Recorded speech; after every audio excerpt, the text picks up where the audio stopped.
Skeleton soldiers? Those are the spectral warriors of the underworld. With such meager strength, how could they ever hope to be part of the infernal ranks? Ancient spirits? They're the emissaries of death, the enigmatic figures of black and white. Mere contact leads to demise, ensnaring the very souls of the living. Undead beings? They are the minotaurs and hellhounds, notorious for their penchant for extracting tongues and boiling the living. The individual did not traverse through time, yet the world transformed. The realm has morphed into a game, with deities forgotten by mankind. On that fateful day, atop Mount Tai, he beheld the forgotten Lord of Tai, and from that moment forth, a temple manifested within his consciousness. Whenever he enters a dungeon, he encounters the divine, revealing their true forms. On the day of his awakening, he discovered he possessed dual professions.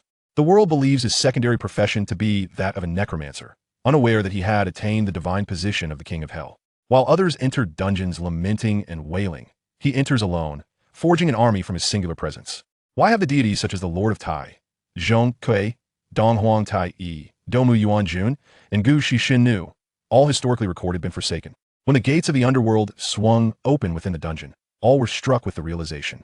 The divine had never departed. They had merely exchanged their earthly rulers. Necromancer? Please refer to me as the great Emperor Yen Luo. Chapter 1. The Lord of Tai. A gust of wind blew, causing a misdirection of urine, splashing upon a pair of fair, delicate ankles. The ancient tree paused, following the gaze upwards, discovering a tall, increasingly flushed young lady of striking beauty. Her mouth gaped in astonishment as she shook her head. Beneath her smooth crown lay the measure of time equal to her 18 years. I apologized. He produced a tissue from his pocket and offered it to the girl, saying, "Perhaps you should clean yourself?" The girl instinctively glanced at it, astonished, her lips slightly parted. "Gushu, you rogue, you scoundrel, clean this up for me." Gushu, with an expression devoid of emotion, replied, "I refuse to clean it. It disgusts me." The young lady's brow furrowed, her expression transforming to a fierce yet endearing demeanor. "If you deem your own possessions as soiled, how could you presume I would not feel the same? Do not be angry. Do not forget the objective." She inhaled deeply and declared, "Gushu, I challenge you." Gushu, puzzled, asked, "Challenge me to what?" The young lady responded, "To determine whose profession level is higher during the awakening ceremony." Gushu momentarily paused before inquiring about the matter of greatest concern to him. "So who exactly are you?" He felt a flicker of familiarity towards a young lady, though he could not place her identity at that moment. The girl stood stunned, not anticipating that her perceived rival would not recognize her. "Oomph." She haughtily scoffed and turned on her heel to depart. After washing her hands, Gushu glanced at the restroom door. Men's restroom. Chi Province, Heezy City, Hishan No. 1 High School. Gushu returned to the assembly on the playground. On the elevated platform ahead, with each name called by the teacher, a student ascended, placing their hand upon the awakening crystal. Xiao Mingyu, F rank, life profession, farmer. Tang He, E rank, life profession, pastry chef. Chang Chun, D rank, combat profession, archer. Gushu observed the scene, overwhelmed by a complex and absurd sense of unreality. The game, the awakening, and that fleeting glimpse he had atop Mount Tai. This world has undergone a transformation. The profession awakened during the awakening ceremony dictates the fate of individuals for their entire lives. Everything in this realm revolves around the essence of the game. The awakening ceremony serves as a pivotal rite of passage, transitioning ordinary individuals into players. Initially, he believed he had traversed into another world. However, the trajectory of his life in this realm mirrors that of his previous existence. It seems as though it is not he who has changed, but rather the world itself. The proceedings on the stage progress swiftly, yet most students awaken to either E-grade or G-grade professions, with only a scant few attaining D-grade. "Lao Shu, weren't you at Mount Tai a few days ago? What did you witness there?" His friend Chi Delong coincidentally stumbled upon news of Mount Tai on his phone. The ancient tree gazed skyward at a 45-degree angle, as if reminiscing about that awe-inspiring moment. "I beheld a deity." "A deity?" "The Eastern Emperor, the Lord of Mount Tai, who governs the cycle of life and death." Mount Tai, the legendary entrance to the underworld. After the world transformed into a game, the ancient tree once stood at the summit of Mount Tai, locking eyes with a divine being. That divine entity is the Eastern Emperor, the Lord of Mount Tai, who presides over the cycle of life and death across the three realms. Cheetalong opened his mouth in astonishment, exclaiming, "Brother, your tale is truly fantastical. But what kind of deity is the Lord of Mount Tai?" The ancient tree and his friend Chi Delong engaged in a casual exchange. Next up, Li Qingshan. In an instant, the playground fell silent. All eyes instinctively turned toward the girl amidst the crowd. Even in the most unremarkable school uniform, she appeared as a crane among chickens, rendering all other girls unable to lift their heads in her presence. She ascended the platform, her tall figure resembling a willow in June, slender and graceful, her curves enchanting. Yet, her exposed ankles, due to her sandals, appeared somewhat damp. The goddess truly cherishes cleanliness, even taking a moment to wash her feet before the awakening, honoring the sanctity of the ceremony. She did not immediately place her hand upon the crystal ball, but turned her head, seemingly searching for someone. Lao Shu, look, the goddess is gazing at me. Why does it feel like the goddess's gaze is somewhat, how should I put it, like a challenge? No, Lao Shu, she is looking at you. The ancient tree, unconcerned, replied, You must be mistaken. I am not acquainted with her. Have you forgotten? She has consistently held the top position in the senior year, but recently, you surpassed her. The ancient tree thought to himself, who could blame her when the students in this world perform so poorly? In this world, the focus is on awakening and gaming. Schools compete not on academic performance, but on which institution can produce higher grade awakenings. The ancient tree, who previously languished in the middle of his class, astonishingly ranked first in the entire school in this world. On the platform, Li Qingshang gritted her teeth, declaring, This time, victory shall be mine. The principal, seated at the side of the platform, smiled an elderly gentleman beside him, saying, This is the top student of our school. She should awaken a commendable profession. The elder remained expressionless. The profession one awakens does not correlate with academic achievement. You should be aware of this. Li Qingshang placed her palm upon the crystal ball. A dazzling radiance erupted from the crystal ball, causing the principal to spring to his feet in disbelief, exclaiming, This brilliance indicates she is an A-grade profession. No, wait, she is an S-grade. In an instant, all present were engulfed in astonishment. S-grade, a classification that existed only in whispers. Just then, the crystal ball erupted with blinding golden light. No, something is amiss. She is not merely S-grade, but possesses a rare profession. In the sky, a phantom appeared, demonstrating a myriad of transformations involving wind, fire, water, and thunder. The playground erupted into chaos. Goodness, we have an S-grade from East City. The principal, filled with excitement, abruptly rose from his seat, exclaiming, Yes, an S-rank rare profession. Wonderful. Our Mountain Number 1 High School has produced an S-rank rare profession. This event signified not only the witnessing of the birth of an S-rank rare profession, but also heralded the prospect of imminent promotion and wealth. The nearby teacher cautiously examined the crystal ball, ensuring no unforeseen circumstances arose, and finally proclaimed loudly, Combat profession, Elemental Sword Master. The principal's exhilaration intensified as he shouted at the teacher beside him, What are you still doing standing there? Hurry and bring a seat for our esteemed S-rank combat professional. Quick, a seat. Below, Kittalong exclaimed excitedly, Old tree, the goddess is about to defy the heavens. The ancient tree's words were somewhat stifling. It's not you who is awakening, so why are you so agitated? Just then, the awakening teacher called out another name. Next up, Gushu. Old tree, it's your turn. You must awaken a C-rank profession. Kittalong urged eagerly. Gushu approached the high platform with a stoic expression, gazing at the awakening crystal. Below, whispers began to circulate. It's him, that Gushu who cheated on the exam. He originally ranked in the middle of the class, but scored first in the grade, surpassing the illustrious Li Dashio. How can someone like him be compared to Goddess Li? From being an average student, suddenly becoming the top of the grade caused quite a stir in the school, with many believing Gushu had cheated. Yet, how could one continually secure first place if they were indeed cheating? The principal remarked with a smile, This young man is currently the top student at our Mountain Number 1 High School. He should be able to awaken a commendable profession. The elderly man retorted impatiently. I've already stated, awakening does not depend on grades. Gushu placed his hand on the crystal, feeling a pull emanating from it, as a radiant glow enveloped his hand. Chapter 2, Dual Profession, King of Hell's Order.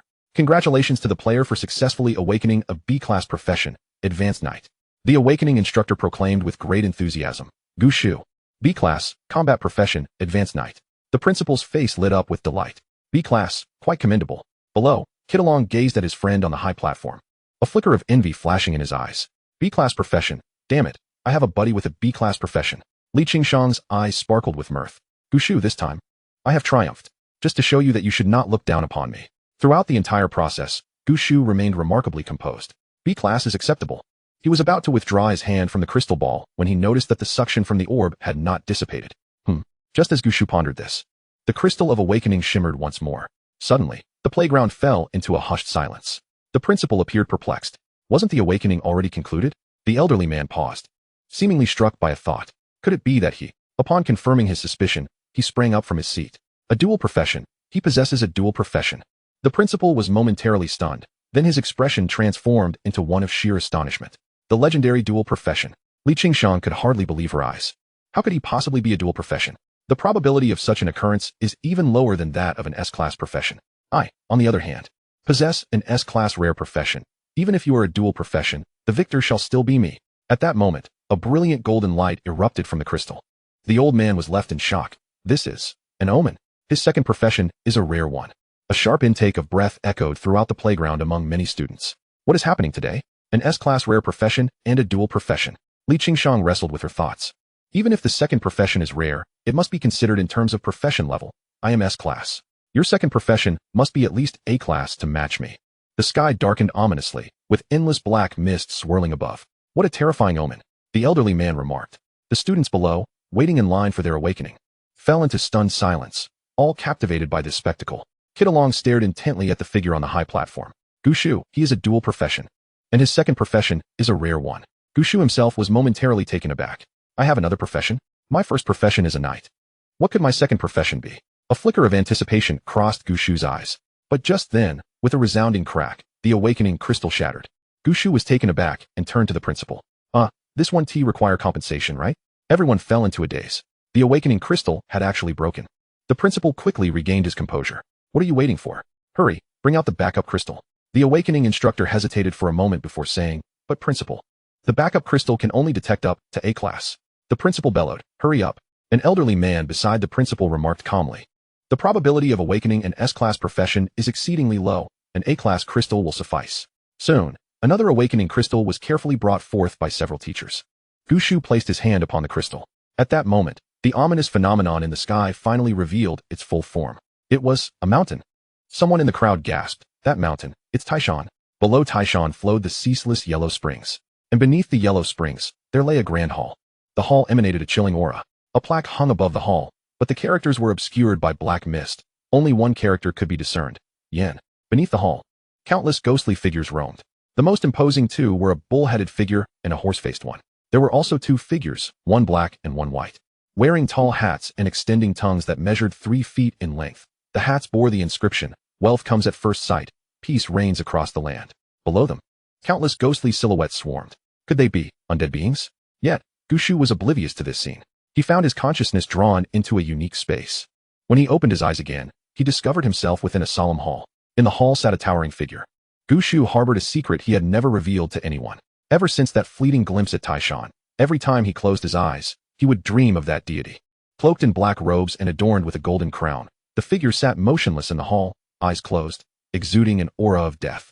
In his dreams, no matter how Gushu called out, the figure remained unresponsive, shrouded in lifelessness, as if it had already perished. This time, Gushu saw more clearly.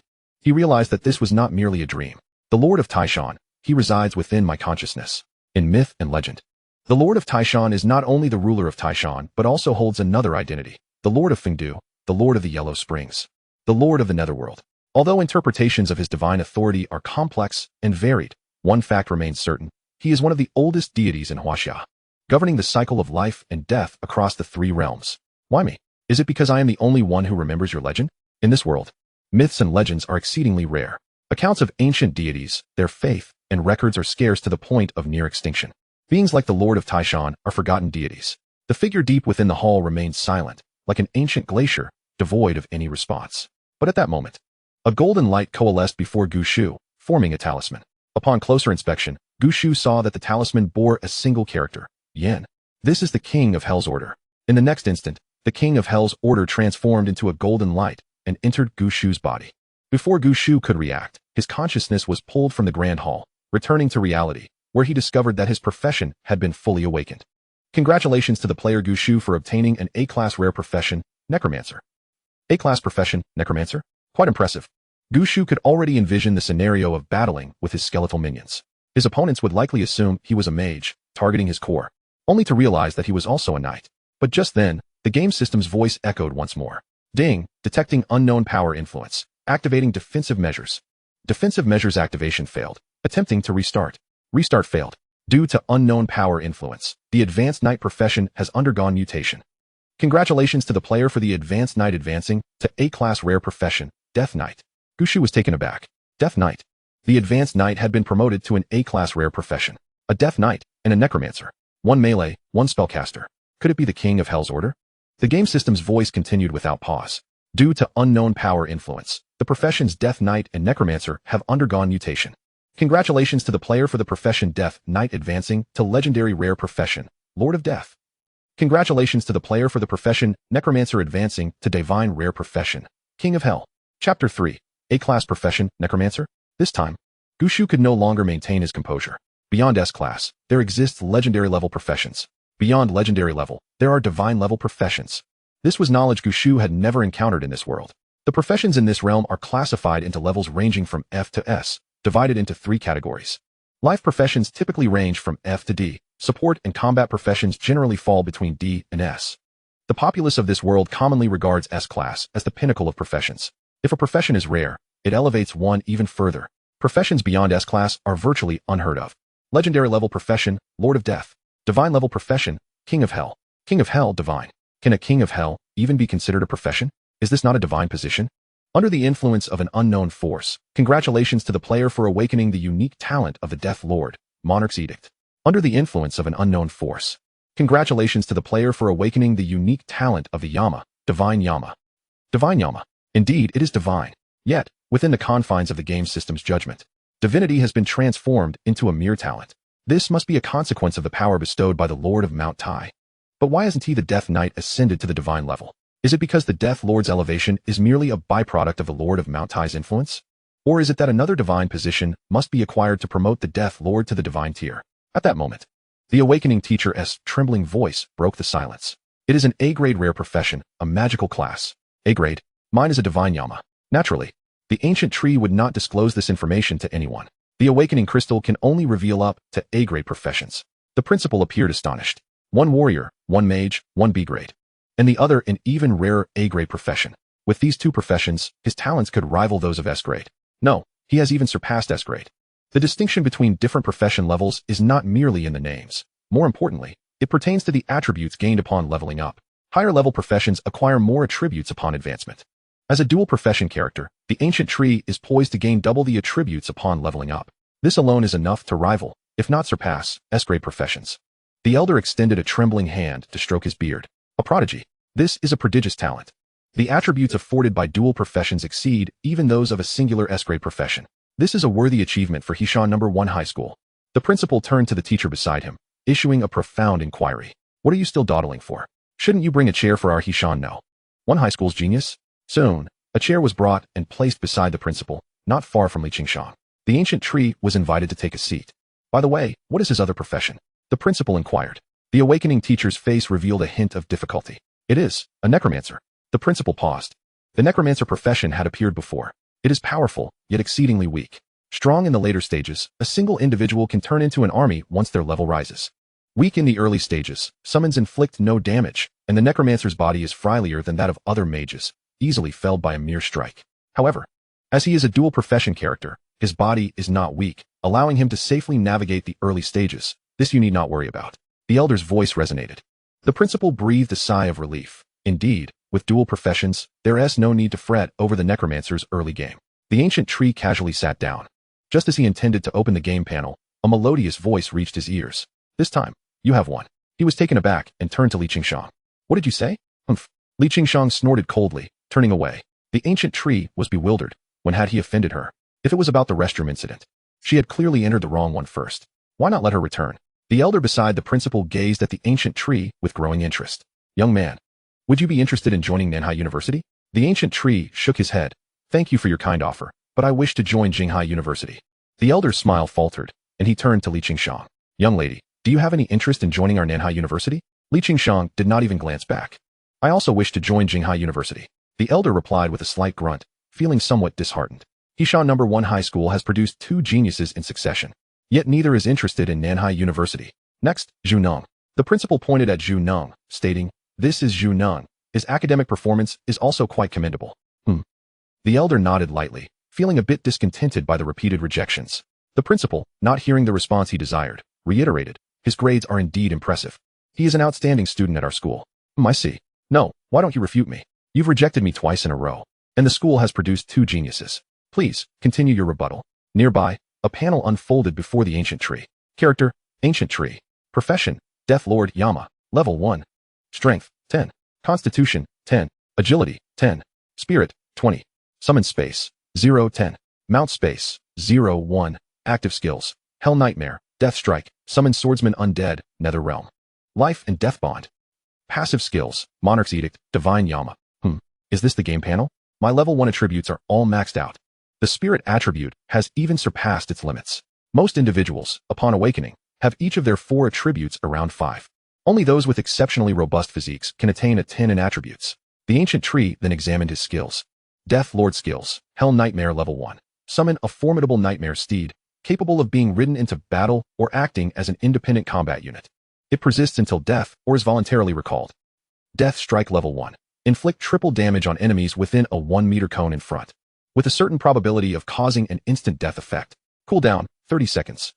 Yama Skills, Summon Swordsman Undead. Summon undead warriors for combat. They persist until death or are voluntarily recalled. Cooldown none. Nether Realm. Within a 10-meter radius, enemies are continually eroded by weak nether death energy, while allied undead units and players can slowly recover health and spirit. Life and Death Bond. Lock onto a single target, condensing nether energy for a life and death judgment. A successful judgment will trigger an explosion, causing true damage and inflicting the status of Soul Tier. A failed judgment results in spirit damage. Cooldown, 10 minutes. The Ancient Tree gasped, awakening with 5 skills, and each skill is extraordinarily powerful. Ordinary individuals upon awakening typically have only 1 skill, and some D-grade professions might not have any skills at all upon awakening. Chapter 4, Divine Yama. He again scrutinized the 2 talents. Monarch's Edict. For every undead creature the player commands, the player's foundational attributes increase by 1 point across the board. The ability to augment one's attributes with the number of summons is quite intriguing. The Ancient Tree then looked at the other talent. Divine Yama. 1. Permanent immunity to mental control, fear, curses, aging, and instant death effects. 2. Amplification of all player-associated undead units by a factor. 3. The player possesses absolute dominion over undead units. Hiss. The Ancient Tree gasped. The Divine Yama not only allows for exponential enhancement of summoned creatures' damage as he levels up, but also grants 3 formidable abilities. 2 words, invincible. Next, Chidalong. The Ancient Tree lifted his head. It was finally his friend's turn. He wondered what skills his friend would awaken. Chidalong stepped onto the platform and glanced at the Ancient Tree. Old Goo is about to defy the heavens. I cannot fall behind. At the very least, grant me a C grade so I can stand by his side and help deflect skills. He placed his hand on the crystal ball, feeling the warmth emanating from it. Our school's Chidalong has also performed quite well, consistently ranking among the top 10 in class, the principal informed the elder. The elder grew increasingly impatient. Every time someone took the stage, the principal would repetitively declare, good results. He exclaimed loudly, academic performance has no correlation with awakening. A high score does not signify a superior vocational rank. How many times must I reiterate this? The principal's face lit up with delight. Finally, you have refuted me. This is solid. At that moment, the awakening teacher announced, A grade, combat profession, sword duelist. The elder was taken aback, his eyes widening in self-doubt. A smile crept onto the principal's face. An A-grade profession, commendable, though not particularly rare. Had it not been for the presence of Li Qingshang and Gu Shu, he would have been ecstatic. The emergence of 2 prodigies had caused the principal to disregard any profession below A-grade. Only A-grade professions still garnered his attention. Me? An A-grade profession? Ha. Old Tree, did you hear that? I'm A-grade, and I'm not far behind you. Chidalong was visibly excited as he swaggered over to Gu Shu. Go. Fetch me a chair. Teacher. Principal. Gu Shu. The teacher beside them cast a glance at the principal and, understanding the situation, went to fetch a chair. An A-grade profession was once a status that the school would cater to. After the teacher left, Chidalong promptly took the chair from the teacher and sat beside Gu Shu. Not bad. Gu Shu nodded, smiling. Chidalong remarked, Old Tree, let me tell you. Not only have I awakened an A-grade profession, but I've also awakened a skill. Indeed. Cross slash of sword light. If both blades strike the same target, it can inflict double damage. Very good. Gu Shu felt too shy to reveal that his death strike could cause triple damage, even with a death effect, and was a ranged skill. Let him enjoy his moment of joy for now. The principal pointed to another student who had just come up and said, This performance is also commendable. The elder opened his mouth. The principal patted the elder's shoulder. Oldly, we are cultivating talent for the nation. The elder took a deep breath. Academic performance could not possibly correlate with vocational rank. The awakening teacher's voice rang out. F grade, life profession, dung collector. The boy hung his head in despair, his eyes filled with resentment as he glanced at the elder and the principal. The elder sighed in relief. See? I told you it couldn't be that coincidental. The earlier ones were all just luck. The principal sighed. A grade, S grade, dual professions. I was too greedy. Along and Gushu engaged in casual conversation. By the way, old tree, you also awakened skills, right? How many skills did you awaken? Are they impressive? Two. Huh. Along was taken aback, realizing it wasn't Gushu's voice. He looked over Gushu's shoulder to Li Qingshang, who was staring intently at Gushu. I awakened 2 skills. Gushu, I awakened 5 skills, and even 2 talents. But I'm afraid that revealing this might discourage you all. How many do you have? Li Qingshang inquired. Gushu, feeling helpless, extended one hand. But after a moment's thought, he retracted a finger. Awakening 2 skills is already remarkable. Awakening 3 skills seems a bit too extraordinary. After all, once he used his skills, it would be evident, so rather than hiding it, he might as well acknowledge it openly. What does that mean? Along asked, puzzled. 4. Li Qingshang's body shuddered, her complexion paling slightly. This time, you've won again. Gushu queried, what did I win? Li Qingshang ceased to speak, but Along could no longer remain composed. My heavens, 2 professions, and you awakened 4 skills. That's incredible. Old tree, are you trying to break the heavens? The loud exclamation drew the attention of the principal and the elder. The elder trembled. You for skills? Gushu nodded. What skills do you possess? The principal inquired anxiously. It's a bit complex. 2 summoning skills and 2 damage skills, one of which requires a corpse to activate. Even if it's a dual profession, that's an excessive number of awakened skills. Could it be a hidden setting? The principal exclaimed in shock. The elder stated. Tomorrow they will enter a dungeon. We shall see his skills then. The principal nodded, suppressing his curiosity and refraining from further inquiries. Gushu felt a stir in his heart. Entering a dungeon tomorrow? Does that mean I can level up tomorrow? With 2 professions, one legendary and the other divine. How many attribute points will that yield?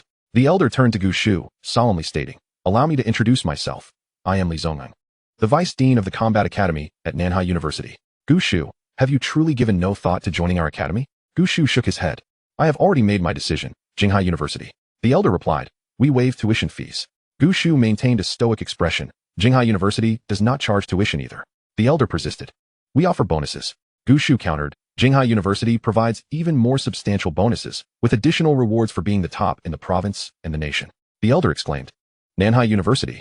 Gushu interjected. Jinghai University. The elder sighed. He truly could not sway Gushu, and thus turned his gaze to Along. After all, he is an A-grade professional. Although he may be slightly inferior to the previous 2, he is still quite exceptional. Along, my dear student, we at Nanhai University. Before Li Zongheng could finish his sentence, Along interrupted. I want to attend Jinghai University. Li Zongheng. Numerous high school seniors from Hashan know. One middle school lingered until dusk, and the awakening ceremony finally concluded. Hurry home after school, and be sure to stay safe. If you encounter any danger, shout loudly. Li Zongheng suddenly instructed. Gushu frowned slightly, feeling as though Li Zongheng's words were casting a negative omen. The principal stepped to the center of the podium. Addressing the students below, this time, your performances have been commendable, and I am quite satisfied. All combat and support professions of D grade and above. Please arrive early at school tomorrow. Your lessons will consist of entering a dungeon to level up. The higher your level, the better your chances of being accepted into a prestigious university. I eagerly anticipate your performance tomorrow. As the sun set, Hashan No. 1 Middle School dismissed for the day. A shadowy figure lurked, coldly observing the entrance of Hashan No. 1 Middle School. Chapter 5. Your summon will have swordsman skills? Old tree.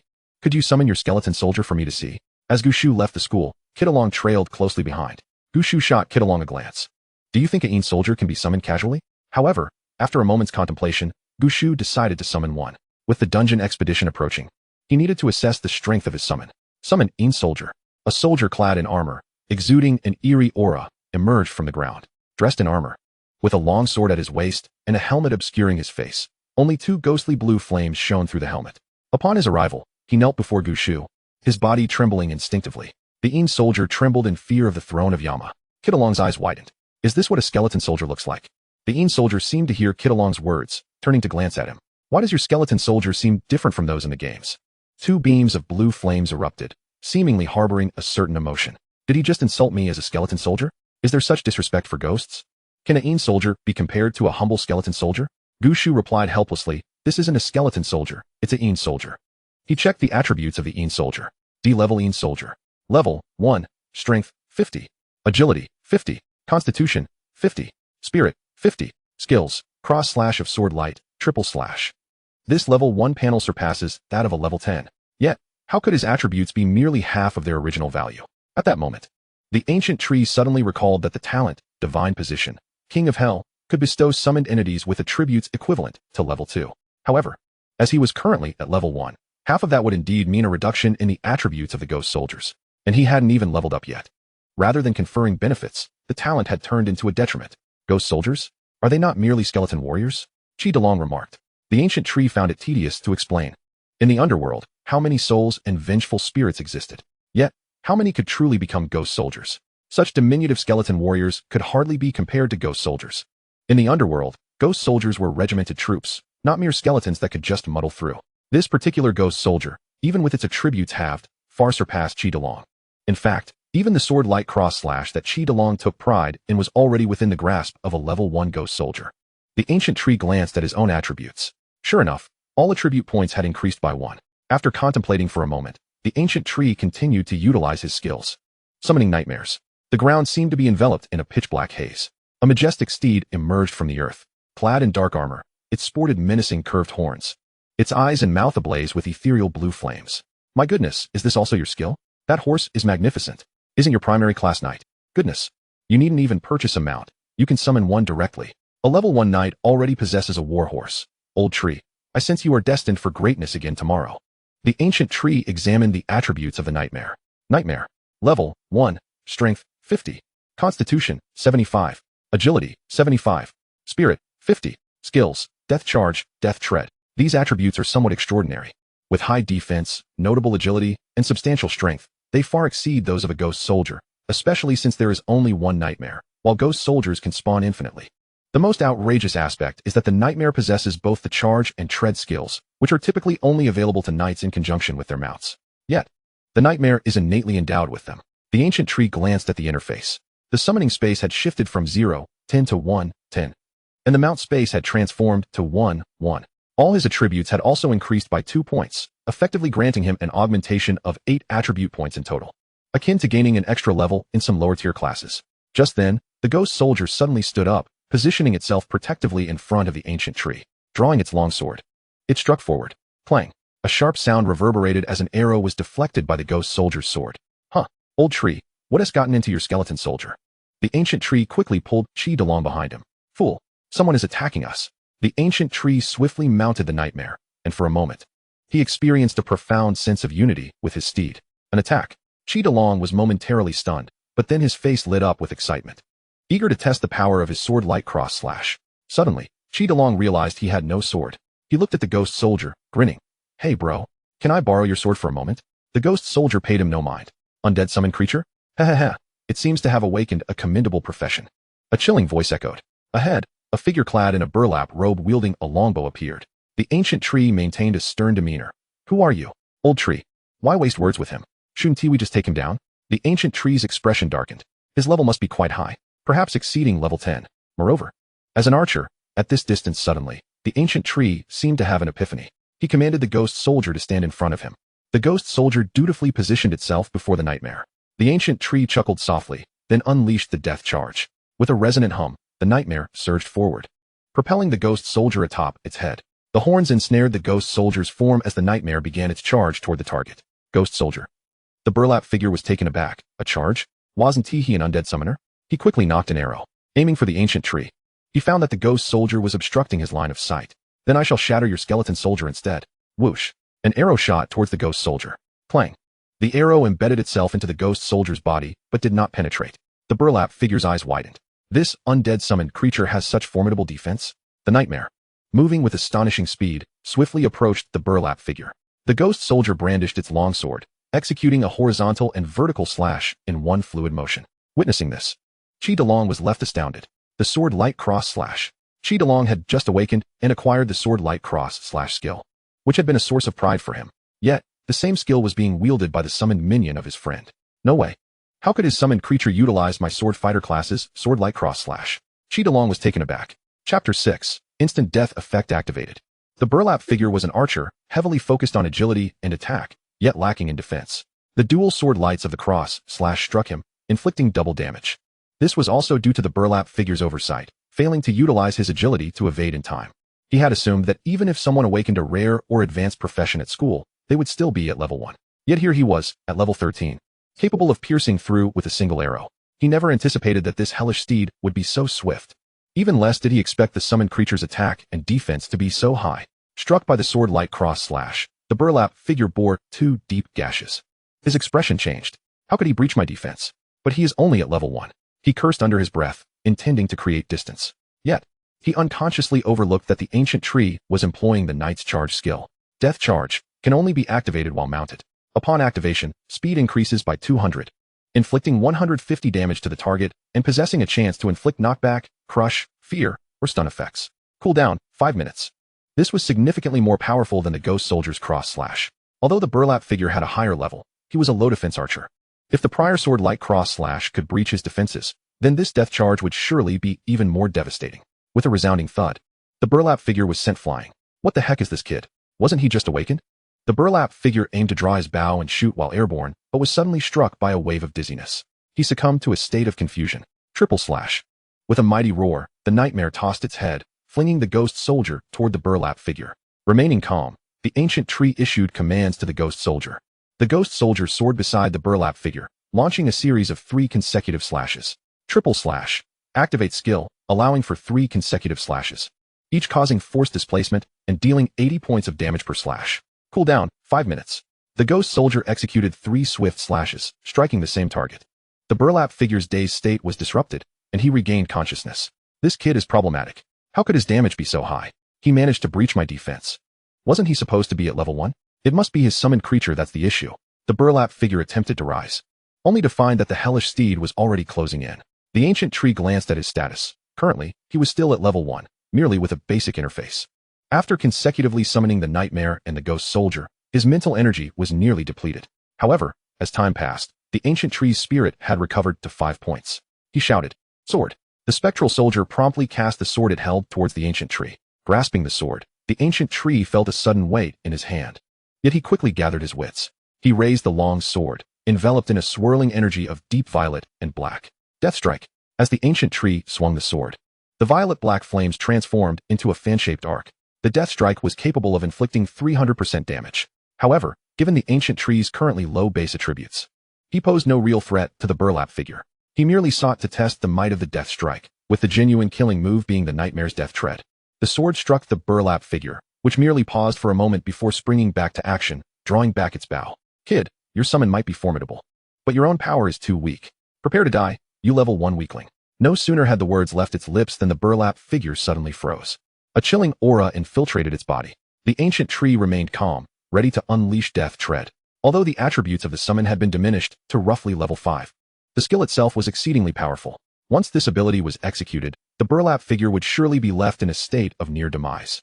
Just then, a system notification echoed. Instant death judgment successful. The burlap figure's body stiffened, and it instantaneously lost its life force. The ancient tree was taken aback. Had the instant death effect of the death strike activated?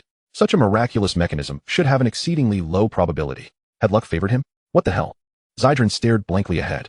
In the brief span of time, he failed to comprehend what had transpired.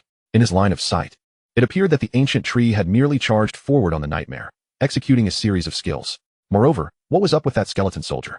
It was performing moves only a swordsman could execute, including a sword-like cross slash and a 3-hit combo. Was this truly a skeleton soldier?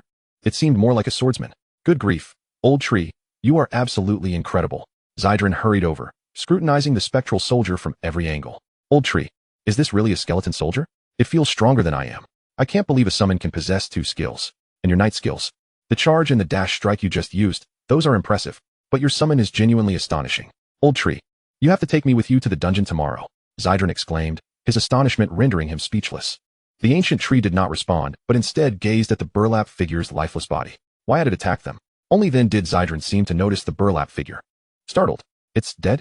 The ancient tree nodded, feeling not a trace of emotion, as if he had crushed an ant, neither sorrowful nor joyful. At that moment, a voice broke the silence. What is going on? A figure abruptly appeared beside them.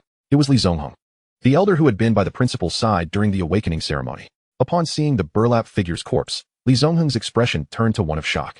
Did you do this? He fixed his gaze intently on the ancient tree. The ancient tree nodded. Hiss. Li Zongheng gasped sharply. How did you accomplish this? That creature was level 13. What? Level 13? Zydran's body jolted as he slowly comprehended the implications. He looked at the ancient tree as though he were gazing at a monster. Old tree, you can break through level 13 defenses. The ancient tree nodded. My summon possesses notably high attributes. Only then did Li Zongheng notice the spectral soldier. Is this your summon? The ancient tree affirmed. Li Zongheng observed that the spectral soldier still bore an arrow, which had not penetrated. Your summon hasn't been pierced. Such high defense. This is an elite summon. Yet even so, you shouldn't have been able to kill this archer. The ancient tree explained, my mount's attributes are higher. And its charge skill comes with a stun effect. My spectral soldier can execute sword-like cross slashes. A summon mount. A skeleton soldier can unleash skills. Li Zongheng could hardly contain his astonishment. Chapter 7. Mythical Land, Luais. Li Zongheng took a deep breath. Realizing that a level 1 novice player had slain a level 13 archer. This was utterly unfathomable, defying all logic. Especially considering that he could summon a hell horse and pair it with his knight profession. Li Zongheng scrutinized the ancient tree's 2 summons. If I'm not mistaken, these should be elite summons. Only elite summons can somewhat explain why these two are so powerful. Elite summons, while individually strong, can only be summoned one at a time by a player. The true strength of a necromancer lies in their ability to amass an army single-handedly. With thousands of summons at their command. Ancient tree, you should still learn some standard summoning skills in the future. The ancient tree nodded, opting not to clarify to Li Zongheng. The spectral soldier was not an elite summon. It was merely the most basic summon of the King of Hell. The nightmare was a legendary profession's summon skill, boasting even higher attributes. Moreover, both the nightmare and the spectral soldier currently possessed only half of their original attributes. If they had not been weakened, they would be equivalent to a level 10 player. Once the ancient tree leveled up by 2 levels, they would return to their original attributes. As he advanced in levels, the attributes of his summons would multiply. Who is this person? And why did they attempt to kill us? Li Zongheng's expression darkened as he regarded the corpse on the ground. He crouched beside it, rummaging through the remains until he swiftly unearthed a dagger-shaped insignia. He is a hunter. A hunter? The ancient tree was taken aback. It appeared to be an organization dedicated to hunting down newly awakened prodigies. Each year, some students would meet their demise at the hands of hunters in various prestigious schools. This time, they had targeted Hishan Zhong. The official organization dispatches higher-level players to lie in wait at awakening ceremonies. I am one of those sent this time. I just didn't expect them to act so swiftly. Fortunately, the person they targeted was you. The ancient tree responded. What do you mean it's fortunate that they targeted me? Does that imply I'm not in danger? Why do they engage in such actions? A look of disdain crossed Li Zongheng's face. Jealousy drives people mad. If they can't awaken to a good profession, they envy others. After saying this, Li Zongheng waved his hand, cutting off any further questions from the ancient tree. You two should hurry back. This matter is beyond your involvement. Don't forget about the Luais dungeon tomorrow. The ancient tree was taken aback. Luais? Luais, the mythical land. Luais is home to the thunder god, the dragon-headed and human-faced. Drumming its belly causes thunder to roar. The legendary Huashu walked through Luais, while Fushi fished in Luais. If the myths have been forgotten, why has it become a dungeon? On the way home, the ancient tree posed a question to Zydran. Do you know that our Hishan city has another name? Zydran thought for a moment and replied. I remember my mother mentioning that it used to be called Hizi. Do you know why it was called Hizi? How would I know? The ancient tree's expression turned serious. In the south is He Mountain, and in the north is Luais, hence the name Hizi. However, with the disappearance of myths in this world, Hizi transformed into He Mountain, losing the Zi of the mythical land of Luais. Upon returning home, the ancient tree's parents excitedly welcomed him back. Little tree, how did it go? What profession did you awaken? The ancient father stated, why the rush? Even if your level is low, you can still attend university. Don't stress, little tree. We'll support him no matter what. The ancient mother scoffed, how much can you earn in a month? A warm feeling surged within the ancient tree, and a smile involuntarily graced his lips. The world may have changed, but his parents remained the same, just as they always were. The ancient mother remarked, you're smiling so happily. Your awakened profession must be quite good, perhaps even a C rank? The ancient tree shook his head. Ancient father, could it be a D rank? Ancient tree shook his head once more. Ancient mother forced a smile, saying, an E rank would suffice, as long as you can sustain yourself. We wish for nothing more than your safety. Ancient tree continued to shake his head. Ancient father, in a state of anxiety, pressed, what rank is it then? It couldn't possibly be an F rank, could it? Son, speak freely. You are my child, and we will not impose any pressure on you. Ancient tree replied with a smile, it's AB rank. What? Both parents exclaimed in unison. Ancient father chuckled as he ruffled ancient tree's hair.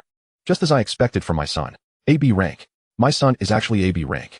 My dear, let us pay our respects at the family grave tomorrow. Ancient mother beamed. My son is AB rank. My son is AB rank. Yet a trace of concern flickered in her eyes. But AB rank still has to enter dungeons. There won't be any danger, will there? Ancient father patted ancient mother's shoulder, shaking his head to signal her to refrain from further comments. Ancient tree added, there is also an A rank. Ah, an A rank is truly a rare profession. The couple was momentarily taken aback, unable to process the news. Ancient tree chuckled, I possess dual professions, one B rank and one rare A rank. Both parents were left speechless for a moment, their minds in a daze. Ouch, my dear, why are you pinching me? Ancient mother suddenly grasped ancient father's clothing. Her excitement spilling over. Our family is about to produce a dragon. My son has dual professions. Ancient Father asked. Little Tree, is that really true? Ancient Tree confirmed, indeed. My dear, let us first check the family grave. I suspect it may have exploded. Both Ancient Father and Ancient Mother were exhilarated. In this world, awakening dual professions was statistically less likely than gaining admission to prestigious universities in the previous world. During dinner, Ancient Mother prepared an exceptionally lavish spread, abundant with fish and meat, unconcerned about having enough to eat, but rather worried about lacking what Ancient Tree enjoyed. That night, as Ancient Tree lay in bed, he felt as though the entire day had been a dream. Awaken an F rank. How could you even return? I provide for your every need. And you come back with an F rank? A distant roar echoed. From the sound, Ancient Tree recognized it belonged to a neighboring household. How did I raise you? You turned out to be an F rank. I'm an E rank myself, and you can only manage an F rank. How did I end up with such a daughter? Ancient Tree sighed, shaking his head. The world truly was absurd. Awakening was merely a matter of luck. In his dreams, Ancient Tree once again encountered the deity, the Lord of Mount Tai. The towering figure sat silently, exuding an air of stillness. Ancient Tree positioned himself before the Lord of Mount Tai, gazing up at him with a smile. The world had changed, and he felt somewhat out of place. Yet, despite the transformation, his parents remained his parents. His neighbors still chastised their daughter without relent. They remained unchanged, and so did he. The deity remained as lifeless as ever, resembling a sculpture devoid of vitality. Are you dead or alive, Lord? Why has the legendary Thunder Marsh transformed into a dungeon? Chapter 8. Solo Dungeon Run. The following day, Ancient Tree rose early. Upon arriving at school, he noticed a large bus parked at the entrance. Chi Long was surrounded by a throng of people. Brother Long, please take me with you. You are an A rank. You can definitely wipe out the monsters. Brother Long, please take me along. Chi Long basked in their flattery, yet appeared somewhat impatient with their incessant chatter. You should seek out Old Tree. He is a dual profession, even more formidable than I. Upon mentioning Ancient Tree, the crowd momentarily paused. One girl indignantly remarked, who would want him to lead? He awakened as a necromancer, summoning the undead. How disgusting. Indeed. I heard that only those with dark hearts awaken the undead path. I think he is a potential murderer. Ancient Tree's peculiar nature had already made others wary of him, and his awakening as a necromancer only intensified their apprehension. Chi Long opened his mouth, seemingly eager to defend Ancient Tree. But ultimately all that came out was a single word, scram. Ancient Tree had once been an exceedingly cheerful individual, yet for reasons unfathomable. Months ago he seemed to have transformed into a different person entirely. He became less talkative, and his gaze often wandered, observing every corner of the world around him. His academic performance had skyrocketed from the middle of the class to the top rank. His once cheerful demeanor had matured into a calm composure, causing many classmates to gradually keep their distance. The sudden outburst from Chi Long left the surrounding students in shock, but they instinctively distanced themselves. Little Detsy, hearing this voice, Chi Long smiled. Old Tree, let me tell you, yesterday my dad took me out to feast at a restaurant. He even gave me 20,000 yuan to spend as I pleased. I used it all to buy a sword at the equipment market. Ancient Tree finally noticed the sword strapped to Chi Long's back. Chi Long drew the sword with pride. What do you think? Looks cool, right? Ancient Tree's lips twitched. 20,000 yuan, just like that. What are its attributes? Attack power 12. Impressive, right? The attributes are decent. At least you didn't buy a counterfeit. Chi Long sheathed the sword, grinning. Today we're heading into a dungeon. The materials we acquire can be sold for money. I plan to gather enough materials worth 50,000. With this sword, earning 50,000 should be a piece of cake. Ancient Tree maintained a poker face. As long as you're happy. At that moment, the principal emerged from the school gate, surveying the crowd. Everyone, board the bus. Ancient Tree and Chi Long climbed aboard and found seats. The principal approached, scanning the bus before smiling. It seems everyone is here. Chi Long raised his hand. Li Qingshang hasn't he arrived yet? The principal waved his hand dismissively. She has someone accompanying her. The bus began its journey, slowly making its way toward the outskirts. Ancient Tree glanced around, noting that the bus was not yet full. Out of a few hundred senior students, only about 30 qualified, most of whom were D and C rank professions. The principal stood up to address the students. This dungeon run will be assessed based on your levels, time taken, and performance. Scores will be recorded as part of your college entrance examination results. The top scorer and the top 5 will receive special rewards. Given that you are all level 1, particularly the support professions, you lack combat capabilities. I recommend forming teams to enter the dungeon, as it will significantly improve your monster killing efficiency and survival chances. The dungeon is perilous. Should you perish within, there will be no one to collect your remains. Especially since this is your first dungeon run, do not take it lightly. Overlooking any detail could lead to your demise. The principal spoke with utmost seriousness. However, the students were even more eager to dive into battle. After all, had they not become combat or support professions for the very purpose of leveling up by slaying monsters? What was there to fear about a low-level dungeon? An inappropriate voice interrupted the atmosphere. The principal's expression hardened, but upon seeing the student who had spoken, He chose not to retaliate. Old tree, this person is Wang Chong. His father is the vice president of a gaming guild, and he leveraged resources to awaken his profession early. Not only did he awaken a B-rank profession, but he has also already reached level 4 after running a dungeon with his father. Ancient tree fell silent. It seemed that privilege existed in every world. Before long, the bus came to a halt. The D-rank and above students from the senior class disembarked. As Ancient Tree stepped off the bus, he noticed heavy security, with soldiers stationed at the entrance. Ahead lay an area with a swirling portal emanating an eerie blue light. The center of the vortex was a black hole, as if it could consume even light itself. This was the Thunder Marsh dungeon. Legend has it that the illustrious figures of Huashu traversed the Thunder Marsh, and Fushi and Shun fished there. Furthermore, it is said that within the Thunder Marsh resides the Thunder God, whose dragon-headed visage can summon thunder when struck. A luxurious extended RV rolled in, its doors swinging open to reveal a tall figure. Li Qingshang surveyed her surroundings and, upon spotting the ancient tree, made her way directly towards it. The ancient tree was taken aback as it turned and noticed Li Qingshang approaching. At that moment, Li Qingshang was adorned with a slender sword at her waist, dressed in a suit of white gilded light armor that covered her shoulders and shins. She wore shorts, with delicate black silk stockings woven from an incredibly light and thin material bridging the gap between her shorts and shin armor. Wow, I've seen that equipment online. It costs millions. Qi Delong exclaimed in awe. What's wrong? The ancient tree inquired, puzzled. Li Qingshang declared, I want to compete with you to see who reaches a higher level by the end of the dungeon. The ancient tree nodded in agreement. Qi Delong elbowed the ancient tree. Old tree, don't just nod. The goddess is talking to you. Oh, Qi Delong muttered. Forget it, this guy is hopeless. Li Qingshang cast a cold glance at the ancient tree, scoffed, and turned away. The principal announced loudly, everyone, you have 10 minutes to form teams. Once your team is ready, you may enter the dungeon. He then approached the ancient tree and the others. Since you're all here, the more people in the dungeon, the less experience you'll gain. You four should team up perfectly. Huh, teaming up will reduce experience? Qi Delong was momentarily stunned. Following the principal was another figure, Wang Chong, who was already at level 4. Wang Chong remarked, you three stay behind me and don't hold me back. He then smiled at Li Qingshang. Li, would you like to join our guild? Li Qingshang suddenly replied, no need. With a provocative glance at the ancient tree, she proceeded towards the dungeon. What is her problem now? The ancient tree wondered.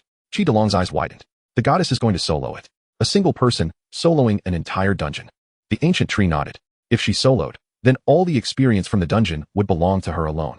Li Qingshang's class was an S-rank rare profession, the elemental swordsman, which should grant her the ability to solo. The principal observed Li Qingshang's retreating figure with deep interest.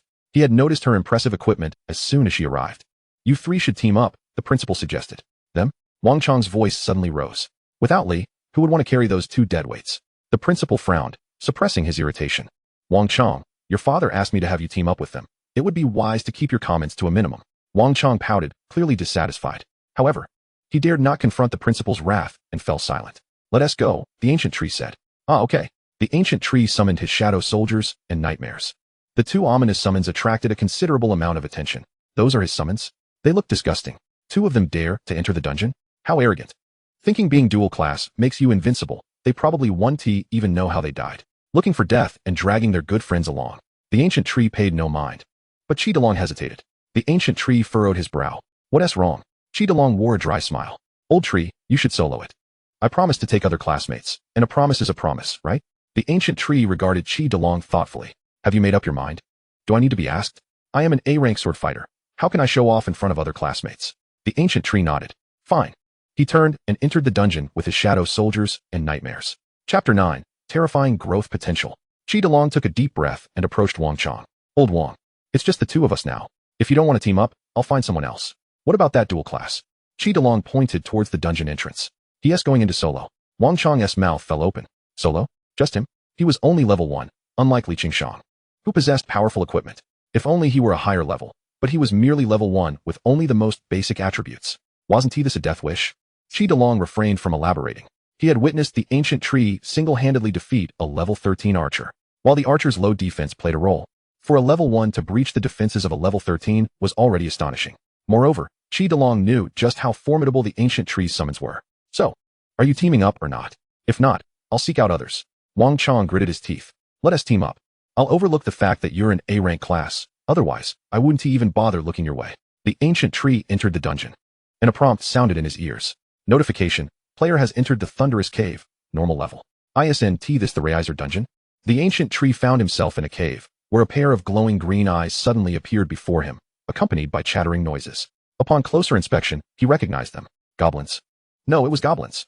A dozen or so goblins were sharpening their blades, as if they had spotted an intriguing prey. The ancient tree pointed at the group of goblins. Go, slay them. The shadow soldiers struck the goblins with their swords. Once more, he executed the sword-like cross-slash. The goblin fell instantly. The nightmare charged, smashing one goblin to smithereens. Eliminated level 1 goblin, experience 5. Eliminated level 3 goblin, experience 15. Is it really that simple? These monsters are far too weak. The shadow soldiers and nightmares swiftly cleared the area of all goblins. Experience jumped from 0 to 1. Is the experience gain this minimal? The immediate priority was to reach level 2, allowing his shadow soldiers and nightmares to unlock their full attributes. He needed to fill the summoning space quickly. The ancient tree summoned 2 more shadow soldiers. Now, he had 4 summons at his disposal. Shadow Realm. Within a 10-meter radius, a dark area emerged. The ancient tree sensed that his mental recovery speed had accelerated. Soon, his mental energy restored to 10 points. He summoned another shadow soldier. The attributes of the shadow soldiers and nightmares far exceeded those of a level 1 class, easily dispatching the goblins in just a few strikes. In a matter of minutes, his 5 summons decimated an entire region of goblins. Eliminated level 3 goblin, experience 15. Eliminated level 1 goblin, experience 5. Eliminated level 2 goblin, experience 10. The ancient tree glanced at his experience points. 9. He took a deep breath. The experience from this dungeon was far too scant. After clearing out the remaining goblins, a shiny object dropped from a goblin's corpse. An item dropped? The ancient tree picked it up and checked its attributes. Goblin's right ear material. Is this thing worth anything? The ancient tree pocketed the goblin's right ear and continued towards the next area. As the shadow realm replenished his mental energy, the ancient tree finally summoned a full complement of 10 shadow soldiers. Without needing further instruction, the shadow soldiers and nightmares understood his intent and charged straight at the goblins. The nightmare positioned itself directly in front of the ancient tree, intercepting any goblins attempting to launch a sneak attack. Furthermore, the ancient tree's current attributes rendered him unafraid of ambushes. The ancient tree yawned, feeling somewhat bored. Chi Delong held his sword, vigilantly watching the goblins before him, while Wang Chong leaned against him. Chi Delong could distinctly sense Wang Chong trembling. Wait, you're already level 4. Why are you still scared? How could I not be afraid? My ascension to level 4 was entirely orchestrated by my father. You, on the other hand, are utterly useless. What shall we do now? We are surrounded. Can you not muster some courage? If you fail to act soon, we shall truly meet our demise. Li Qingshang, her hand firmly gripping a slender sword entwined with flames, thrust it into the belly of a goblin, extinguishing its meager existence. Glancing at her experience points, she murmured, I am now halfway to the next level. Once I upgrade, dispatching them shall be a trivial task. I wonder how that fellow is faring now. With my enhanced equipment, victory is surely destined for me.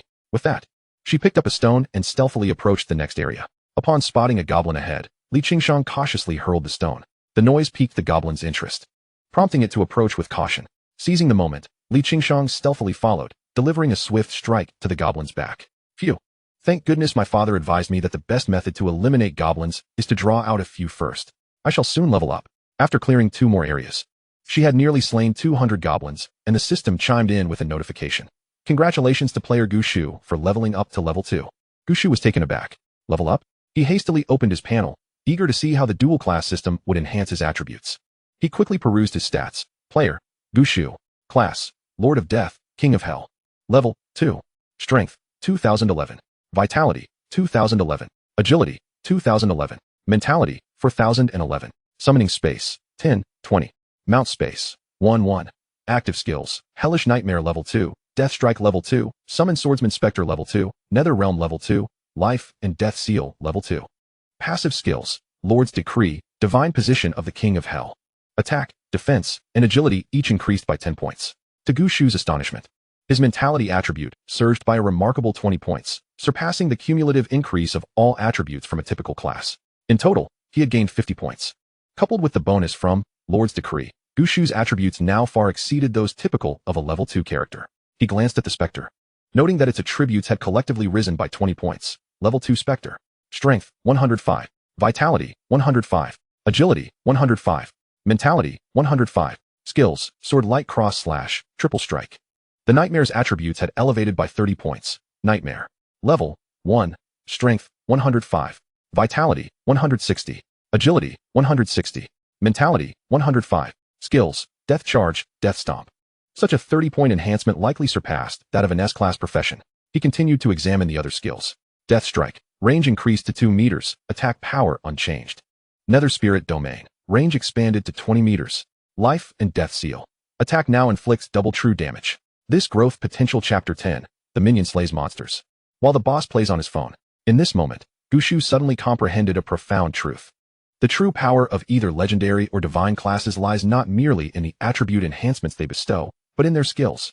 Even with identical attribute boosts across different classes, higher-tier professions possess superior skills and heightened thresholds.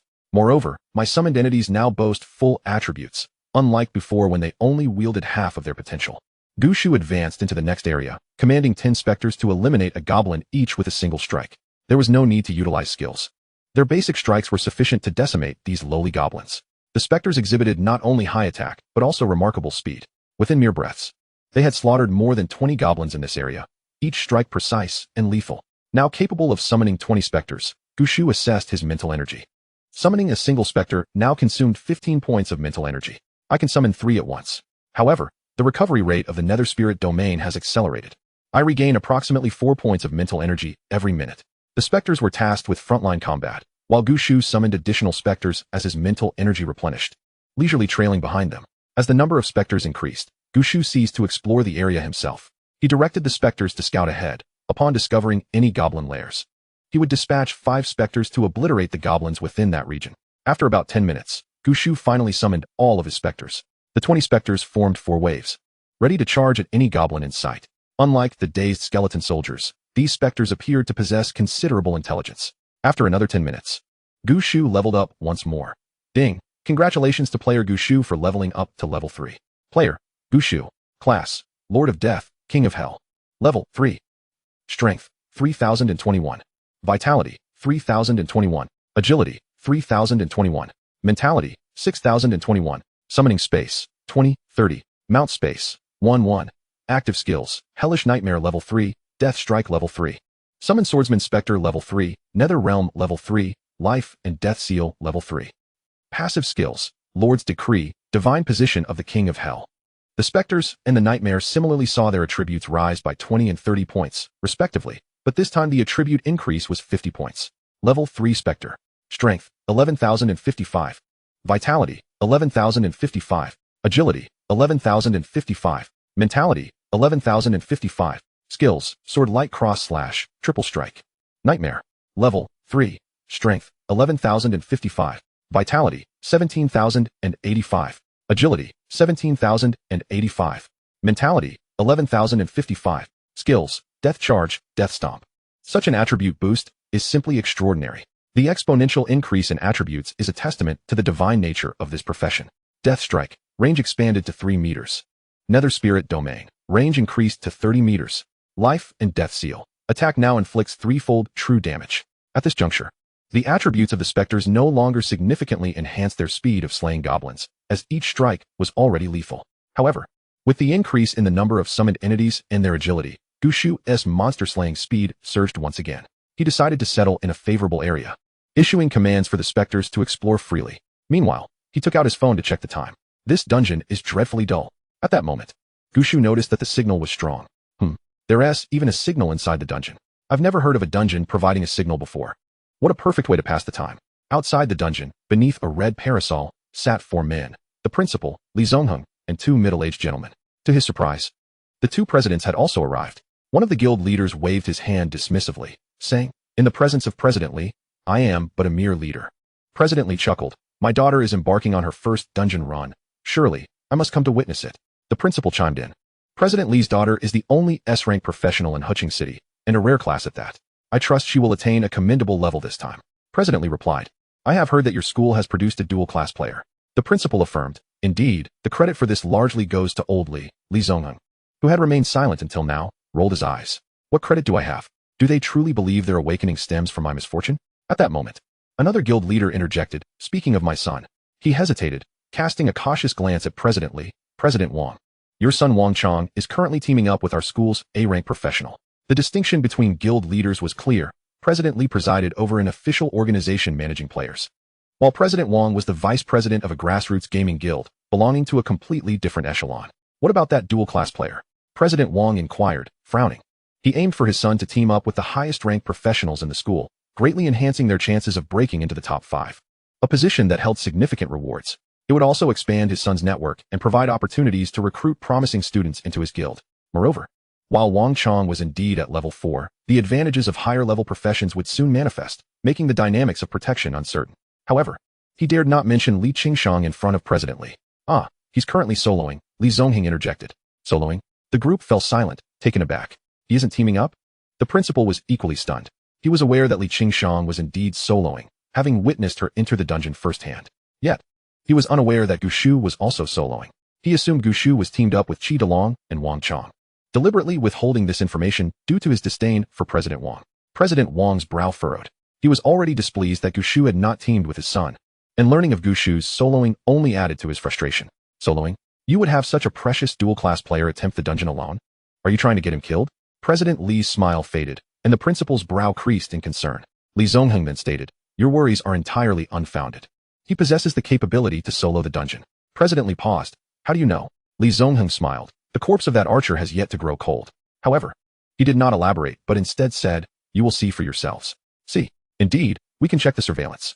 Currently, there were numerous awakened individuals with occupational skills in the country, harboring significant grievances against society.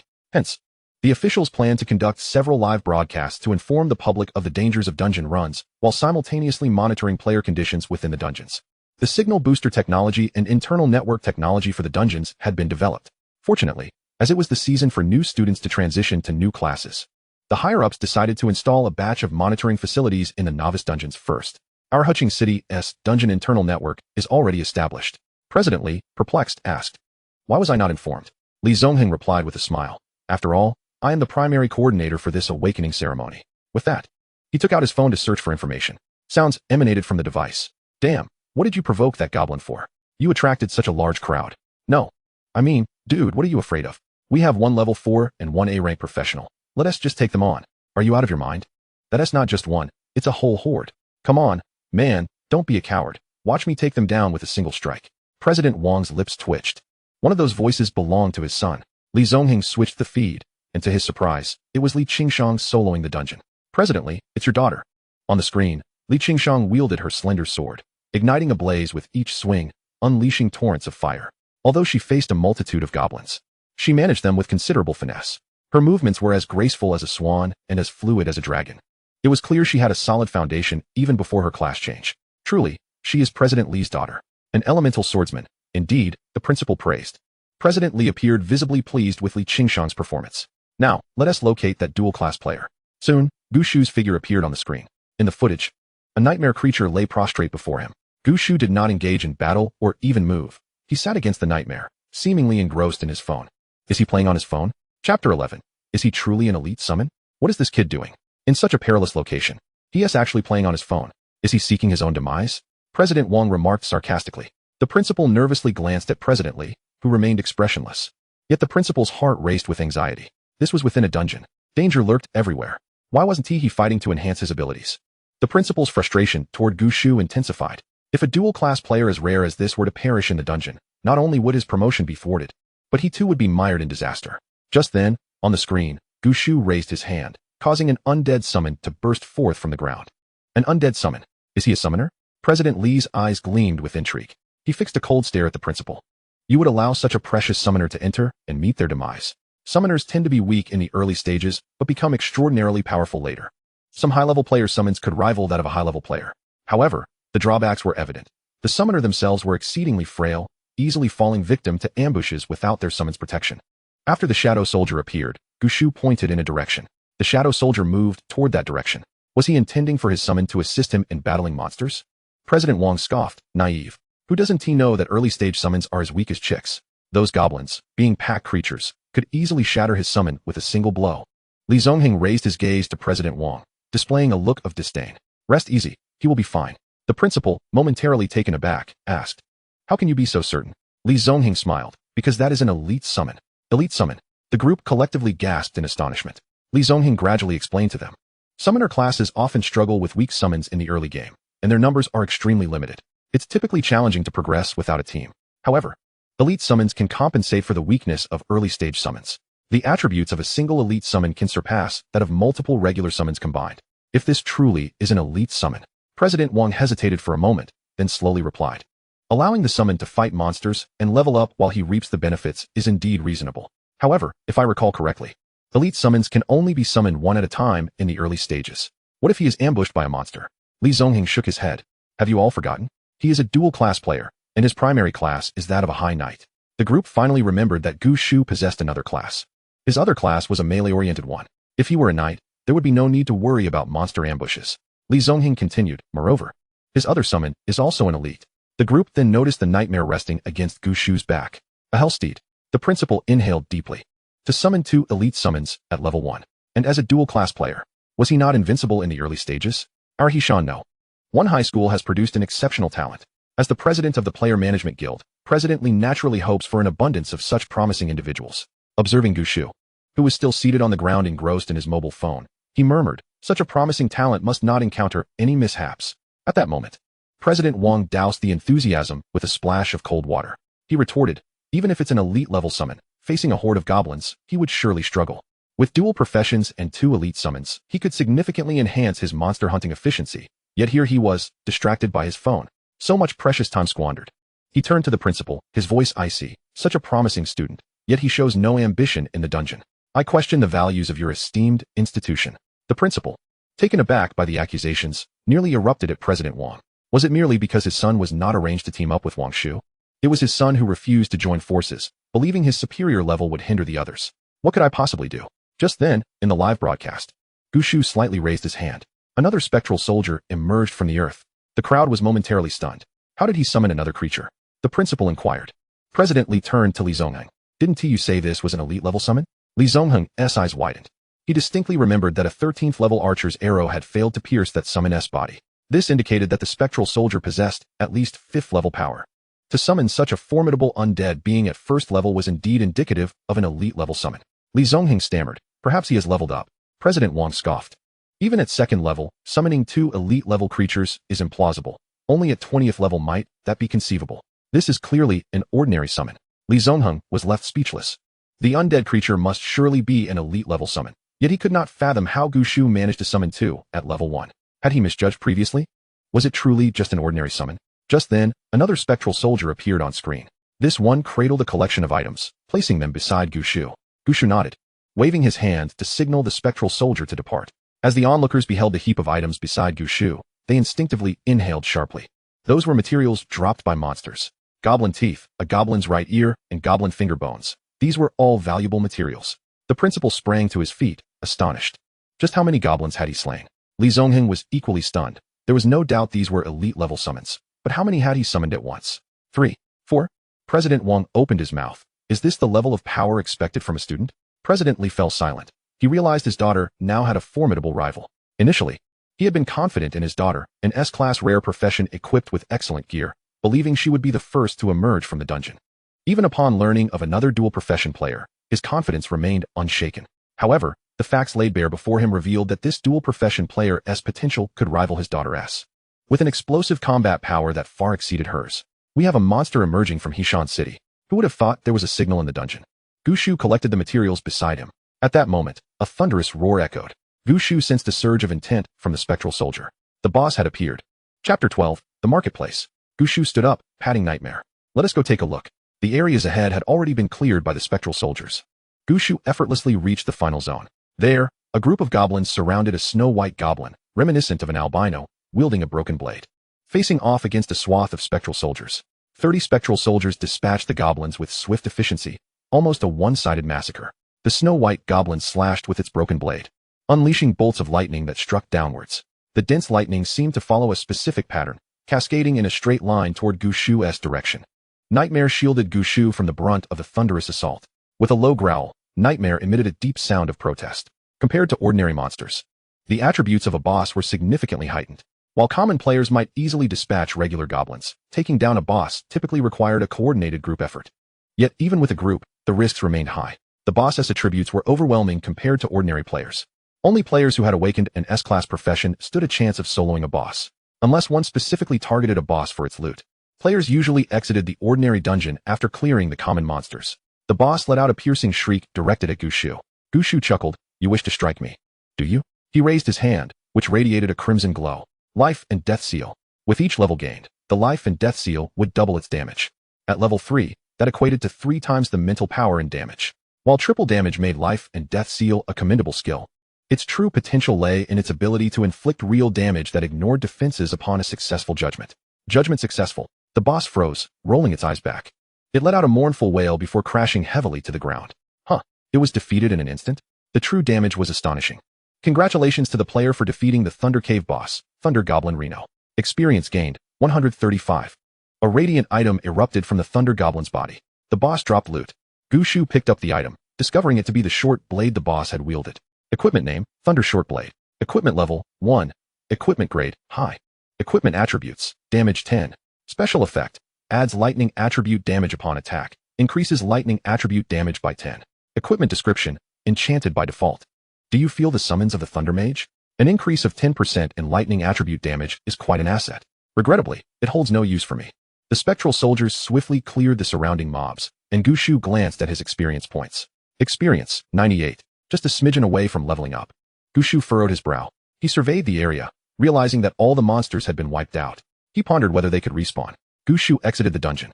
Congratulations, player, for successfully clearing the dungeon. You may re-enter in 3 days. Gushu was taken aback. He had to wait 3 days to re-enter the dungeon. Congratulations, player, for completing the ordinary level dungeon. The adventure level dungeon has been unlocked. Adventure level? Since re-entering the ordinary dungeon was not an option, what about the adventure level dungeon? Stepping through the blue vortex door, as soon as he exited the dungeon, he noticed several individuals staring intently at him. Is there a problem? Gushu frowned. The principal took a deep breath and said, Gushu, where did you go just now? Weren't you just sitting in that area playing on your phone? Why did you leave? And how did you exit the dungeon so quickly? Gushu was momentarily taken aback. How did they know? President Lee seemed to sense his confusion and explained, we installed surveillance devices in the dungeon to ensure the safety of all students. I see, Gushu realized. Does that mean my several skills have been revealed? Thus, I inquired, where did you just go, and why did you leave the dungeon? Originally, the ancient tree's summoned creatures were astounded by its prowess. However, just as they intended to continue observing the ancient tree, it abruptly departed. They scoured all surveillance, but found no trace of the ancient tree. It appeared that the boss area was not under their watch. A realization that dawned upon the ancient tree. It remarked, I ventured to battle the boss. Once the monsters were vanquished, I would return. The others gasped in disbelief. You want to fight the boss? They exclaimed in unison. You dared to face the boss alone, and you claim your dungeon is cleared? How much time has even passed? An untimely voice interjected, fight the boss? Do you have any idea how formidable the boss's attributes are? Just the sight of the boss would send you fleeing in terror. I suspect his summons were all vanquished, and he had no energy left to resummon, which is why he left the dungeon. The ancient tree paused, casting a glance at the somewhat portly middle-aged man. The principal introduced, allow me to present, this is Wang Tong, the vice president of the AOC Guild. And this is Li Dowie, the president of the Player Management Guild. The ancient tree nodded, greetings, President Li. It showed no inclination to acknowledge President Wang. Wang's expression darkened at this slight. A player not even at level 10 had the audacity to disregard me. The ancient tree then asked the principal. I obtained some materials and equipment in the dungeon. How can I exchange them? The principal pointed to a modest building nearby. Each dungeon has an exchange where you can trade, and you can also purchase some equipment and items there. The ancient tree nodded and made its way to the outpost. The principal and Li Zongheng exchanged glances. Shall we go take a look? Let's see how much this kid has looted. It will give us an idea of how many monsters he has slain. Upon arriving at the exchange, the front desk was manned by a rather lethargic woman.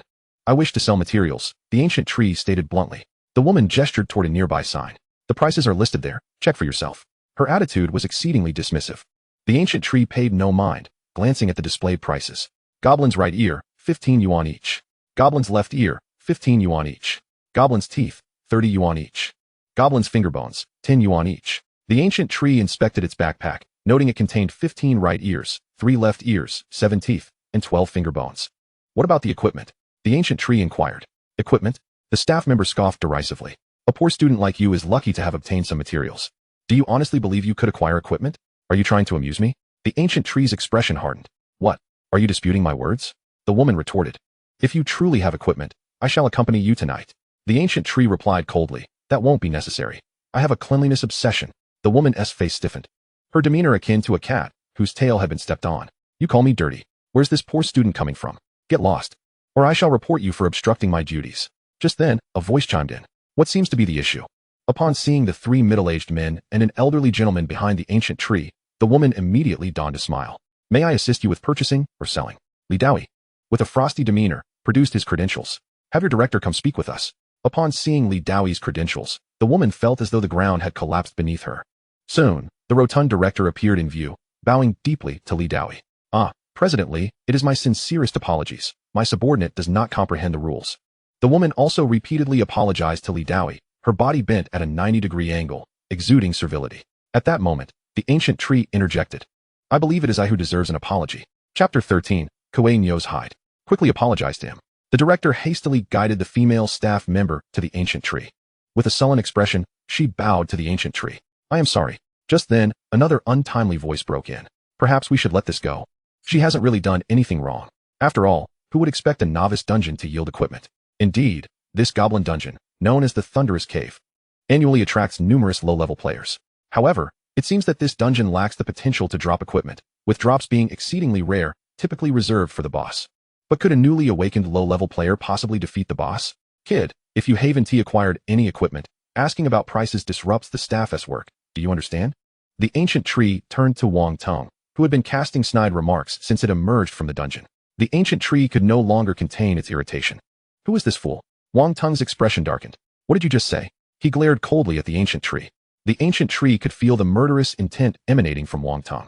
Whether or not I obtained equipment is my business. With that, the ancient tree turned to the exchange's director. I wish to sell materials and equipment. Do not waste my time. How do I sell the equipment? The director wiped the sweat from his brow, uncertain of the young man's status, especially with Li Daoi observing closely. If he displeased Li Daoi, his position as director would be in jeopardy. Equipment requires identification. If it is a common item, prices range from hundreds to thousands. But if the equipment possesses special effects, the price would be significantly higher. The ancient tree nodded. Understood. Just as it was about to produce the thunder blade and materials, Wang Tong's voice rang out once more. I refuse to believe you can truly present equipment. The ancient tree shot Wang Tong a sidelong glance. What if I do? Wang Tong sneered. If you do, I will pay for anything you choose from this exchange. The ancient tree nodded. Very well. With that, it produced the Thunderblade. As it revealed the Thunderblade, everyone's pupils involuntarily contracted. This was an item only obtainable from a boss. Ancient tree, you defeated the boss, exclaimed the principal. The ancient tree nodded. Indeed. You soloed the boss? Li Daoi scrutinized the ancient tree intently. Yes. Kid, could you let me see your summons again? Li Zongheng inquired. No. Why not? I am in a hurry. You've cleared the dungeon. What is your rush? The ancient tree replied, I wish to clear it again. It was merely a fraction of experience away from leveling up. Li Zongheng shook his head in amusement. You cannot re-enter this dungeon for 3 days. I am aware. The ancient tree replied, ignoring Li Zongheng further and turning back to the director. What is the price of this equipment? Wiping away the sweat on his brow, the director responded, the Thunderblade is an item only dropped by bosses, and the drop rate is exceedingly low. Rarity dictates value, and this Thunderblade is exceptionally rare. Possessing powerful effects, it is ideal for lightning attribute players. Though its level is low, even high-level players can utilize its special effects. Our exchange's price is 400,000. 400,000 for a single piece of equipment. Truly, being a player is lucrative, the ancient tree mused. Of course, luck is also essential. The ancient tree drew forth a pile of goblin materials from its backpack. Let's make some money. The exchange director wiped the sweat from his brow. Though he maintained a calm facade, he was deeply astonished. Where did this monster come from, capable of soloing a dungeon right after class change, even slaying a boss? All right. At that moment, Li Daoi suddenly interjected, hold on. I will purchase this piece of equipment for 500,000. The exchange operates at standard pricing. If sold privately, the price would only escalate. Very well, since I can secure an additional 100,000, there is no need to sell it for 400,000. He handed the thunder dagger over to Li Daoi, who promptly transferred the funds. Additionally, he sold the materials to the exchange, earning over 500.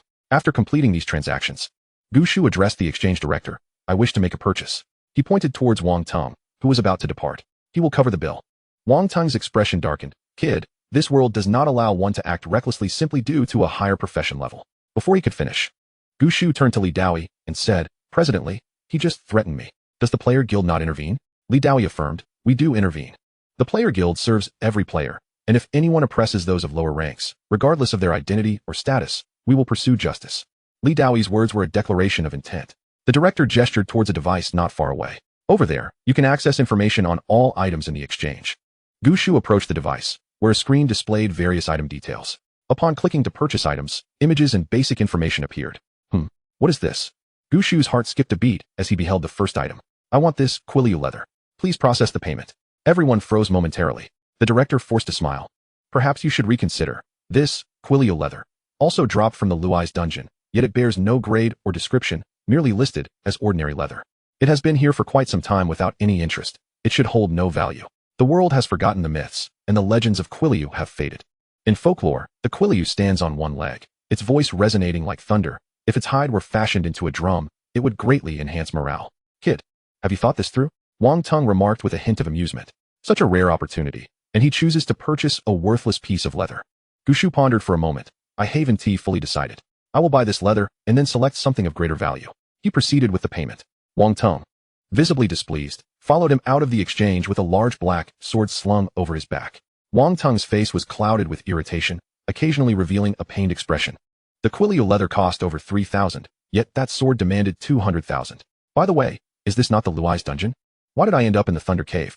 Li Zongheng explained. The Luai's dungeon is not a singular instance, but a collective term for the dungeons here. The Thunder Cave is merely a low-level dungeon suitable for players below level 10. I see, Gushu said, turning towards the dungeon entrance. Kid, you just emerged from a dungeon. You cannot re-enter.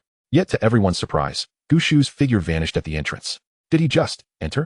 Does he possess a dungeon reset item?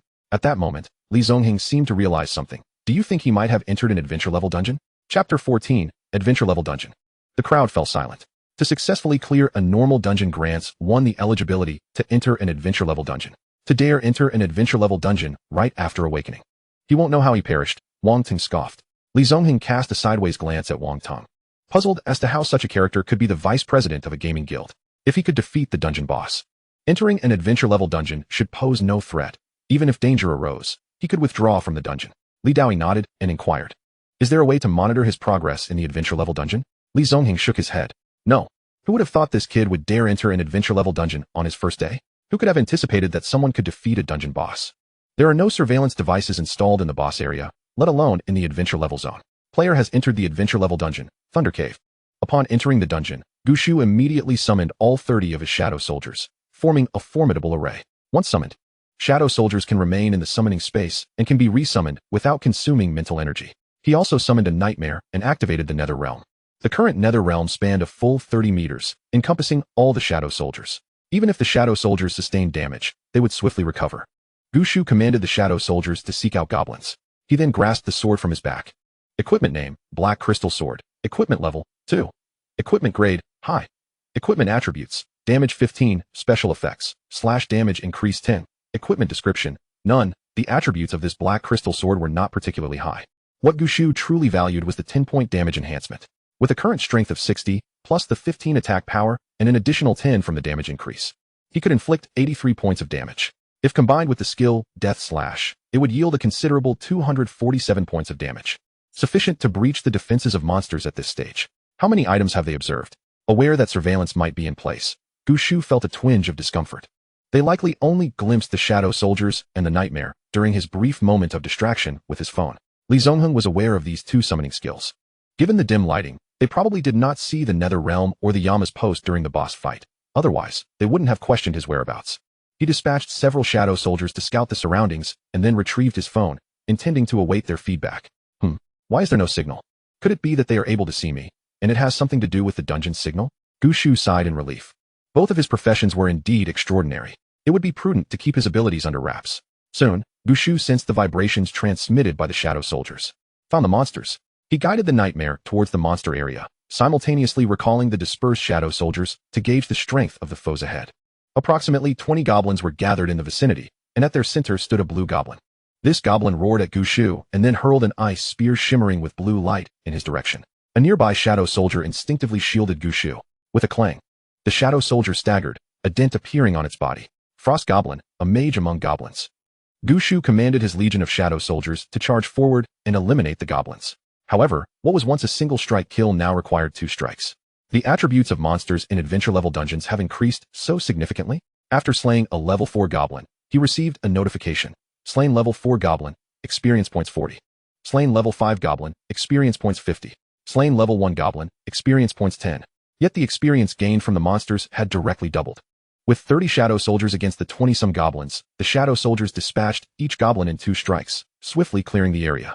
2 shadow soldiers executed a cross slash against the frost goblin, resulting in its demise. Slain level 7 frost goblin, experience points 105. Congratulations. Player level has increased to level 4. Finally, he leveled up. After reaching level 4, Gushu's attributes, strength, agility, constitution, each rose to 40 points, while his mental attribute surged to 80 points. Coupled with the attributes granted by Lord's Edict, his overall power had nearly doubled, placing him far ahead of his peers. At this moment, the ancient tree suddenly pondered a question. The attributes of the shadow soldiers had escalated to 115, and with the divine position of the King of Hell, talent, their attributes could be directly doubled. Did this not imply that my attributes would never surpass those of my subordinates? The ancient tree recalled the mythological legends. The King of Hell, steeped in rich mythos, always assigned tasks to his underlings. The wraiths fetched souls, the oxhead and horseface administered punishment, and the judge determined life and death. The profession of King of Hell primarily enhances summoned entities, boasting a higher rank than the legendary class of Death Lord. Naturally, the enhancement of summoned beings far exceeds that of the Death Lord himself. If the Death Lord were to ascend to a divine level, would it not mean that the enhancements he could provide to me would also be greater, thereby preventing my attributes from remaining inferior to those of my subordinates? The ancient tree commanded the shadow soldiers to venture into the next area. To his astonishment, over 30 goblins emerged before him, with 2 at the center, 1 red and 1 blue. A flame goblin? The ancient tree's summoning space had expanded to 40. After reaching level 4, summoning a single shadow soldier required 20 points of spirit. With his base spirit augmented by Lord's decree, the ancient tree could now summon 5 shadow soldiers at once. Go. Each of you select one. The 35 shadow soldiers surged forth. A sword flashed, and a goblin fell lifeless. With the ancient tree's level rising, the attributes of summoned entities had increased by half after reaching level 4. Now, he could finally slay a goblin with a single sword strike. However, the ancient tree glanced at his experience points. Experience points, 7. After level 4, the pace of leveling had slowed considerably. He needed to accelerate his progress. Scanning the shadow soldiers, the ancient tree instructed, do not collect the dropped materials for now.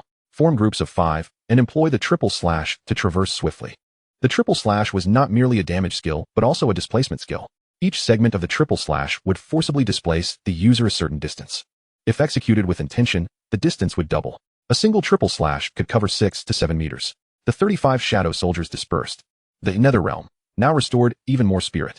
Soon, the ancient tree summoned another 5 shadow soldiers. This time, he did not pause for rest. He mounted his nightmare and sought out a goblin territory. To his surprise, there were 40 goblins present, along with an additional type of creature, a goblin bearing a bamboo basket filled with stones. A goblin rock thrower? Crush him. The death charge was initiated. The nightmare charged directly at the goblin rock thrower. The goblins shrieked as they charged at the ancient tree. In his hand, the black essence sword radiated a dark violet glow. The death slash was unleashed. In an instant, all goblins within a 4-meter radius were cleaved asunder. Chapter 15. He entered the nightmare level dungeon again. The goblin rock thrower hurled a stone at the ancient tree. The nightmare shook its head, sending the projectile flying. In terms of protecting its master, the nightmare performed admirably. Under the effect of death charge, its speed doubled, and in the blink of an eye, it reached the goblin rock thrower. The attributes of the nightmare surpassed even those of the shadow soldiers. The damage from death charge far exceeded that of the sword light cross slash. With this charge, the goblin rock thrower exploded as if a bomb had detonated within it, its body erupting into fragments. The remaining goblins, not knowing what to shout, charged fiercely at the ancient tree. Wait. As the goblins approached, the ancient tree commanded, Death Stomp. The nightmare executed the Death Stomp. Death Stomp tramples the target or the ground, inflicting 350 damage at the center, with a certain chance to cause stun or knockdown effects, and dealing 50 vibration damage within a 5-meter radius. Cooldown time, 10 minutes. With a resounding thud, the ground caved in, fissures radiating outward. Some goblins staggered, collapsing to the ground, while others fell into a dazed state. Cannot slay them instantly? As the goblins regained their composure, they hesitated and retreated a few steps, then let out a loud cry and scattered in panic. Chase them. The nightmare, bearing the ancient tree, surged forward. As he neared any goblin, the ancient tree struck with his sword. Given the current weakened state of the goblins, he could dispatch them effortlessly. He caught up with another goblin. But before the ancient tree could raise his sword, the goblin collapsed ahead, accompanied by a kill notification ringing in his ears. The ancient tree was momentarily stunned. I haven't even struck yet. How did they perish? Before him, more and more goblins fell, each accompanied by a kill notification echoing in his ears. It dawned on the ancient tree that it was the power of the nether realm at work. Within the confines of the nether realm, monsters continuously lost vitality. The nether realm's clearing capabilities proved to be exceptionally useful. Until now, the ancient tree had only regarded the nether realm as a tool for restoring spirit. He glanced at his experience points, which had risen to 17%. After reaching level 4, leveling had become exceedingly slow. He needed to clear this dungeon promptly to advance to the next one. The ancient tree, mounted on his nightmare, awaited the cooldown period before seeking out the next monster zone. After approximately half an hour, a notification chimed in his ears. Congratulations, player level has increased to level 5. At last, he had leveled up again. Clearing all the monsters in this dungeon might propel him to level 6. The Shadow Soldiers, employing the triple slash to traverse, coupled with their newfound attacking prowess, slaying a goblin with a single sword strike, allowed the ancient tree's experience to accrue rapidly. An hour later, the ancient tree suddenly sensed a wave emanating from the Shadow Soldiers. Had he found the boss once more? He arrived at the boss zone to find over 100 goblins gathered. The boss was still the Thunder Goblin, albeit now significantly larger. Oh dear. The boss swung its sword at the ancient tree, unleashing another cascade of lightning. Yet, once again, it was thwarted by the nightmare. So you wish to strike me? Is that your only skill? Judgment of life and death. The ancient tree concentrated a red glow in his hand. Judgment failed. The ancient tree was taken aback. This time, the judgment had failed. It only inflicted 4 times the spirit damage on the boss. The boss, as if struck by a powerful blow, roared furiously at the ancient tree before launching another lightning strike. Another attack? You seem fond of casting skills. Each of you, unleash a skill. The 40 Shadow Soldiers gripped their long swords tightly, executing a synchronized maneuver, and the ancient tree could almost hear the swish of their blades. The boss, witnessing the 40 Shadow Soldiers glaring at it, trembled. Though the boss's attributes were formidable, it could not withstand the sheer number of opponents. Suddenly, the first Shadow Soldier executed a triple slash, a beam of sword light cleaving through, leaving a terrifying gash on the boss. The Shadow Soldier quickly retreated, followed by the second, then the fourth, and the fifth. The boss emitted a shrill howl, raising its dagger to strike a Shadow Soldier. The soldier merely staggered slightly, a scratch appearing on its armor, before unleashing another sword light cross slash. Soon, the boss let out a mournful cry and collapsed. And yet there are many more of my subordinates waiting in line. Could you not endure just a bit longer? The ancient tree lamented. Li Qingshang emerged wearily from the dungeon. At this moment, she was battered and bruised, bearing the scorched marks of being struck by lightning. Upon noticing that none of her classmates had emerged from the instance, a smile graced her lips. This time, victory belonged to me. I was the first to emerge. And I even triumphed over the boss within the instance. This time, I am indeed the first. Alas, I did not level up to 4. I was merely a fraction of experience away. The experience design of this instance is truly vexing. Li Qingshang spotted a familiar figure and hurried over. Dad, I was first. Li Daoyi's eyes gleamed with approval as he replied, well done. He had been watching her actions through the surveillance and was taken aback to discover that Li Qingshang had gone after the boss and emerged victorious. First, she had cleared the minions and then faced the boss in a one-on-one duel. However, you are not the first. Li Qingshang's heart jolted, glancing around but finding no other figures. How could I possibly not be the first? I was the only one who came out. Li Daoyi chuckled. Someone else emerged before you. Gushu. Li Qingshang instinctively uttered the name. Li Daoyi was somewhat surprised. He knew his daughter well. She was fiercely competitive and always projected an air of pride to outsiders. The fact that she immediately thought of Gushu was unexpected.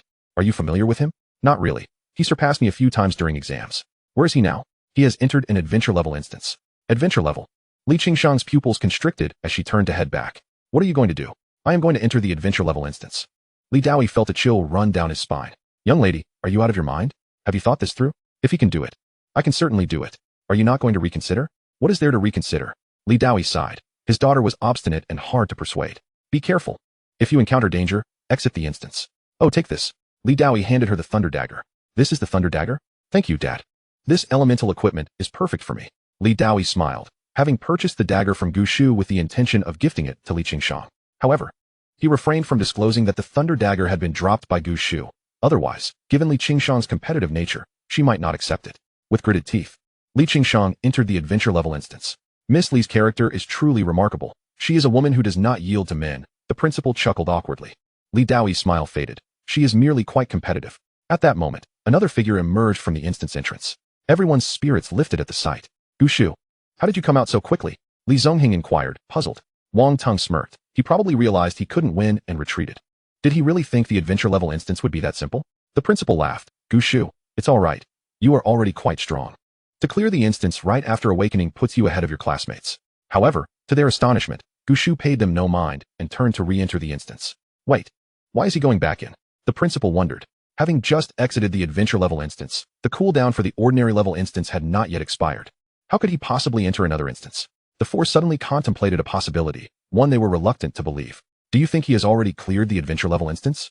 The instance he is entering now is the nightmare level. This is impossible. How long has it been since he cleared the ordinary instance? There is no way he could have cleared the adventure level instance that quickly. Wang Tung asserted confidently. The principal remarked, however, he has indeed entered the instance. Which can only mean one thing. He has successfully cleared the adventure level instance. Li Zongheng took a deep breath and posed a question. What level do you think he is now? The group fell silent for a moment, unsure how to respond. Even if he had cleared the ordinary instance, he could not have reached level 4.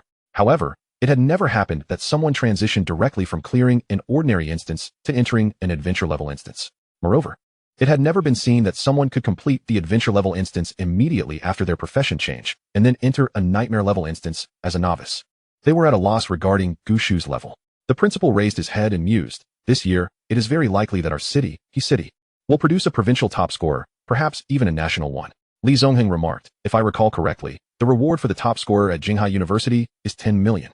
After saying this, he shook his head. Our Nanhai University truly cannot afford such a sum. I say, you are overestimating him, Wang Tung interjected, his face darkening. A talent of such extraordinary capability, having a conflict with him would not bode well for either the proud guild or himself. Each year, countless players awaken with exceptional talent. I believe President Li's daughter is also quite likely to contend for this year's national top scorer. The principal and Li Zongheng exchanged glances, ignoring Wang Tung. Li Daoi chuckled, remaining silent, but in his heart, he thought it was time to investigate the proud guild. Player has entered the nightmare level instance, Thunder Caves. Gushu glanced at his experience points. Level 5, with experience stuck at 98. Leveling up was becoming increasingly sluggish. Clearing all monsters in both ordinary and adventure level instances always left him just short of the experience needed to level up. Summoning 50 spectral soldiers and nightmares. Gushu checked his current attributes. Player, Gushu. Class, Death Lord, King of Hell. Level 5. Experience, 98. Strength, 50-51. Vitality, 50-51. Agility, 50-51. Mentality, 10051. Summoning space, 50-50. Mount space, 1-1. Equipment, Black Spirit Sword. Active skills, Hell Nightmare level 5. Death/level 5. Summon Swordsman Spectral Soldier level 5. Nether Realm level 5. Life and Death Seal level 5. Passive skills, Lord's Edict. Divine Position King of Hell. Gushu proceeded with his strategy, first dispatching a few spectral soldiers to scout the surroundings. Once the spectral soldiers located the monster area, Gushu gathered them to advance. Upon arriving at the monster area, Gushu's eyes sparkled with excitement. Before him loomed a horde of goblins, numbering over 100. Each one stared at Gushu with wild eyes, as if they intended to devour him alive. The nightmare level instance should grant me ample experience. This area also featured 2 new types of monsters, the bone-armored Goblin Centurion and the Cat Demon, restrained by several goblins with chains. 50 against 100. The numbers were no longer in their favor. Yet currently, both Gushu and the spectral soldiers possessed attributes that far surpassed those of an ordinary level 5 player. Charge. Gushu pointed forward, and before the spectral soldiers could form ranks, he had already surged ahead. The 50 spectral soldiers, grouped into teams of 5, launched their charge. The goblins shrieked, brandishing their bone weapons or clubs, surging forth in a frenzy. Death Slash. As the distance closed, Gushu activated Death Slash, cleaving a massive fan-shaped area within a 5-meter radius. Instant death, judgment successful. Instant death, judgment successful. Instant death, judgment successful. 3 consecutive notification sounds rang out, confirming that 3 goblins had been subjected to the instant death effect and were swiftly eliminated. Kill level 7 goblin, experience 175. Kill level 4 goblin, experience 100. Kill level 6 goblin, experience 150. The experience gained from ordinary monsters in the nightmarish dungeon surprisingly rivals that of the bosses found in regular dungeons. The ancient tree manipulates the nightmares and unleashes Death Stomp. With a resounding thud, the 2 goblins closest to the ancient tree are crushed to a pulp. Many surrounding goblins also succumb to negative states. At this moment, the spectral soldiers have caught up from behind. The ancient tree halts, encircled by the spectral soldiers, forming a fan-shaped area. Any goblin that dares to charge forward is swiftly dispatched with ease. Although immediate kills are not yet achievable, dealing with these goblins remains a simple task. As soon as the ancient tree's Death Strike cools down, it promptly unleashes the ability once more. With a fierce roar, the goblin captain brandishes its blade, releasing a surge of red light from its form. The remaining goblins emit their own battle cries, radiating crimson auras as if their very lifeblood is spilling forth. Their attacks become more fierce, and their movements more rapid. Can the goblin captain provide a buff? The life and death seal activates. Now, even a failed judgment can inflict quintuple mental damage. A torrent of red light bursts forth from the ancient tree's hand. The King of Hell decrees your demise at the 3rd watch, who grants you reprieve until the 5th. Judgment successful. The goblin captain freezes momentarily, collapsing where it stands. A green light erupts from the fallen goblin captain. Green light. It has dropped a mid-level piece of equipment. Equipment levels are classified as white for ordinary, green for mid-level, blue for high-level, and purple for rare. The disparities between these grades are akin to the vast differences in professional ranks. A howl suddenly pierces the air, as if something sharp is hurtling towards the ancient tree. The nightmare emits a shriek, kicking away an object. Turning around, the ancient tree discovers it is a cat demon. The cat demon lets out a cry, but its eyes reveal a glimmer of fear as it cautiously regards the nightmare before slowly retreating. However, it quickly becomes stiff, drained of vitality by the realm of shadows, collapsing to the ground. The cat demon is fast and possesses high attack power, yet its defenses are lacking, with the ancient tree's shadowy domain augmenting their resilience. Even if the spectral soldiers are injured, they recover swiftly. It takes merely 3 strikes to fell a goblin. Not to mention that the spectral soldiers can also utilize skills. In no time, the goblin ranks are significantly diminished. The formation of spectral soldiers becomes impenetrable.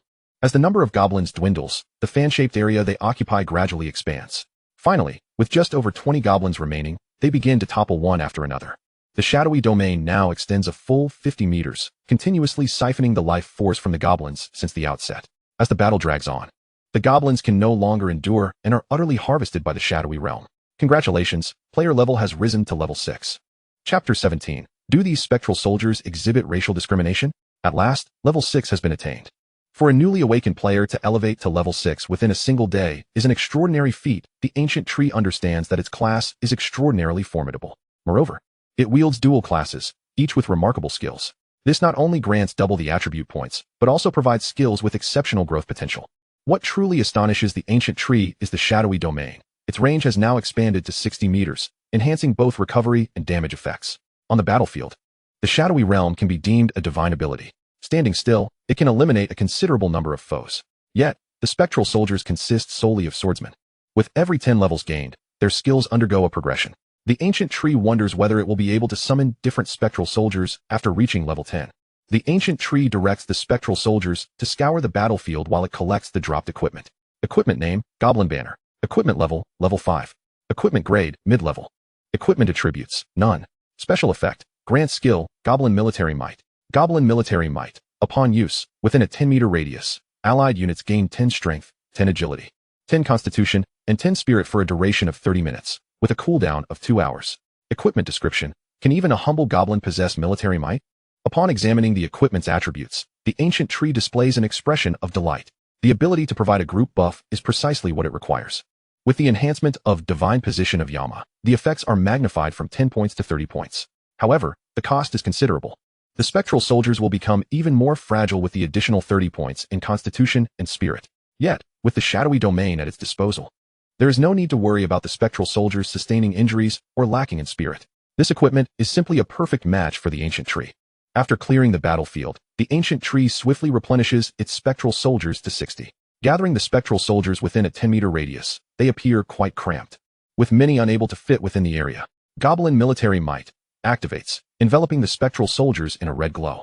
However, the crimson light quickly dissipates, leaving the ancient tree taken aback. Why was there no effect?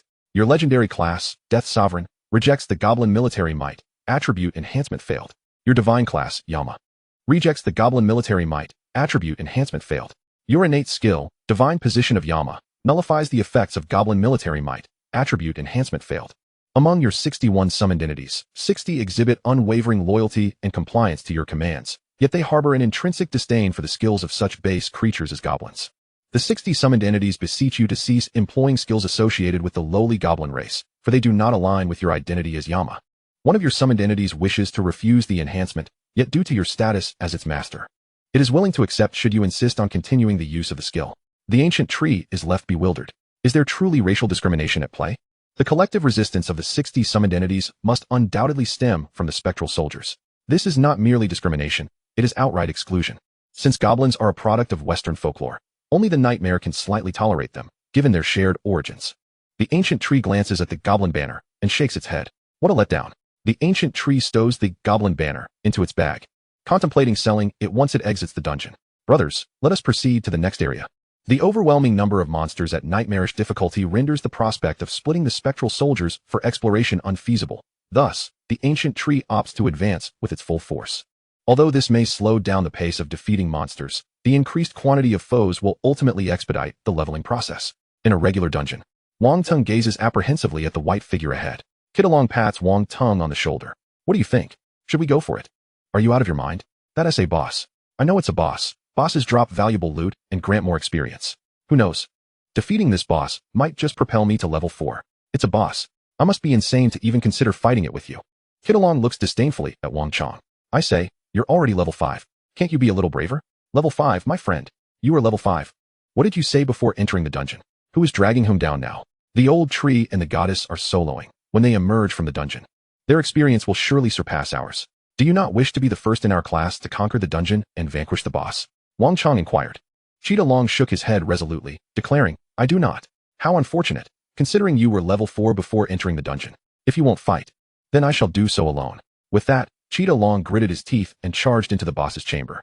Look, Cheetah had exposed his position, boldly presenting himself within the goblin's line of sight, even picking up a stone from the ground and throwing it at one of the goblins. Come at me. He taunted before turning to flee. The Thunder Goblin let out an enraged roar, commanding the goblins to pursue Cheetah. Cheetah's strategy was straightforward. Lure the ordinary goblins out of the boss's lair, eliminate them, and then engage the boss in a one-on-one duel. Old Tree must be capable of soloing. His level surely surpasses mine, and his class is undoubtedly more formidable. I must exert myself even more. He refrained from teaming up with Old Tree, fully aware that forming a party would siphon off a portion of Old Tree's experience. He did not wish to hinder Old Tree's progress. Yet, simultaneously, he did not desire to fall behind. Before their class transitions, they were close comrades. Post-transition, he resolved not to let Old Tree pull too far ahead. This way, he could maintain his composure and continue to call Old Tree Old Tree. If he were to lag significantly behind, he would find it difficult to uphold their brotherly camaraderie. As for the misunderstandings of others and the world's prejudice against necromancers, he chose to let them be. Wang Chong observed Cheetah's retreating figure, his mouth agape. Has this lad lost his mind? Seeing the menacing goblins, he clenched his teeth and followed suit. Humanity has never lacked in the ballads of courage. It is a song uniquely theirs. With a swift cross-slash of his sword, Cheetah dispatched a goblin, only to feel a tremendous force strike him from behind. He had been attacked. In a moment of carelessness, he fell to the ground. Surrounding goblins seized the opportunity, launching a coordinated assault against Cheetah. His expression darkened. It dawned on him just how perilous the dungeon truly was. One misstep could indeed cost him his life. With a deliberate fist strike, a powerful gust from the blow sent all the goblins flying. Damn it, you truly are insane. Cheetah exclaimed, astonished. What are you doing here? Wang Chong cursed. Damn it, how can you speak so casually? Are you truly seeking death? I came to see if you were still alive, to collect your corpse. Cheetah rose, laughing while reproaching. Get lost, you harbinger of doom. I aim to become the foremost swordsman. How could I possibly perish so easily? Together, they dispatched the surrounding goblins. Cheetah wiped his sword and continued towards the boss's chamber. Are you still going? Wang Chong inquired. Cheetah nodded affirmatively. Yes, I find that boss quite displeasing. I must eliminate him today. Wang Chong tightened his fists, stating, then let us proceed. Did you not say you did not wish to fight the boss? Wang Chong replied, indeed, so I will hold off the smaller foes while you face the boss. If you fail in your challenge, or if I cannot handle the minions, I shall exit the dungeon. Do not blame me if you perish. Cheetah exclaimed. Finally you found your backbone. How rare. He tossed Cheetah a potion. What is this? Cheetah inquired as he caught the vial. A health potion. It can heal your wounds. If you find yourself overwhelmed, this will save your life. Wang Chong's expression turned pained. If you do not use it, be sure to return it to me. Understood. They exchanged a fist bump and entered the boss's chamber. Chapter 18, The Goblin King. Upon entering the dungeon, Cheetah disregarded the goblin foot soldiers and charged straight for the boss. A few goblins attempted to rush him, but Wang Chong stood guard in front of him. With a monstrous cry, the boss swung a blade at Cheetah clang. Cheetah parried the Thunder Goblin Reno's dagger. A dent appeared on the blade, sending a tingling sensation through Cheetah's arm. Damn it. This wretched creature's weapon is enchanted. Cheetah delivered a swift kick to the Thunder Goblin's abdomen. The small, hunched goblin was sent soaring. Sword light cross slash. Cheetah bellowed, unleashing 2 arcs of sword light that formed a cross. The central area of the cross inflicted double damage. The Thunder Goblin let out a pained scream, swinging its blade towards Cheetah. This time, Cheetah dared not block with his sword. He swiftly dodged, but at that moment, a bolt of lightning struck him directly. The electric shock rendered his body numb, leaving him momentarily incapacitated. The Thunder Goblin swung its dagger at Cheetah. In a crucial moment, the paralysis effect dissipated. Cheetah hastily retreated, but the goblin's blade still grazed his abdomen, causing blood to spurt forth. He collapsed to the ground, his face pale. Damn it. How can this creature's damage be so high?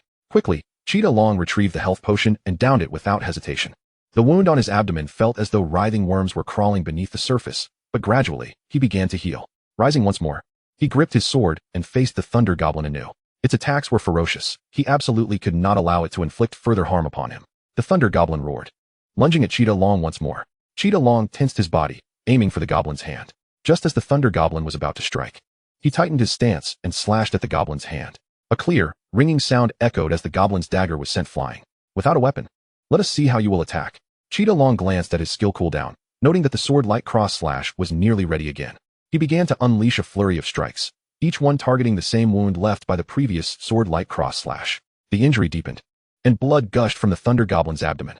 Strike after strike, he showed no signs of pause, like a tempest unleashed. The Thunder Goblin was driven into a corner. Suddenly, currents of electricity surged around the Thunder Goblin. It appeared to enter a frenzied state, muscles bulging as it let out a furious roar. Recklessly throwing a punch at Cheetah Long's expression shifted, and he hastily raised his sword to defend. Clang! The sound of metal meeting metal rang out. Cheetah Long's sword shattered. A punch connected with Cheetah Long. Though he had mitigated some of the force with his sword, he was still sent flying. Damn it! This boss has a second phase. Cheetah Long felt his stomach churn as he forced himself to stand upright. The Thunder Goblin roared again, charging at Cheetah Long once more. This time, Cheetah Long did not dodge. The boss's speed was too great. He believed that attempting to evade would be futile. It seemed he could discern a look of disdain in the boss's eyes. Is it a case of the mantis trying to stop a chariot? Or will the brave prevail in a narrow encounter? Sword-like cross-slash. The skill had finally cooled down. With his broken sword, he unleashed the cross-slash, aiming for the Thunder Goblin's abdomen. The immense inertia from the goblin's charge, combined with the skill's might, finally breached the Thunder Goblin's defenses. A massive cross-shaped gash appeared on the Thunder Goblin's abdomen. The gaping wound pierced through its skin, spilling its internal organs mixed with blood from the cruciform injury. Cheetah Long, too, was not unscathed, having been struck by a punch that sent him reeling. As he lay on the ground, his consciousness faded into a void. When he regained awareness, he feared he might not rise again. Surely, the boss must have been defeated by now. Just as this thought crossed his mind, a piercing, anguished roar filled the air. Cheetah Long's expression changed. The beast was still alive. At the periphery of his vision, a white silhouette crackling with arcs of electricity drew ever closer. Damn it, this has escalated. Had I known, I would have refrained from engaging the boss. Just then, a somewhat stout figure appeared before him. Intentional heavy punch. A powerful gust from the punch struck the Thunder Goblin, exacerbating its already terrifying injuries. Zidilin seemed to hear the kill notification. The Thunder Goblin, already on its last legs, finally collapsed to the ground. Damn it, I saved you again. Hurry and return my life potion. I need to replenish my health. In the distance lay a heap of goblin corpses. Wang Chong was also battered and bruised. The final, intentional heavy punch had exhausted all his strength. Zidilin chuckled. I've used it. What? You used it? Do you have any idea how expensive that potion is? You need to compensate me. Zidilin replied with a grin, but we defeated the boss. Wang Chong's body trembled. Yes, we did defeat the boss. I defeated the boss. Our performance will surely be first. Zidilin inquired. Did the boss drop anything? Wang Chong scoffed. Don't mention it. Nothing dropped. What a colossal loss. So what was the point of battling this boss? Zidilin weakly smiled. Defeating the boss is the greatest significance, isn't it? With that, Zidilin sat up. Assist me. I'm feeling a bit weary. Without waiting for Wang Chong's consent, Zidilin draped his arm over Wang Chong's shoulder. I'm truly exasperated with you. Enough. We cleared the monsters. Let us exit the dungeon. The two exited the dungeon, with Wang Chong supporting Zidilin as they stepped through the portal. Li Zongheng appeared beside them at some point. Let me heal you. The principal produced a staff, casting a white light that enveloped the two. Their previously exhausted forms gradually regained some strength. We truly are in first place. Not only were we the first to emerge, but we also defeated the boss. Haha. We are the champions. The principal was momentarily taken aback. You also defeated the boss? Zidilin noted the principal's use of also, and scanned the area, but found no sign of the ancient tree. Where is the ancient tree? And where is Goddess Li? Li Zongheng replied with a smile. They have long since exited and entered a higher-level dungeon. Wang Chong gasped in disbelief. A higher-level dungeon? Are you kidding me? Li Zongheng continued. Yes, Li Qingshang has entered the adventure level, while the ancient tree has ventured into the nightmare level. Nightmare level. Wang Chong opened his mouth. They are monsters, aren't they? The last remark was directed at Zidilin, but when he turned around, he found Zidilin heading back towards the dungeon. No, buddy. What are you doing? Zidilin flashed a bright smile. I'm almost level 4. I'm going to grind levels in the adventure level dungeon. I'll come out once I hit level 4. After pausing for a moment, he solemnly added, this time, I want to fight the boss. With that, he turned and entered the dungeon. Damn it, you're insane. Wang Chong cursed and chased after him.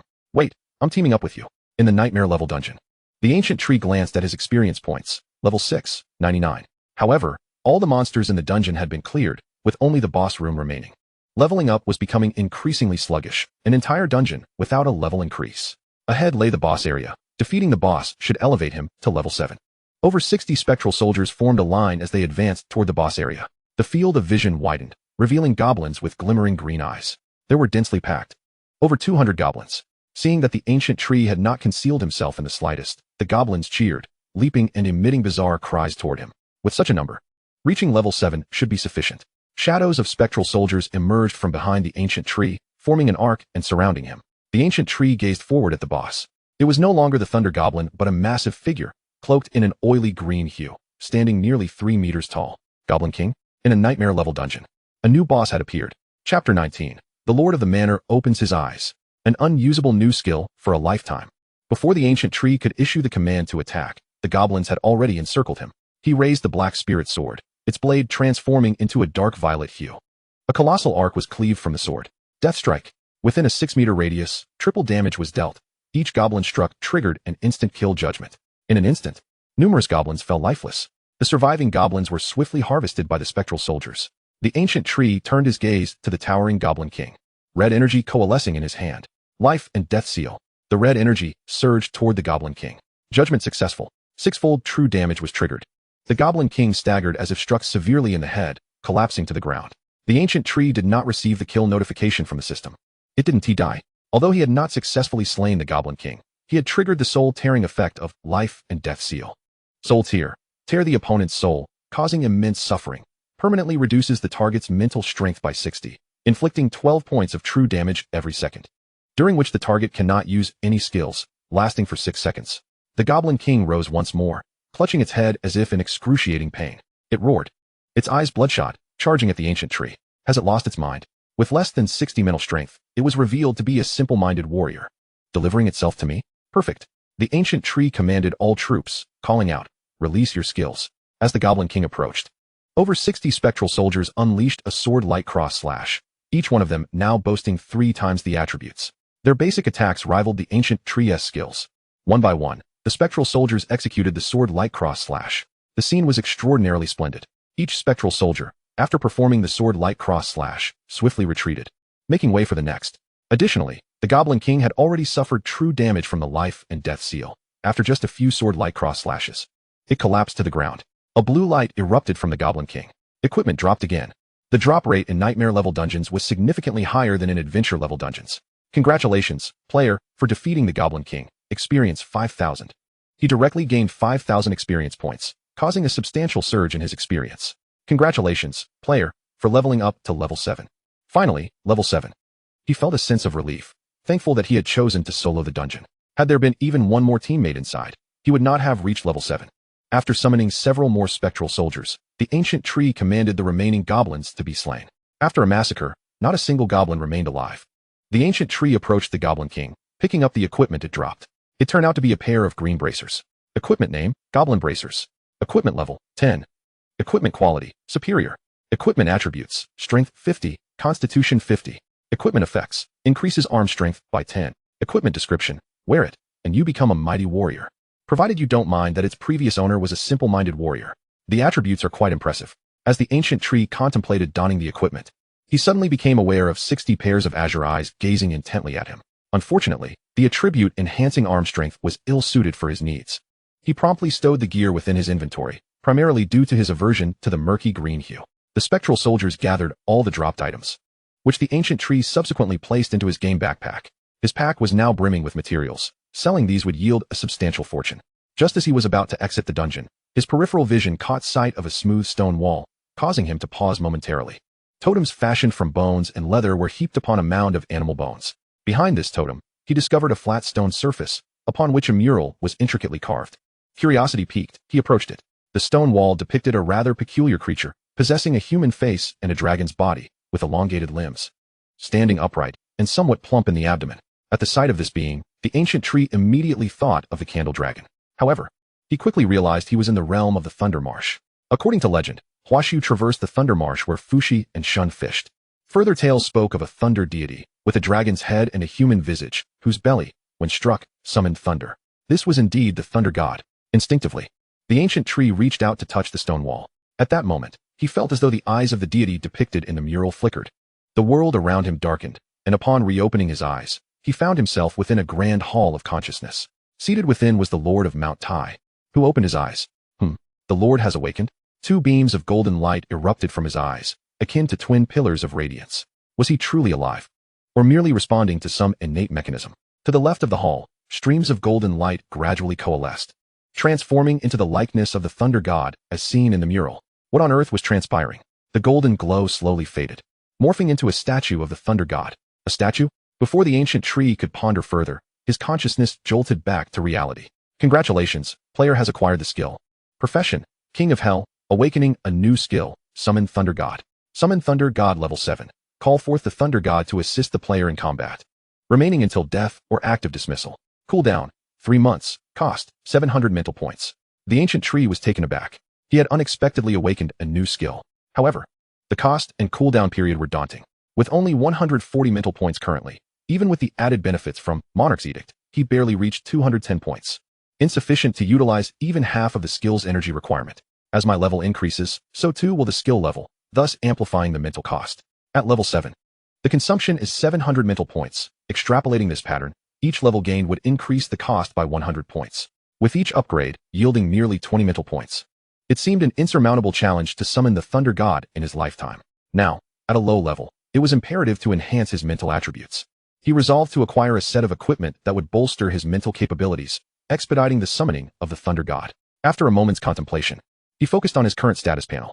Player, Ancient Tree. Profession, Death Monarch, King of Hell. Level, 7. Experience, 2. Strength, 70-61. Vitality, 70-61. Agility, 70-61. Mental, 14061. Summoning space, 60-70. Divine Summoning Space, 0-1. Mount Space, 1-1. Equipment, Black Essence Sword. Active skills, Hellish Nightmare level 7, Death Strike level 7, Summon Swordsman Spectral Soldier level 7, Nether Realm level 7, Life and Death Seal level 7. Summon Thunder God level 7. Passive skills, Monarch's Edict, Divine Position, King of Hell. He had acquired an additional summoning space, and summoning did not consume the regular summoning capacity. Pondering, the ancient tree exited the dungeon with thoughts of how to enhance his mental attributes. Chapter 20, Dungeon Evaluation. A 12-member team emerged from the dungeon, with the leader, a girl, exclaiming, "We are the first to exit. We are number 1. Li Zongheng and the principal exchanged a glance, shaking their heads in amusement. Why did everyone believe they were in first place? That ancient tree, possessing dual professions. What of it? To their surprise, Li Qingshang also emerged. Strength in numbers prevailed. Sister Qi, thanks to you, we should accumulate a good score. The leading girl beamed. This is everyone's effort. Li Zongheng retrieved a pair of glasses from his game backpack and donned them. The others were also nearing their exit. His glasses emitted a faint glow, evidently an item of equipment. He began recording on a notepad. Qi Yun, level 2. Wang Longgang, level 2. Wang Yuanping, level 2. All were uniformly at level 2. A flicker passed across Li Zongheng's glasses, obscuring his expression. All level 2s. The large group diluted the experience points, a detriment. Yet, if they managed to clear all goblins, reaching level 3 was certainly feasible. They must have overlooked certain areas. Qi Yun was commendable, displaying leadership skills, a positive factor. He noted down Qi Yun with 75 points, while the others received 60. Congratulations, you have passed. Qi Yun was taken aback, questioning, "Teacher, as the first team out, shouldn't we score higher?" Li Zongheng replied, "With 12 members, even if all are D-rank professions, clearing all the goblins should be entirely achievable. Your failure to reach level 3 indicates that not all goblins were eliminated." Upon hearing this, everyone instinctively turned toward Qi Yun. "This is your fault. I told you we should clear all the monsters, but you insisted on leaving the dungeon." Qi Yun's eyes reflected her unwillingness. "I thought that being the first to exit might earn us bonus points. Stop making excuses, you were clearly frightened. I saw you trembling when the goblins tugged at your hair." Qi Yun turned to Li Zongheng. "Teacher, the first group out of the dungeon should receive bonus points, right?" Li Zongheng nodded, affirming yes. He discreetly erased Qi Yun's score of 75, adjusting it to 70. While her organizational skills were commendable, her mindset was lacking, and her leadership ability was insufficient. The criteria for bonus points for being the first to exit the dungeon required that all monsters, excluding the boss, be cleared. If they managed to defeat the boss, additional points would be awarded. Regrettably, they did not meet these standards. Excellent. In that case, our score should be quite decent. Qi Yun clung to hope, as if grasping a lifeline. However, it was unfortunate that the first to exit was not her. Li Zongheng ceased to engage with Qi Yun further. Qi Yun stood amidst the winds, bewildered. How could this be? We clearly exited first. Another group of 5 emerged from the dungeon, all at level 3, a commendable achievement. Li Zongheng announced their levels one by one. The other team cast envious glances at Qi Yun upon hearing their levels. The 5 had all reached level 3. Regardless of whether they had cleared all monsters in the dungeon, they had at least passed. Li Zongheng awarded them a score of 75. Another wave of individuals exited. This trio bore numerous injuries, their faces marked by terror. Li Zongheng's expression remained impassive as he stated, all level 2, and none have passed. Upon hearing their failure, the 3 grew frantic. Why? We leveled up. To level 2. Li Zongheng coldly responded, you suffered casualties. I recall your team consisting of 6 members, 3 of whom perished. The Thunder Cave dungeon only houses the most basic goblins. 6 members should suffice, especially with a C-rank profession among you. Yet you have sacrificed half of your comrades, and still only advanced by 1 level. Regardless of whether you acted out of fear, betrayal, or a refusal to assist, you are not worthy of being teammates. You are ill-suited for entering the secret realm. A boy stammered, but they were terrifying. They truly could kill. Once someone dies, there is nothing left. Li Zongheng replied, his tone somber. Then why did you still choose to become a player? I awakened as a D-grade combat class. Li Zongheng remained expressionless, seemingly indifferent to the death of others within the instance. The school did not compel you to enter the instance. In fact, they informed you of its dangers beforehand. You had the option to abstain from entering, and even if you did, you could have coordinated effectively with your teammates, yet you failed to do so. Li Zongheng's face was devoid of emotion. Perhaps you should consider attending an ordinary university, as the player profession does not suit you. A short while later, another group emerged from the instance. It was a 10-member team, entirely comprised of females. Thank you, Sister Luo. Without you, we probably wouldn't have reached level 3. The girl in the front nodded. She seemed taciturn and somewhat aloof. Sister Luo is so stunning. I want to marry her. Li Zongheng began to jot down notes. All were at level 3, quite impressive. Whether in a 10-member or 12-member group, individual experience gained within the instance was nearly identical. Only by eliminating all the monsters could they hope to attain level 3. The leader of the group, Luo Xiaowei, held a B-grade class and appeared to be well respected. Yet her lack of words raised questions about her ability to coordinate the team. Li Zongheng pondered for a moment and awarded Luo Xiaowei a score of 90, while the others received 75. Suddenly, 2 loud voices erupted from within the instance. It's your fault. Why did you provoke so many monsters? How was I to know their attributes had increased so much? Damn it, you nearly got me killed. If I ever go into an instance with you again, I swear I'll change my last name.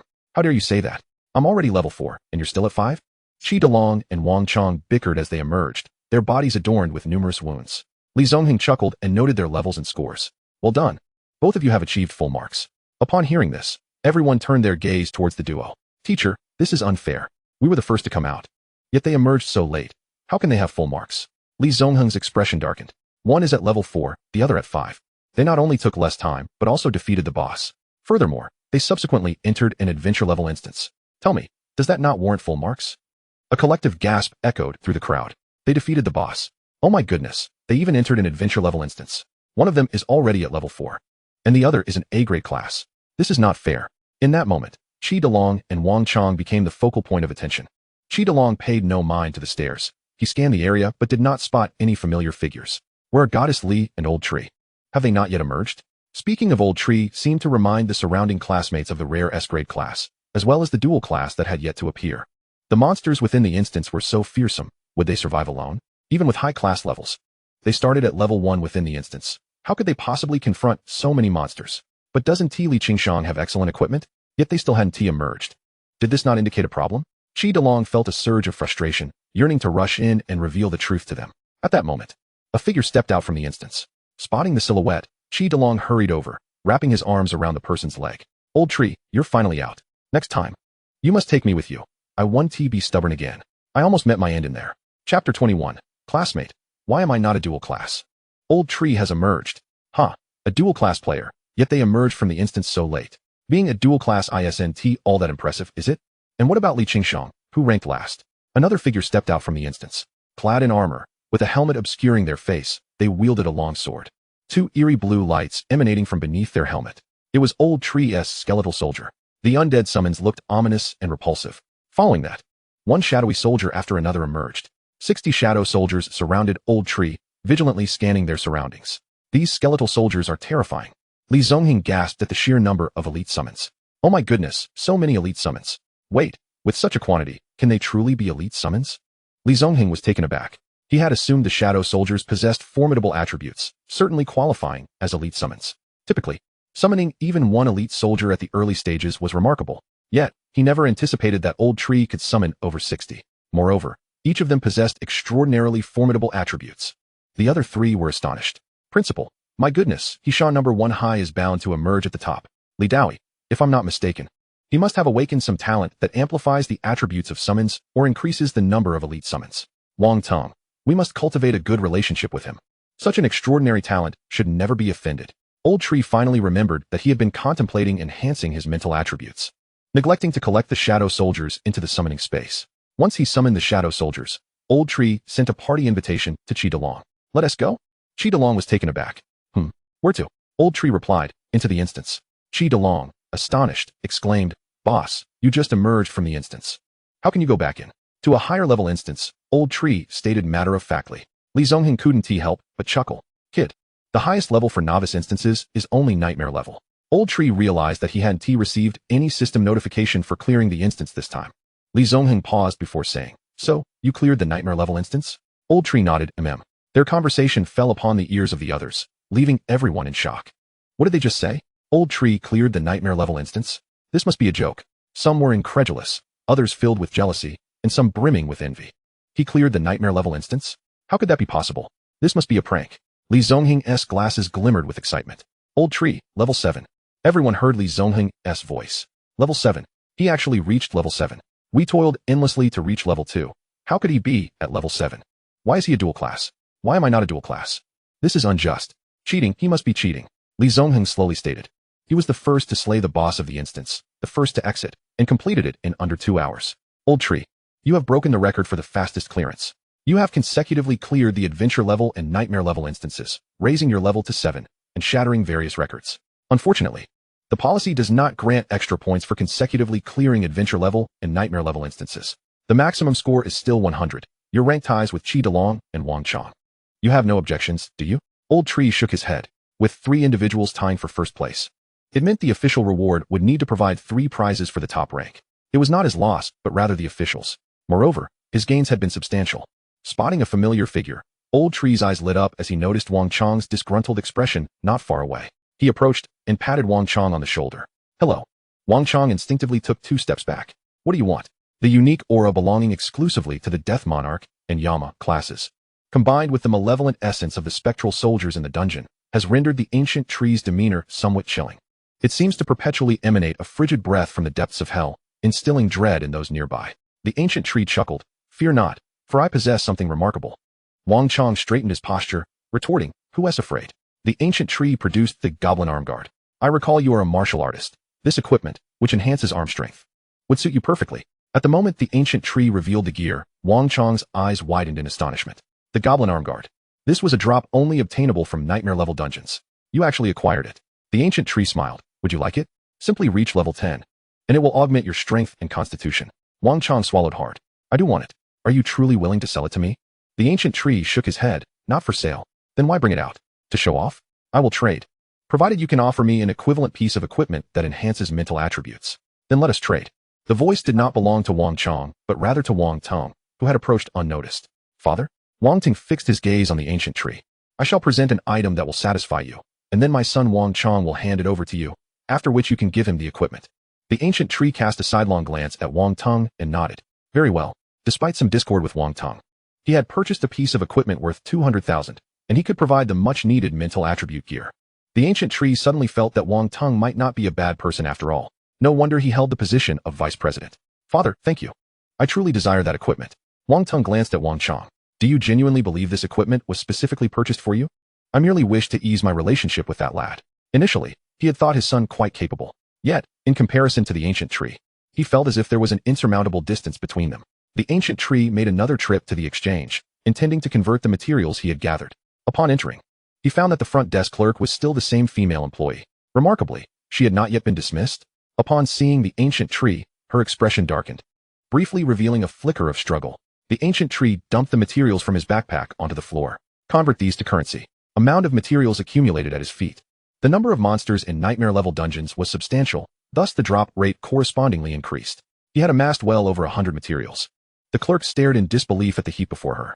Suddenly, she looked up. You obtained all of these? The ancient tree nodded. The clerk inhaled sharply.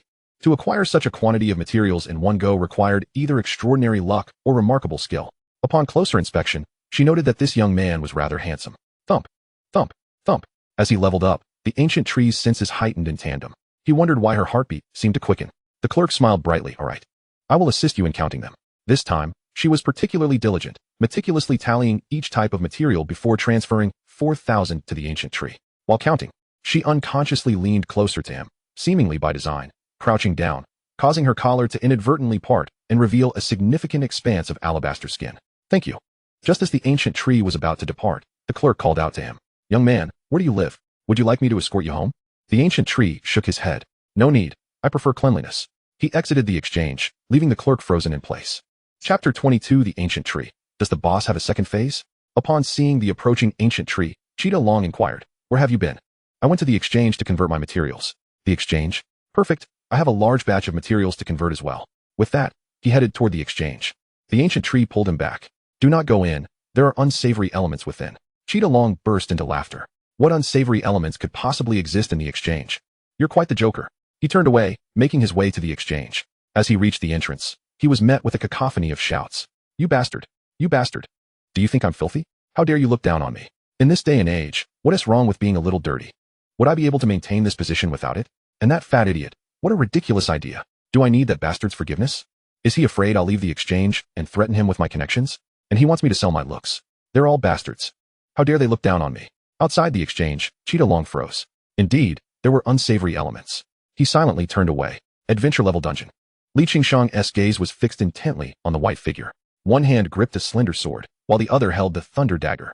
Faced with a boss enhanced in attributes, she opted for a cautious approach, first clearing the minions before engaging the boss in a one-on-one duel. Fortunately, the elemental swordsman was a formidable class in both solo and group combat.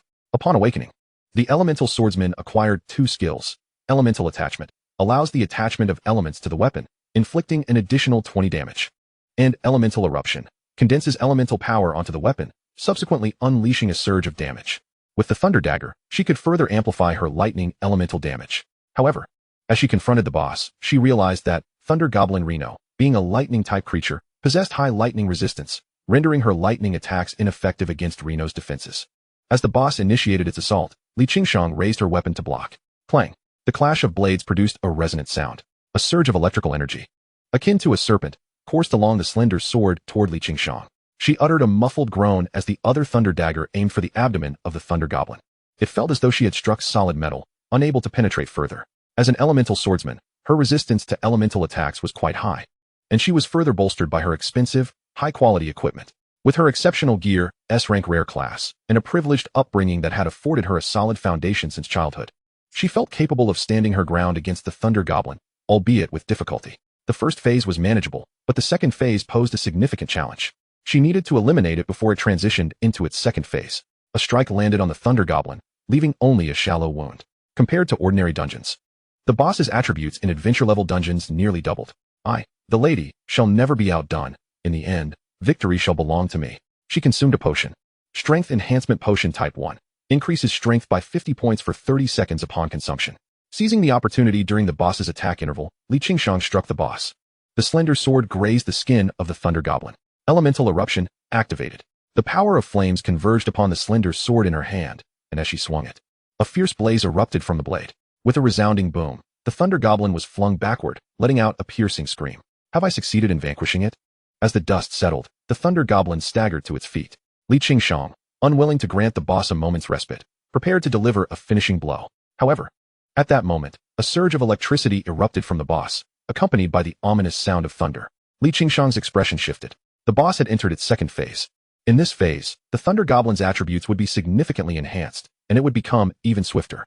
The Thunder Goblin became enveloped in arcs of lightning, almost transforming into a streak of lightning, and in the blink of an eye, it was upon Li Qingshang. Her expression changed as she attempted to defend herself, only to feel a searing pain, her body hurtling backward. The second phase of the boss was beyond my capability to handle. A glimmer of struggle flashed in Li Qingshang's eyes. Her strength is undeniable, yet it does not imply that she is oblivious to the circumstances. The boss continued its relentless assault, wielding a dagger aimed directly at Li Qingshang's throat. At that moment, Li Qingshang retrieved a scroll from her backpack. Unfurling the scroll, she directed it towards the Thunder Goblin. A torrent of blazing flames erupted from the scroll, transforming into a fiery vortex that ensnared the Thunder Goblin within. Skill Scroll, Flamestorm. A one-time use skill scroll that can be employed once, unleashing a flame storm. Upon use, the item vanishes. As the fiery vortex dissipated, the charred remains of the boss fell to the ground. Observing the scorched body, she felt a twinge of frustration. The boss was not vanquished by her hand, but rather succumbed to the effects of the skill scroll. Glancing at her experience points, Li Qingshang stomped her foot in ire. 98% experience. Just a hair's breadth away from leveling up. They must be toying with me. What a ridiculous experience distribution in this dungeon. Seething, Li Qingshang exited the dungeon. Li, the illustrious school beauty, emerged. She appeared to be injured. I told you, there was no need to show off by attempting a solo run. Ignoring the onlookers, Li Qingshang turned and re-entered the nightmarish dungeon. Huh, why is she going back in? Could it be that she defeated the boss? Entered a higher level dungeon? Shortly after entering, Li Qingshang emerged once more, now finally at level 6. I have reached level 6 and conquered the adventure level dungeon. Ancient tree, let us see how you fare against me this time. Li Qingshang dove back into the nightmare level dungeon. Reaching level 6 was no small feat. The sheer number of monsters and their enhanced attributes rendered it impossible for her to solo. Upon exiting the dungeon once more, a glimmer illuminated Li Zongheng's glasses. Li Qingshang. Level 6. The crowd erupted in gasps. I can't be hearing this wrong. Level 6. The highest one can achieve from the normal dungeon is only level 3. Did she truly clear the adventure level dungeon? Truly deserving of her S-class rare profession, she managed to solo the adventure level dungeon. Spotting the ancient tree, Li Qingshang strode directly towards him. I am level 6. The ancient tree nodded. Yes, I scored 100 points. Yes, I soloed the adventure level dungeon. Yes. Kidalong jabbed the ancient tree with his elbow. The goddess is speaking to you. Don't just respond with one word. Seize the opportunity, old tree. The ancient tree pondered for a couple of seconds before replying to Li Qingshang. Congratulations. Ancient tree, this time I have triumphed. Li Qingshang said, her expression frosty. Congratulations. The ancient tree reiterated. Faced with his nonchalance, Li Qingshang felt a surge of frustration. It was as if she was competing with the ancient tree. Yet he treated it with such indifference. I regard you as a rival, and you respond so perfunctorily. I demand you say more than a mere word. After another moment of contemplation, the ancient tree replied, Sure. Li Qingshang. Kidalong covered his face, looking utterly disheartened. Brother, can you not be more straightforward? Li Zongheng assessed the number of participants and deemed it sufficient to announce the results. All right, everyone is here. Your performances were commendable. Especially Ancient Tree and Li Qingshang, both of whom cleared the adventure level dungeon, with Ancient Tree even conquering the nightmare level dungeon. Unfortunately, the scoring rules did not include bonus points for higher level dungeons. Thus, the top 5 scores are as follows. Ancient Tree 100 points, Li Qingshang 100 points, Kidalong 100 points, Wang Chang 100 points, and Luo Xiaowei 90 points. The 4 of them, Ancient Tree, Li Qingshang, Kidalong, and Wang Chang, tied for first place. Li Qingshang was taken aback. Her gaze fixed intently on the Ancient Tree. You cleared the nightmare level dungeon? The Ancient Tree nodded. Yes. What level are you now? After a moment of thought, the Ancient Tree replied, I am level 7. Level 7. You've defeated the second phase boss, Haven to you. The Ancient Tree was momentarily taken aback, finally providing more than a 3-word response. There's a second phase to the boss? Chapter 23. Am I beautiful? Big brother. How could the boss not have a second phase? If you prolong the standoff with the boss, it will inevitably enter its second phase. I was almost eliminated by the second phase boss. Upon finishing, Kidalong flashed a smile at Li Qingshang. I, for one, have managed to defeat the normal level boss. Li Qingshang cast a surprised glance at Kidalong, not expecting an ordinary A-class profession to triumph over a boss. The Ancient Tree reflected. Indeed, he had never witnessed a boss exhibit a second phase. It seemed that no boss had lasted even a minute against him. Ancient Tree, you've triumphed once again. Li Qingshang observed the Ancient Tree's indifferent expression, her heart a tempest of emotions. Strictly speaking, she had not defeated the adventure level boss. Without that skill scroll, she would have been utterly incapable of clearing the adventure level dungeon, not to mention her superior equipment. Meanwhile, the Ancient Tree had not only cleared the adventure level dungeon, but had also triumphed over the nightmare level difficulty. All along, she had been the top of her class. It seemed, in her eyes, that being the top student was her birthright, until a boy's score surpassed hers, and thereafter he claimed first place in every exam. Li Qingshang harbored a simmering frustration, yearning to reclaim her rightful position, but every attempt ended in failure, both before and after her awakening. Ancient Tree, next time, I shall surely best you. The Ancient Tree nodded. I'll be waiting. Li Zongheng stepped forward. Ancient Tree, Li Qingshang, Kidalong, Wang Chang, please step forward. The 4 approached. Li Zongheng smiled. Congratulations on securing first place. He then produced 4 scrolls, distributing 1 to each of them. This is a skill scroll, containing a defensive spell known as Light Shield, which can save your life in critical moments. Kidalong accepted the scroll with fervent eyes. In his last one-on-one encounter with the boss, had it not been for Wang Chang's timely intervention, he would have surely perished. However, with this skill scroll, the situation would be vastly different. The ancient tree took the scroll, considering it before asking, "How much is this worth?" Old tree, this item is not inexpensive. Skill scrolls are exceedingly rare, conservatively estimated at around 200,000. This statement prompted a wave of envy from the surrounding classmates. 200,000? That's an impressive sum. If only that 200,000 were mine. The ancient tree pondered. Could I exchange this scroll for equipment or items that enhance mental attributes? The light shield spell holds little utility for the ancient tree. To breach his army of shadow soldiers, an enemy would need to be formidable enough to shatter the light shield in an instant. It would be far more beneficial to enhance the mental power that he currently lacks. Li Zongheng's interest was piqued. I do have an item that can enhance mental power, though it doesn't come cheap. Let me see the equipment. Li Zongheng retrieved an item from his backpack. It was a ring. Ring equipment. Typically, ring-type equipment enhances mental attributes, although the increase is modest. Nonetheless, rings are exceedingly rare, and their market price is generally steep. The ancient tree braced himself for a hefty price. Upon receiving the item, he inspected its attributes. Equipment name, Ring of the Mourner. Equipment level, level 10. Equipment grade, advanced. Equipment attributes, 10 mental power. Special effect, increases mental attributes by 5. Equipment description, none. It only enhances mental power by 10 points and requires level 10 for use. After reaching level 10, the ancient tree's mental attributes would total 200 points. Altogether, this equipment merely boosts his mental power by 20 points. In comparison to his spiritual attribute needs, the amount at hand could be likened to a mere drop in the ocean. How much? The ancient tree inquired. Li Zongheng chuckled and said, "Kid, I find you rather agreeable, so I'll offer you a discounted price. 70,000. What do you say?" The ancient tree was momentarily taken aback, as he happened to possess exactly 70,000.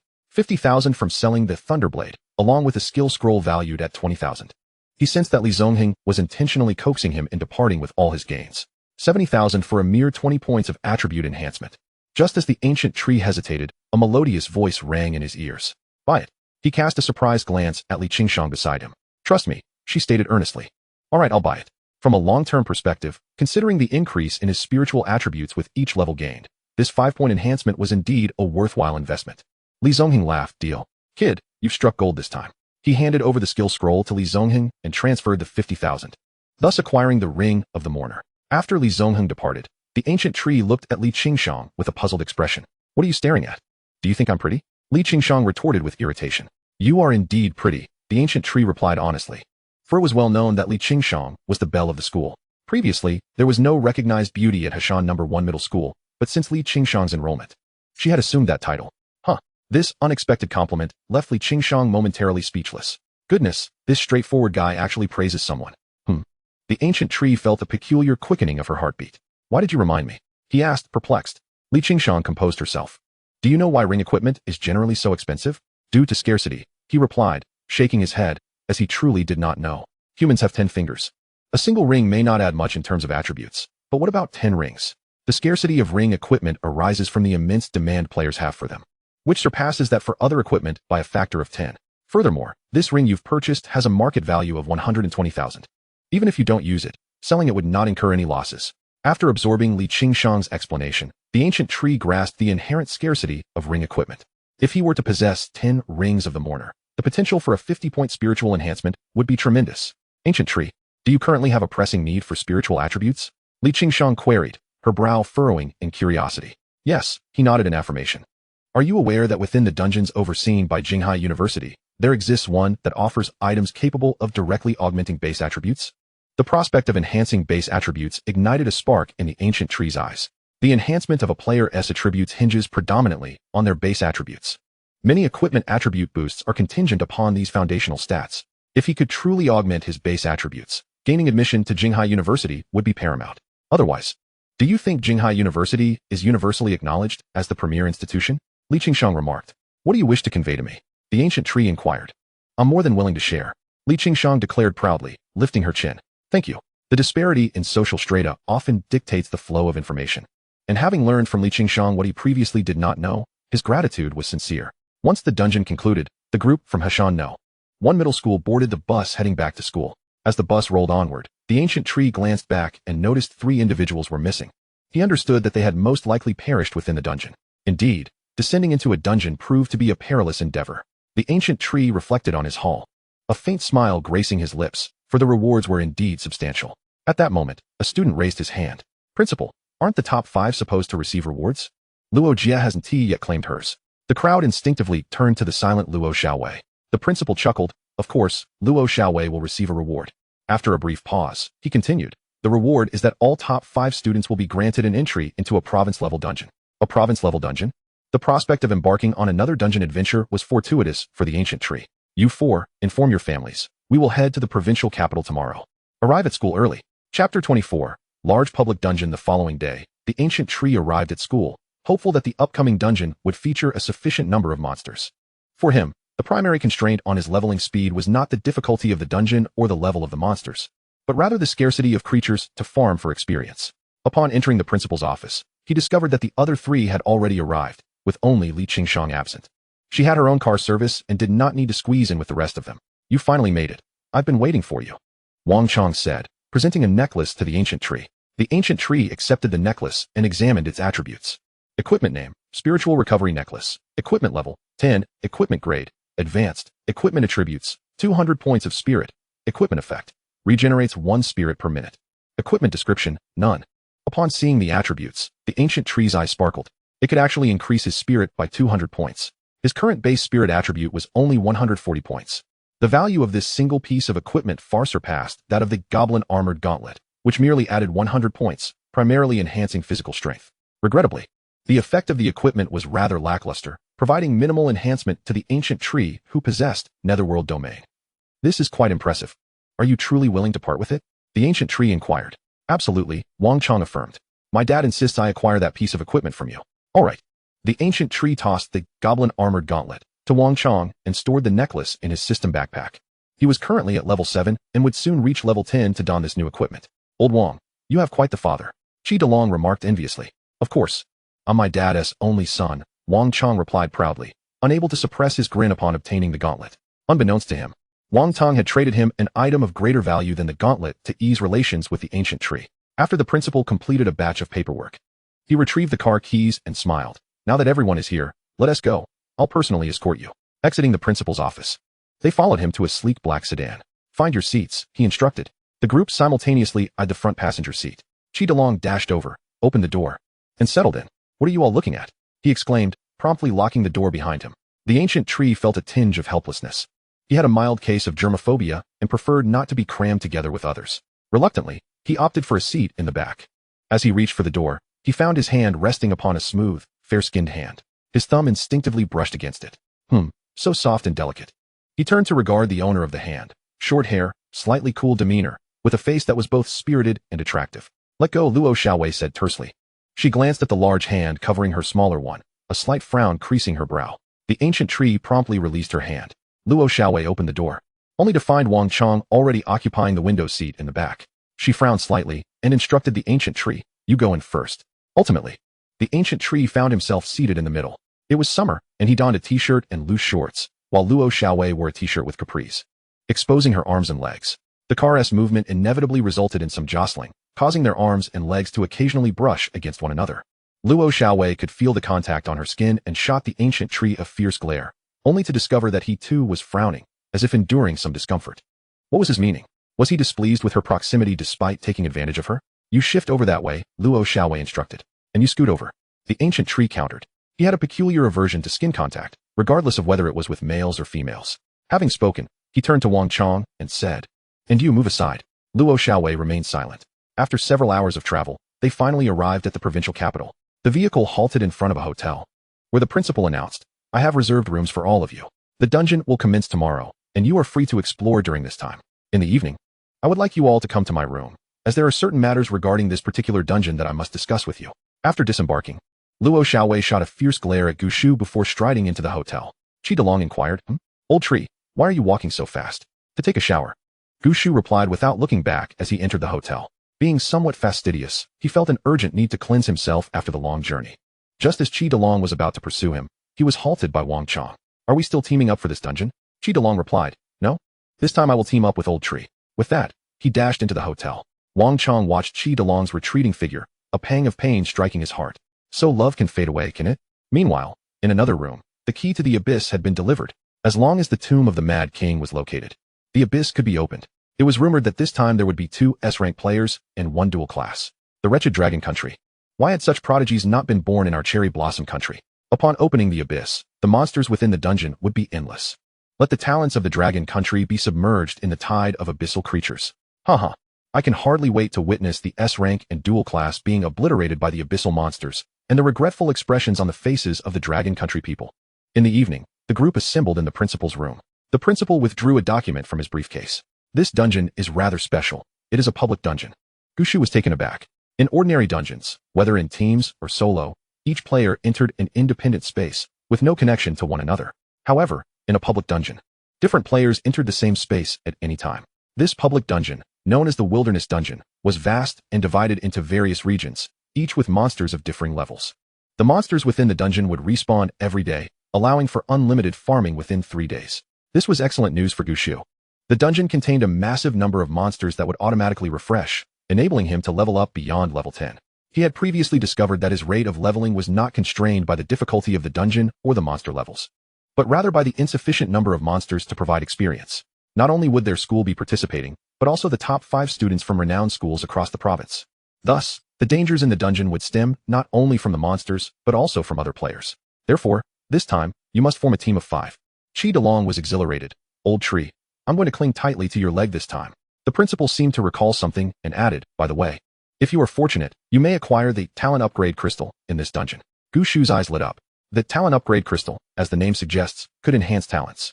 Both of Gushu's talents were extraordinarily powerful, especially Divine Position Yama, which could now amplify the attributes of his spectral soldiers by several times. If it could be upgraded, to what extent would that talent grow? He committed the name, Talent Upgrade Crystal, to memory.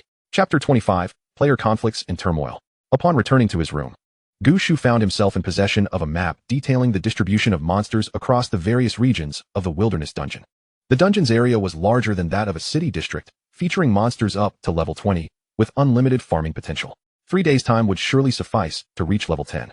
As they would be residing in the dungeon for 3 days, the principal had taken them to procure supplies before their journey. Not long after leaving the city limits, they could see the ethereal blue glow of the dungeon entrance atop the mountain. Upon reaching the summit, they found a considerable gathering of individuals, predominantly elite students from various schools. Gushu noticed many eyes occasionally flickering in their direction, staring at the entrance, which stood over 20 meters tall, surpassing that of a 6 or 7-story building. Chi DeLong's jaw dropped. Wow, that dungeon entrance is enormous. At that moment, a derisive laugh echoed nearby. A bunch of country bumpkins. Chi DeLong's expression darkened. Who said that? Come forward. A crowd had already gathered at the dungeon's entrance, full of elite students from various universities. A student with dyed yellow hair leisurely approached Chi DeLong and said, I said it. What is it to you? He drew a sword and retrieved a shield from his backpack. Not convinced. Come, let us have a go. Fuming, Chi DeLong had never encountered such audacity. He unsheathed a sword from his backpack. His previous sword had broken, and this one was new but shared identical attributes. Oh, isn't that the most useless whiteboard weapon? The yellow-haired student laughed even harder, his provocation growing bolder. Gushu frowned, surveying the crowd, which had now focused intently on Chi DeLong. Let them fight, let them fight. Someone shouted, and the onlookers began to cheer. Meanwhile, the principal furrowed his brow and turned to a nearby middle-aged woman. Principal Gua, aren't your students going to intervene? The woman scoffed. These youngsters are impetuous. What year doesn't see a few disturbances? Without experiencing the disparity, they only lose their lives in the dungeon. A little commotion is fine. Just then, another middle-aged man stepped forward. Indeed, Lao, you take this too seriously. The principal was taken aback, scanning the other teachers and principals from different schools, realizing they were all subtly directed toward him. He suddenly comprehended that Hishan No. 1 middle school was being targeted. Though he had intentionally concealed the information, the emergence of an S-rank rare class and a dual class, both of which were exceptionally valuable talent-type players, was hard to overlook.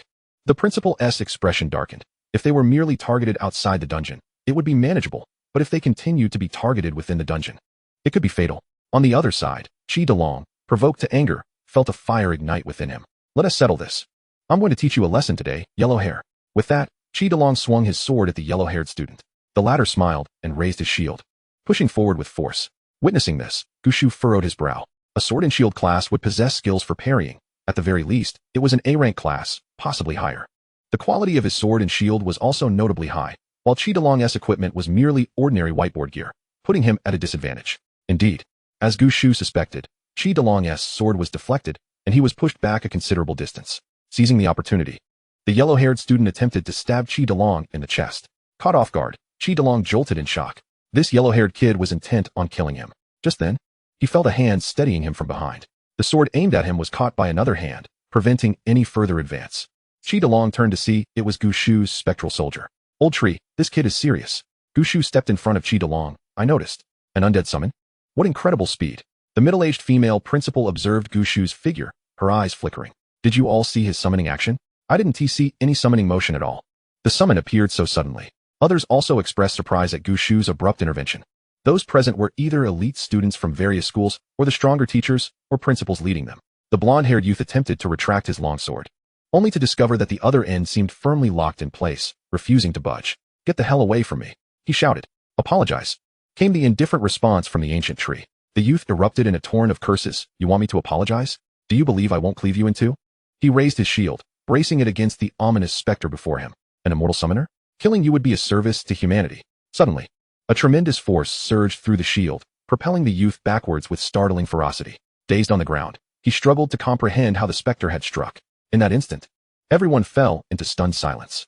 He, along with his summoned creature, had sent the sword and shield warrior flying. This was truly the caliber of a low-tier immortal summoner's summon. The strength of his summon suggested it had awakened an elite summoning skill. If only they could restrain this creature, he would be utterly at their mercy. As the youth attempted to rise, a foot descended upon his head, pressing him back down. I said, apologize, the ancient tree's cold voice echoed in his ears. If you have the ability, then kill me. The youth continued to shout defiantly. This was not a dungeon, with so many teachers watching outside. He doubted the ancient tree would dare to take a life here. Are you done creating a ruckus? Take your antics to the dungeon, a voice, unmistakably that of a middle-aged woman, commanded authoritatively from behind. The ancient tree paid her no mind, gazing down at the youth, his expression growing colder. Apologize, boy. Retract your summon immediately, do you hear me? The middle-aged principal's face reflected her displeasure. It was an affront for a student to disregard their principal in such a public setting. The ancient tree remained silent, but Chi Delong could no longer contain himself. You provoke him, and when you suffer the consequences, you want him to be the one to act shamelessly? He scoffed. The principal's countenance darkened. He dares speak to me in such a manner, and you do nothing about your student? The principal chuckled. Ah, the youth is simply a bit hot-headed. But can one truly call them young if they are not impassioned? On the other side, the ancient tree's voice turned icy. This is the last time I will say it. Apologize. I refuse to apologize. What will you do to me? But no sooner had he spoken than the weight above him intensified, threatening to crush his skull. He felt the air grow distinctly colder, as if a chill from the netherworld was inexorably sapping his vitality. Suddenly, it struck him. This person truly seemed capable of killing him. He had indeed taken a life before, and it mattered little whether that life was human or not. I'm sorry, the youth finally uttered, surrendering to instinct after experiencing that frigid aura. Killing intent. Oldemo, has your student taken a life? The middle-aged principal's gaze turned frigid. The principal was also taken aback. Although the ancient tree exuded a faint aura of killing intent, it was undeniably present. Li Zongheng had not disclosed the matter of the hunter to the principal. I don't know. You don't know? Don't tell me you didn't feel his killing intent. I sensed it, but what of it?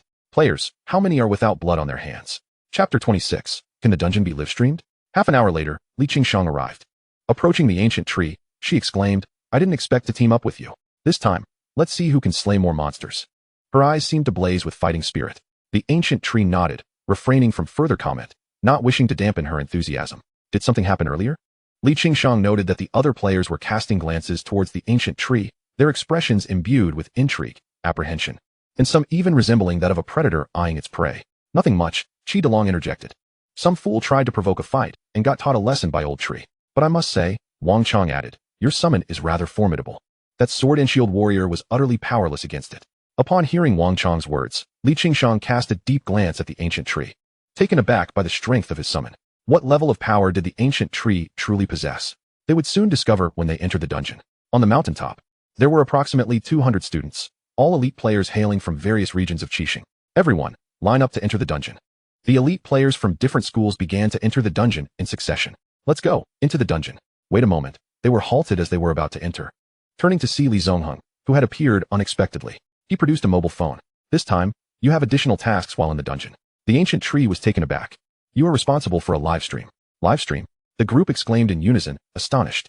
We can live stream inside the dungeon? Li Zongheng smiled, indeed.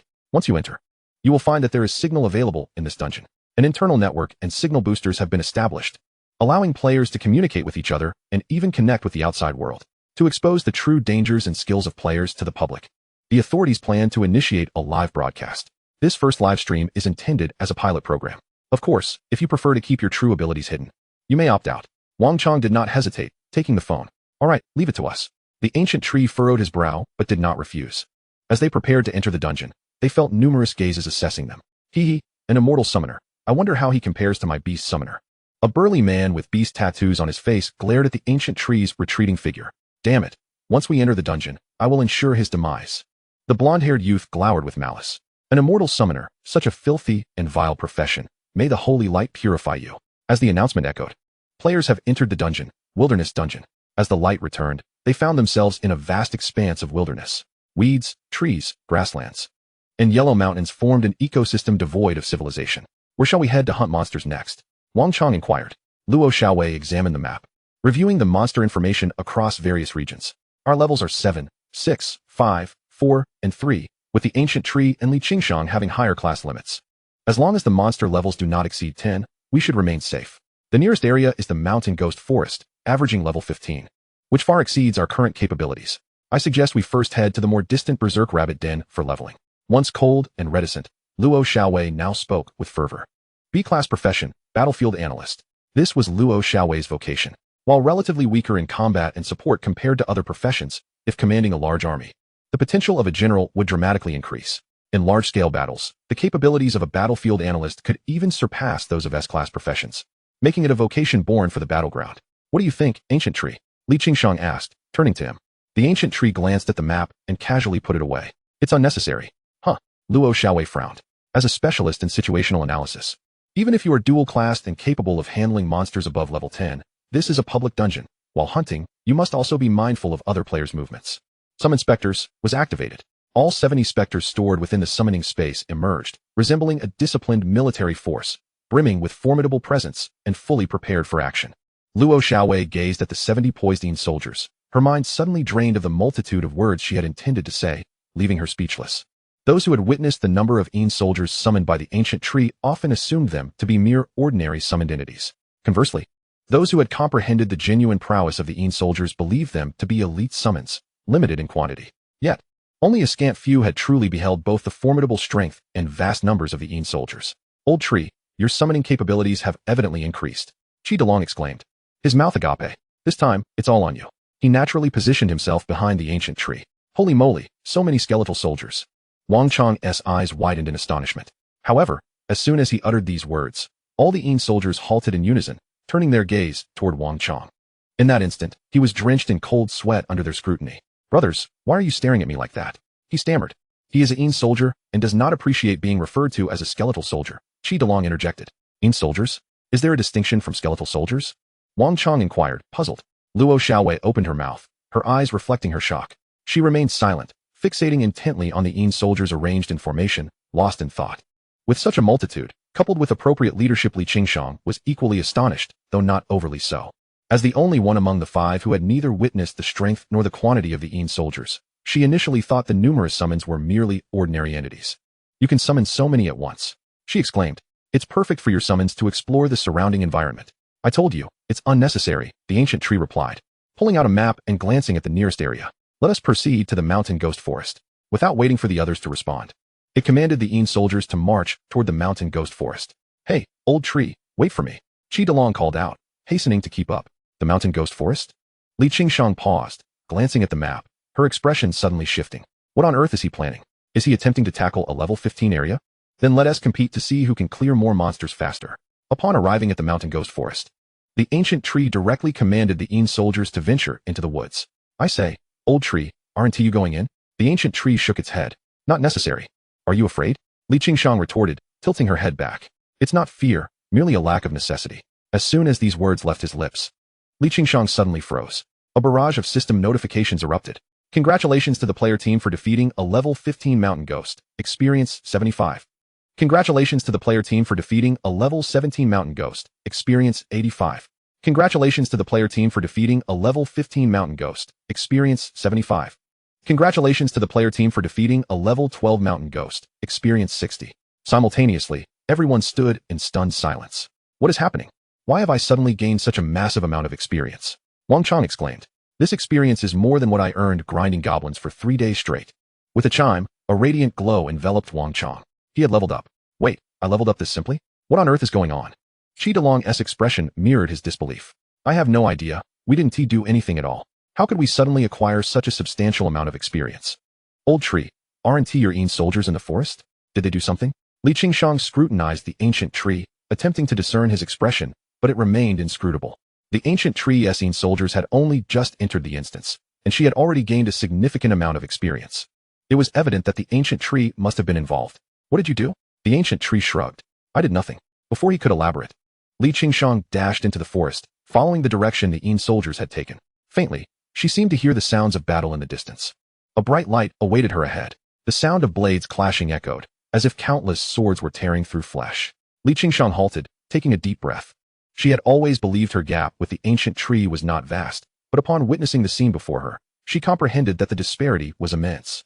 The soldiers ruthlessly slaughtered the monsters before them with ease. These were all creatures of level 10 and above, even for Li Qingshang. Tackling these monsters would require considerable effort. A wave of defeat washed over her. An A-grade rare class, the Necromancer? Summoning such a multitude of entities seemed reasonable to her. A single summon capable of annihilating level 10 monsters also appeared plausible. However, the combination of both was a significant issue. Could this truly be the capacity of summons from an A-grade class? Surely, even S-grade classes could not manage this. Was the ceiling of dual classes truly this formidable? No. Perhaps it was simply that the monsters here were too weak. I will not be outdone by you. With that thought, Li Qingshang equipped her gear and charged forward, determined to contest the kills with the soldiers. With a chime, she felt a shock reverberate through her hand, nearly sending her flying. Steadying herself, she looked incredulously at the mountain ghost before her. So powerful the mountain ghost was a humanoid being with horns sprouting from its head, larger than goblins. Its weapons were predominantly metallic. Under normal circumstances, Li Qingshang could easily handle such creatures at the same level. However, she was only level 6 at present. While the monsters in the mountain ghost forest averaged level 15, twice her level. Nearby, a soldier cast a casual glance at Li Qingshang before effortlessly dispatching the mountain ghost with a single strike. As if it had consciousness, it regarded her again. Its gaze laced with disdain and provocation. How skilled must his summons be to so easily slaughter monsters of level 10 and above? Elite level summons? Yet, the sheer quantity was astounding. The ancient tree wasn't even level 10 yet. Once he reached level 10, his skills would further enhance. What level would that yield? Li Qingshang felt as though she had expended every ounce of her strength. The sense of defeat within her refused to dissipate. The gulf between her and him was indeed vast. Merely the prowess of a single summon surpassed her own. Moreover, the ancient tree commanded such a multitude of them. In no time, the mountain ghosts in the vicinity were completely exterminated. The soldiers, seemingly accustomed to the routine, began to clear the battlefield and collect the dropped items. The remaining soldiers formed their own groups, spontaneously exploring. I am an S-grade rare class. Though he is dual-classed with potentially more attribute points gained from leveling up and stronger early skills, the S-grade rare class possesses growth potential far exceeding that of A-grade classes. Upon reaching level 10, I will acquire new skills, and the effectiveness of those skills will further increase. At that time, I may not necessarily be outmatched. With this thought, Li Qingshang's eyes sparkled anew. Goddess, why are you moving so fast? A voice called from behind. The ancient tree and the others had entered the forest unbidden. Goodness gracious, old tree, have you really cleared an entire area of monsters so quickly? The corpses strewn across the ground seemed to narrate the tale of the effortless massacre that had just transpired. A few soldiers approached, carrying the items that had dropped from the defeated monsters. Chi Delong's eyes lit up as he walked over to the pile of items, beginning to rummage through them. We found equipment. He pulled out a sword that radiated a white glow, though it was merely an ordinary grade item. Yet it requires level 15 to equip. With a face full of disdain, he tossed the sword back into the pile of items and began rummaging through it. Wait a moment. Let me see if there's anything I can use, Wang Chang chimed in, also starting to search for equipment. What are you looking for? All these items are dropped by the ancient tree, Chi Delong remarked with dissatisfaction. Aren't you searching as well? Chi Delong added. Can my relationship with the old tree be compared to yours? Chi Delong retorted. Li Qingshang turned back, her gaze fixed intently on the ancient tree. I will not admit defeat. Very well, the ancient tree nodded. Once I reach level 10, my combat power will surely surpass yours. The ancient tree noticed the fierce determination in Li Qingshang's eyes, tinged with a hint of unwillingness and despair. He truly could not bear to inform her that his god-level profession would far surpass the growth potential of an S-level profession, and that at level 10, the effectiveness of his skills would further enhance. However, he couldn't bring himself to dampen her spirits. After a brief contemplation, the ancient tree calmly replied, then do your best. Li Qingshang furrowed her brow slightly, feeling a surge of frustration. Why did it always seem like this guy didn't take her seriously? Li Qingshang, do not succumb to anger. Once our professions become more formidable later on, I will show him. Chapter 27. the little brother battling monsters, this is a vacation. Luo Xiaowei's gaze shifted, observing the shadowy soldiers ahead, who were clearly delineated in their roles. What attributes do they possess? Luo Xiaowei inquired. The ancient tree shook his head. At all times, 1's skills and profession are 1's trump cards and secrets. They must not be revealed. Luo Xiaowei took a deep breath, her focus unwavering on the ancient tree. My profession is that of a battlefield analyst. The ancient tree nodded, well aware of the professions of his few teammates. Wang Chong, B-level combat profession, fist fighter. Just leveled up to 6. Qi Delong, A-level combat profession, swordsman, level 4. Li Qingshang, S-level rare combat profession, elemental swordsman, level 6. Luo Xiaowei, B-level support profession, battlefield analyst. Still at level 3, the lowest. Seeing the ancient tree's lack of reaction, Luo Xiaowei continued. My profession is particularly suited for battlefield analysis and commanding combat. Have you considered that if I were to command your summoned creatures, our progress would be swifter? The ancient tree regarded Luo Xiaowei with surprise. As the number of shadowy soldiers increased, resembling a burgeoning army, it was evident that such a vast number could not simply be dispatched to a single area. The ancient tree's strategy had always been straightforward. If the monsters could be defeated instantaneously, then he would divide them into small squads for exploration. If instant defeat was unattainable, they would explore together, pushing forward gradually. What is the current level of your summoned creatures? Luo Xiaowei inquired, maintaining her cool demeanor, typically reserved in speech. She spoke with confidence as she entered the dungeon, holding the map and articulating her thoughts as if she had stepped into her realm of expertise. Single combat against monsters around level 20 should pose no problem. 20? Luo Xiaowei slightly furrowed her brow, evidently unable to accept that a single one of the ancient tree's summoned creatures could easily defeat monsters of such a level. In that case, I shall treat one of your summoned creatures as a level 20 player. Luo Xiaowei produced the map, pointing to a specific area. Here, in the Frenzied Rabbit Den. The average monster level is around 7. You can dispatch 4 summoned creatures to explore it. The ancient tree glanced at the map in Luo Xiaowei's hand and sent 4 shadowy soldiers to explore the Frenzied Rabbit Den. Given the vastness of the public dungeon and the uneven distribution of monsters across various regions, the ancient tree found himself at a loss as to how to assign the shadowy soldiers. His original plan was to dispatch 5 shadowy soldiers to each area. Luo Xiaowei then pointed to another region. Here, the slime grassland consists of monsters at only level 1. Based on the level of your summoned creatures, you should send one over, and it should swiftly clear the area of monsters. However, do keep in mind that the monsters here are relatively low level and may attract other players. The ancient tree pondered and decided to send 1 shadowy soldier there. In this area, the elven forest has monsters averaging around level 10. You will need approximately 12 summoned creatures, in groups of 3. She continued, here, the average level is 20, requiring about 30 summoned creatures, in teams of 10. And over here, with an average level of 12, you'll need 16, in groups of 4. Before long, the 70 shadowy soldiers were allocated according to Luo Xiaowei's suggestions. Eventually, 3 shadowy soldiers remained. What about the remaining 3? The ancient tree asked. Keep them as a precaution against other players. Following Luo Xiaowei's advice, the ancient tree constructed a mental model of the area. This distribution indeed proved to be more efficient. As for the 3 remaining shadowy soldiers, the ancient tree deemed them unnecessary. He still had the nightmare yet to summon. And with the combined attributes of 70 shadowy soldiers boosting his total attributes by 70, no small team could pose a threat. What about us? Qi Delong approached unnoticed, holding a level 10 whiteboard longsword, which he unceremoniously stowed in his backpack. Waiting to level up, Luo Xiaowei did not lift her head, placing the map into her backpack. The ancient tree's skills were indeed quite extraordinary. It was akin to having 70 level 20 players assisting them in their leveling journey. Moreover, the experience gained was diminished according to the 5-person team rule. Given their current levels, further exploration seemed unnecessary and even somewhat wasteful. Once your summoned creatures return, we will relocate. Wang Chong approached, holding a piece of leather armor. Upon seeing the leather armor in Wang Chong's hands, Luo Xiaowei frowned.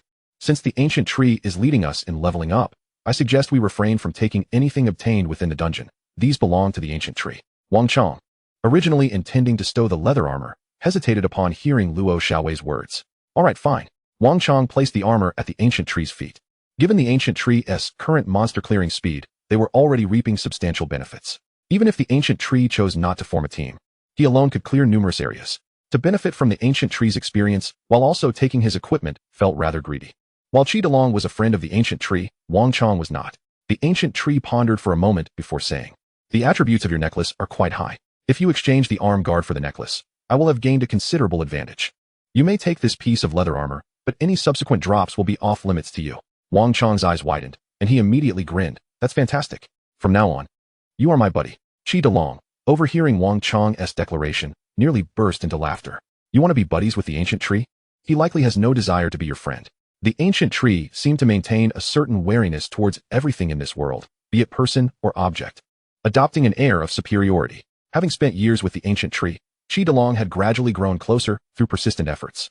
However, attempting to forge a friendship with the ancient tree based solely on a dungeon encounter and a piece of equipment was nothing short of a pipe dream. The ancient tree glanced at Luo Xiaowei again, saying, "Your suggestion is commendable. Feel free to take a piece of equipment." Luo Xiaowei nodded, "All right." He then turned his gaze to Chi DeLong, opening his mouth, but ultimately sighed, "Do as you wish." Chi DeLong flashed a grin, "Then I want to be polite." Finally, the ancient tree looked at Li Qingshang. "As for you." Li Qingshang noticed the ancient tree's gaze upon her, her body tensing as she stood upright. "I have no interest in ordinary equipment." The ancient tree nodded, "That works out perfectly." Li Qingshang huffed, "Then I want to take it." Feeling both angry and disappointed. Even though she understood that the ancient tree was not targeting her, why did everyone else get something while she did not? This ancient tree was rather infuriating. "I was still contemplating how to tell you, but you laid it out so plainly," the ancient tree said earnestly. Li Qingshang exclaimed, "You," growing even angrier. Was this ancient tree so dense? Couldn't he be a little more considerate? I have no interest in mundane equipment. I shall procure my own gear." She brandished her sword, preparing to venture out solo. Being in the company of the ancient tree always evoked in her a peculiar nostalgia, reminiscent of a relative returning home for a familial visit. "Congratulations, player, you have defeated a level 5 rampaging rabbit, earning 25 experience points." At that moment, a kill notification echoed in her ears. Li Qingshang suddenly realized that the monsters in her immediate vicinity had been thoroughly cleared by the ancient tree, with nearby areas also enveloped by the summons of the tree. If she wished to tackle them alone, she would have to traverse several regions and confront the risk of being ambushed by other players. Though reluctant to admit it, she acknowledged that leveling up alongside the ancient tree was prodigiously swift, allowing her to amass considerable experience without lifting a finger, far more efficient than her solitary endeavors. Gritting her teeth, she stowed her equipment. "Very well, I shall consider this a debt owed to him." As she turned, she spotted Wang Chong unfolding a tent, preparing to set it up. "Since we have nothing else to do and the scenery is delightful, let us camp here."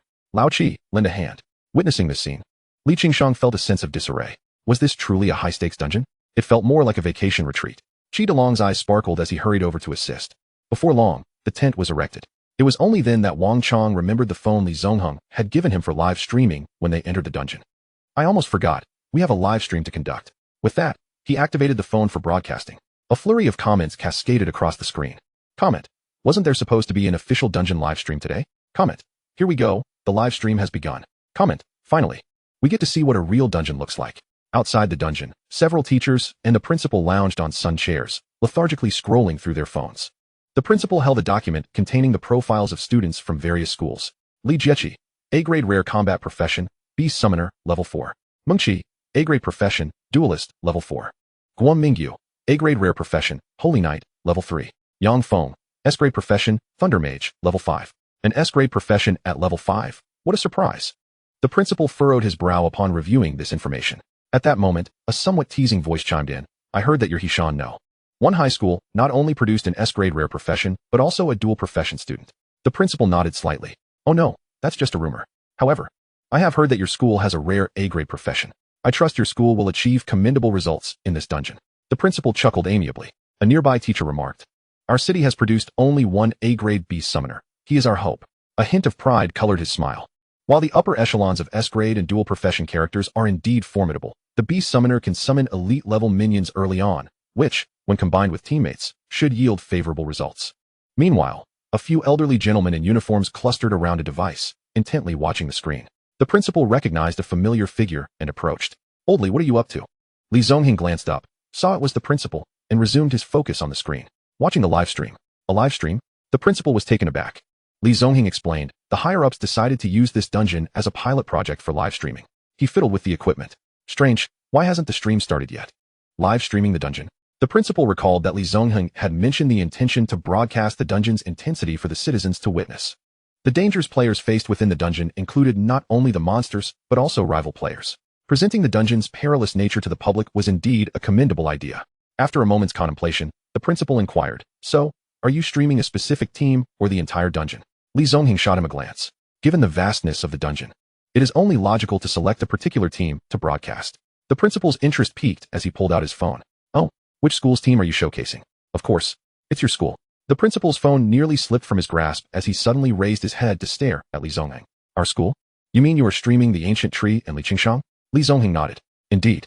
Many citizens are disenchanted with their awakened professions, and the higher-ups wish to present a live demonstration of the dangers within the dungeon. But why our school? The principal pressed. Li Zongheng replied, somewhat irritated. It is precisely because your school boasts a rare S-grade elemental swordsman and a dual profession student. The higher-ups want to convey to the public that even those with the highest-tier professions face substantial challenges in dungeons. The principal would have readily agreed in the past.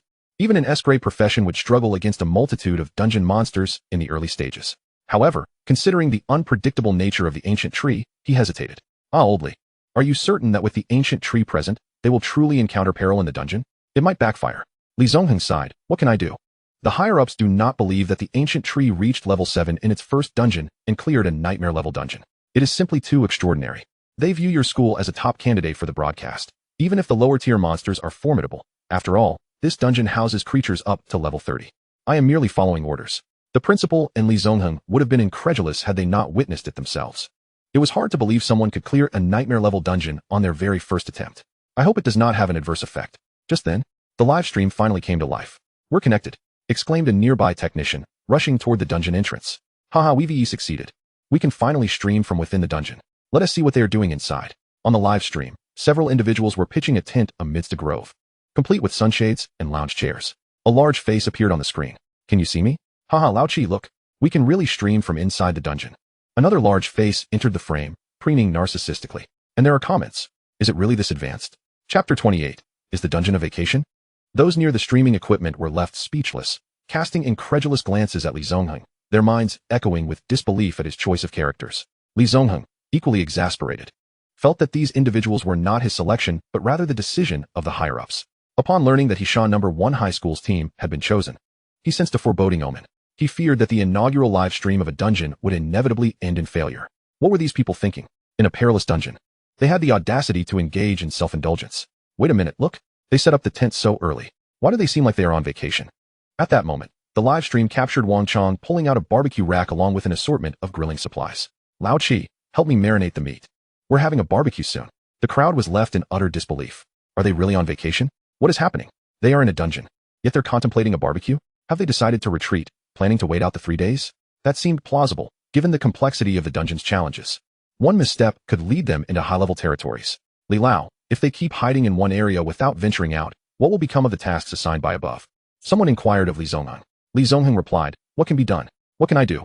He exchanged a glance with the principal, feeling an unsettling familiarity with the scene before them. In the last instance, hadn't the ancient tree indulged in a live broadcast? This time was no different.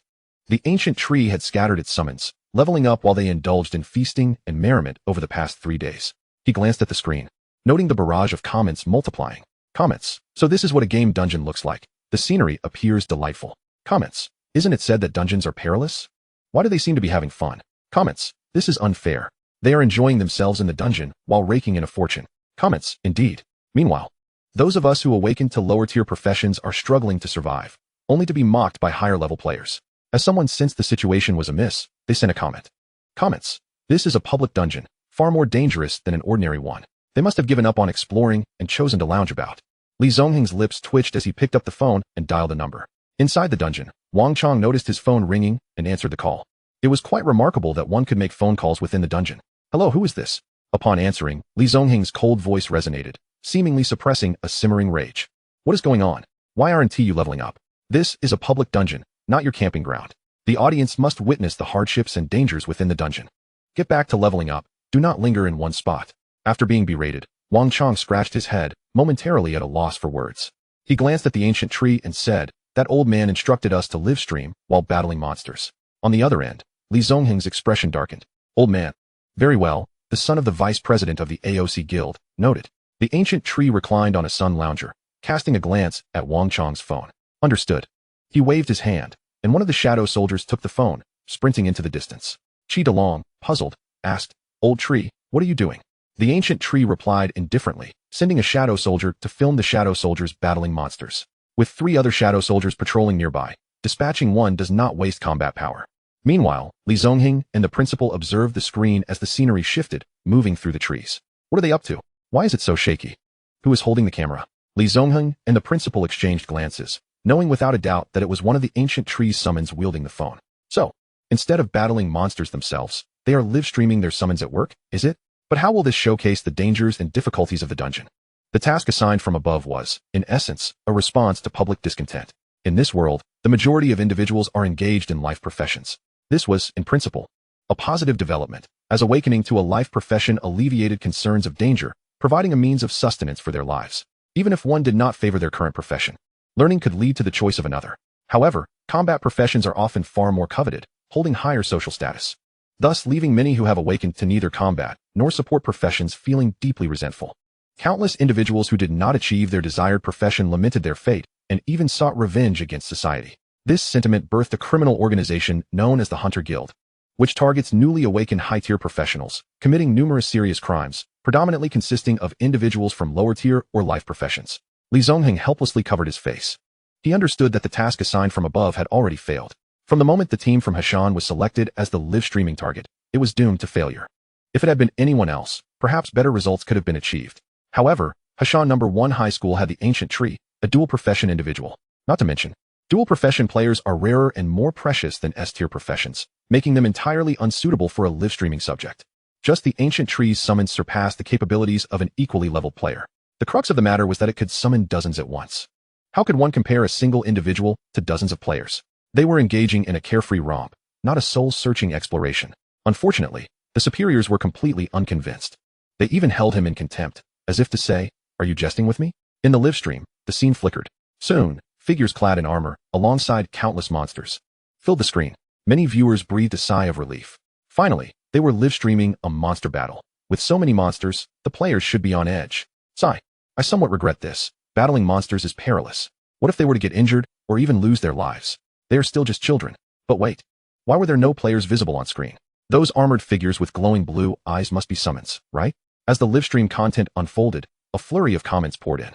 The volume of comments surged, and Li Zongheng glanced at the live stream's popularity, realizing that it had unexpectedly climbed to the top tier on the platform. What the? Even the composed Li Zongheng instinctively uttered an exclamation. Quickly contact the platform. Do not promote this stream. Some expressed confusion. Li Lao isn't promoting good? It allows more people to see, helping them understand the dangers of the dungeon. Li Zongheng's lips twitched. The key point was that there was no real danger for them at all. Comments. Finally, we are live streaming. I've seen videos of such monsters. They seem to be called frenzied rabbits. Comments. So many monsters attacking at once. No one will die, right? Comments. Dying would be better. Who told them to have such high professional levels? Comments. It seems there are no players around. Those soldiers must be summons. Are they really using summons to battle monsters? Comments. Summons battling monsters? No players appearing? What are they thinking? Comments. I may not be a player, but I know these monsters are not something low-tier summons can defeat. Before long, the live stream depicted the frenzied rabbits suddenly going berserk, charging at the shadow soldiers. The shadow soldiers drew their long swords, the blades shimmering, dispatching one monster with each strike. The researchers nearby widened their eyes. No way, are these truly summons? One hit each? My goodness, what attributes do his summons possess? They cannot possibly be elite summons, but how could one summon so many? Li Zongheng helplessly covered his face again. This was a disaster. The situation had deteriorated further. One summon could obliterate the dungeon's challenges. What kind of difficulty could be showcased now? Ordinary citizens witnessing such live stream content would only foster greater cynicism. If a mere summon could wreak havoc, how would the players fare?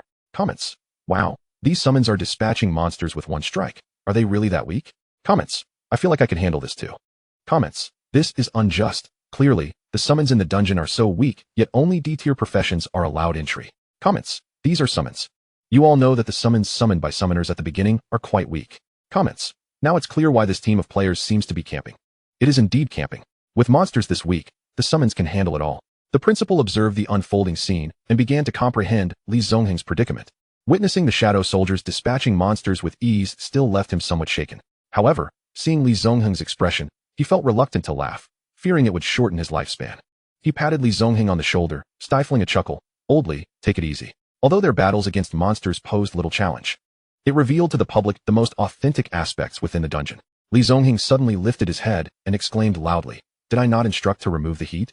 Why has it not been done yet?" He glanced again at the streaming room's popularity. Damn it, it had become the #1 trending topic online. Hurry and have them remove the heat. After saying this, he picked up the phone and dialed his superior's number.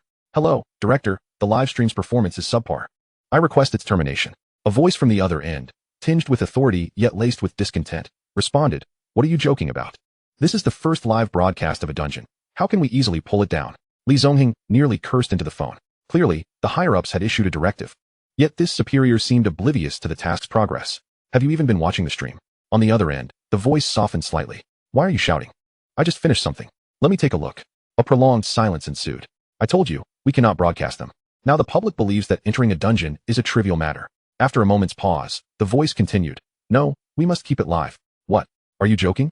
This live stream has already attracted numerous viewers. If we pull it now, it will only give the impression of a cover-up, potentially sparking conspiracy theories. The dangers within the dungeon stem not only from monsters, but also from other players. Should they clash, they could convey the threats to the public.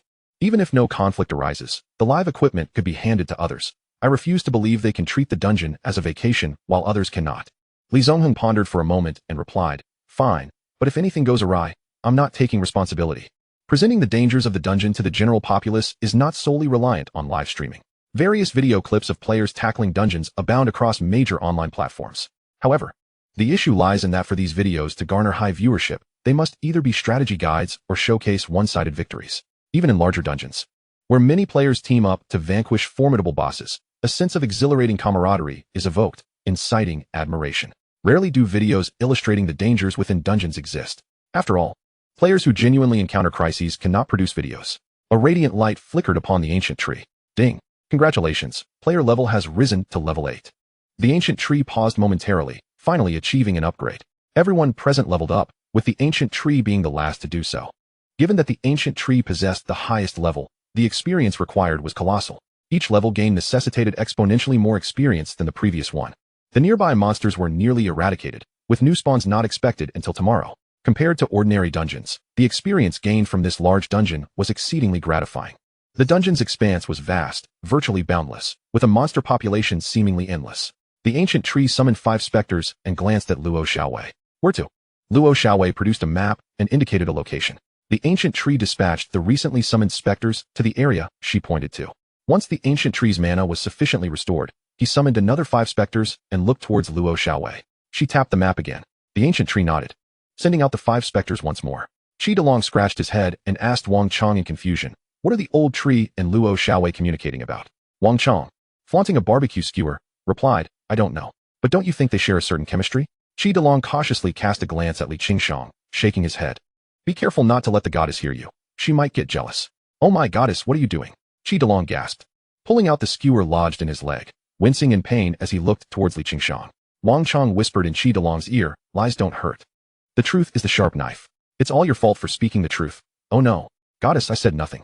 Wang Chong's hair stood on end as he quickly jumped up to evade an iron skewer that came flying towards him. Whoosh. The skewer sank fully into the ground. Chapter 29, Ambushed. Qi Delong and Wang Chong gasped in shock. That was brutal. Had it struck a vital point, one would not survive unscathed. Talkative. Li Qingshang shot a cold glare at the two, her eyes seemingly harboring a murderous intent. Old tree, we need to excuse ourselves. Qi Delong seized Wang Chong, leading him away. After a while, they returned, each holding a handful of barbecued skewers. You two carry on. They departed once again, leaving only the ancient tree and the 2 ladies behind. The ancient tree, one hand engaged with his phone while the other held a skewer, seemed to sense something and tapped the map. Luo Xiaowei also tapped the map. Li Qingshang. Are you two playing chess across this void? In the distance, Qi Delong and Wang Chong hid in the shadows, secretly observing the 3 figures. Is this the legendary battlefield of the Shura? Qi Delong was taken aback. Battlefield of the Shura? If it were anyone else, it might indeed be a battlefield of the Shura. However, considering the ancient tree's unfathomable nature, Qi Delong was left with a sense of dread. In 2 words, abstract. Battlefield of the Shura? Perhaps the old tree is the only one unfazed. Is this guy really that straightforward? Wang Chong exclaimed, astonished. With 2 stunning beauties by his side, he shows not the slightest ripple of emotion. He had merely transcended the base pleasures of superficial appearances. Qi Delong pondered for 2 seconds before responding. Meanwhile, Li Qingshang asked the ancient tree, can you summon 10 additional creatures with each level you gain? Yes. Oh. Li Qingshang nodded, followed by an extended silence, leaving no further dialogue among the 3. Li Qingshang felt increasingly restless, sensing the atmosphere had turned awkward. What on earth? Here I am, a stunning beauty sitting beside you. And you do not even attempt to be courteous. Instead, you merely eat barbecue and fiddle with your phone. I'm almost at level 8. The ancient tree replied, Keep it up. Li Qingshang remarked, I've heard that for the top few players in public dungeons, there are extra points awarded in the college entrance examination. The ancient tree responded, I know. Finishing his barbecue and wiping his mouth, The ancient tree pointed to a location on the map. Luo Xiaowei naturally pointed to another location. Li Qingshang felt a sudden sense of redundancy. She abruptly understood why Wang Chong and Qi Delong had left. These two were so in sync that she felt more like an unnecessary third wheel. Taking a deep breath, Li Qingshang shot the ancient tree a fierce glare before entering the tent. The ancient tree? What is wrong with this girl?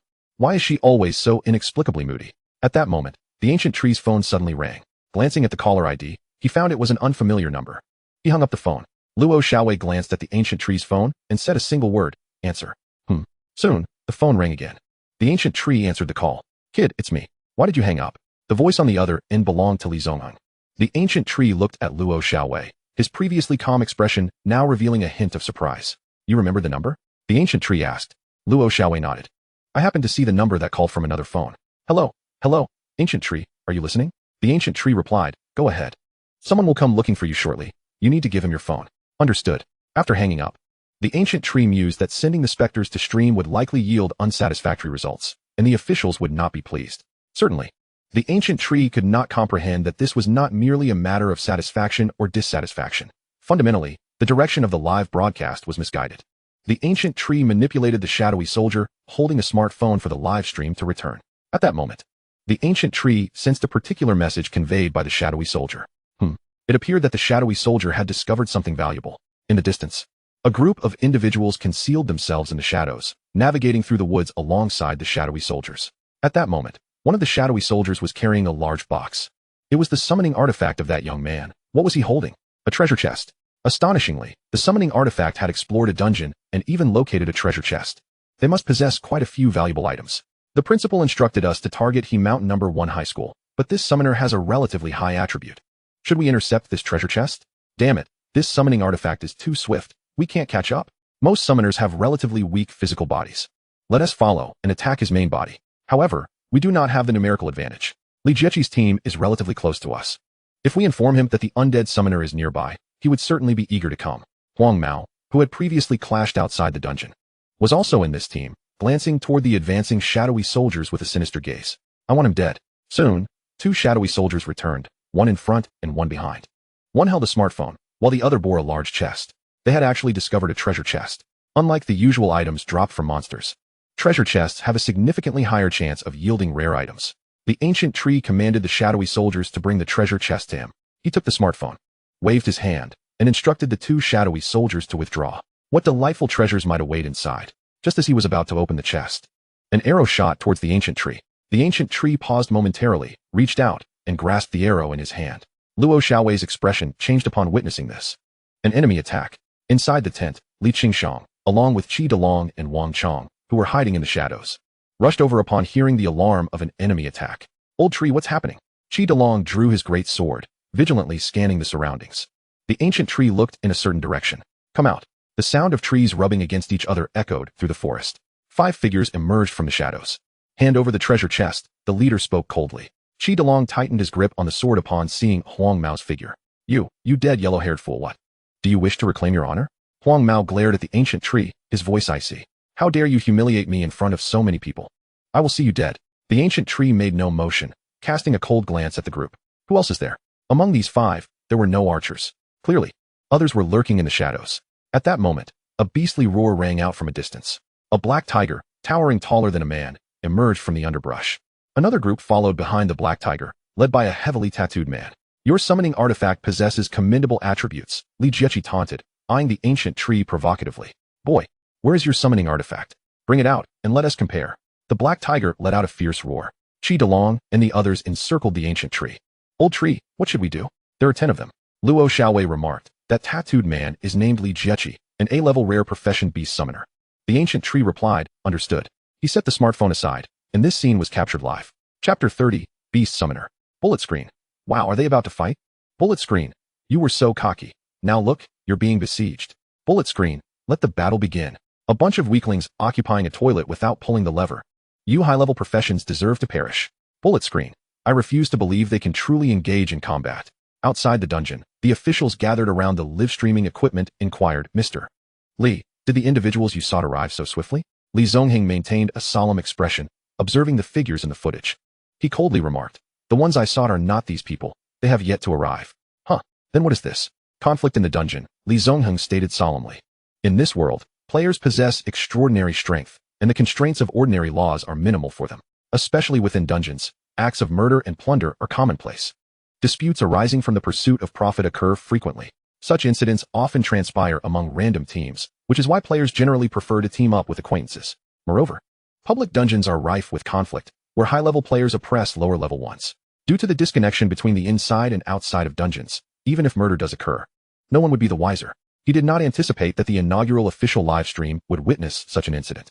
Li Zongheng cast his gaze toward the distance, where several principals and accompanying teachers gathered. The joint attack of two teams on one is likely to have been instigated by someone. In the distance, Principal Mo continued watching the live stream on his phone. Upon witnessing the team from He Mountain No. 1 High School being encircled, he instantly felt a surge of anxiety. Old Mo, what's wrong? A male teacher, seemingly concerned, approached the principal. Teacher Gua, why are your students besieging our school? The principal's expression darkened, anger surging within him. The male teacher paused momentarily, but upon seeing the content of the live stream on the principal's phone, he suddenly understood. He had long heard that the officials intended to broadcast dungeon content. It was indeed true. He patted the principal on the shoulder, smiling. How could we know what transpires within the dungeon? Even if we did, there would be little we could do. Rest assured, once they exit the dungeon, our school will impose penalties on them. I too wish to ascertain which is stronger, our school's a level rare beast summoner or your school's a level rare necromancer. With that, he walked away, approaching the other principals and seemingly sharing something as he took out his phone. The teachers and principals' eyes lit up with malevolent intent as they glanced at Principal Mo, retrieving their phones to initiate their own live streams. Particularly, the female principal shot a derisive glance at Principal Mo. What of dual professions? What of S-level professions? Surrounded by two teams. I do not believe your school can safely exit the dungeon. At that moment, the principal suddenly realized that news of the S-level rare profession and dual professions had indeed not been suppressed.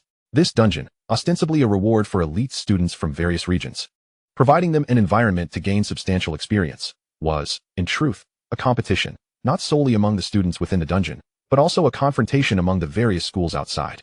The school with the highest ranking would receive preferential resources from the provincial capital. They could not allow He Mountain No. 1 High School to thrive. A school from a fourth-tier city should remain within its designated place. A country bumpkin is merely a country bumpkin. They noted that communication was possible between the outside of the dungeon and the inside. So, would the assault on He Mountain No. 1 High School merely involve these two teams? The principal maintained a composed visage, darkly stating, I hope you will not regret your decisions. Inside the dungeon, Huang Mao swaggered towards the ancient tree. Boy, weren't you quite arrogant? Try being so cocky again. Upon saying this, he noticed Luo Xiaowei and Li Qingshang beside him, his eyes gleaming with delight. Oh, and there are beauties. Ladies, would you like to join our team? I can take you flying. With that, he reached out to grab Li Qingshang's hand. Li Qingshang felt a wave of nausea. With a sword and a blade, flames intertwined around the sword, while lightning crackled around the blade. Just as she was about to cleave, do here lies a copy. Should a murder occur, none shall be the wiser. If trouble truly arises, my father will take the fall. Kid Along remarked to Wang Chong. You're just like him, relying on your father's influence. Wang Chong, displeased, retorted. How dare you insult me? I am not like that fool. You swagger about without grasping the situation. Behind the yellow-haired player, several others revealed cruel smiles, their intent to kill palpable as they advanced towards Gushu and his companions. In the rear, a mage began to chant incantations. A chilling voice from Gushu echoed. If necessary, I shall not hesitate to kill. Upon hearing this, everyone paused. Gushu intended to take a life. Luo Xiaowei hid behind the group, as a support class. She lacked offensive capabilities. Form ranks. Form ranks. Upon release, all allied units within a 30-meter radius gained 40 strength and agility for 10 minutes. A cross-slash of sword light erupted. Kid Along unleashed his blade's glow, striking forth. However, the foremost adversary was a tank class, whose shield deflected the sword's brilliance. Intentional smash. Wang Chong swiftly moved to the front. With the charge complete, the brawler class excelled in close-quarters combat, particularly in pinpoint explosive power, ranking among the top in B-class professions, rivaling even the assassin class. The fierce gale from his punch sent several foes tumbling away. Witnessing this, the yellow-haired player shouted, Useless fools, charge now. The mage in the rear completed their charge, conjuring a fireball that hurtled towards Gushu. Wang Chong and Kid Along exchanged glances, and together, they seized the tank class, hurling them towards the fireball. With a resounding explosion, the fireball detonated, and the tank let out a wail. The yellow-haired player, furious, bellowed, You are all utterly worthless. Don't give that guy time to summon. Attack now. Ouch. Who hit me? The yellow-haired player turned in pain, discovering it was Li Jiechi and his companions, who had been observing from the sidelines. What are you standing there for? Get in there. Li Jiechi raised his foot and kicked the yellow-haired player in the abdomen. Are you instructing me? The yellow-haired player clutched his belly, eyes bulging, collapsing to the ground, clearly suffering significant damage. You. He glared venomously at Li Jiechi. Just you wait. You will all pay for this. Li Jiechi turned to Gushu, while a black tiger behind him roared at Gushu. My black tiger is an elite-level summon, its attributes far surpassing those of an ordinary level 10 player. Here's your chance, summon your creature. Gushu remained silent, coldly observing the approaching adversaries. There were no more of his shadow soldiers in the vicinity. The 2 original shadow soldiers had been dispatched by Gushu for patrols. Although they could return swiftly at his command, it was unnecessary. You little brat. You clearly underestimate me. Gushu's silence only served to infuriate Li Jiechi further. Tear him apart. The black tiger roared, lunging at Gushu. The opportunity is yours. If you wish to perish, so be it. I am the mightiest summoner. Suddenly, a dark light flashed. A massive black sword appeared in Gushu's grasp, and the black tiger was cleaved in 2. Chapter 31, Talent Upgrade Crystal. Everyone froze simultaneously, gazing at Gushu with expressions of astonishment and confusion. Had he truly slain an elite-level summon with a single strike? Wasn't he a necromancer? Li Jiechi inhaled sharply. You are that dual-class player. How delightful. You are my quarry. Summon the wolf pack. With a commanding shout, 6 summoning circles materialized around him, and 6 gray wolves leapt forth, charging at Gushu. Gushu's expression remained icy as he summoned a nightmare. A shadowy steed, entwined in ghostly flames, appeared. Hell steed? Is this your trump card? Unfortunately, you face my wolf pack. The synergy of 6 summons far exceeds that of an elite-level creature. Those unfamiliar with nightmares often misidentified them as hell steeds, as both exude the aura of spectral flames. However, nightmares possess horns, clad in dark armor, are significantly larger, and their hooves bear claws, shrouded in ghostly fire, blurring the line between life and death. In Western myth, nightmares are known to deliver dreams to the dying, their hooves echoing like a death knell. The nightmare let out a piercing whinny, tossing the wolf pack aside with a flick of its head. Li Jiechi stood in shock. What kind of summon could so effortlessly obliterate my wolf pack? It stomped the ground, igniting the ghostly flames, charging toward Li Jiechi. Stop it. A melee class positioned themselves in front of Li Jiechi, but they stood no chance against the oncoming nightmare. With a mere toss of its head, the nightmare sent the group sprawling. Li Jiechi's composure shattered, replaced by sheer terror. The nightmare let out a cry, its horns piercing Li Jiechi's body, lifting him and flinging him aside. Silence. Oh no, someone has died. Someone shouted, and the entire group snapped to attention, staring blankly at the nightmare. The creature let out a long whinny, slowly approaching Gushu's side, and none dared to intervene. After several seconds, many remained in a daze. What had just transpired? An A-class rare profession had perished so easily. This scene was captured live on a mobile stream. Comments. What just happened? That person was impaled. Comments. A murder has occurred. Call the police. Comments. Call the police for what? They are players, in a dungeon. Such events are common. Comments. Isn't it just a minor dispute? He wanted a treasure chest. Why not just give it to him? Why resort to murder? Comments. Do you really think entering a dungeon is just about slaying monsters and enjoying the scenery? Danger lurks within, not just from monsters, but from other players as well. Outside the dungeon, the once jovial male teacher could no longer muster a smile. Murder. This is murder. Principal Mo sneered. Is this your first time in a dungeon? What did you say? Do you realize this is the only A-class profession in our city? If he perishes here, my life will be ruined. The female principal nearby also wore a grim expression. What level is that hell steed of his, with attributes so high? She pondered, glancing at the surrounding principals. Their team is too ostentatious. We must suppress them. Do you not agree? We cannot allow this 4th-tier small city to ride over us. The principals exchanged glances, offering no reply. On the live stream, Gushu's prowess clearly exceeded their expectations. To contend with the team from Hashan No. 1 Middle School, they would need to mobilize multiple forces. However, for players within the dungeon, the priority remained leveling up. Wasting time traversing such a vast dungeon without any profit would be foolish. Just then, the fallen Li Jiechi stirred. Help me, though impaled by the nightmare's horns. He had not struck a fatal blow. Had it been his abdomen, no one could have saved him.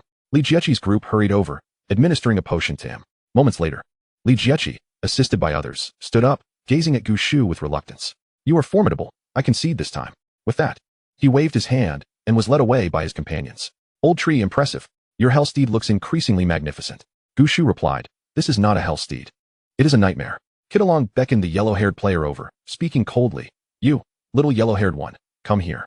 The yellow-haired player shot Gushu a venomous glare, coldly retorting. You will regret this. We are leaving. Stop. Did I permit your departure? Wang Chong interjected. The yellow-haired player sneered. What of it? The old man yearned to depart. Could anyone truly impede him? Suddenly, the yellow-haired youth's body levitated. Instinctively turning his head, he was met with 2 chilling gazes, akin to twin azure flames. Coldly fixating upon him, the yellow-haired lad nearly succumbed to terror. The 2 spectral sentinels patrolled nearby, with a mere thought from the ancient tree. They could be summoned in an instant. The ancient tree beckoned, and the spectral sentinels escorted the yellow-haired youth before him. The ancient tree proclaimed, "This fellow is now in your custody." Wang Chong and Qi Delong exchanged glances, revealing insidious smiles. The yellow-haired youth, pallid and trembling, weakly inquired, "What do you intend to do?" Soon, the camp echoed with heart-wrenching cries. The yellow-haired youth, stripped bare and covered in bruises, was carried away by his comrades. His expression was vacant, devoid of hope, and he foamed at the mouth. "Oh, how shocking. I previously believed toothpick was a noun, not realizing it could serve as an adjective. You may emerge now," Qi Delong called into the tent. "We shan't venture out. Fear of needles pricks us." Came the voices of Li Qingshang and Luo Xiaowei from within the tent. A flash of white light shimmered from the ancient tree's form. The ancient tree had leveled up. Now at level 9, just one more level to reach 10. Upon attaining level 10, a qualitative leap in his mental attributes awaited. The ancient tree suddenly remembered a treasure chest, yet unopened. He retrieved it, discovering it was not locked. Some treasure chests in the wilderness are secured, requiring a universal key or a specific key to unlock them. Such chests often contain items of higher value. Upon opening the chest, a radiant glow emanated. The ancient tree reached inside, extracting an item. Talent upgrade crystal. Consuming this crystal allows for talent enhancement. The ancient tree's heart stirred. It was indeed a consumable capable of upgrading talents. Occupational talents rarely manifest among ordinary players. Even within advanced professions, high-level players seldom awaken such talents. Unlike occupational skills, which can be enhanced with level progression, talents require specific conditions for their upgrade. Moreover, items that facilitate talent upgrades are typically far more precious. The talent upgrade crystal is the most straightforward and direct means of enhancing a talent. In the marketplace, it is exceedingly rare and almost priceless. The emergence of an upgrade crystal made this dungeon delve worthwhile, even without leveling up. The ancient tree immediately contemplated upgrading the god position, King of Hell. Chapter 32, Monarch's Edict Level 2. Outside the dungeon, when all beheld the item the ancient tree drew from the treasure chest, they collectively inhaled sharply. A talent upgrade crystal. My heavens, how fortunate he is to unearth such a treasure. Previously, there had been rumors of players discovering crystals in wilderness dungeons, but many dismissed them as mere fabrications. Yet here it was, tangible. The talent upgrade crystal, while devoid of value for players yet to awaken their talents, is invaluable to those who have. Principal Mo. What is his phone number? Call him at once and implore him not to use it. The principal of Hishan No. One high school cast a sidelong glance at them, a cold smirk gracing his lips. Is this not targeted at us, Hishan No. 1 High? Upon seeing a fine treasure emerge, their demeanor has shifted. The ancient tree likely awakened a talent. If he truly has awakened a talent, it would be best for him to utilize it himself. After all, talent upgrades are serendipitous opportunities. By heavens, he intends to use the upgrade crystal. Principal Mo, quick. Prevent him. I shall purchase it at a high price. Wait, it seems he has given up. It turned out he lacked a talent. What a fright. Phew, Principal Mo. You must call this student of yours post-haste. Let us unite the students of our schools to seize that upgrade crystal. By heavens. He is about to use the upgrade crystal again. During the live stream, the upgrade crystal transformed into a radiant beam in the ancient tree's grasp, infusing into his being. How is it that he awakened a talent and still utilizes the upgrade crystal? Some with awakened talents who witnessed this turned their eyes blood red, consumed by envy. The principal of Hishan No. 1 High found it amusing. Ha ha. He chuckled aloud. Observing these individuals, they resembled jesters. Congratulations, player talent, Monarch's Edict. Upgraded to level 2. The first choice for the talent upgrade crystal was undoubtedly God Position, King of Hell, given that it stemmed from a divine grade profession, boasting a more formidable ceiling and enhancement. However, to the ancient tree's surprise, the upgrade crystal could not be applied to God Position, King of Hell. Was the rank of God Position, King of Hell, simply too high? Monarch's Edict Level 2. For every undead creature the player commands, the player's various base attributes increase by 2 points across the board. The provided attributes had doubled. The ancient tree glanced at his current attributes. Player, Ancient Tree. Profession, Death Monarch, King of Hell. Level, 9. Experience, 1. Strength, 90,160. Vitality, 90,160. Agility, 90,160. Mentality, 180,160. Summoning space, 80, 90. Mount space, 1, God summoning space, 0, 1. Equipment, Black Essence Sword. Active skills, Hell Nightmare Level 9. Death, / Level 9. Summon Swordsman Spectral Soldier Level 9. Nether Realm Level 9. Life and Death Seal Level 9. Summon God Thunder God Level 9. Passive skills, Monarch's Edict Level 2. God Position, King of Hell. With attributes doubled and the ability to summon an additional 10 summons per level, my attributes effectively yield 130 points per level. Should I manage to elevate Monarch's Edict to level 10, each level would grant an increase of 100 points to all attributes. In that moment, The ancient tree's understanding of the formidable growth potential of legendary and divine-grade professions deepened. The ancient tree then surveyed the panel of the spectral soldiers. Level D Spectral Soldier. Level 9.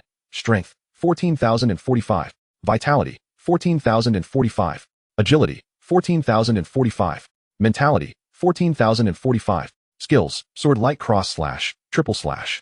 However, the attribute enhancements of the Death Monarch still fell short compared to those of the King of Hell. The attributes of the Spectral Soldier had reached 630 points. As their levels increased, so too would the enhancements to the Spectral Soldiers. By the time the ancient tree reached level 20, the God Position, King of Hell, would provide a terrifying tenfold enhancement to the Spectral Soldiers. Moreover, the intrinsic attributes of the Spectral Soldiers were already commendably high, with significant growth potential. How he wished that the enhancements from God Position, King of Hell, could be bestowed upon him. As twilight descended, the ancient tree summoned 10 additional Spectral Soldiers, dispersing them to keep watch and guard against other players. He also took stock of the spoils. A multitude of Spectral Soldiers approached, each carrying a heap of loot. Chi DeLong and the others gazed in astonishment at the small mountain of treasures. Old tree, have you cleared the entire dungeon? This dungeon was vast, and it was impossible to clear it in its entirety. Even other players would struggle to encounter its full offerings. However, the nearby area, within a 10-mile radius, had been nearly purged. It could be said he had meticulously tilled the ground and secured the land. The ancient tree isolated the equipment that had dropped. There were 9 pieces in total, 6 of which were white, ordinary gear. 2 were green, intermediate equipment. Most astonishingly, there was even 1 piece of blue equipment. The price of blue-grade gear is exorbitant. Even the most basic level 1 blue equipment commands a price in the tens of thousands. No wonder players ascend above others. They truly earn a fortune. The 2 pieces of green equipment were glanced at briefly before the ancient tree set them aside, and as for the white gear, he scarcely spared them a glance. The ancient tree was adorned entirely in superior equipment, holding even mid-grade gear in disdain, let alone ordinary items.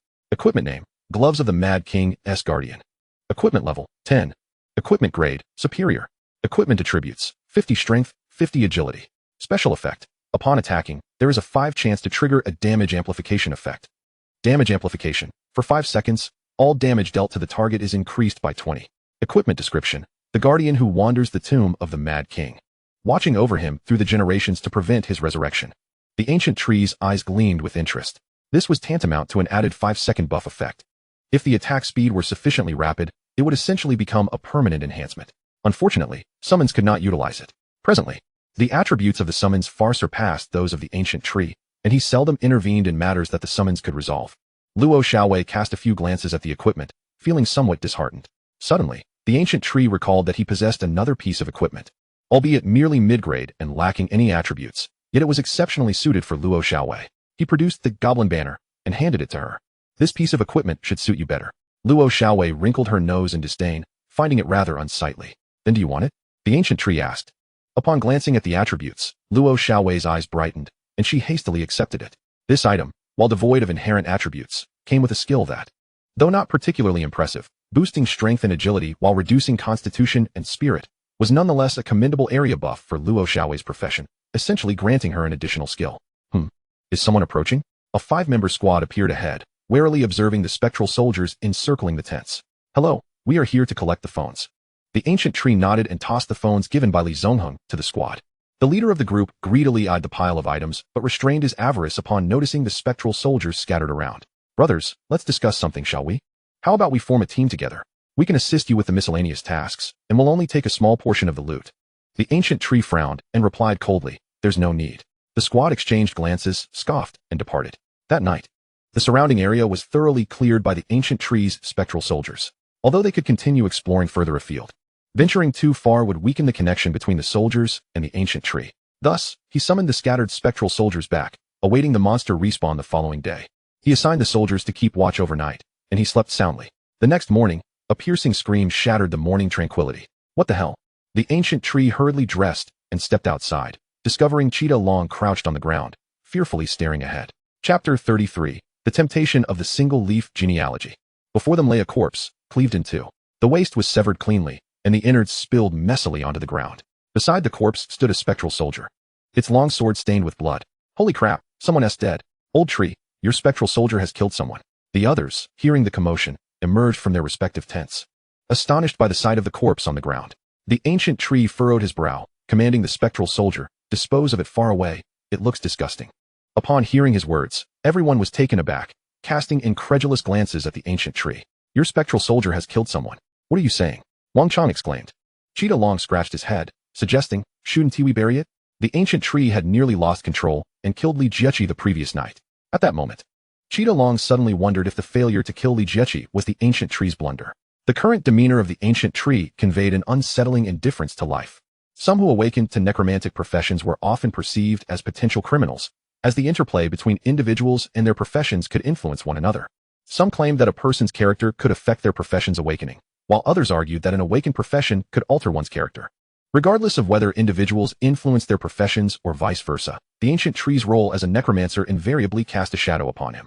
Li Qingshang glanced at the corpse, then at the calm ancient tree, whispering, shouldn't we consider how to destroy the evidence? The moment those words were uttered, an oppressive silence enveloped the group. Wang Chang and Cheetah Long exchanged incredulous looks with Li Qingshang. The ancient tree's first thought was to dispose of it far away. Her first thought was to destroy the evidence. How perfectly matched you two are? Wang Chang exclaimed incredulously. No, someone is dead. Aren't you all being a bit too nonchalant? Recently, Luo Xiaowei, who had begun to take on the role of the ancient tree strategist, glanced at the corpse and remarked, this person came to kill us. At her words, the group fell silent in shock. The ancient tree nodded. Yes, this was the individual who came for the phones yesterday. He stealthily infiltrated last night and was detected by the spectral soldiers due to his malicious intent. Had he harbored no ill will, the soldiers would have awakened me. Wang Chang's mouth fell open. Came to kill us? We have no grievances with him. The ancient tree recalled the greedy glint in their eyes as they departed that day and shook his head. Perhaps it was the lure of greed at play. Dungeons are places devoid of regulation. Whatever transpires within a dungeon cannot be conveyed to the outside world. Naturally, dungeons have become breeding grounds for crime. Such occurrences are quite common in public dungeons, or even in ordinary ones. Players are often lured into teams only to be forced to surrender all their equipment and then brutally slain. Once they exit the dungeon, they can simply claim to have been killed by monsters, and the matter is left unresolved, as there are no witnesses. The ancient tree commanded a spectral soldier to discard the two halves of the corpse at a distance, while also clearing away the remnants of the dismemberment scattered on the ground. Approaching noon, the mountain ghost forest respawned. Most monsters within the dungeon respawn once a day.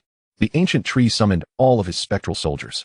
90 spectral soldiers sharpened their blades, awaiting the ancient tree's command. After reaching level 4, the experience required for each subsequent level increases exponentially. The ancient tree had not anticipated that he would level up twice in a single day. As the required experience grew, the gap in levels between the ancient tree and Li Qingshang and the others diminished. The ancient tree was at level 9, Li Qingshang at 8, Wang Chang at 7, and both Cheetah Long and Luo Xiaowei at 6. Even Li Qingshang, who had been eager to prove herself, found herself compelled to lie down and accept the copious experience bestowed upon her by the ancient tree.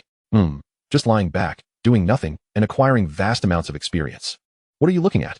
Li Qingshang shot the ancient tree an annoyed glance, feeling as though his gaze harbored ulterior motives. The experience in public dungeons was indeed abundant, with a massive number of monsters. Today, it was quite possible for the ancient tree to reach level 10. He first cleared the mountain ghost forest, then retraced the route from yesterday, dispersing the spectral soldiers anew. This time, however, the ancient tree retained 10 spectral soldiers nearby, spreading them across various regions to ward off nearby players. After 2 consecutive encounters with players harboring malicious intentions, the ancient tree was determined to avoid any further interactions with other players within this dungeon. Useless, you are utterly useless. You can't even handle a mere summon. What use does my father have for you? You truly are worthless.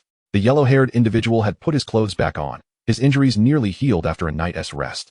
The thought of Li Jiechi's disdain, the ancient tree's indifference, and the insults from Cheetah Long and Wang Chang ignited a fierce anger within him. I've never endured such humiliation in my life. With that, his companions, filled with rage, kicked the soul mage among them. My father invested money to get you into the academy, into the dungeon, to be my muscle. Do not stand idly by while I endure this beating. Once he had dismantled his opponent, he felt his anger was not yet satiated and proceeded to deliver a series of kicks to the mage's midsection. You urged me to provoke the students of Hishan Izhong, and I did, only to be beaten mercilessly, while you stood by, utterly useless. It was your suggestion to target that summoner in the dungeon, to seize their treasure chest, and I acquiesced. Yet here I am, suffering blows while you do nothing to assist me. How could my father have chosen such a worthless lot? Coughing up blood, the mage on the ground shot a glance at the yellow-haired one, filled with shadows of resentment and restraint. Baka, with a sharp slap. The yellow-haired one felt a stinging pain on his face. He had lost count of how many times he had been struck. In disbelief, he covered his face and turned to the largest of the shield-bearing warriors, only to find them all regarding him with a dark intensity. Are you a little son? The mage on the ground rose, speaking in a torrent of incomprehensible words to the yellow-haired one. Baka, what do we do now that we've been exposed? This detestable individual, so arrogant and inept, merely shifts blame onto others. Should we consider silencing him? Before we breach the Mad King's tomb, our movements must remain concealed. Haha, fear not, Ito-san. Dealing with such a cowardly bully is best handled through simple threats. With a cold smile, the shield-bearer addressed the yellow-haired one, Huang Ming-san. I regret to inform you that you have uncovered our secret. You now have two choices: comply with us and accompany us to the Mad King's tomb, or face death. In an instant, Huang Ming found himself encircled by 4 individuals. Huang Ming was taken aback. Little son? All 4 of them are little sons. A cadre of infiltrators from my dragon kingdom. The shield-bearer chuckled. Huang Ming-san, please do not be surprised. We apologize for concealing our identities. However, if you assist us in completing our mission, you will gain the friendship of our Sakura nation. Huang Ming's body trembled. They were indeed little sons, still cloaked in their missions. In that moment, Huang Ming, the yellow-haired one, pondered extensively. For the people of Dragon Kingdom, regardless of their morality or lineage, encountering agents from Sakura Nation often stirs thoughts akin to Huang Ming's. Drawing forth his sword and shield, he was filled with exhilaration. Damn it, I'm about to make a name for myself. I shall be a hero. With sword and shield in hand, he charged at the shield-bearer while shouting, "There are spies from Sakura Nation here. Someone come quickly." Chapter 34, The Abyssal Gate. The invincible Huang Ming fell. What audacity this coward had to strike. The shield-bearer spat on the ground beside the fallen Huang Ming, who lay battered and breathless, as if his very essence had been extinguished. This fool had been offered a chance to forge an alliance with our Sakura Nation, and instead of accepting, he dared to resist us. Is he not the very definition of cowardice? How foolish to strike first at a shield-bearer. They would never comprehend.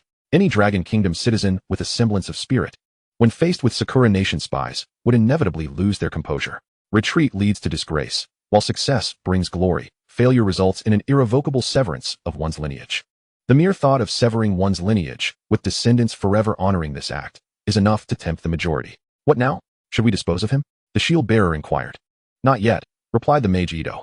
Our immediate priority is to locate the Mad King's tomb, to unlock the abyss and bury this crop of unseasoned elites from the Dragon Kingdom. He then produced a map, pointing to a location. The Mad King's tomb lies within this area. By sacrificing this fool's blood, we can awaken the Mad King. The tomb is guarded by the Mad King's sentinels, and we will need someone to divert their attention. With that, the group concealed their presence and headed toward the Mad King's tomb, nestled beneath a hill. The tomb would have been difficult to detect without the map's guidance, as it also concealed a monster respawn point. Something was amiss. The tomb's entrance had been opened, and someone had ventured inside. Ito furrowed his brow. Cautiously, they approached the cave entrance and heard the sounds of combat within. Someone was battling monsters. This was impossible. The Mad King's sentinels were all level 10 or above. At this stage, no one could possibly be defeating level 10 monsters. What do we do? There are others inside. We can't awaken the Mad King.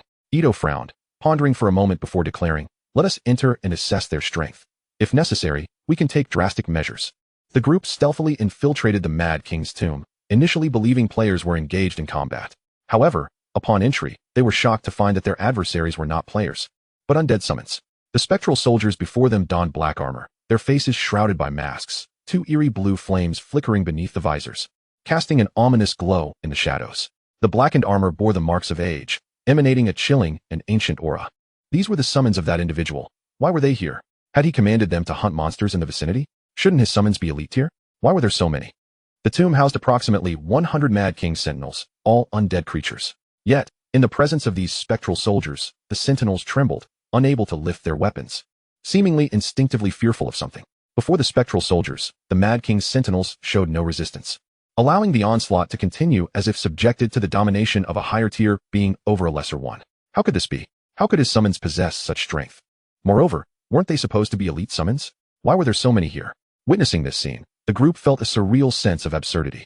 The power exhibited by these spectral soldiers made them feel that even 4 of them combined would struggle against a single one, let alone the 4 that stood before them. To exhibit such terrifying combat prowess at such an early stage, why was he not born in our Sakura Nation? Such a person should rightfully belong to our homeland. If we cannot claim him, we must ensure his annihilation, allowing him to be swallowed by the tide of beasts in the abyss. At that moment, one of the spectral soldiers seemed to sense something and cast a glance in Ito's direction. The group immediately stiffened. This is bad. We've been discovered. Yet the spectral soldier merely glanced their way before returning to the slaughter of the Mad King's sentinels. These undead beings appeared disinterested in them. Ito-san, what should we do? The shield-bearer asked. Ito considered for a moment and replied, once they eliminate the Mad King's sentinels, they should depart. We simply need to wait. Before long, the massacre within the Mad King's tomb came to a halt. The spectral soldiers gathered the fallen items, preparing to leave. In that moment, the hearts of the Sakura Nation members raced with trepidation. However, as the spectral soldiers ignored them, they exhaled a sigh of relief. The cherry blossoms of our homeland have bloomed. After years of lurking, we can finally return. This time, we must complete our mission and return to our homeland. My beloved awaits me back home. Just then, Huang Ming, unbeknownst to them, regained consciousness. Cracking open his eyes, he spotted the spectral soldiers not far off. And his gaze brightened. With a flash of light, he retrieved a consumable from his backpack and hurled it at the soldiers. Smack! It struck squarely against one of the spectral soldiers' masks. Instantly, everyone's hearts leapt into their throats. The spectral soldiers halted, turning their gaze toward the members of Sakura Nation. Drawing their swords, they advanced step by step toward them, 10 spectral soldiers marching in unison, the blue flames beneath their masks flickering ominously, exuding an overwhelming pressure. What a fool! They cursed inwardly. The group erupted in exclamations of outrage, fleeing the tomb in haste, with the spectral soldiers not pursuing them. With a heavy breath, Ito Makoto sensed an unsettling silence behind him. As a mage, his physical constitution was not particularly robust, leaving him gasping for air. They should have departed by now. Let us proceed inside. Upon re-entering the Mad King's crypt, he noted that no figures lingered within. The previously fallen Huang Ming had vanished without a trace. Remarkably, they had entered the crypt with such ease. A chuckle escaped his lips, for he owed a debt of gratitude to that individual who had dealt with the most troublesome guardians of the Mad King. At the heart of the crypt lay a colossal coffin, conspicuously ajar, yet devoid of any contents. The group gathered around it, as Ito Makoto pondered. The remnants of the Mad King's soul were sealed beneath the coffin, and to awaken him, the coffin must be filled with blood. Just then, a sharp pain surged through his body. Looking down, he discovered a long sword had pierced him from behind. His vision dimmed as he was thrust into the coffin. To summon the abyss, a living sacrifice is required. My apologies, he heard a voice murmur. Another sword plunged into his abdomen, slowly slicing it open, causing more blood to flow forth. Inside, there was nothing. The voice of the great shield echoed in his mind. Ito Makoto realized that although the cherry blossoms of his homeland had bloomed, he would never again return to reunite with his beloved. With the blood of the living, we welcome the Mad King from the abyss. Bones engraved with inscriptions were cast into the coffin. We call forth, the gates of the abyss shall open, and all beings shall face divine retribution. Outside the dungeon, the ethereal blue gateway blazed with a crimson light, akin to a flash of red lightning. Li Zongheng abruptly turned his gaze towards the dungeon entrance. He beheld a red hue blossoming at its center, gradually radiating outward. His expression shifted to one of alarm. The abyssal gate. How could the wilderness dungeon transform into an abyss? Chapter 35, Level 10. The towering entrance, originally a cerulean whirlpool, had morphed into a sanguine vortex. At its core, a dark red whirlpool resembled a mesmerizing eye from the depths of the abyss. A red dungeon. What is happening? How did it become crimson? Someone exclaimed in astonishment. This is my first encounter with a red dungeon. Is there a specific meaning behind it? Li Zongheng's countenance darkened. Not everyone had witnessed all types of dungeons. The rarity of red dungeons was surpassed only by the peril they heralded. Most who had seen a red dungeon had met their demise. Everyone heed my call. Steer clear of the dungeon entrance and form a defensive line. Remain vigilant. Any creature that emerges from the dungeon must be eliminated on sight. His voice reverberated across the mountaintop. The principals and accompanying teachers atop the mountain, most of whom were of low level, momentarily stood paralyzed. This is an order. Obey the command. With that, Li Zongheng dialed a number. The abyssal gate has appeared. Request military deployment. At that moment, a figure hopped into view at the entrance of the red dungeon, capturing everyone's attention. A rabbit. Strikingly white and standing half a meter tall, with blood-red eyes, curiously surveyed its surroundings. Isn't that a rampaging rabbit? What is it doing outside the dungeon? A teacher, unable to suppress his curiosity, approached the creature, playfully ruffling its fur. Li Zongheng's heart sank as he bellowed. Get away from it. Do not approach. The teacher laughed dismissively. It's just a level 5 rampaging rabbit. Why the fuss? Crack. Suddenly, the teacher felt a sharp pain in his hand and instinctively brought it to his face. Huh. Where's my hand? He instinctively glanced at the rampaging rabbit beside him, only to realize it was gnawing on something. It seems to be my hand. A chill of horror gripped him as he screamed, clutching the stump of his arm. All eyes were fixed on the dungeon entrance, breaths held. Only the teacher's cries pierced the silence. You bastard, die! A male teacher, a melee combatant, had drawn his weapon, prepared to deliver a fatal blow to the rabbit. But as he turned his gaze toward the dungeon entrance, he froze. Eyes. Countless eyes gazed out from the dungeon, fixated on the outside world. The male teacher collapsed in terror as shadows emerged from the dungeon. Rampaging rabbits, mountain spirits, slimes, and Mad King guardians, monsters that should have been confined within the dungeon now stood before the horrified crowd. The teacher, paralyzed with fear, trembled involuntarily. A few rampaging rabbits bounded curiously forward, sniffing his wounds before sinking their teeth into him. The teacher finally snapped back to reality, screaming and struggling to escape. Yet, as he stood, he realized his feet were being gnawed upon by two rampaging rabbits. "Help! Save me!" he cried in panic, but more monsters closed in, enveloping him completely. The sounds of gnawing echoing ominously. This scene was as if hell itself had manifested in reality. "What are you still doing? Form a defensive line." Li Zongheng ordered as military equipment stationed around the dungeon opened fire on the encroaching monsters. The cacophony jolted everyone back to their senses. Instinctively, they began to flee down the mountain. "Damn it, fire away!" Li Zongheng cursed, issuing commands decisively. Unlike the principals and teachers, he was the head of the combat academy at Nanhai University, more experienced and resolute in his actions. However, this time, the artillery was not aimed at the monsters, but rather at the teachers leading the students. If you enjoy the privileges, you must fulfill your duties. As players, their first instinct upon encountering monsters was to flee. Was this not shameful? From this moment on, any who fled would be branded a coward and shot on sight. The unexpected turn of events left everyone stunned, their minds clouded as they instinctively obeyed commands. Once the orders were given, Li Zongheng turned his gaze back to the dungeon entrance, his expression icy. The abyss had breached the public dungeon. This was a grave predicament. The number of monsters within the public dungeon was already staggering. The few individuals atop the mountain were utterly insufficient. Principal Mo rushed to Li Zongheng's side, grasping his arm.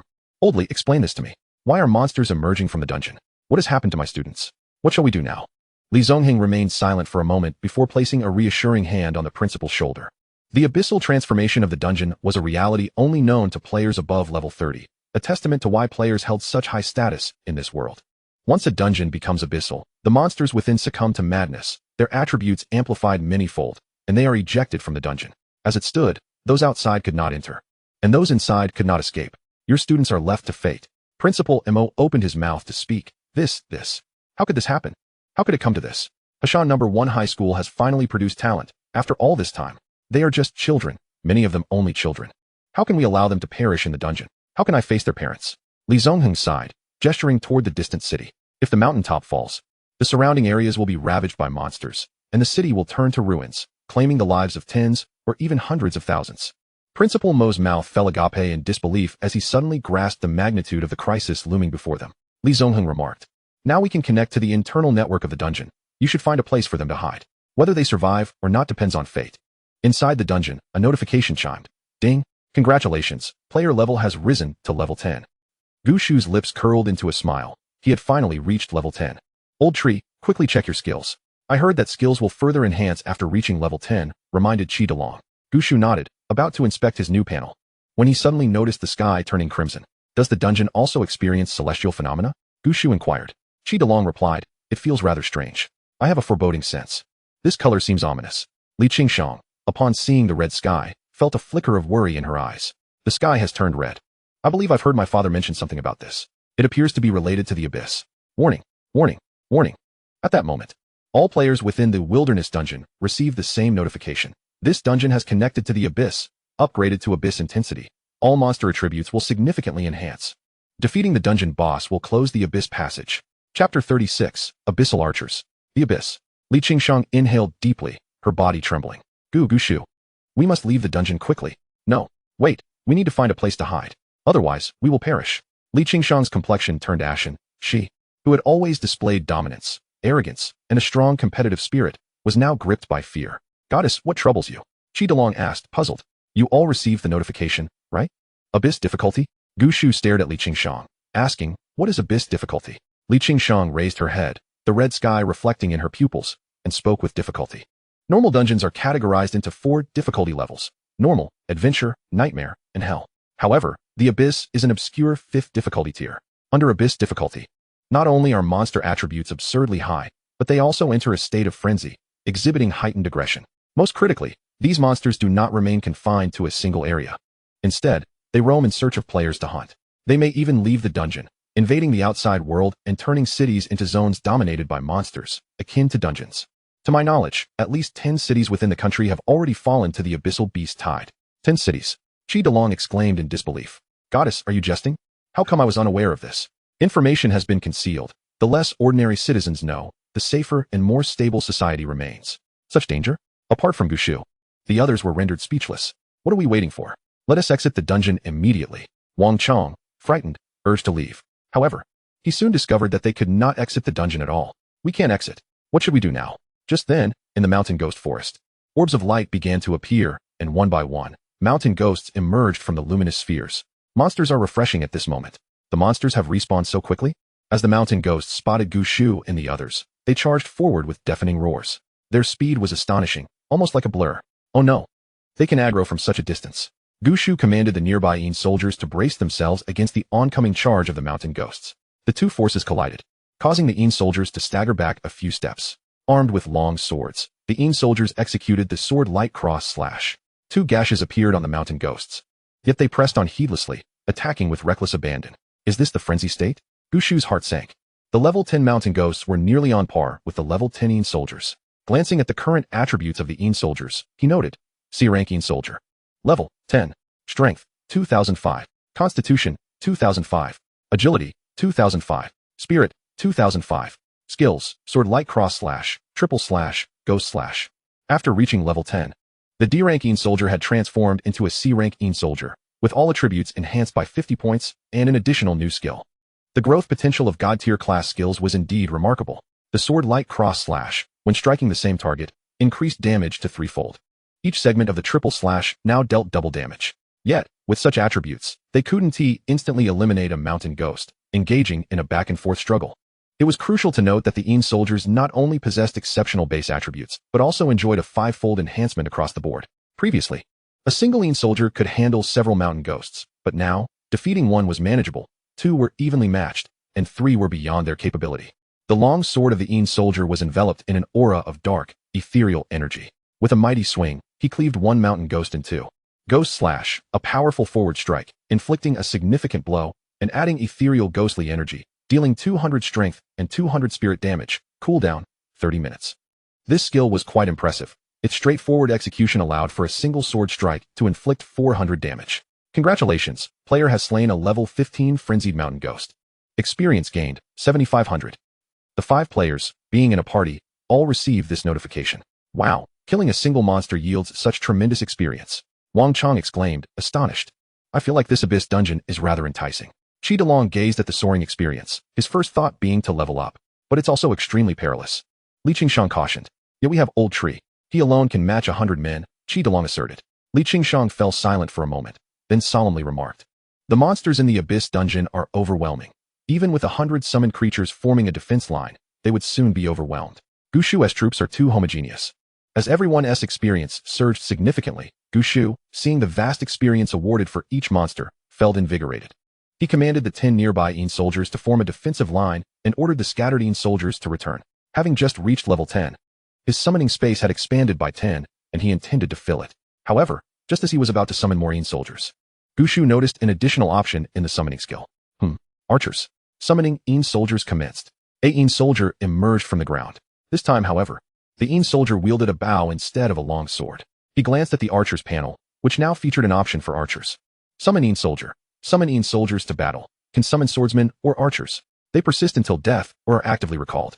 Cooldown time, none. C rank Yin soldier. Level, 10. Strength, 2005. Constitution, 2005. Agility, 2005. Spirit, 2005. Skill, ethereal arrow. Ethereal arrow condenses an ethereal arrow, dealing a mix of physical and ethereal damage. Inflicting 100 strength and 50 spirit damage. Cooldown time, none. Cost, 10 spirit.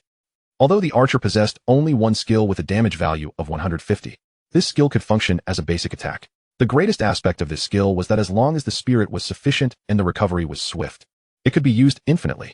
With that in mind, Gushu retrieved several pieces of equipment he had prepared: the Mad King's Guardian Gloves, a spirit recovery necklace, and the Mourner's Ring. The ring and necklace provided Gushu with an additional 220 points of spirit. Now, summoning a single Yin soldier consumed 55 points of spirit. He could summon a total of 11 Yin soldiers at once. One after another, the Yin soldier archers emerged from the ground. 10 archers stood resolutely behind the swordsmen, unleashing their skills without reservation. Each arrow released represented a skill in itself, and 2 ordinary shots equated to the damage of a single sword light cross slash. Within mere breaths, dozens of mountain spirits were pierced through by the archers' arrows. The ancient tree's experience points surged significantly. Goodness, old tree. When did your skeleton soldiers gain the ability to attack from a distance? Wang Chong exclaimed in astonishment. While the archer class may not boast the explosive power of the swordsman, Their ranged attacks were far more agile and concentrated within their effective range. The ancient tree glanced at its current status. Player, Ancient Tree. Class, Death Lord, King of Hell. Level, 10. Experience, 3. Strength, 100,250. Constitution, 100,200. Agility, 100,250. Spirit, 200,420. Summoning space, 100, 200. Mount space, 1, 1. God calling space, 0, 1. Equipment, Black Crystal Sword, Mad King's Guardian Gloves, Spirit Recovery Necklace, Mourner's Ring. Active skills, Hell Nightmare. Death Strike, Summoning Soldiers, Nether Realm, Life and Death Seal, God Calling Thunder God. Passive skills, Lord's Edict Level 2, God Position King of Hell. The summoning capacity had astonishingly expanded to 200. Based on previous trends, the summoning space at level 10 should accommodate 100 summoned entities, yet it had doubled beyond expectation. A five-fold increase, 200 soldiers, with archers capable of annihilating monsters along their path of advance. Leveling in the Abyss dungeon was not an impossibility. Chapter 37. Soldier Formation, Arrow Rain Barrage. Hell Nightmare summons a powerful nightmare warhorse, which can be ridden into combat or act as an independent combat unit. It persists until death or is actively recalled.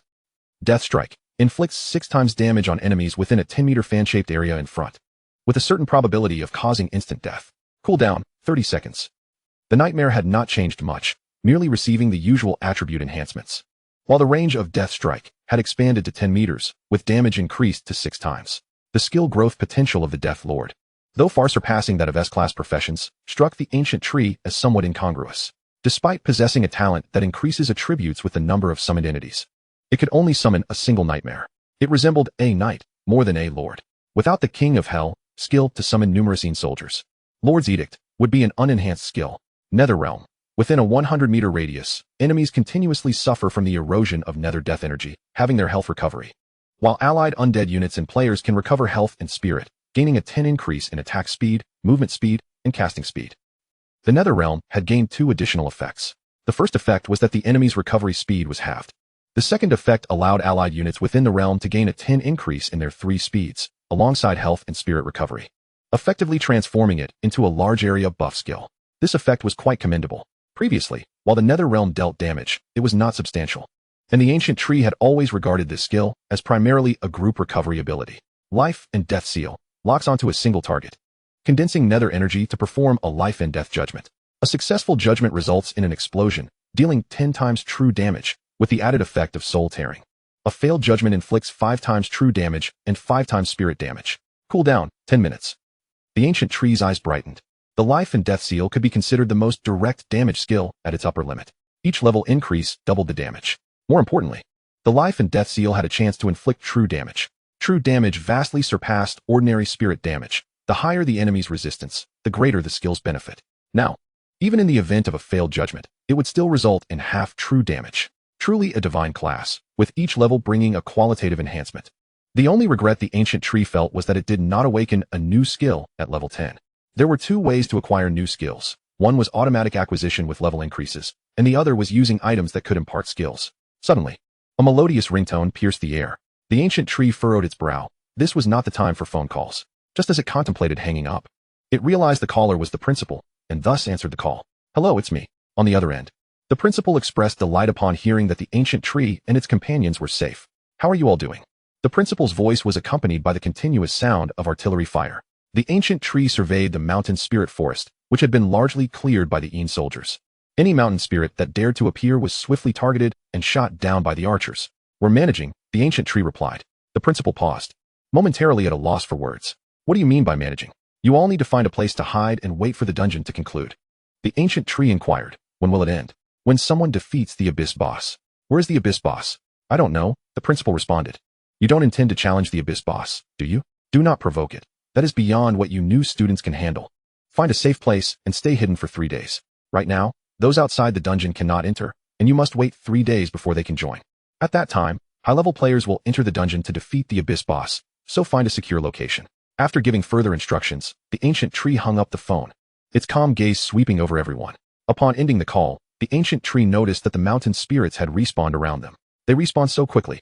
The ancient tree commanded the soldiers to attack the mountain spirits. As the number of archers summoned by the ancient tree increased, the assaults became more concentrated. Each soldier loosed an arrow, and with 5 or 16 soldiers focusing their fire, they could eliminate a foe in an instant. The others huddled behind the ancient tree. The strength of the mountain spirits had escalated to a level that ordinary players could not contend with. With a moment's inattention, they could be killed in a single strike. Especially since the mountain spirits were inherently at a higher level than them.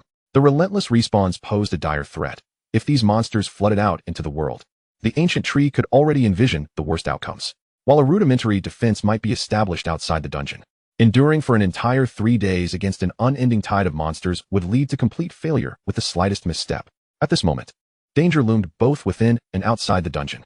To address the crisis outside the dungeon, the threat within must first be resolved. Yet to confront the inner peril, they must wait until 3 days later, when they could enter the dungeon from the outside. Back to square one. The ancient tree frowned slightly and turned to Luo Xiaowei, asking, "Where is safe now?" Luo Xiaowei shook her head. "I don't know either." She had never encountered such a situation before. Half of the scattered Yin soldiers had already gathered around them. Simultaneously, the waves of energy they transmitted contained a wealth of information. The intelligence of the B-class Yin soldiers seemed to have increased. "Follow me." Relying on the recently restored spirit, the ancient tree summoned a few more archers. It felt as though the ancient tree had become the sole pillar of support, with the others following closely behind in a daze. The ancient tree remained silent, and they dared not speak either. The atmosphere within the group grew tense. Upon exiting the mountain spirit forest, the ancient tree beheld an expansive plain, teeming with wild beasts and an overwhelming surge of monsters rushing toward a single direction. At the end of their trajectory stood a great red door pulsating with a crimson glow. How could a dungeon door appear within the dungeon? Wang Chong exclaimed in astonishment. That is the exit. It allows exit but not entry. In 3 days, the connection between the dungeon and the outside world will fully open, allowing individuals from outside to enter, Li Qingshang explained. What? Then are we doomed? Regarding the prospect of exiting the instance amidst the relentless onslaught of numerous monsters, leaping over them to reach the exit seems utterly unattainable. At this moment, the ancient tree, who had remained silent thus far, spoke up. "I shall escort you out." The declaration momentarily stunned everyone. The ancient tree continued, "Follow in my wake." A nightmare, its feet shrouded in dark flames, emerged, upon which the ancient tree took his seat, wielding a black sword. As the netherworld domain unfolded, the ground within a 100-meter radius of the ancient tree transformed into a shadowy expanse, with wisps of ethereal energy rising intermittently. "What on earth is happening here?"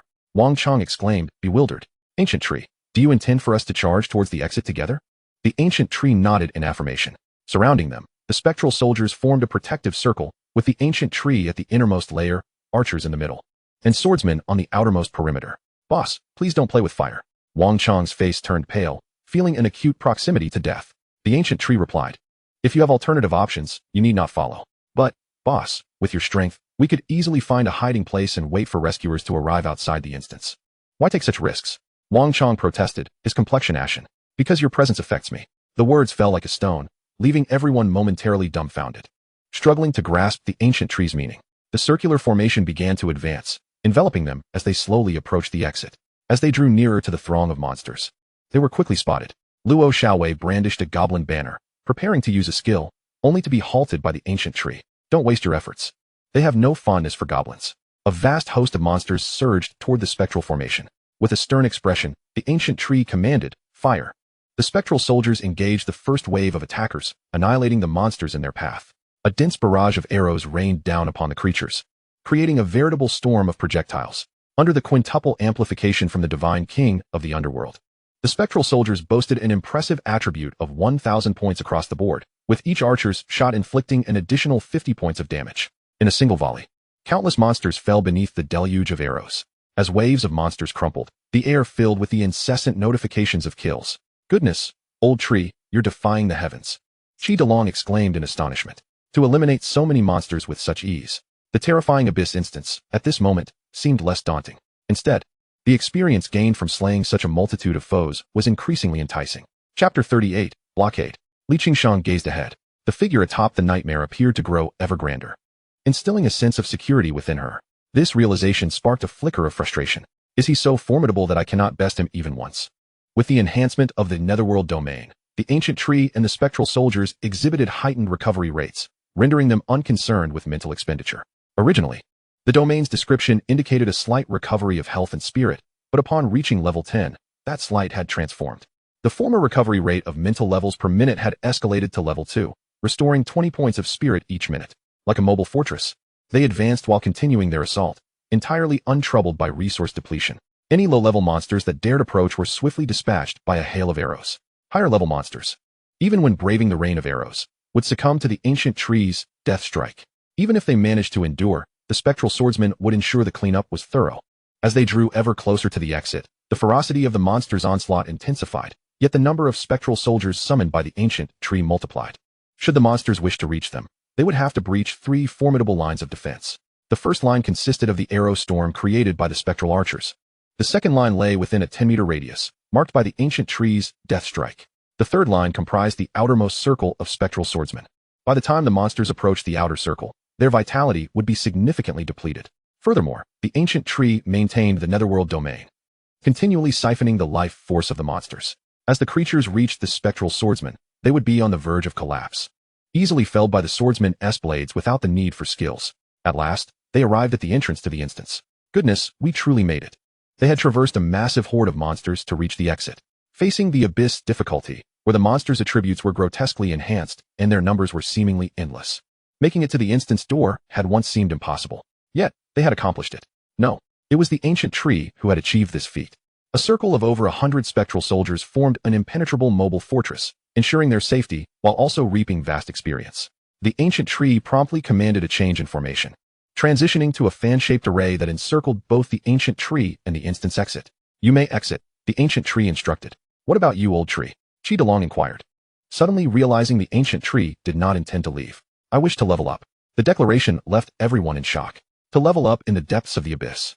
The sheer number of terrifying monsters made the ancient tree's ambition seem utterly impossible. No player could withstand the assault of such a multitude of monsters. Even a level 30 player would struggle. Yet, considering the formidable attributes and overwhelming numbers of the ancient tree's spectral soldiers, they found themselves at a loss for words. Having reached the exit amidst the relentless assault of countless monsters seemed an impossible task, yet the ancient tree had achieved it. Although the instance's difficulty had escalated. For the ancient tree, it had transformed from a crisis into an opportunity. Ah, brother, it's so dangerous here. We'll stay with you, Wang Chong chuckled. Among them, Wang Chong was the most timid, but the sense of safety provided by the ancient tree was overwhelming. Under the ancient tree's protection, they felt secure, even if trouble arose. They could easily escape the instance. The immense experience points from the abyss difficulty instance ignited Wang Chong's enthusiasm. He yearned to bask in the ancient tree's experience. No wonder this person could solo the nightmare difficulty instance. Were it not for the fact that the highest difficulty for novice instances was merely nightmare, he could likely breeze through the hell difficulty as well. What a valuable ally. Following closely behind him, enjoying the spoils and leveling up swiftly. The ancient tree shook his head. No, you would hinder me. Wang Chong frowned, annoyance creeping into his tone. What do you mean? Are you saying we are a burden? A drag? The ancient tree nodded seriously, indeed. A moment of silence enveloped the group as they struggled to find words. I shall take my leave. Luo Xiaowei was the first to speak, striding towards the exit. She understood the ancient tree's words were true. She was indeed a liability. Despite her profession being suited for battle, she felt utterly ineffective beside the ancient tree. Chi DeLong seized Wang Chong's arm, speaking bluntly. Don't you realize how much you weigh? One misstep, and a monster could obliterate you. Let us go. Let us not distract the old tree. There will be plenty of opportunities in the future. Old tree, I'm leaving first. Take care of yourself. With that, he pulled Wang Chong away from the instance. Player Luo Xiaowei has left the team. Players Chi DeLong and Wang Chong have left the team. The ancient tree turned to Li Qingshang, their gazes meeting. Li Qingshang's eyes appeared somewhat furious, leaving the ancient tree momentarily perplexed. Li Qingshang glared at the ancient tree, her heart aflame with indignation. I possess an S rarity class and a respectable level. How could this fellow deem me a nuisance? I regarded you as a rival. She glanced at the semicircular formation of spectral soldiers and felt a tinge of despondency. Remaining here, it seemed she would truly be of no assistance. You may stay.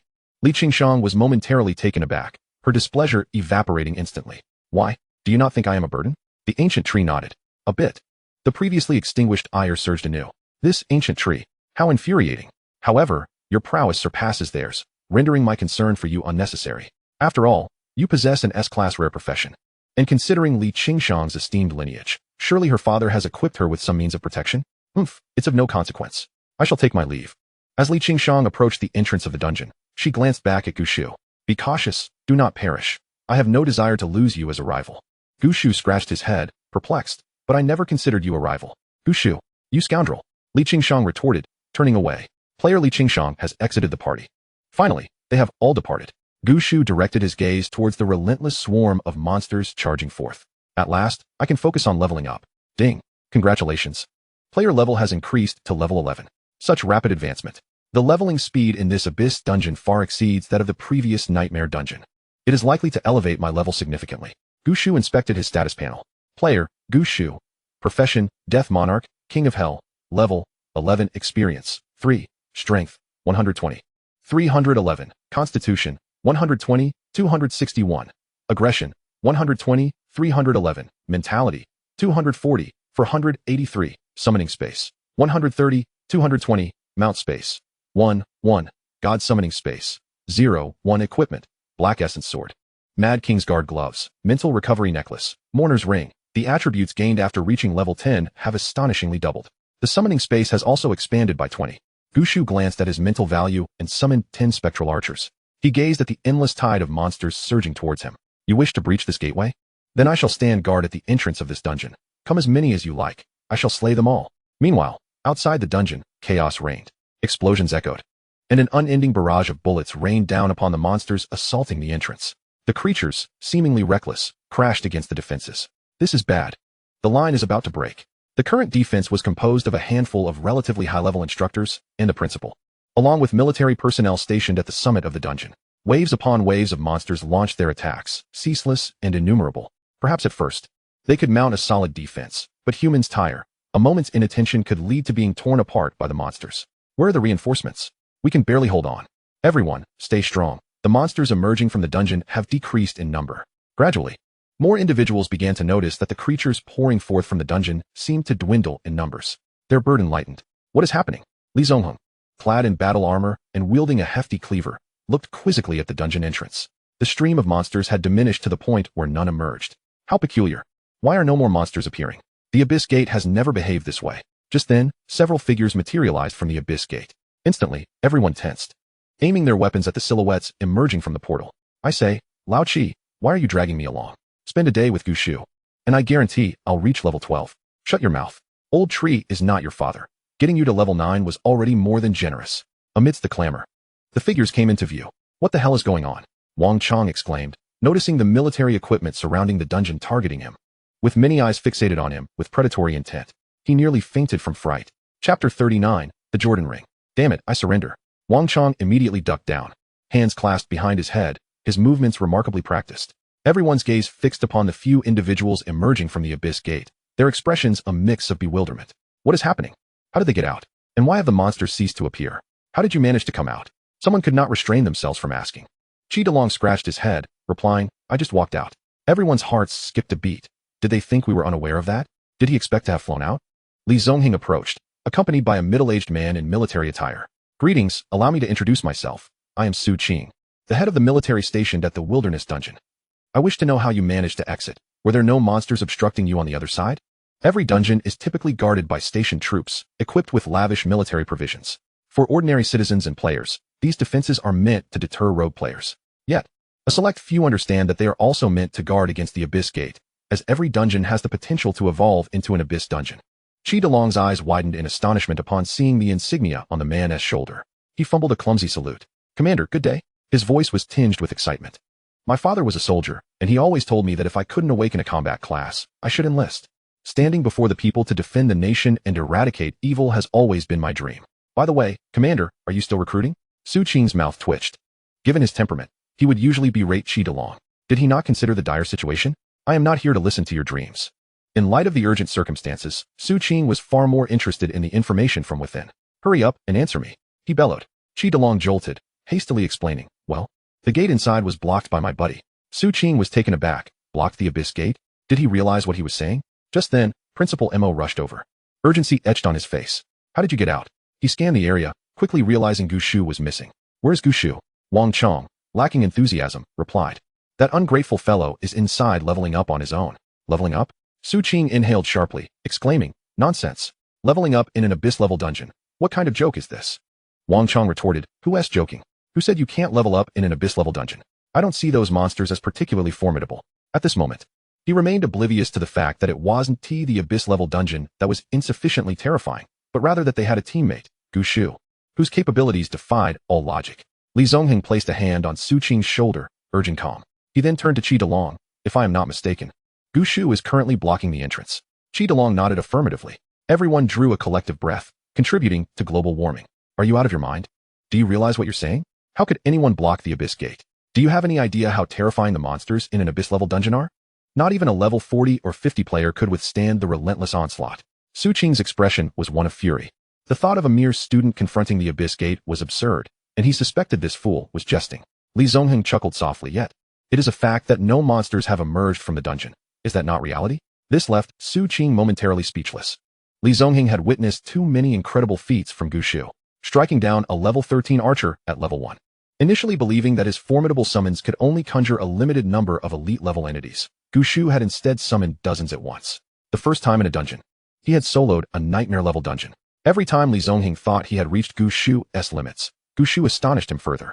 Even though Gu Shu had managed to blockade the Abyss Gate, it was hardly the first time he had left people in awe. This dual-class practitioner could not be measured by ordinary standards. Could this be the enigma of the dual-class profession? The last dual-class practitioner emerged decades ago. A figure who crafted an unparalleled legend. This is madness. The dungeon is fraught with peril. We must bring him out. The principal exclaimed, unable to contain his urgency.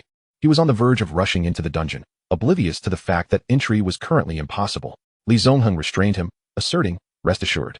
He possesses the strength to hold the line. Should danger arise, he has the capacity to escape. At that moment, several figures approached. What about the students from our school? If he can hold the door, can he not also rescue our students? One queried. Indeed, it is rare for our school to produce a student of such talent. Li Zongheng frowned. This is foolish. Setting aside the dangers within the dungeon, do you expect him to rescue anyone? If he becomes overwhelmed, who among you can withstand the terrifying onslaught of monsters? You? Or you? Can you truly fend them off? How many monsters could you withstand? He berated, pointing at them. The principal regarded him with disdain. Their previous criticisms had now turned into demands for assistance. Was this truly the demeanor of those seeking help? Aren't you capable? Surely you can hold them off. Another interjected. Yes, if my student perishes within the dungeon, our school will incur substantial costs, lamented yet another. Financial repercussions are the least of our worries. I might even have to descend myself. Their remarks nearly provoked laughter from the group. Su Qing was equally taken aback by their outrageous statements, poised to chastise them when an ominous buzzing filled the air. Helicopters hovered above, their gun barrels clearly visible from below. In the distance, the sound of approaching vehicles echoed. Reinforcements from the military district had arrived. Furrowing his brow, he pondered for a moment before stating, allowing him to rescue others is not out of the question. Within the dungeon, the ancient tree summoned more than 20 archers. Under the domain of Phantom Realm, the archers' attacks quickened. Although they could restore their spirit, each arrow consumed 10 points, and their reserves were dwindling. The ancient tree decided to split the archers into 2 waves. Once one wave's spirit was depleted, the other would take their place, ensuring a continuous barrage of arrows. He arranged the archers on either side, creating a crossfire pattern. Watching the experience points flow in, the ancient tree felt elated. No one was sharing the experience. And with such a multitude of monsters, the influx of experience was relentless. Congratulations. Player level has increased to level 12. Another level gained? The pace of advancement was indeed commendable. He longed for every dungeon excursion to yield an abyss-level challenge. For the ancient tree, what constrained his level was not the dungeon's difficulty nor the monster's strength, but rather the scarcity of foes to vanquish. He glanced at his skills. The requirement for Summon Thunder God had escalated to 1,200 points of spirit. Though his level had risen, the prospect of summoning the Thunder God seemed increasingly distant. Currently, he only possessed over 700 points of spirit. At level 12, he had 280 points. His necklace contributed another 200, and his ring added 10, along with an additional 14 points from a 5% effect. Filling the summoning space would require 480 points of spirit. Altogether, he had merely 974 points, leaving him over 200 points short of summoning the Thunder God. Perhaps Jinghai University would present him with a pleasant surprise. The ancient tree recalled that Li Qingshang had mentioned a dungeon at Jinghai University capable of yielding items that enhance basic attributes. Just then, his phone rang. He glanced at the screen and saw it was Li Zongheng calling. Why is he calling at this moment? The ancient tree unleashed a death strike to eliminate a wave of monsters before answering the call. Hello, you can still take calls? You seem quite at ease in there. Li Zongheng's voice came through. What do you want? The ancient tree replied directly. Since you have the strength to hold the abyss door, I assume you also possess the capability to act within the dungeon. Act. Yes, we wish to request your assistance in rescuing the remaining students within the dungeon. The ancient tree paused briefly before outright refusing. No way. Why would I leave this opportunity to level up? With so many monsters converging on me. An abyss dungeon is a rare find. I have no intention of foregoing this chance to gain experience. I have no obligation to rescue anyone. They chose to become players and must accept the possibility of perishing in the dungeon. You cannot be serious. If you have the ability, you must fulfill your duty. The voice was somewhat familiar, reminiscent of the female principal who had intervened during his earlier confrontation with Huang Mao. The ancient tree promptly hung up, preferring not to engage with their demands. Kidnapping me? Absurd. I have no moral obligation. Just then, his phone rang again, this time receiving a message from Li Zongheng. He opened it to find an image. Equipment name, Jordan's ring. Equipment level, 20. Equipment grade, dark gold. Equipment attributes, 20 points of spirit. Special effects, all common skills at level 1, 25 spirit. Equipment description, with this ring, mana flows freely. 2 rings grant dominion over heaven and earth. Legend has it that sacrificing 200 Jordan rings can summon a fearsome abyss demon. Chapter 40, The Filthy Necromancer. Dark gold equipment, an increase of 25 spirit. More terrifying still, it possessed a trait granting all skills at level 1. The ancient tree drooled at the sight. This was equipment that could transcend level limitations. Usable for a lifetime. Soon, his phone rang once more, and the ancient tree decisively answered. Haven't you been searching for gear to enhance your spirit attributes? How about using this ring as your reward for the rescue? The ancient tree took a deep breath and replied, make it a skill crystal as well. Skill crystal can randomly awaken a skill. Li Zongheng fell silent for a moment before agreeing, fine. Provide me with your location. The location will be sent to you shortly. Within the dungeon and the outside world, communication was possible. As long as the outside could connect with the students inside, they could ascertain their locations. Hanging up, the ancient tree checked his spirit points and summoned 10 more specters. Now, he commanded 90 specter swordsmen and 80 specter archers. He needed 70 more to fill the summoning space. He had to complete the summoning soon. A few minutes later, Li Zongheng sent him a map of the dungeon, marking the locations of each player. The closest to him was a full 2 kilometers away. The ancient tree furrowed his brow. Let us move. The specter formation began to advance, with the ancient tree at the center. Kill notifications rang out, and the ancient tree's leveling pace soared. As he distanced himself from the abyss door, the monsters pursuing him dwindled, with some redirecting towards the abyss door. Ding. Congratulations. Player level has increased to level 13. Another level up. The ancient tree glanced back at the abyss door, reluctant to leave. While leveling up was crucial, dark gold equipment was a rare treasure. Before long, the ancient tree broke through the encirclement of abyss monsters. He recalled the specters and patted on Nightmarish. With a hiss, Nightmarish galloped away. Minutes later, the ancient tree encountered the first group of people, a young man clad in a white robe, riding a white horse, resembling a priest, yet wielding a cavalry spear. Clearly a knight class. There were only 3 of them, a knight, a shield bearer, and an assassin-type class, facing off against 5 rabid rabbits. Back to back, they huddled together, facing the seemingly feeble level 5 rampaging rabbits, yet found themselves at a disadvantage. Is this truly a rampaging rabbit? I would believe you if you told me it was a level 20 monster. Damn it, we are barely at level 10, and with so many rampaging rabbits. How can we possibly fight? We must flee. Flee to where? This place is teeming with monsters. Just hold on a little longer. The principal just contacted me and said someone will come to rescue us soon. Are you joking? Given the current difficulty of this dungeon, do you genuinely think someone can save us? The shield warrior's great shield was riddled with dents. Every time a rampaging rabbit scratched it, sparks flew. Just then, a rampaging rabbit broke through the shield warrior's defenses, its sharp teeth lunging towards the knight atop a white steed. The knight's expression shifted dramatically. At that moment, a dark figure descended from the heavens. Death stomp. Instantly, the rampaging rabbit was crushed beneath the nightmare's foot, dead beyond revival. Who goes there? The 3 of them froze, gazing at the figure. Death strike. A massive arc was cleaved by the black greatsword, instantly obliterating 4 more rampaging rabbits. The shield warrior and the assassin widened their eyes in astonishment. How formidable. The knight frowned, sensing a repugnant aura. It's you. As the dust settled, they finally discerned the silhouette of the ancient tree. The shield warrior exclaimed in shock. Aren't you a necromancer? How can you wield a knight's stomp? The assassin added. I remember now. There's a dual-class player at Hishan No. 1 high school, and he's the one, the shield warrior remarked, but he's far too powerful. One strike can annihilate monsters. Guo Mingyu, also a knight and an A-class rare holy light knight, felt the vast disparity between himself and this dual-class player. Hearing their conversation, the knight's expression darkened. Silence. His voice brimmed with ire. The 2 exchanged glances and ceased their chatter. Where are your other 2 teammates? The ancient tree inquired. The shield warrior opened his mouth to respond, but Guo Mingyu interjected, lowly, inferior classes do not deserve to bask in the holy light's radiance. It is their honor to clear the path for its illumination. He held his head high, exuding pride. The repugnant aura of the undead. The ancient tree appeared bewildered. Having just saved this individual, why was he still met with disdain? He gently patted the nightmare. The nightmare emitted a disdainful grunt. The white steed beneath the knight suddenly knelt to the ground. Guo Mingyu's expression turned ashen as he glared at the ancient tree, his voice sharp. Control your filthy hellish steed. The assassin stealthily approached the ancient tree, Whispering, the other two teammates were pushed out by Guomingyu to serve as a shield. Thank goodness you arrived, or we would have been the next targets. The ancient tree pondered, such a hypocritical individual, yet he claims to be a holy light knight. He did not intentionally lower his voice, but Guomingyu heard him clearly. You dare question my noble identity as a holy light knight, you filthy necromancer? Guomingyu shouted. The ancient tree ignored him and summoned 3 shadow soldiers. I will lead you away, the shield warrior exclaimed. So it was you that the principal mentioned would come to our rescue. The assassin remarked, damn, how can you be so strong as a fellow novice player? The ancient tree replied, follow my shadow soldiers, you will be safe. They will escort you to a secure location.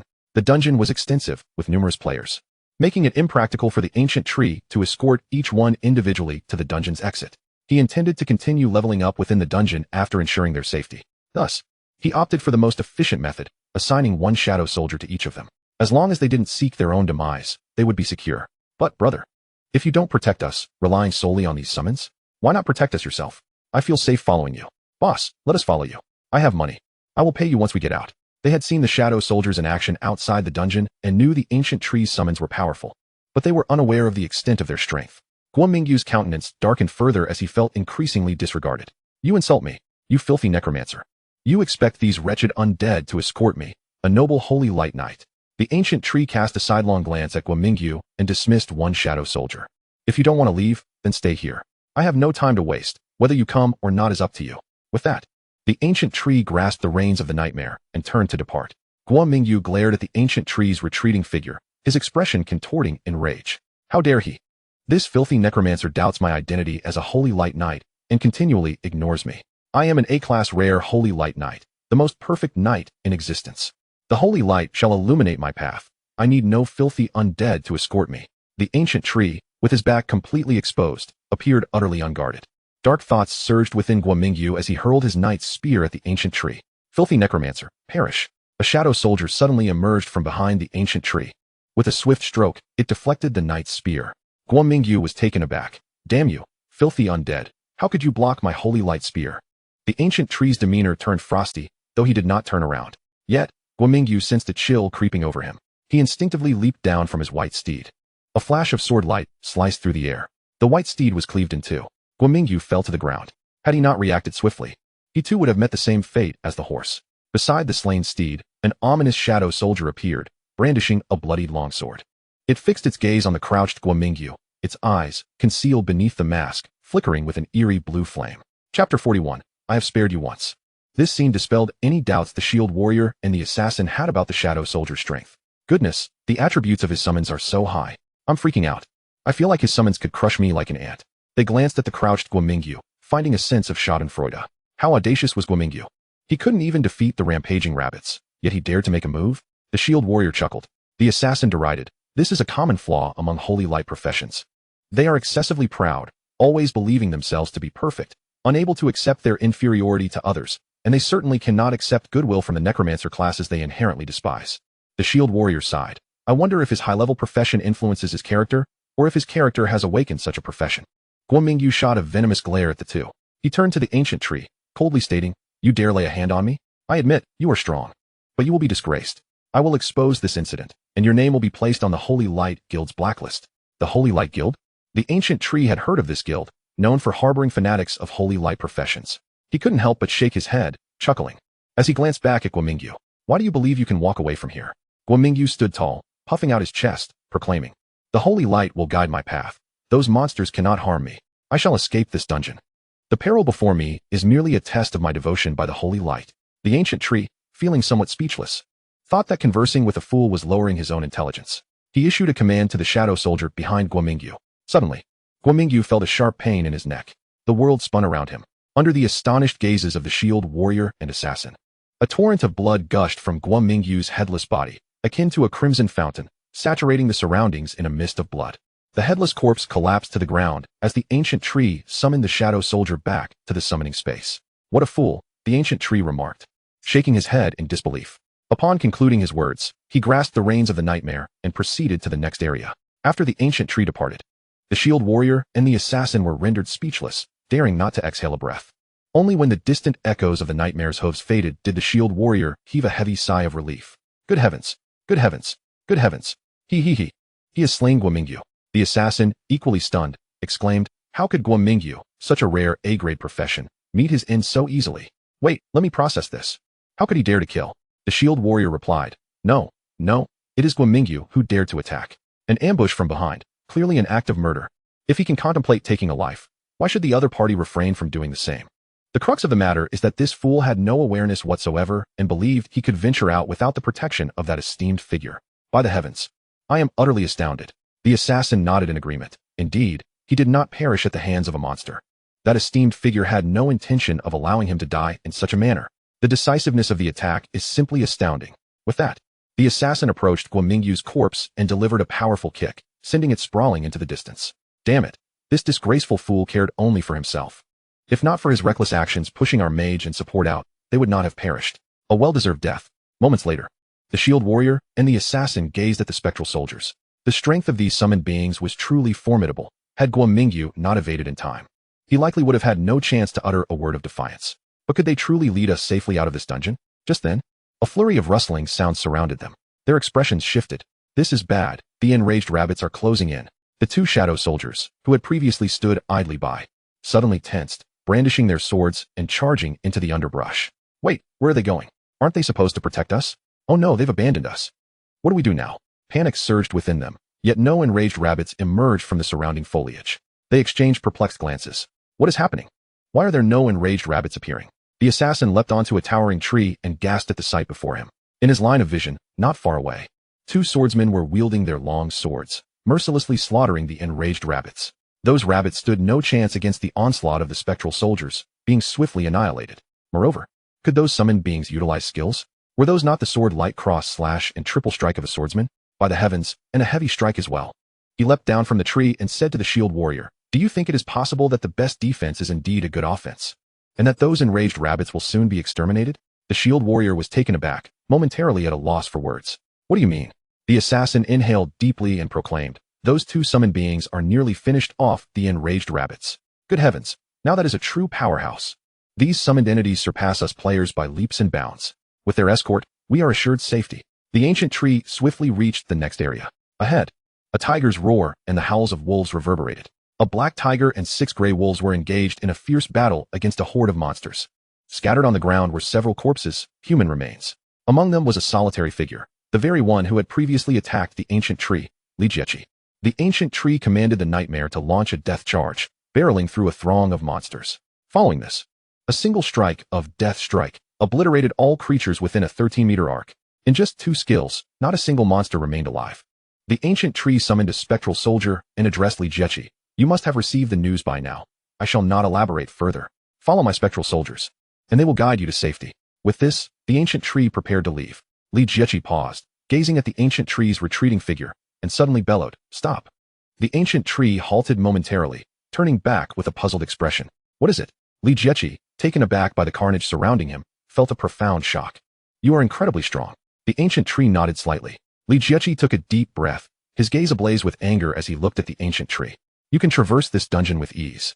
Then why did you not arrive sooner? Had you come even a moment earlier, they would not have perished. The ancient tree faltered, surveying the lifeless bodies on the ground, casting a questioning look at Li Jiechi. What does that have to do with me? I did not cause their deaths. The moment those words escaped his lips, they ignited Li Jiechi's fury. You are such a bastard. If you had only arrived 5 minutes earlier, they could have survived.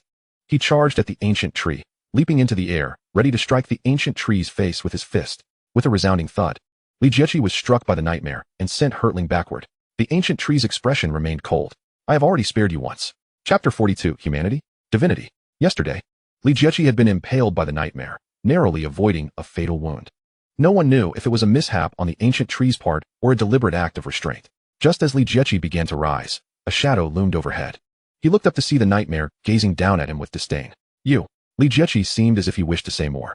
But the nightmare lifted its hoof and forcefully stomped down on Li Jiechi's legs. Crack.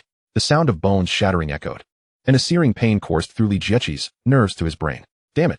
Li Jiechi screamed in agony, clutching his legs. You dare to cripple me. Rage, surprise, grievance, and a sense of uncertainty for the future flooded his heart.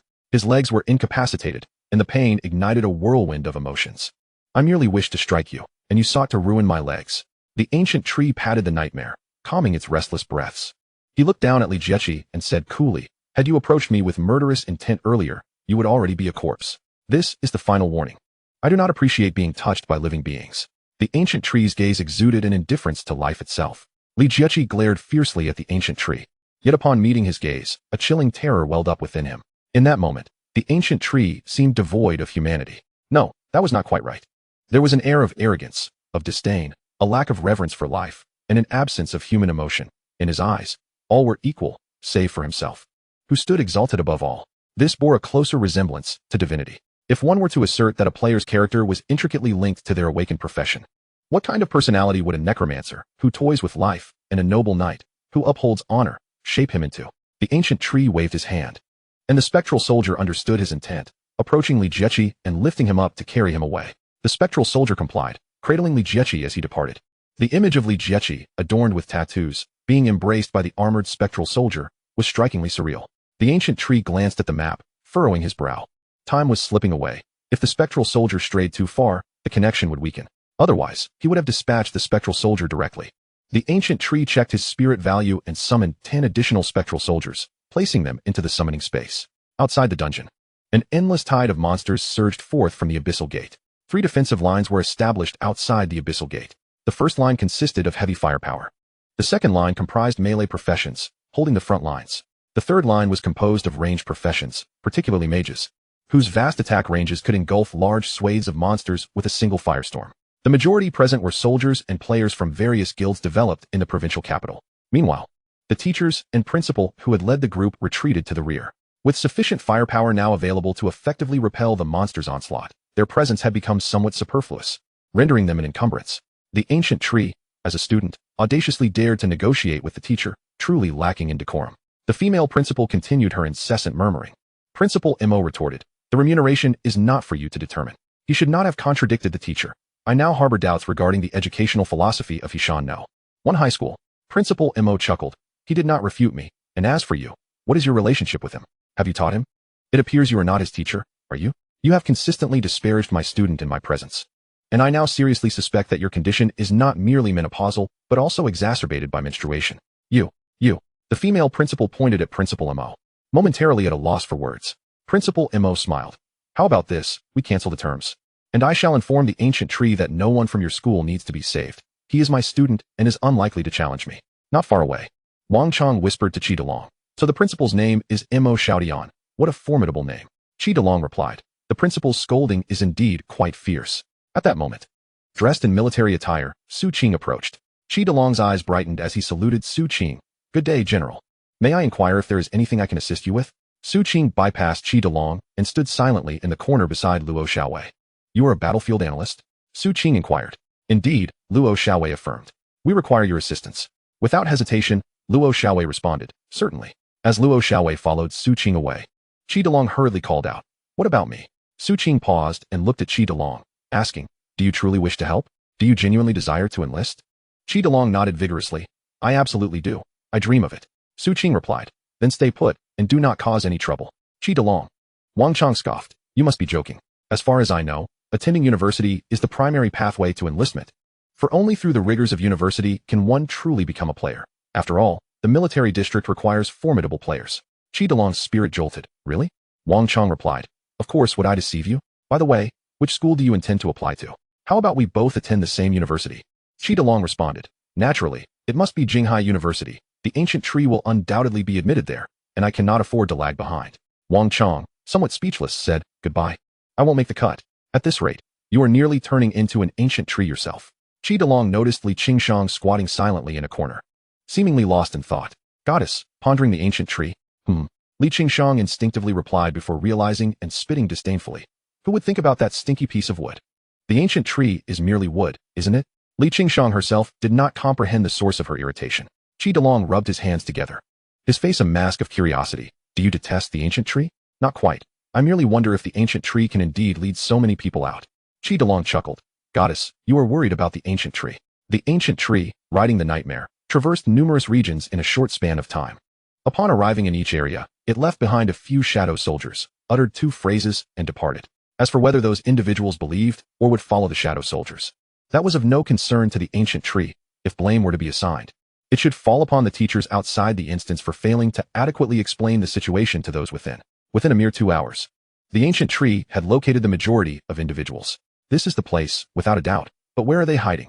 In the Abyss instance, monsters actively seek out and attack players. Nearly every player in each area is either resisting or evading monsters, making them easily locatable. Yet here, it was disturbingly quiet. Could they all be dead? The ancient tree summoned several shadow soldiers to search the vicinity. The shadow soldiers could sense the breath of life. As long as there were living beings nearby, they would be able to detect them.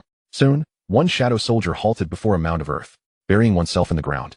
Quite a talent. Abyss monsters can sense life. Thus, burying oneself in the soil is not particularly effective. However, the absence of abyss monsters here was indeed suspect. The ancient tree commanded the shadow soldiers to clear the mound. A figure leaped out from the earth. Holy Mother! What in the world? The mud-covered figure attempted to flee but was swiftly apprehended by the shadow soldiers, one on each side. Do not fear, the ancient tree assured. The figure paused for a moment, trembling, and exclaimed, "Is that you? I finally see a living person. This instance is not something humans can survive." The figure turned to face the ancient tree, momentarily stunned. "It's you." The ancient tree sensed a strange familiarity about this person, but with them covered in mud. It was difficult to discern. It was only when a flash of yellow hair caught its eye that the ancient tree remembered. This was the individual who had no strength yet relished in provoking others. "So it's you. How did you conceal your presence?"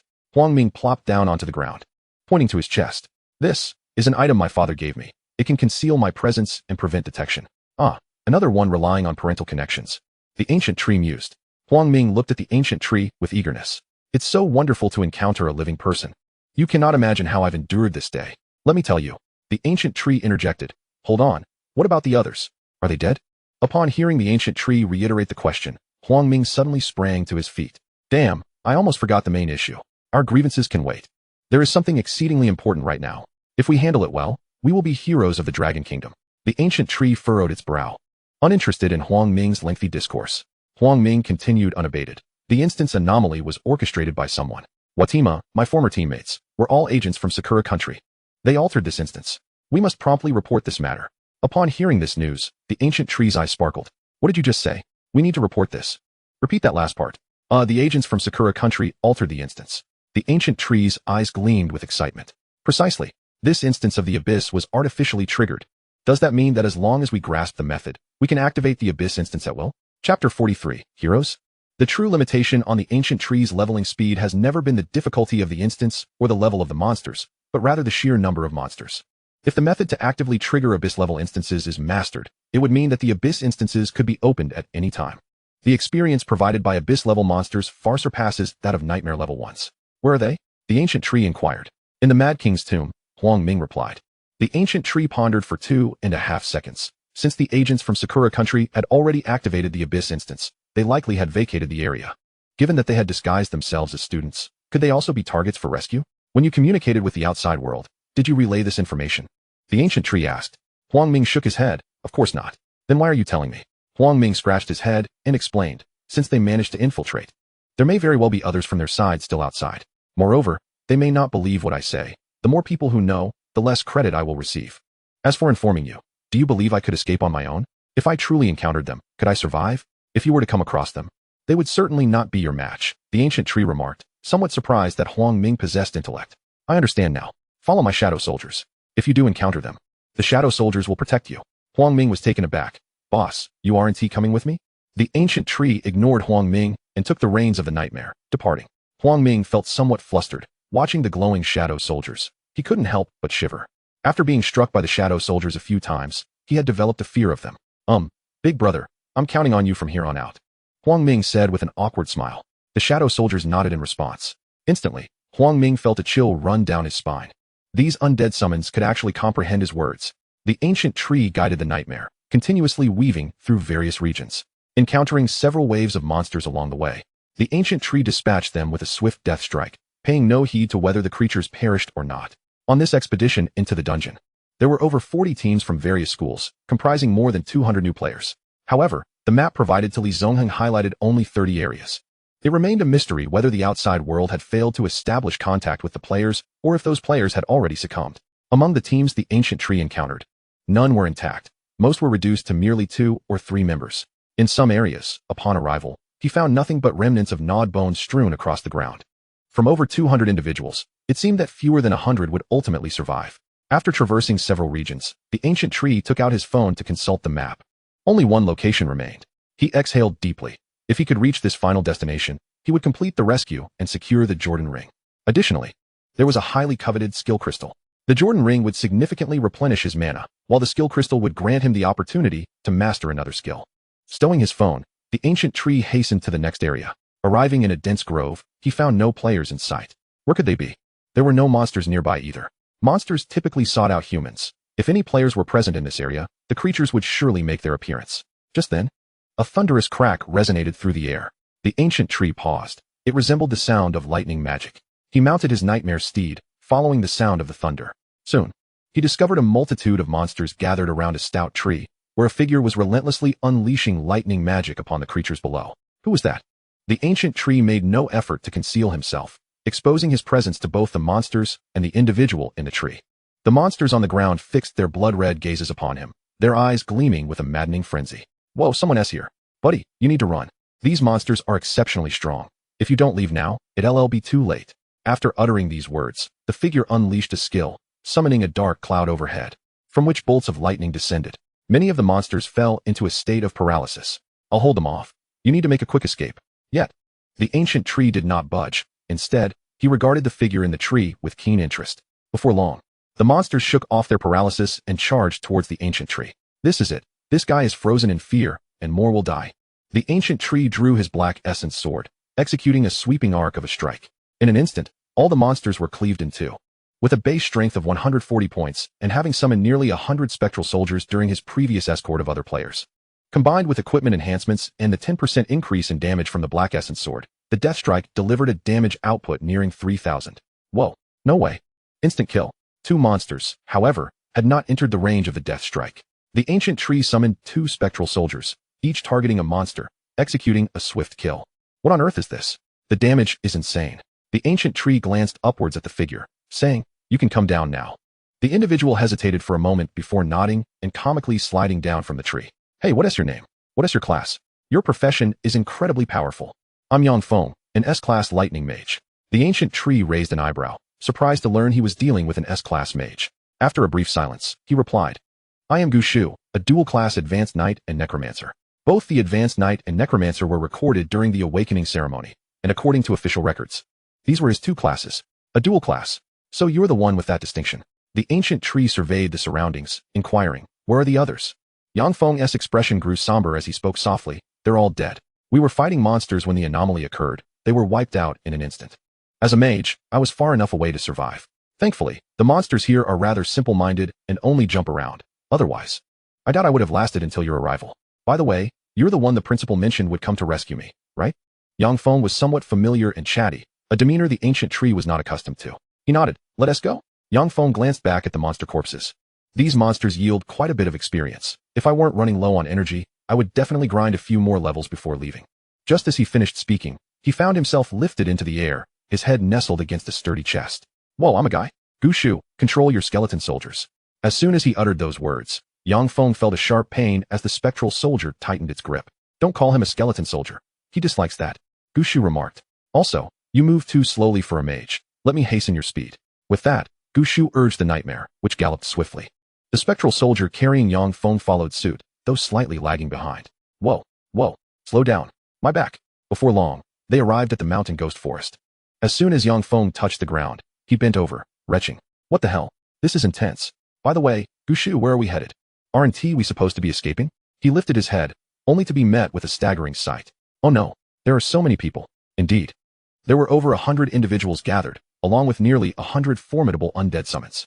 Had he gathered everyone in the dungeon? Yang Feng gazed at Gu Shu's back, murmuring, "He is a hero." Unfortunately, not everyone shared the sentiment of admiration for Gu Shu. Some individuals, rather than expressing gratitude, voiced their dissatisfaction.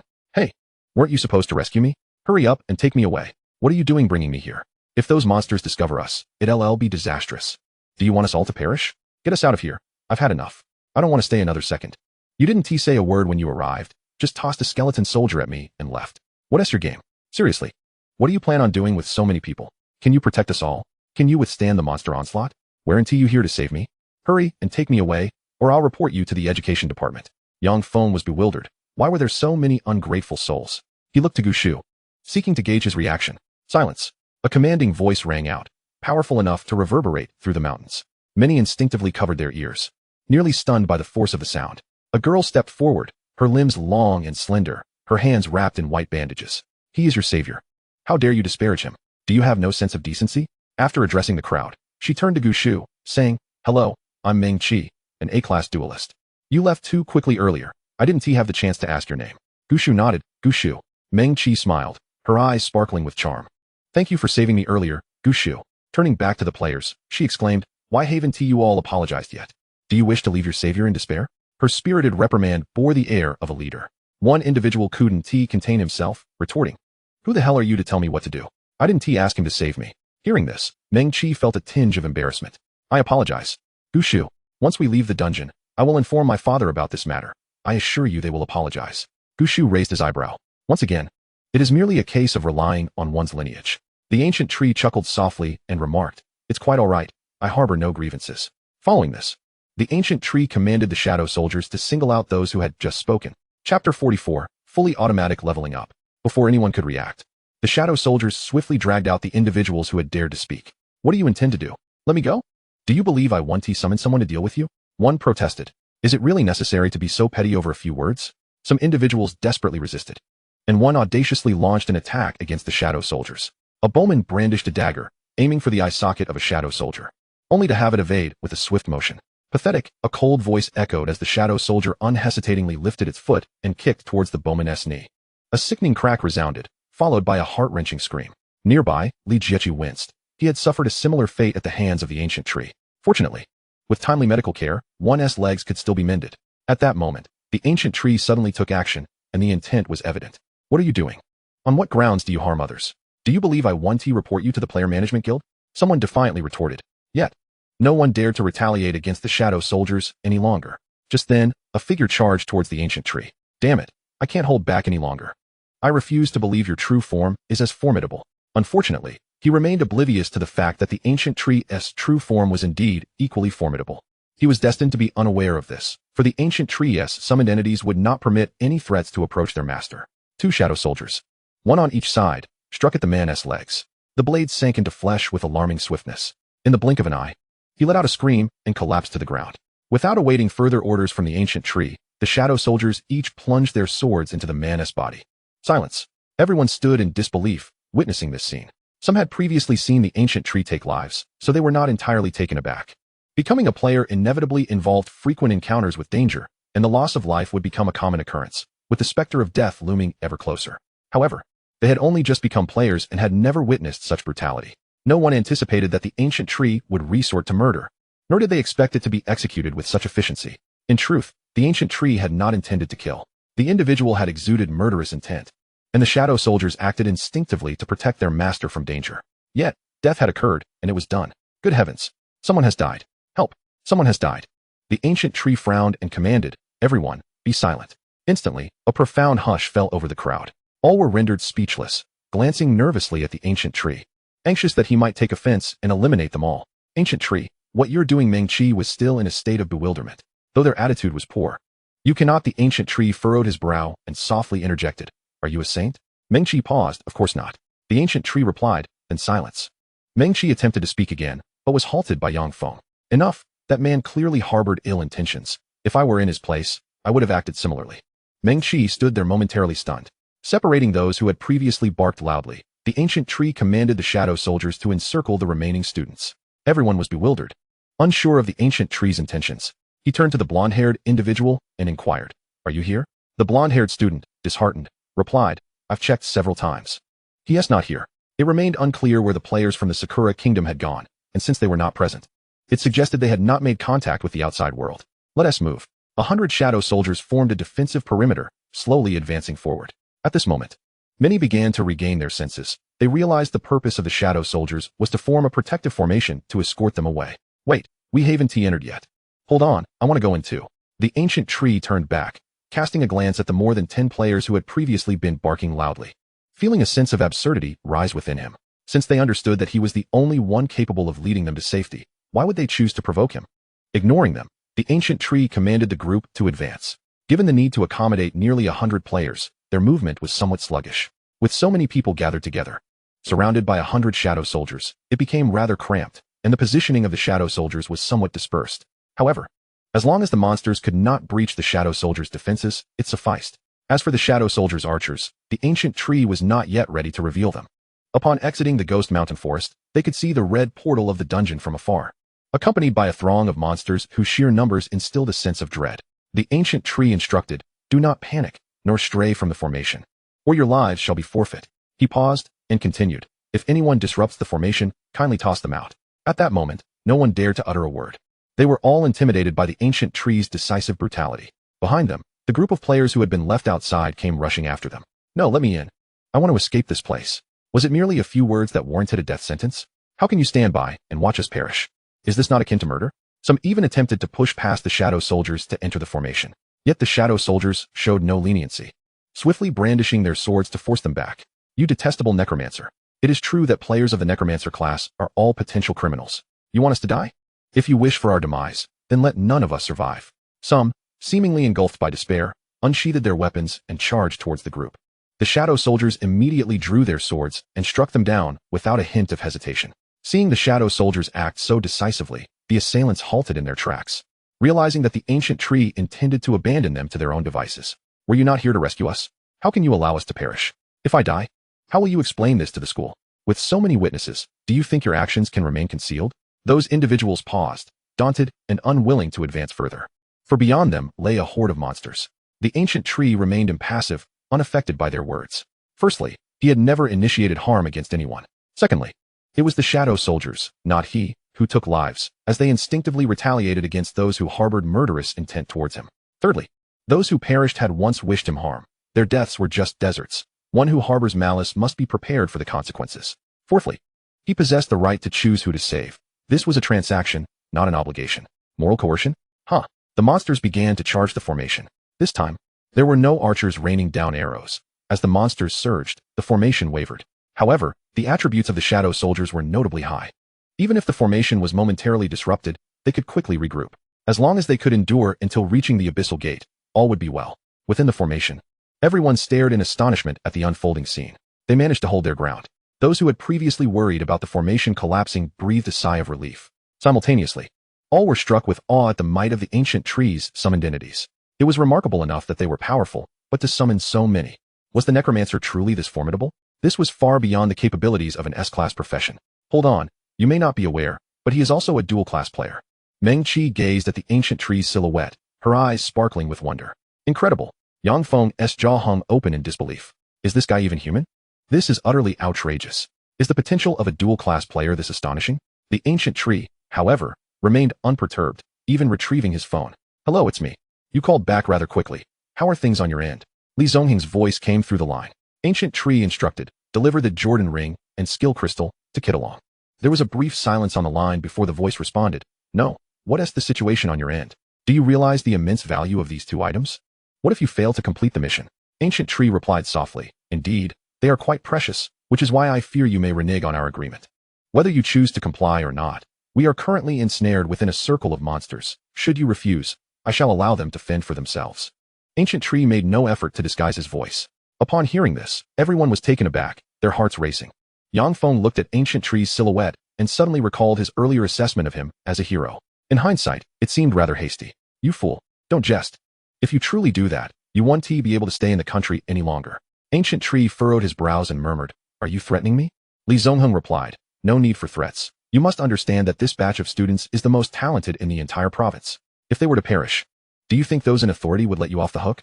Ancient tree chuckled. "It seems you've misunderstood, mistaking the transaction for an obligation. The power lies with me now. Even if I were to abandon them, it would ultimately be you who forsakes them." Li Zongheng felt a chill run down his spine. Although he doubted ancient tree would truly go through with such an act, the lives of the province's most gifted individuals were now in ancient tree's hands. Should anything go awry, Li Zongheng shuddered to think of the consequences. Fine, I'll comply. I had no intention of defaulting on our agreement. You are the first to dare threaten me so. Proceed with caution." Moments later, ancient tree received a message from Kittalong, signified by an OK gesture. At that moment, the tension in the air dissipated. Finally, the formation advanced to the threshold of the abyssal gate. The circular formation transformed into a fan-shaped arrangement. Ancient tree announced, "All right, you may depart now. Beyond this great door lies the world outside the instance." At this proclamation, jubilant cheers erupted, with some shedding tears of elation. I'm still alive. Marvelous, I'm still alive. Finally, I can escape this damned place. They excitedly raced toward the exit of the instance. At that moment, Huang Ming approached Ancient Tree and inquired, So, regarding that message, should I report it upwards after I exit? Ancient Tree replied nonchalantly, It's up to you. He had little interest in the credit for this feat. His curiosity lay in how the individuals from Sakura country managed to upgrade the instance to abyssal difficulty. Since they were not in the queue, they were likely still within the instance. There was ample time. If they were still alive, he would surely encounter them within 3 days. All right, I'm off. Huang Ming cast a lingering glance at Ancient Tree and declared, Let us consider our grievances resolved. I want to tell my father when I get out. Ancient Tree thought to himself, this privileged brat. After Huang Ming departed, Li Jieqi, mounted on a black tiger, gazed intently at Ancient Tree and asserted, I will reclaim what is mine. Yang Feng and Meng Qi also bid farewell to Ancient Tree. Yang Feng asked, Aren't you leaving? Ancient Tree replied, I intend to level up here. Yang Feng opened his mouth, enviously exclaiming, Leveling in the abyss. By the time the abyssal instance concludes, you should be able to attain the highest level in the nation. I'm referring to the college entrance examination. I'm off. See you at university. Meng Qi produced a vial of potion and handed it to Ancient Tree. Thank you for saving me. This is for you. Ancient Tree accepted the potion, inquiring, What is this? Meng Qi replied, Mental instant recovery potion. By the way, which university do you plan to attend? Before Ancient Tree could respond, she added, With your abilities, you could easily get into Jinghai University. Let us meet at university. One by one, they exited, leaving only Ancient Tree behind. The tranquility enveloped him as he looked at the properties of the mental instant recovery potion, which could instantly restore 100 points of mental energy. It was quite a decent item. Stowing the potion in his bag, Ancient Tree retrieved a sun umbrella from his backpack and set it up, along with a sun chair. He reclined on the chair, watching the monstrous onslaught outside the fan formation. Ancient Tree chuckled, Now I can level up in peace. With a wave of his hand, a legion of spectral soldiers materialized. Armed with long swords and longbows, the swordsmen positioned themselves at the front, while the archers took their place behind. 130 swordsmen and 130 archers, 260 spectral soldiers. The summoning space was finally filled. Without needing further command from Ancient Tree, these spectral soldiers seamlessly integrated into the formation and launched an assault against the surging wave of monsters. Ancient Tree summoned a nightmare, patting its rear, Go have some fun. The nightmare let out a joyful cry, leaping out of the fan formation and plunging into the throng of monsters, like a wolf among sheep, engaging in fierce combat. Ancient Tree reclined in his chair, relishing the pleasure of automated leveling. Chapter 45. How high can he level up? Outside the instance, the authorities deployed a massive army to cleanse the area. Various military aircraft hovered overhead, indiscriminately raining down ammunition. The monsters, emerging from the instance gate, were immediately gunned down. Given that the wasteland instance gate appeared atop a mountain, military vehicles could not ascend. Instead, they surrounded the entire mountain, forming a defensive line to prevent the monsters from escaping the vicinity. Su Qing observed the distant scene and sighed. Once the machinery of the state is set in motion, no force can withstand it. While individual players may be formidable, they pale in comparison to the might of the state.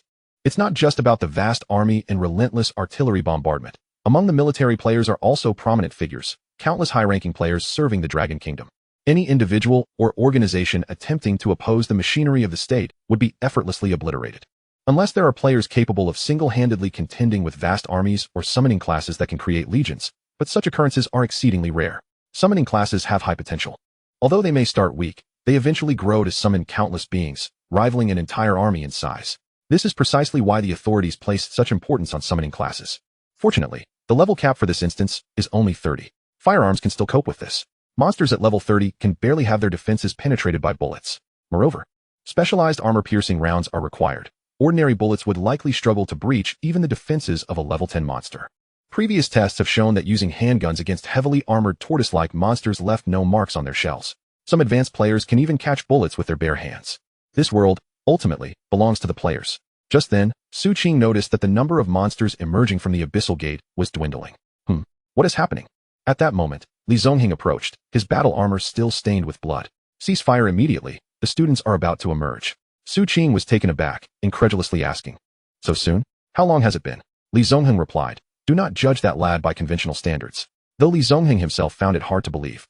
He had just spoken with Ancient Tree, who was leading the students through the monster horde. As the dean of the Combat Institute at Nanhai University, his visit to Qixing was solely for educational purposes. Throughout his teaching career, he had encountered many geniuses, but Ancient Tree's emergence shattered all his accumulated experiences, bordering on absurdity. After all, many individuals remained within the instance. Traversing even half of it should take a considerable amount of time. Su Qing took out his walkie-talkie, commanding, "Ceasefire. Let us clear these monsters with close combat. The vanguard team, stand by." Shortly thereafter, the gunfire ceased. A group of soldiers clad in standard combat uniforms ascended the mountaintop, forming a battle array to engage the monsters in close-quarters combat. These were all military players. In the military's grand design, civilian professions are integrated into the armed forces, where they receive training in firearms. Meanwhile, certain Awaken players are nurtured by the military. Compared to ordinary players, these military personnel are professionally trained, exhibiting decisiveness in their actions and striking true to their targets. Even when injured by monsters, they continue their relentless assault, as if consumed by a frenzy. However, their levels are not particularly high, mostly hovering around 30, with a few casualties among them. At this moment, a striking figure, graceful yet commanding, approached the rear of the military formation. She unfurled a banner and planted it firmly into the ground. "All troops, assemble," she declared. The might of the goblin army. 2 enhancement skills enveloped the military players, instantly alleviating their pressure. Observing this scene, Su Qing remarked with a smile, "This girl is impressive. Her profession is well suited for military development." In the distance, Kid Along watched, his expression souring. "I want to join the battlefield too," he lamented. Wang Chang scoffed, "Get real. With your petite frame, you'd be torn apart by monsters the moment you step onto the battlefield." Kid Along sighed with a hint of envy, a battlefield analyst. "Why couldn't I awaken such a profession?" Wang Chang nearly lost his temper at this remark. "Listen to yourself. You envy a B-class profession while being an A-class? If only Luo Xiaowei were here." He continued, "Do you have any idea how much B-class professionals envy A-class ones? An S-class? That's beyond imagination." As the monsters from the Abyssal Gate dwindled, soon not a single creature remained. Once the military players cleared the remaining threats, they gazed at the Abyssal Gate, momentarily bewildered. "What's going on? Why aren't any monsters emerging? I was just getting into the groove. The experience from each monster is so high." Witnessing this, Li Zongheng chuckled, recalling his own previous bewilderment. Just then, figures began to emerge from the Abyssal Gate. The military players stood on high alert. Could it be a boss? Suddenly, several figures rushed out. "Oh my heavens, they're finally out. I'm never entering that dungeon again. It's far too perilous inside." Those monsters were terrifying enough, but that Necromancer was even more so. The military players were left stunned again. Why are there people appearing in the dungeon? Wasn't it said that once the Abyssal Gate opens, the inside and outside are isolated? One young military player whispered, "Could they be monsters in disguise?" As the players who just exited the dungeon saw a host of military personnel glaring at them, with helicopters aiming their guns and turrets set up around the dungeon. A wave of dread washed over them. "Captain, don't shoot. It's me." One player raised his hands high. From a distance, Kid Along scoffed, "What a spineless lot." Wang Chang shook his head in disbelief. He recalled that Kid Along was the first to kneel when they had exited the dungeon earlier. Su Qing's mouth fell agape in astonishment. "That kid actually did it." She commanded, "Medics, quickly check the injured." Li Zongheng chuckled. "Finally, we can take a breather." Confused, Su Qing asked, "What do you mean?" Li Zongheng replied, "With such a prime opportunity to level up, do you think that kid would let it slip by?" Su Qing fell silent, trapped at the Abyssal Gate, waiting for monsters to deliver experience right to him. It was simply outrageous. She pondered a question, turning to Li Zongheng. "What is the highest level achieved by previous top scorers in the college entrance exam?" As an educator, Li Zongheng was well aware of the answer. He hesitated for a moment before stating, "The highest recorded was level 16. I remember distinctly that the top scorer awakened a talent for experience enhancement." Su Qing inquired further, "And what level do you think that ancient tree would reach?" Li Zongheng contemplated for 2.5 seconds, his body stiffening. If he stays in the dungeon for 3 days, he would at least reach level 17. He fell silent, the weight of the realization pressing down on him. Level 17. This would shatter all previous records for the college entrance exam. Moreover, with time still remaining before the exam, if he continued to level up, he might even reach level 20. A level 20 top scorer. Li Zongheng felt a pang of frustration. Such a promising talent, and yet he wouldn't be attending Nanhai University. What was so special about Jinghai University? Was it merely higher bonuses, more resources, and better education? Nanhai University was commendable too. Su Qing shook her head. "I have encountered several abyssal dungeons and have a deeper understanding than you. Initially, these dungeons only feature the lowest level monsters, but as time progresses, the monsters' levels increase. If he hadn't wasted time rescuing others, he could have easily reached at least level 18, or even 19. Suddenly, Li Zongheng recalled that the ancient tree had only been level 7 upon entering the dungeon. The thought of gaining 12 levels in a single dungeon was increasingly astonishing. Unfortunately, he had squandered half a day, and 3 days later, they could not allow him to continue leveling up. They had to ensure the safety of civilians. Moreover, in 3 days, the dungeon boss would emerge, a deep-level boss with attributes that were incomprehensibly high, even if he could withstand countless monster assaults. Facing the abyssal boss would spell disaster. The mere mention of the abyssal boss sent a shiver down Su Qing's spine. Only those who had truly encountered an abyssal boss understood its terror.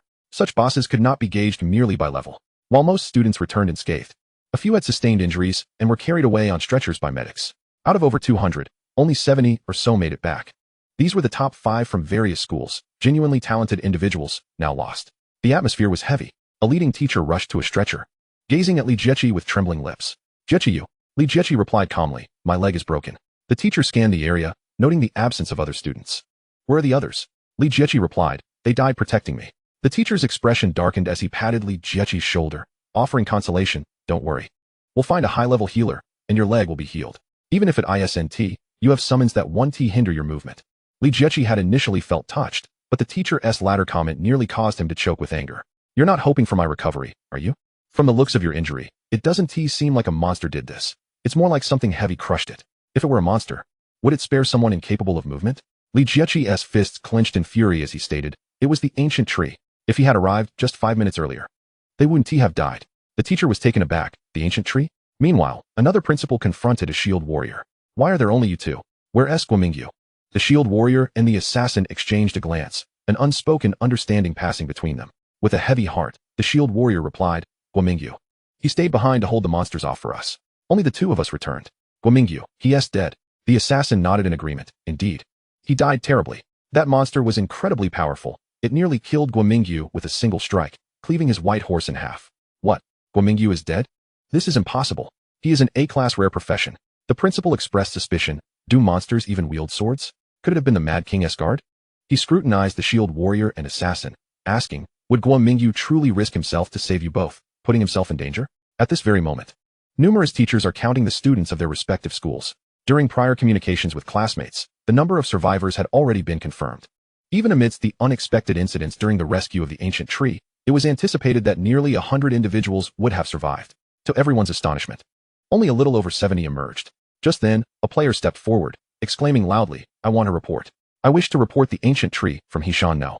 1 high school." It was he who killed several classmates and pushed over a dozen into a horde of monsters, showing no regard for their lives.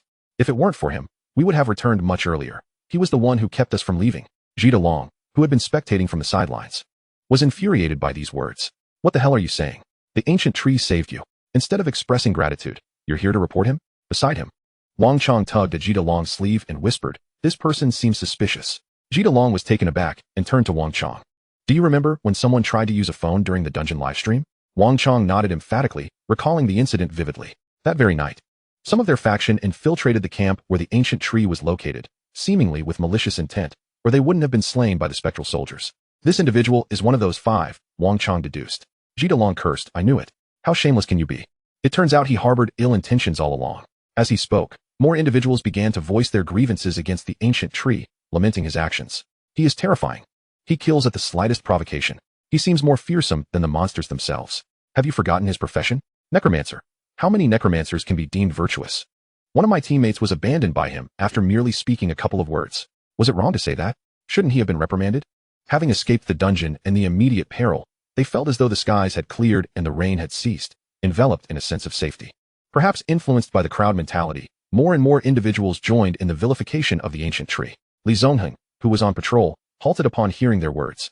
In that moment, he suddenly comprehended why the ancient tree insisted on receiving his reward before facilitating their escape. Conflicts among players were not uncommon. Hence, as long as one did not act excessively or direct their blades at living players, authorities would often turn a blind eye. In such circumstances, it is difficult to gather evidence, as all traces of violence within the dungeons vanish upon their reset. However, the sheer number of people denouncing the ancient tree was indeed unexpected. "You all seem to be going too far." The voice that spoke was not Jita Long's, but rather one that resonated like the sound of shattered jade or flowing springs. Jita Long was momentarily stunned, turning to see Li Qingshang surveying the crowd. Her gaze ablaze with fury. "It was the ancient tree who saved you. Without him, you would never have escaped the dungeon." The crowd was taken aback. It turns out even the goddess could become enraged. Chapter 46. Kneel and Worship. Li Qingshang's face was cold, and it was uncertain whether it was due to the pressure of her S-rank rare profession, but her formidable presence rendered the crowd speechless for a moment. "Humph," she scoffed, turning her head away and disregarding the naysayers. She was unaware of the ancient tree's actions within the dungeon, but she had always regarded him as her rival and believed she understood him well. By the ancient tree's nature, he would not resort to extreme measures unless provoked. He was a hero. At that moment, a voice emerged. The crowd turned to see a somewhat slender boy. Yang Feng gazed towards the abyssal gate in the distance, as though confirming his thoughts. Yes, a hero. Watching this unfold, Li Zongheng shook his head with a smile. Indeed, one could argue that perspective. Although the ancient tree's actions were driven by self-interest, he single-handedly blocked the abyssal gate, preventing the abyssal monsters from entering the outside world. There were no casualties among the troops, and the monsters remained at bay. He safeguarded many lives. Meanwhile, within the dungeon, the ancient tree languidly reclined on a sun lounger, engrossed in his mobile phone. Unfortunately, the dungeon lacked sunlight, and the sky had turned crimson. Otherwise, he would have felt even more at ease. A system notification chimed. Ding. Congratulations, player level has increased to level 14. The ancient tree's eyes brightened. Level up so soon. If only I could encounter abyssal dungeons more often. After 3 days. Once the abyssal dungeon opened, it would take another 3 days for outsiders to enter. The ancient tree decided to remain there for 3 days. However, the current rate of leveling up was merely temporary. As his level increased, the experience required for further advancement would escalate exponentially. In the abyssal dungeon, he previously gained a level in just an hour, but now, leveling up would require 2 to 3 hours. Moreover, the ancient tree had spent several hours searching for others. And now twilight had descended. Given that the public dungeon allowed for infinite monster respawns, reaching level 12 in 3 days would have been a remarkable achievement. Yet, under the abyssal difficulty, reaching level 20 was not out of the realm of possibility. The monster level cap in the wilderness dungeon was 30. But the ancient tree had yet to encounter any monsters at that level, and even level 20 monsters were scarce. Most were in their teens. As the ancient tree's level increased, the attributes of the spectral soldiers were qualitatively enhanced once again. He wondered what professions the spectral soldiers might acquire once he reached level 20. The numbers of spectral soldiers were growing, and their formation was expanding. Although the monsters were fierce, the spectral soldiers were becoming increasingly adept at countering them. He no longer needed to deploy Death Slash. Any monsters that entered the archer's range would be swiftly pierced. Even some higher-level monsters might withstand the barrage of arrows to approach the formation, but they would soon fall victim to the spectral soldiers' swift strikes. The damage inflicted by their ghostly slashes was quadrupled. Under the enhancement of Godly Position, King of Hell, the attributes of the spectral soldiers had surpassed 1,000. 4 times the damage translated to over 4,000 in damage. The ancient tree could only exceed the spectral soldiers' damage while utilizing life and death ties. I am increasingly outperformed by my subordinates. Checking the time on his phone, the ancient tree rose to set up a tent. Activating Netherworld domain, he needn't worry about the spectral soldiers' consumption. Furthermore, the truly extraordinary aspect of Netherworld domain was the absence of any resource drain. Once activated, it would continuously restore stamina, mental fortitude, and provide skill enhancements. Earlier, when the principal took them to procure supplies, there was initially a plan to purchase 2 tents, one for males and one for females, to be used separately. However, due to the ancient tree's slight obsession with cleanliness, he opted to buy an additional tent for himself. After setting up the tent, he pulled out a bag of bread, preparing for dinner. Just then, a dark shadow leaped into the military formation. The nightmare emitted a soft snort and lay beside the ancient tree. The ancient tree chuckled, stroking the nightmare's head, and offered a slice of bread. The nightmare sniffed the bread, gently biting onto it. With a satisfied crunch, its eyes lit up. After finishing, it looked eagerly at the ancient tree, silently pleading for more. I'm out, the ancient tree replied. The food in his backpack was only sufficient for 3 days, and no one had anticipated the sudden shift to abyssal difficulty. Now that 2 days had nearly passed, he had to remain in the dungeon for another 2 days, and his food supplies were running low. He needed to ration. The nightmare stood up, rubbing its head against the ancient tree. The ancient tree smiled and retrieved another piece of bread, offering it to the nightmare. The creature took the bread, emitting a delighted snort. After satisfying its hunger, the ancient tree checked the map on his phone. The Mad King's tomb. I should have sent my spectral soldiers to scour that area by now. The boss hasn't appeared yet, so it must still be lurking in the Mad King's tomb. Where are the people from the land of the rising sun now? Never mind. I shall take a glance tomorrow. Gushu stowed away his phone, satisfied after a hearty meal, and commanded the specters. You all keep at it. I shall take my rest. Do not allow them to breach our defenses. With that, Gushu entered the tent. Congratulations. Player level has been elevated to level 15. Upon awakening, he was greeted by the system notification. Was it truly only 1 level gained overnight? The rate of leveling up is becoming increasingly sluggish. Outside, a cacophony of roars echoed, making for an uneasy slumber. Gushu stepped out of the tent and surveyed the formation of the specters. They seemed utterly oblivious to the concept of fatigue, engaging in relentless slaughter.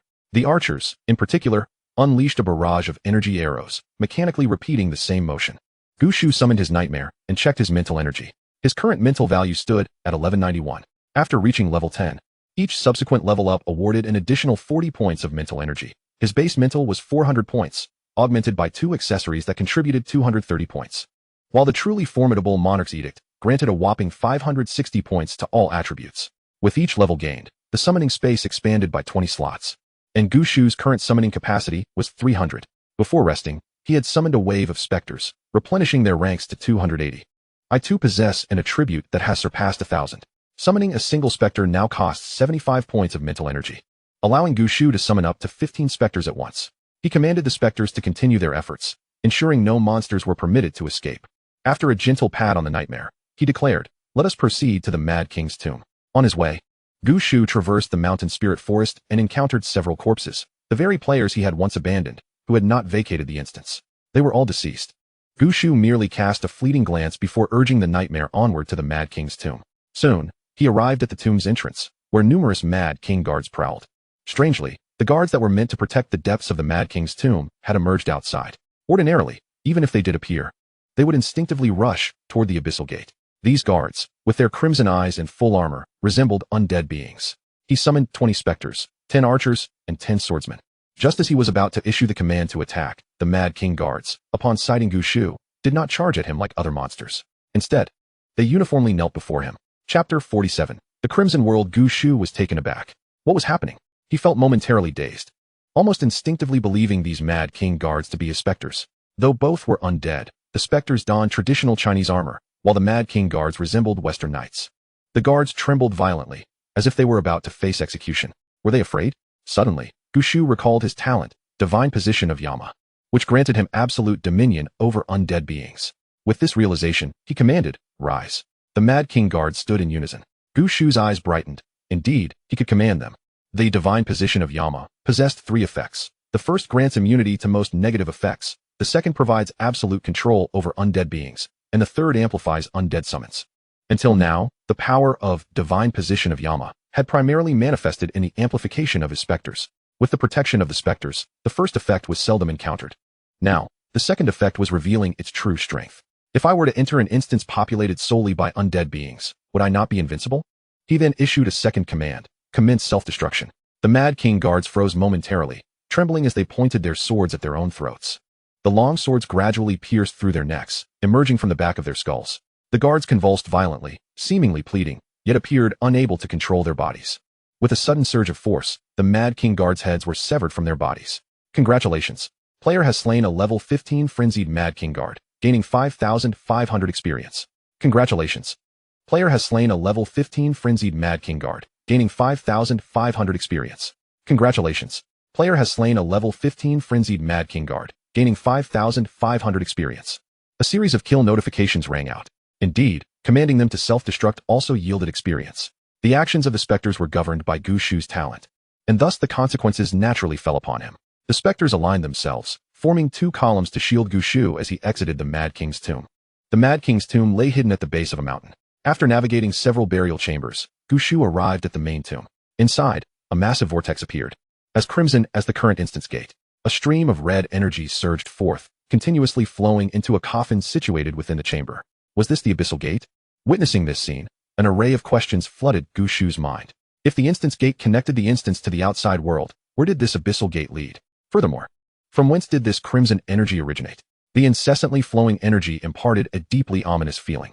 Could this gate be the key to transforming the instance into an abyssal difficulty? Gushu pondered this possibility.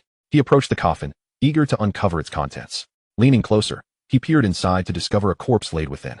However, this corpse was emaciated, as if it had drained every last drop of blood. Upon recognizing the attire, Gushu suddenly recalled that this was indeed one of the individuals he had previously teamed up with, a denizen of the Cherry Blossom Kingdom. Had internal strife erupted among them? No, they must have been performing some form of sacrificial rite.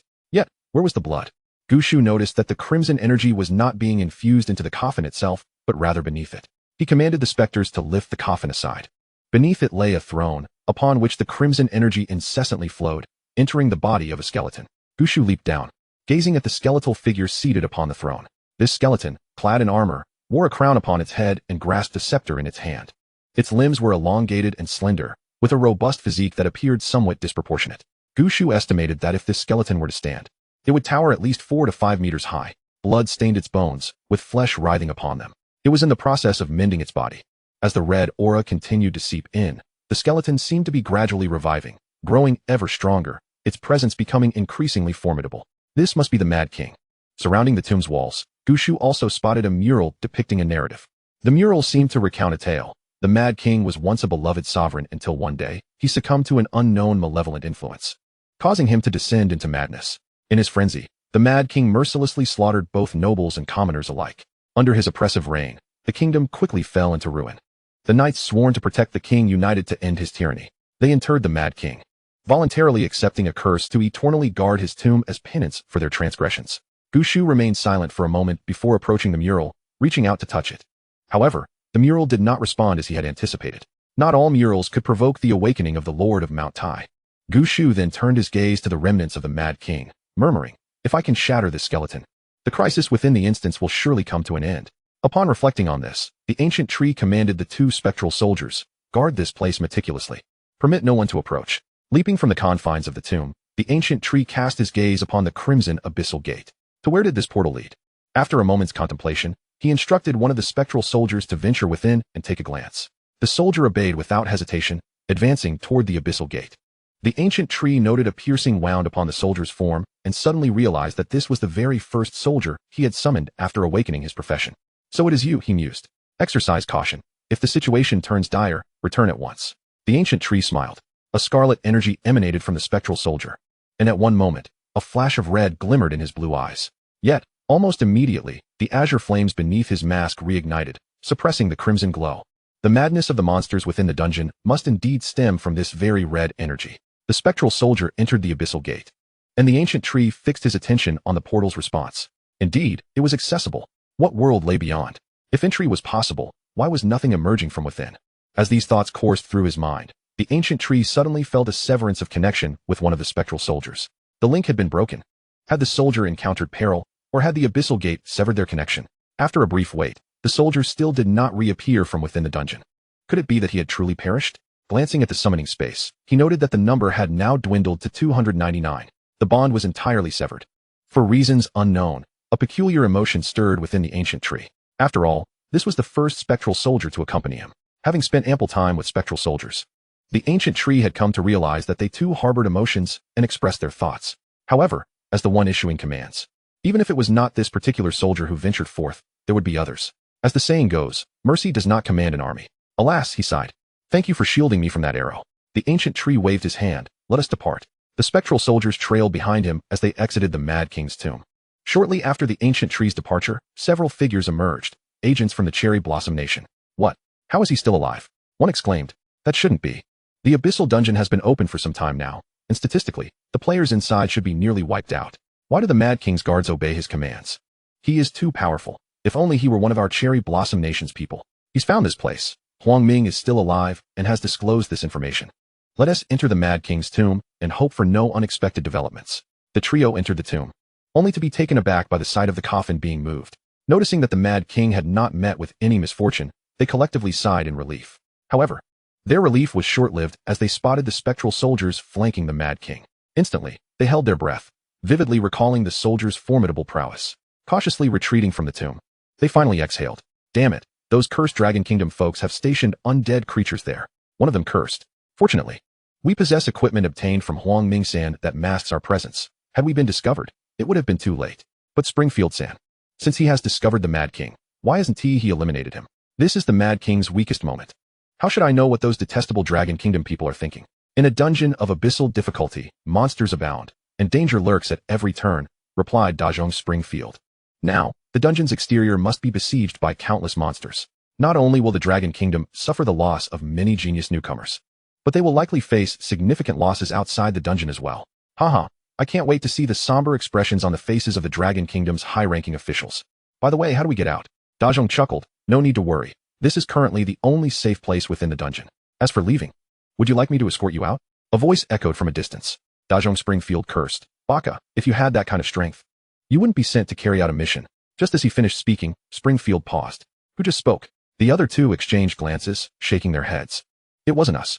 Plop, plop, plop. The sound of hooves resonated as someone approached slowly on horseback. Plop, plop, plop. The steed beneath the rider was all too familiar to them. With a single strike, it had nearly slain the A-grade rare profession beast summoner, Li Jiechi. The dim light emanating from the dark red sky cast an eerie glow. emerging from the shadow of the trees, illuminated by the crimson light.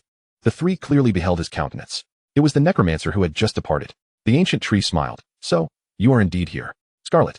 The world was awash in a hue of crimson. In this realm, it seemed as though only this color existed. His blue gaze appeared incongruous with the surroundings. Just as he stepped through the red gate, a colossal figure charged toward him. Instinctively, he reached for his sword to attack, but quickly realized he was no match. He dodged to evade and hastily fled.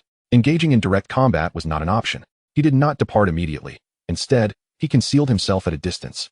Observing the abyssal gate through which he had come, the creature relentlessly battered against the portal. I must urgently inform my master. Entry is forbidden. For a formidable beast lurks inside. Yet, this very monster guarded the abyssal gate. How could he pass? Suddenly, he felt a sharp pain in his shoulder as he was lifted into the air. Glancing up, he saw a bird-like creature grasping him with its talons. He swiftly swung his long sword, unleashing a cross-slash of light. The blade struck the creature's claws, causing it to reel in pain and release its grip. He plummeted to the ground, creating a deep crater upon impact.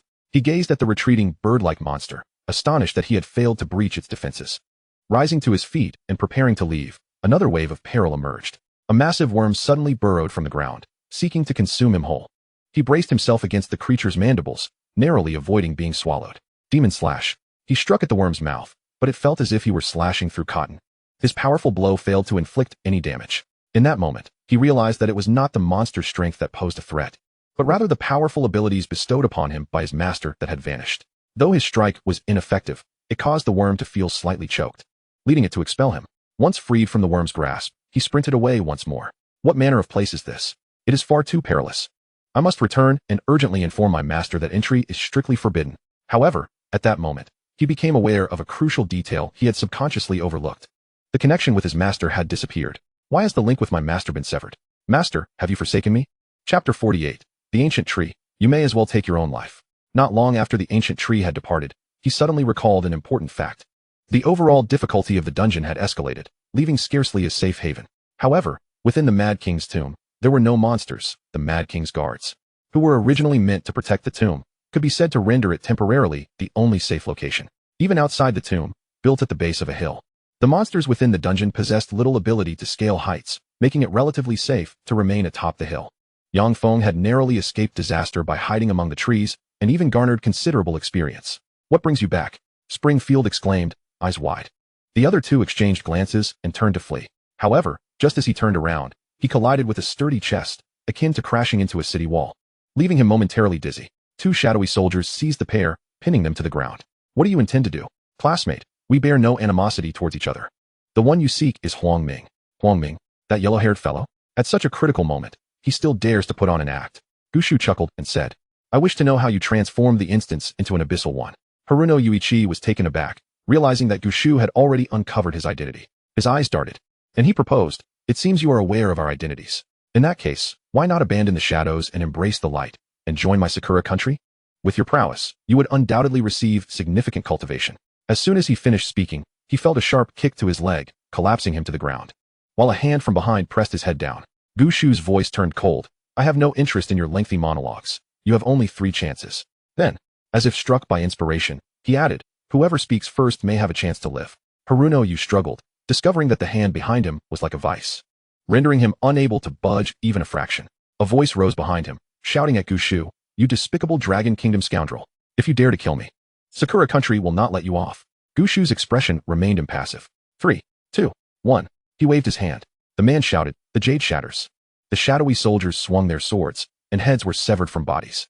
Gushu coldly remarked, the one who speaks first has a chance at survival. If you don't, someone else will be eager to. Gushu continued, 3, 2, 1. When no one spoke, he taunted, now, can you guess who will die this time? The two from Sakura country turned pale, internally battling their fears. Even if I remain silent, the other may very well speak. If I don't, I might be the one to perish, and the secret could be lost. Just kill us. Just as Gushu issued the command, both their bodies stiffened. I'll speak. The man behind Haruno Yu finally piped up. Trembling, he hastily retrieved an item from his backpack, exclaiming, you cannot kill me. This is essential to open the abyss. Gushu smiled, excellent. He produced a handkerchief and accepted the item from Haruno Yu. Abyss key.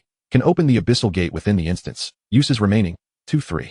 Gushu steadied his mind. Indeed, it was an actively opened abyss. Unfortunately, it had usage limitations. Where did you acquire this abyss key? Haruno Yu lowered his head, stating, I'm not certain, but I heard it can drop from the abyssal boss. Why must the abyssal gate be awakened by the boss? Haruno, you explained. Only instances with a boss can open the abyssal gate. The abyssal aura will further empower the boss. The boss in the wilderness instance is quite unique, remaining in a dormant state, requiring awakening. Gushu nodded. Very well, I am quite satisfied.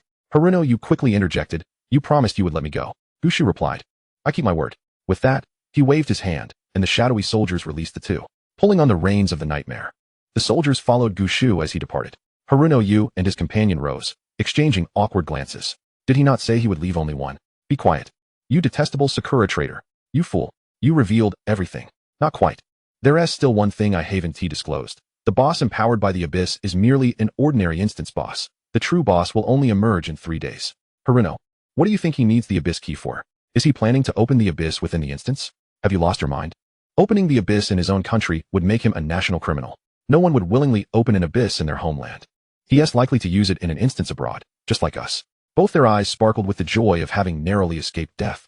This matter must be kept to themselves. Once we return, we shall be heroes of Sakura country. At that moment, both felt a sharp pain in their chests. Instinctively, they looked down at their chests. Unbeknownst to them, a bloody hole had appeared on their bodies. He is a liar. They collapsed to the ground, lifeless. Gushu had no intention of sparing them. The news of his possession of the abyss key must remain confidential. Though he had claimed he would not kill, the truth remained unchanged. Killing them, Gushu felt, would soil his hands. Therefore, he let the shadowy archers handle the task. A clean and decisive solution. Gushu gazed up at the sky, murmuring, now, it seems I am the last one left in the instance. He stowed away the shadowy soldiers and galloped away. Swiftly arriving at the abyss gate, the onslaught of monsters continued unabated, various creatures battering against Gushu's formation.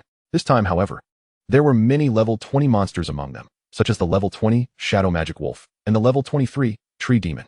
The wilderness instance area was vast, and the higher level monsters were positioned further away. As time passed, the level of the monsters would continue to rise, and Gushu's experience would accumulate correspondingly. The nightmare leaped into the formation of shadowy soldiers. Gushu dismounted the nightmare, reclining on a sun lounger, checking the food in his backpack. If he conserved the remaining supplies, they would suffice until the abyssal boss appeared. Now, all he needed to do was wait for the arrival of the abyssal boss. He reclined on the sun lounger, observing the carnage between the shadowy soldiers and the monsters, while contemplating the path ahead. The summoned thunder god required an ever-increasing amount of spirit. It was essential to temper his level before entering Jinghai University. Gushu's leveling speed had been exceedingly rapid. He had only recently awakened and had already reached level 15. Summoned thunder god demanded 1,500 points of spirit for summoning. Ordinary talent upgrade crystals could not enhance my god position. King of Hell. Does this imply that god position, King of Hell, has already reached its maximum level? Or does it require a higher tier talent upgrade crystal? Since ordinary talent upgrade crystals cannot elevate the King of Hell's talent, would skill crystals have any effect on the King of Hell class? Gushu fiddled with his phone until evening, when he finally received a level up notification. Ding. Congratulations. Player level has risen to level 16. The pace of leveling was slowing down. It was not a major concern. There was still a day remaining. The following morning, Gushu awoke and checked his experience, finding he had not leveled up. His level was stuck at 85. Due to the instance's time calculations, 3 days must pass before the abyssal boss appears, allowing the two realms to truly connect. The last day of the abyss opening actually falls on the 4th day. By noon, Gushu's level rose once again. Ding. Congratulations. Player level has risen to level 17. The speed of leveling was becoming increasingly sluggish. Each level now required exponentially more experience. Had it not been for the increasing number of high-level monsters joining the fray, Gushu estimated that reaching level 17 would have taken until nightfall. Only in the early hours did Gushu's level rise once more. Ding. Congratulations. Player level has risen to level 18. Regrettably, he was still some distance from level 20. He hoped the boss tomorrow would yield a pleasant surprise. The experience from bosses was several times that of ordinary monsters. Especially now, in the abyssal difficulty instance, the boss's level would further increase. Gushu's current number of shadowy soldiers had risen to 360.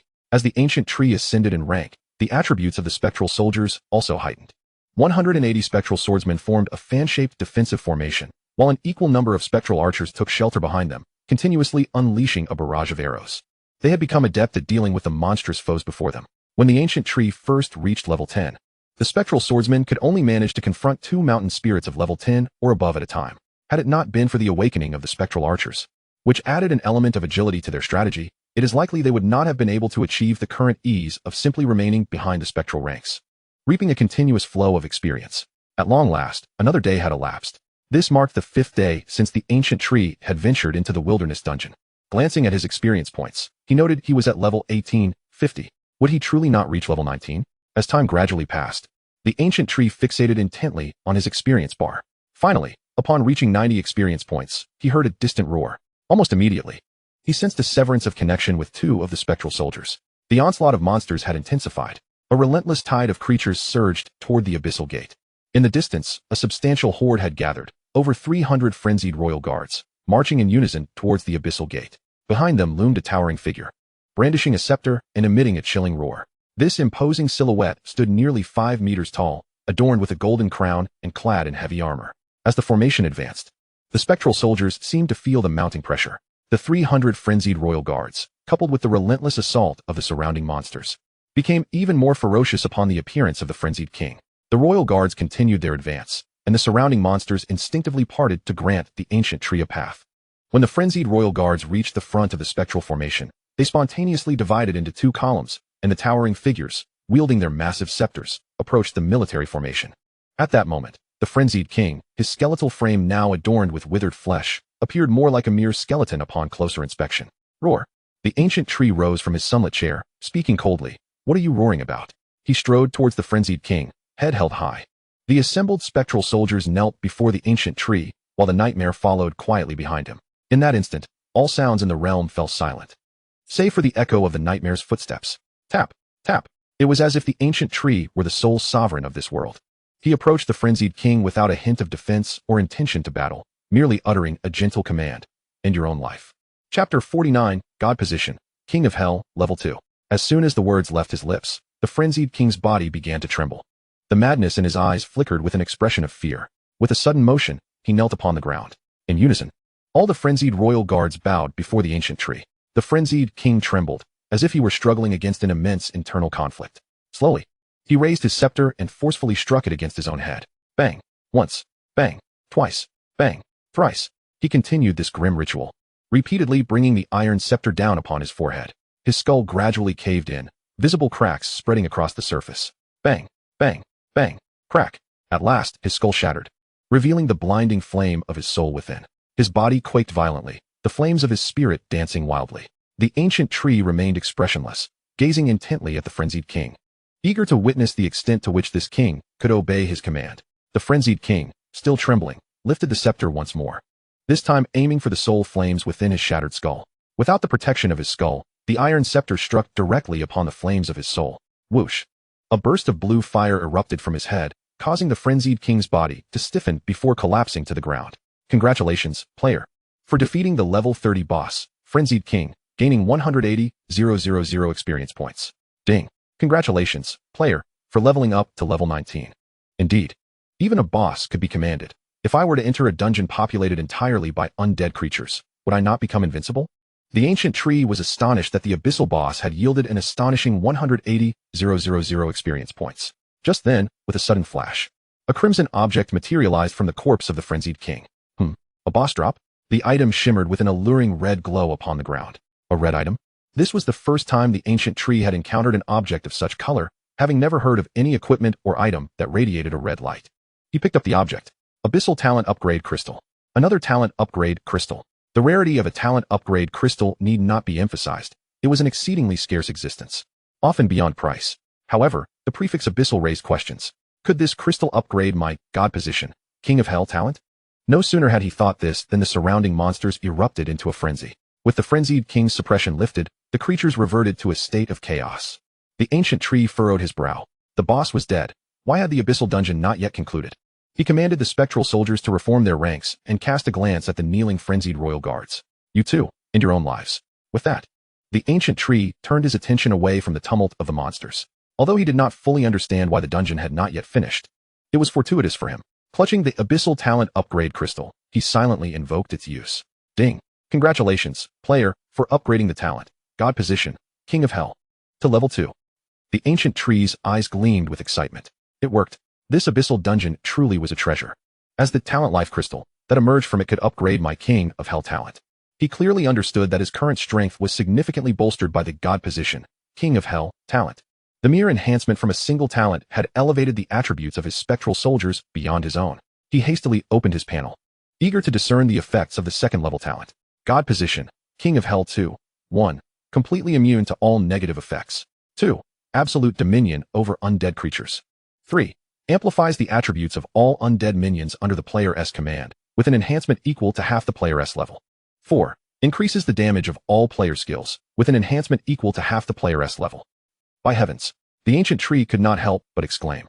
Even he, accustomed to facing everything with a calm demeanor, was taken aback. The God Position, King of Hell, had evolved from 3 effects to 4. The first effect transformed from immunity to certain negative states into complete immunity to all negative states. The second and third effects remained unchanged. What truly astonished the ancient tree was the newly introduced fourth effect, which promised to amplify his skill damage. It was crucial to note that the increase in skill damage far surpassed the enhancement derived from attribute boosts. Players often equipped gear and employed various means to elevate their attributes. A significant portion of the ancient tree's attributes stemmed from the royal decree. Conversely, skill damage was derived from the full value of the attributes, with his current mental value at 1,500 points. The highest multiplier from life and death bond could inflict nearly 30,000 points of damage. Meanwhile, a single strike from a spectral soldier could deal over 20,000 points of damage. Thus, the ancient tree's damage was not significantly higher than that of the spectral soldiers. With nearly 400 spectral soldiers at his command, the impending amplification from the God Position, King of Hell, could potentially increase his skill damage by nearly tenfold. With a single move, Life and Death Talisman, I can unleash over 200,000 damage. Such immense damage suggests that there may be no boss of equal level that I cannot vanquish. Moreover, Life and Death Talisman inflicts half of its damage as true damage. This skill aptly lives up to its name. Utilizing it is akin to inviting death. The tide has turned, although my attributes still pale in comparison to those of my subordinates. In terms of pure skill damage, the ancient tree has surpassed the spectral soldiers by a considerable margin. In terms of short-term burst damage, the ancient tree rivals the combined efforts of more than 10 spectral soldiers. Yet, the true strength of the King of Hell class lies in the spectral soldiers. With nearly 400 of them, even if I cannot eliminate the boss instantly, they can relentlessly bombard it with skills until it is overwhelmed. The ancient tree gazed ahead at the relentless wave of approaching monsters, drawing forth the Black Essence sword and advancing forward. With a decisive strike, Death Strike, the area within 19 meters was instantaneously cleared of all foes. The ancient tree then unleashed Netherworld Domain. Within a radius of 190 meters, the life force of all monsters was systematically drained. Often, they would perish before even reaching the formation of the spectral soldiers due to the loss of vitality. The Netherworld Domain skill continues to astonish me. With nearly tenfold amplification and extensive area damage, it has become increasingly effective at clearing out minions. Alas, it is a pity that the Divine King of Hell only amplifies damage. I wish it could enhance healing and buff effects as well. Observing the ceaseless influx of monsters, the ancient tree felt a twinge of curiosity. What could be amiss? Why isn't the dungeon reset? Within the Mad King's cavern, the ominous red abyssal gate remained intact. The gate rippled with ominous waves, accompanied by a dull thudding sound. Bang, bang, bang. It seemed as if something was colliding with the abyssal gate, attempting to breach into this realm. Bang, bang, crash. Something seemed to shatter. A minotaur-like figure emerged from the depths of the abyssal gate, its eyes radiating a sinister crimson glow. Moo! It let out a deafening roar. The entire Mad King's tomb trembled. Humans, tremble. It astonishingly spoke the language of humanity. Outside the dungeon, Su Qing checked the time and slowly remarked, "It's almost time." Although the act of blocking the entrance was absurd, the extensive clearing of minions exceeded expectations. However, when it comes to strategizing against bosses, there is no rival to the elite vanguard squad in the country. Let those inexperienced students witness what true elite capability looks like. The elite vanguard squad prepared to enter the dungeon at any moment. A unified roar erupted. Received. Chapter 50. The Minotaur's Exultation. Before the abyssal gate stood over 10 figures. Their postures erect and proud, eyes reflecting the weight of countless battles, intertwined with an air of cold arrogance. Their bodies bore numerous scars of varying sizes, marks that should have been healed by a healer, yet they chose to retain them, for to them, these were the badges of warriors. Their attire varied. Some donned heavy shields for the front line, others were skilled swordsmen and warriors adept at breaching defenses, while mages provided ranged support, and others focused on buffs and healing. This team had virtually no weaknesses. They were the elite vanguard squad, specializing in hunting bosses and tackling challenging tasks. Let the little brother inside the dungeon see how proficient we are at battling bosses. Within the dungeon, the ancient tree received an alert. Warning, the abyssal boss has descended. Players, please exercise caution. Warning, the abyssal boss has descended. Players, please exercise caution. Warning, the abyssal boss has descended. Players, please exercise caution.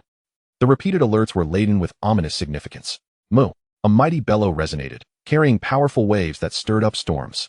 Trees in the distance fell rapidly, as if some creature charged forth. The ancient tree then realized that the previous Mad King was not the true abyssal boss, merely a dungeon boss enhanced by the abyss.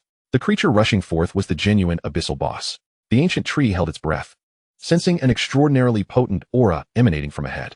A black figure burst forth, charging directly towards the abyssal gate. It was a beast resembling a bull, its forelimbs robust, with clearly defined muscles, towering at least 4 to 5 meters tall. Countless monsters were sent flying or crushed under the onslaught of this minotaur, those seemingly devoid of reason, their eyes reflecting madness, instinctively scattered in fear, sensing the presence of a superior being. My experience.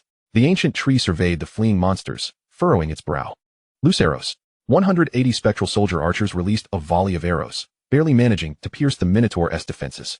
In an instant, the Minotaur charged into the formation, sending several frontline spectral soldiers sprawling. Pitiful humans, tremble before the terror from the abyss.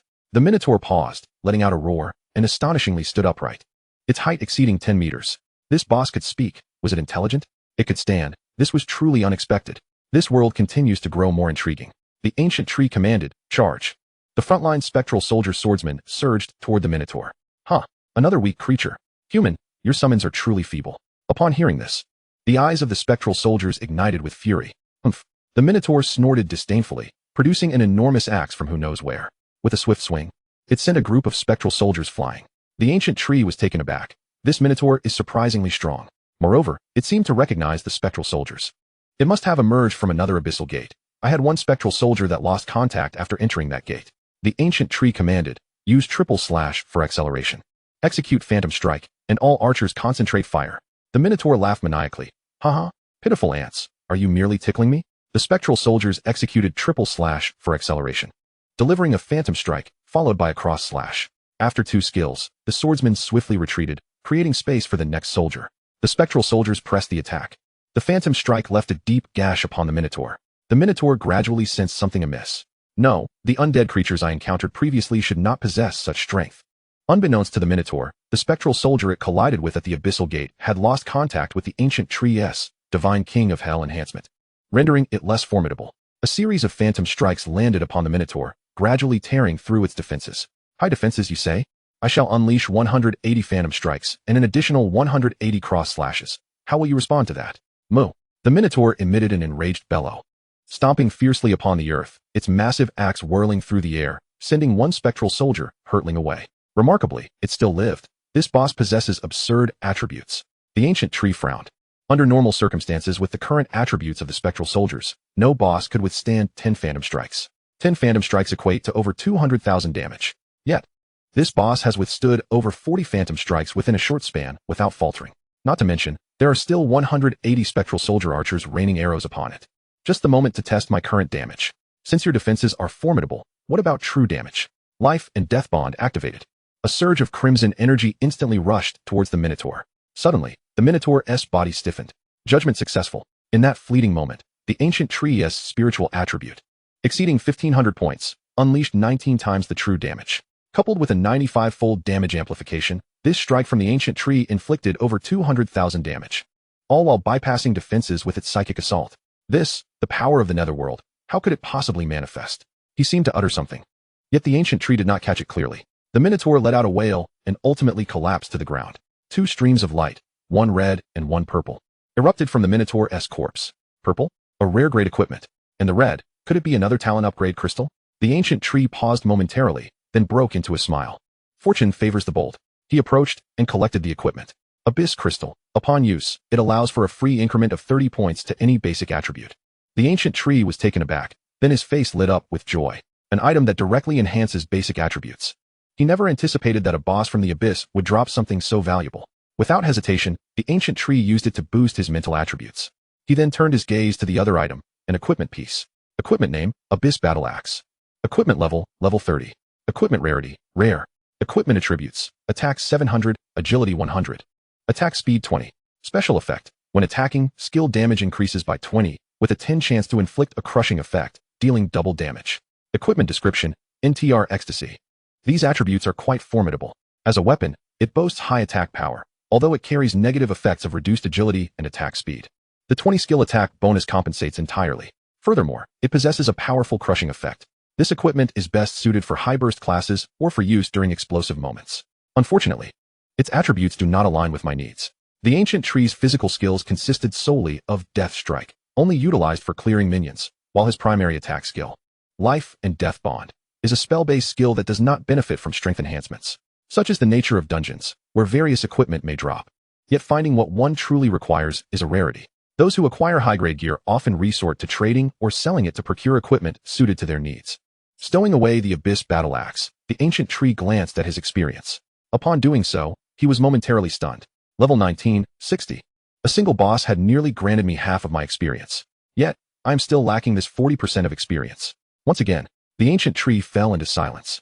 Had he not undertaken the rescue mission in between, he might have already reached level 20 by now. Just on the cusp of level 20, a significant enhancement awaits. Yet, it seems I am thwarted by this slight margin. Is this not frustrating? Huh. The ancient tree let out a long sigh. Thankfully, the experience gap isn't too vast. He looked up at the sky, noticing the crimson hue gradually dissipating. The abyss gate beside him was also slowly fading away. It's over. He surveyed the battlefield that had endured for 3 days. At this moment, the ground was littered with the corpses of various monsters, and gleaming items sparkled brightly across the ground. With a sweeping gesture, the ancient tree began to clear the battlefield. Outside the dungeon, Su Qing checked the time. Almost there. He then turned his gaze towards the abyss gate. The flickering red lightning that had intermittently surged was now gradually calming. The abyss gate no longer exuded that violent aura, resembling an ordinary dungeon entrance with a mere change of color. Sharp Blade Squad advance. Everyone, follow closely. Within the Sharp Blade Squad, some members were eager to engage. I'm curious to see what kind of junior could possibly block the abyss gate. Let him witness the might of our Sharp Blade Squad. As the Sharp Blade Squad entered the dungeon, they were followed by a large contingent of military players. Once they all entered, Su Qing straightened his posture and headed towards the dungeon. Unlike the others, a demeanor of fearless resolve adorned his face. Hopefully, fewer lives will be lost this time. However, just as he was a mere meter away from the abyss gate, the gate suddenly shimmered, the red swiftly fading away, gradually transforming into blue. Su Qing halted in his tracks. What is happening? Why has the abyss gate changed color? He was momentarily taken aback, but quickly regained his composure, staring in astonishment at the dungeon entrance. No, the abyss gate has vanished. This is an ordinary dungeon door. The abyss has been breached. The dungeon entrance reverted to blue, and he realized this indicated that the abyss boss within had been defeated. This is impossible. They had only just entered. They probably haven't even exited the dungeon passage yet. How could the dungeon boss be resolved so swiftly? Suddenly, a thought struck him, but he quickly extinguished that notion. That's impossible. How long has it been since he awakened? Just then, a figure emerged from within the dungeon. It was a young man clad in black, with a handsome visage, a somewhat cold expression, and eyes that seemed to carry a hint of indifference. As he stepped out, he locked eyes with Su Qing. Su Qing was taken aback. Who is this? The young man furrowed his brow, pivoted his steps, and deliberately ignored Su Qing, brushing past him. Chapter 51. The boss is slain, and he emerges. Halt. Su Qing hurriedly called out to him. At this moment, the only person who could emerge from the dungeon first, aside from the one who had been blocking the door, was undoubtedly the ancient tree. Why had the abyss gate suddenly disappeared, and the dungeon entrance returned to normal? If there were no high-level players inside the dungeon, it was very likely that this young man before him had defeated the abyss boss. But how could that be possible? Even with the dungeon's restrictions, the abyss boss is capped at level 30. It is not something an ordinary player can contend with. Moreover, this young man had not even reached level 10 before entering the dungeon. Isn't this utterly outrageous? The ancient tree turned to face Su Qing, calmly stating, "Is there something you need?" Su Qing took a deep breath and replied, "Are you the ancient tree?" The ancient tree nodded. "Yes. How? How did you come out?" The ancient tree replied, "I finished off the monsters, and then I came out." Finished off the monsters? Do you understand what you're saying? In an abyss-level dungeon, is it even possible to eliminate all the monsters? What about the abyss boss? Defeated. Defeated? You. Su Qing inhaled deeply, struggling to conceal the shock swelling within him. Is the abyss boss something you could defeat at your level? How on earth did you accomplish this? The ancient tree frowned, replying coldly, "Who are you?" Su Qing straightened his posture. "I am the head of the Wilderness Dungeon Military District in Qixing, General Su Qing." The ancient tree replied, "And what does that have to do with me?" Su Qing, nothing. The ancient tree, "Since you know that, why should I answer your questions?" After saying that, the ancient tree turned to leave. Su Qing watched the ancient tree's retreating figure, his mouth agape, a surge of anger boiling within him. In his position, he had never been so blatantly disregarded. But soon, he suppressed that anger. He hurriedly called out to the ancient tree, "Ancient tree, are you interested in joining the military?" The ancient tree did not even glance back, not interested. Su Qing scratched his head, unable to help but mutter, This person truly has a unique character. Alright, what was I supposed to do? In conversing with the ancient tree, Su Qing had almost forgotten his original purpose. However, he quickly regained his composure. The Abyss Gate had vanished, and the calamity of the Abyss was nipped in the bud. The multitude of military players who had entered the dungeon were now rendered meaningless. At this moment, within the dungeon, military players appeared. Their teams randomly distributed across various corners of the realm. Where's this place? What purpose does it serve? Is this still the Abyss dungeon? The members of the Vanguard squad gazed at the eternally unchanging sky of the dungeon, enveloped in silence. Where's the Abyss dungeon? Gone. What about the Abyss boss? With the closure of the Abyss Gate, the Abyss boss had naturally disappeared. The leading swordsman inhaled deeply. So, how did the Abyss boss vanish? Or rather, who was responsible for its demise? A hush fell over the group, and after a brief pause, the healer quietly suggested, "Do you think it's possible that it was that little rascal blocking the door inside the dungeon?" The others gasped in disbelief, unable to fathom the notion. How could that be possible? What level is he? How could he possibly defeat the Abyss boss, which even a dozen players at level 30 could scarcely contend with? Is this feasible? Does it conform to logic? Is this even scientific? Another wave of silence ensued. They were all incredulous. If they themselves could not believe it without witnessing it firsthand, then surely, few in the world would. Who would be foolish enough to believe that? So, what significance remains for us in entering the dungeon? Leveling up through monster slaying? Is the meager experience from this dungeon truly meaningful? The ancient tree found Zidlong and his companions at a mid-mountain campsite, where they had been residing for several days. However, Zidlong was currently facing a dilemma. A middle-aged woman obstructed his path. Hand over the Jordan ring and the skill crystal, she demanded, for the ancient tree had not fully completed his task, and these rewards could not be entrusted to him. Zidlong regarded the woman, recalling how just before entering the dungeon, a yellow-haired individual had provoked them. Unimpeded until the ancient tree retaliated, prompting this old woman to intervene. He held a rather unfavorable impression of her. Who do you think you are? Does it concern you whether I hand these over or not? The woman retorted, over 200 players. With more than 70 remaining, aside from those he left behind in the dungeon, I suspect he has also slain others. At that moment, a male teacher with a grim expression approached and coldly stated, "My student, Guomingyu, an A-class rare profession Holy Light Knight, was killed by him. He is on a path of destruction." Although the shield warrior and assassin did not explicitly state it, he still felt that this situation was significantly connected to the ancient tree. Given Guomingyu's selfish and arrogant nature, it was highly likely that he would use his teammates as shields to save himself, showing no intention of protecting them against monsters. There were others within the dungeon capable of killing him. The ancient tree was not the sole contender, but he was undoubtedly the most formidable and likely suspect. He is the murderer, the female teacher added, defiance of authority and malicious killing. He will only spiral further down a treacherous path. Coupled with his necromancer profession, it is difficult to trust him. If he were to acquire powerful equipment like the Jordan ring, his strength would pose an even greater threat to society. Zidlong trembled with indignation. You all, have you considered that without the ancient tree, everyone would have perished in there? If you truly possess strength, why did you not attempt a rescue? Why did your students not venture to save themselves? If they really had the capability, why did they not exit on their own? Why must the ancient tree squander precious time leveling up to rescue them? The female teacher's face hardened, coldly stating, "Why does everyone from Heishan know? One middle school shows such a lack of respect for their elders? I demand you hand over those 2 items, or I will take action." Zidlong laughed in anger. "Who the hell are you? The items are in my backpack. If you have the guts, come and take them." After saying this, Zidlong seemed to recall something and eyed the female principal suspiciously. "I say, you wouldn't want those 2 items for yourself, would you? Looking for an excuse to lay claim to them?" The principal's expression froze. It was a lie to say she wasn't tempted by those 2 items. The dark gold ring was a rare find. The skill crystal was also exceedingly precious. Both were treasures that were hard to come by. Moreover, these items had originated from the military. Of course, to motivate the ancient tree to rescue others, they had also provided some resources to the military. Yet, some felt it was an unfair deal since many players from their school had not been rescued at all, making their resources seem wasted.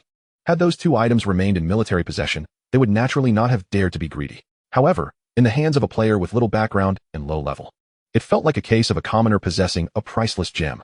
The woman sneered, "Since you're unwilling to hand them over, don't blame me for being impolite." Zidlong braced himself. "What? Do you intend to resort to violence?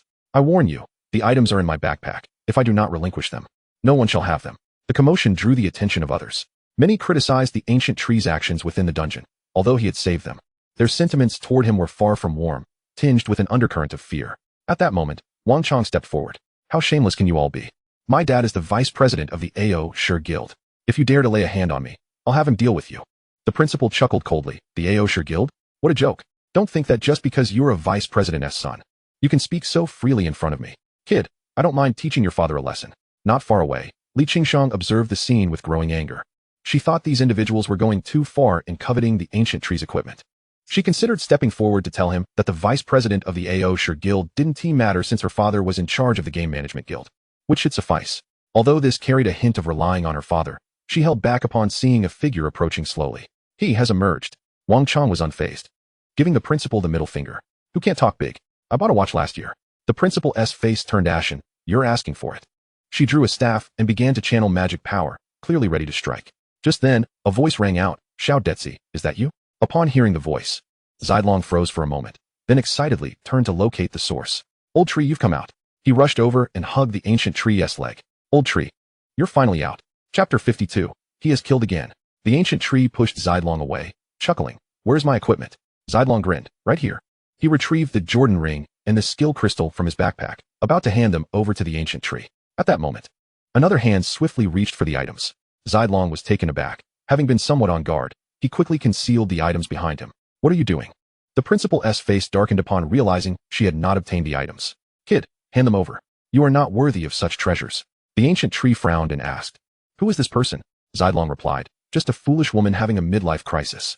Let us go. Let's south find another place to be. The ancient tree nodded. The two turned to leave, and the items were successfully transferred to the ancient tree. He glanced at the attributes of the Jordan ring, his heart igniting with excitement. A 25% increase in spirit attributes, combined with the 5% from the original high-level ring, would elevate his attributes by 30% upon equipping it. The long-desired skill crystal was finally in hand. He could now awaken new skills. Behind them, the principal glared darkly and shouted, "Stop right there." However, the ancient tree and Kittalong completely disregarded her, as if she were invisible. The repeated humiliation and blatant neglect ignited a fiery resentment within her. Accustomed as she was to commanding respect at school, she brandished her wand, channeling elemental power into it. As a magic class profession, the allure of the Ring of Jordan and its attributes was undeniable for one of her kind. Sensing the aura behind her, the ancient tree paused momentarily before turning to her and warning, "You would do well to refrain from unnecessary actions." The headmistress let out a cold laugh. "Are you threatening me? Huh. Today I shall teach you what it means to respect your elders." No sooner had she spoken than she felt a chill at her throat. Unbeknownst to her, a sword had been placed against her neck. The icy presence was no surprise to her. She knew that should she activate her skill, her fate would be sealed. Despite her high level, as a magic class profession, her defenses were alarmingly low. "Listen, let us discuss this calmly." The commotion caused by Kittalong and the headmistress had already attracted considerable attention. It drew in more spectators, including the undead summons of the ancient tree, which had previously claimed victims in dungeons. His summons were ferociously powerful, slaughtering foes effortlessly, while even the strongest monsters in the dungeon were a challenge for the rest. It was apparent that necromancers were potential criminals. Even outside of dungeons, they sought to kill. Several teachers and the headmistress harbored no fondness for the ancient tree. "You are the ancient tree, are you not? I have but one question. Did you kill Wamingyu?" inquired a male teacher. The headmistress had been demanding the equipment that rightfully belonged to the ancient tree, and the teachers had yet to voice their concerns. Now, it was their turn to interrogate him. "I wish to know why you crippled Li Jiechi's legs. Are you unaware that Li Jiechi is an A-grade rare profession? Do you comprehend the societal loss of incapacitating an A-grade rarity?" Another male teacher chimed in. Others joined in. "Why didn't you save our school as students? Why abandon them?" They merely spoke out of turn. They committed no grave offense. "A person like you, wielding dual professions and even possessing an A-grade rare necromancer class, should be a boon to society, yet you have proven to be a blight instead." The headmistress, emboldened by the collective condemnation of the ancient tree, declared, "You have failed to complete your mission, abandoning so many. These are the elites from cities across Qixing, all with aspirations of attending Jinghai University. You led them to their demise. You should never have received that reward. We invested considerable resources to save our students. You must return them to us. Moreover, there are still 4 students from our school unaccounted for. Did you kill them?" In that moment, it felt as if the ancient tree had become the enemy of all. The overwhelming majority merely reveled in the spectacle, fully aware that without the ancient tree, they might have perished in the dungeon. Yet, some were opportunistically aligning themselves with the prevailing sentiment, while others genuinely harbored animosity toward him. Kittalong felt utterly flabbergasted. Goodness, have we stirred a hornet's nest? Just as he was about to engage them in debate, the ancient tree restrained him. Shaking his head, he said, "Let us go." Kittalong sighed as he followed behind the ancient tree. "Old tree, your demeanor." The headmistress, seeing the ancient tree remain unfazed, aimed her wand at his back. "Do you truly believe you can intimidate me? I refuse to believe you would dare take lethal action outside of this dungeon." The headmistress concentrated elemental energy in her wand, flames swirling at its tip, poised for release. Observing her intentions, the surrounding crowd scoffed. Some even drew out their phones, eager to capture the moment. Folks, a headmistress is attempting to ambush a student. What a decline of morality and a distortion of humanity.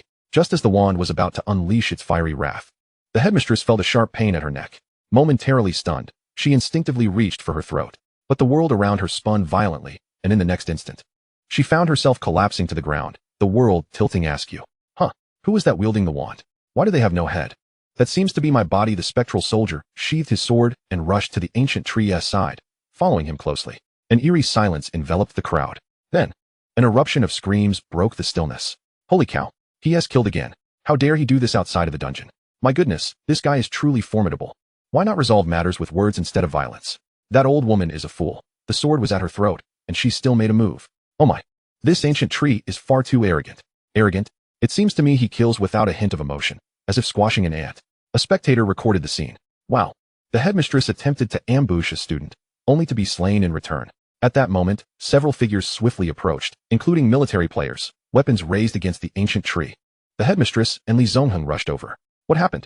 Upon seeing the lifeless body on the ground, the headmistress felt a sense of familiarity. A second glance revealed it to be the very headmistress who had been targeting their school. Ancient tree, do you comprehend the gravity of your actions? The ancient tree turned to Li Zongheng, puzzled.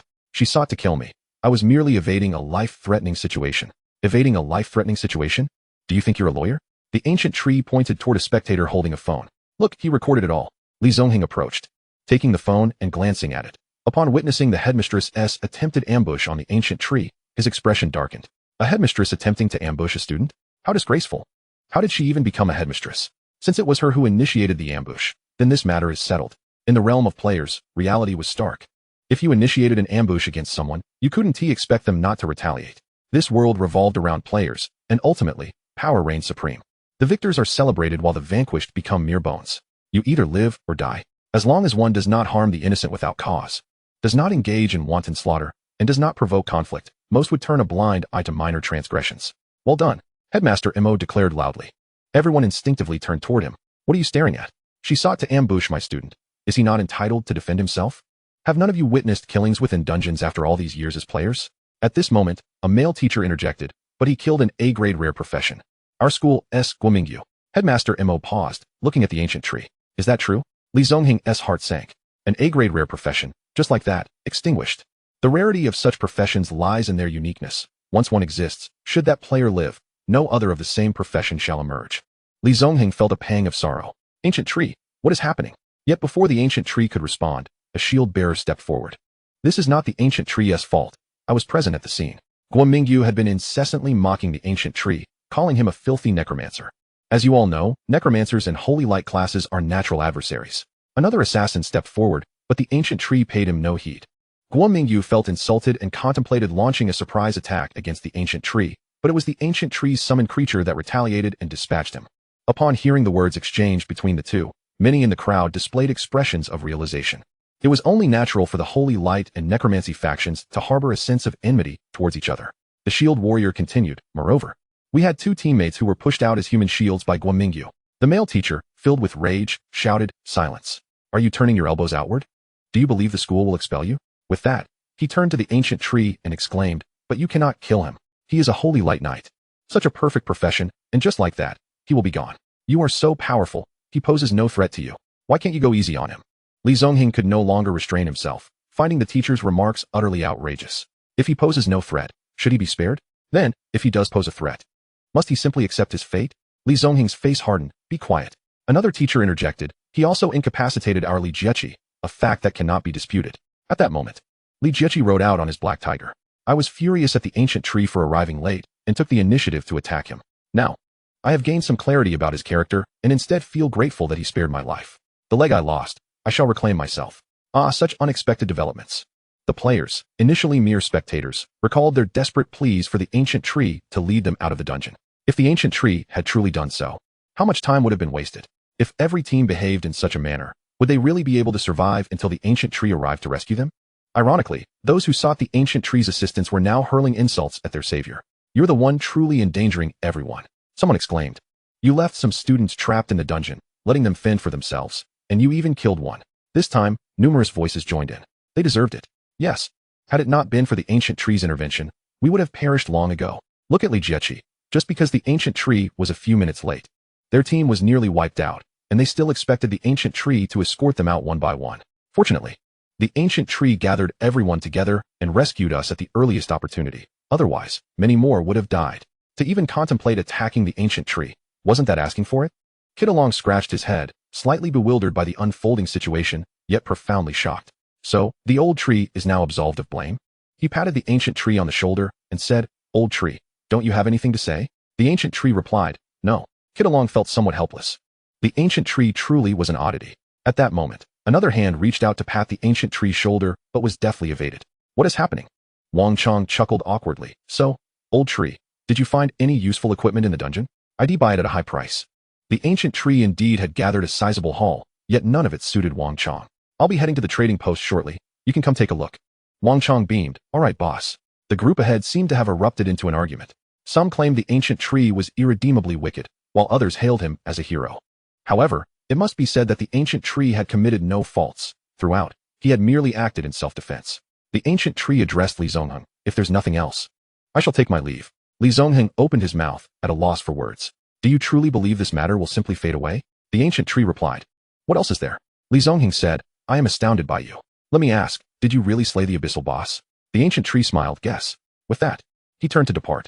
"Wait for me," Li Zongheng called out as he hurried after Kid Along and Wang Chong. Not far away, Li Qingshang glared at the ancient tree's retreating figure, stamping her foot in frustration. "Am I invisible? You emerge and don't even greet me. I even stood up for you earlier." Infuriating. I shall ignore him from now on. The Wild's dungeon was quite expansive, and thus the trading post within it was sizable as well. However, perhaps due to the recent abyssal dungeon events, there were not many people present at the trading post. The ancient tree scanned the area and soon spotted a female staff member at a counter. Items for money, equipment for money. The staff member didn't even lift her head, stating, "The prices are listed on that board." The ancient tree furrowed his brow. "I have quite a few items. I need to get them counted." The staff member scoffed. "How much could you possibly have? Is it even 100,000? When she finally looked up at the ancient tree, she was momentarily taken aback. "What are you doing here? I've been transferred to such a dangerous place. And yet you keep showing up." The ancient tree paused, scrutinizing the staff member, then replied, "Sorry, you must be mistaken. I do not know you." Chapter 54. I have quite a few items. I'm afraid you can't appraise them all. The staff member's expression froze. "It's only been a few days. And you no longer recognize me? Is it because I'm unattractive? We met at the Luai's dungeon trading post." She seethed. The ancient tree retorted, "Did we?" Kid Along, having followed closely, whispered in the ancient tree's ear, "That ghostly woman."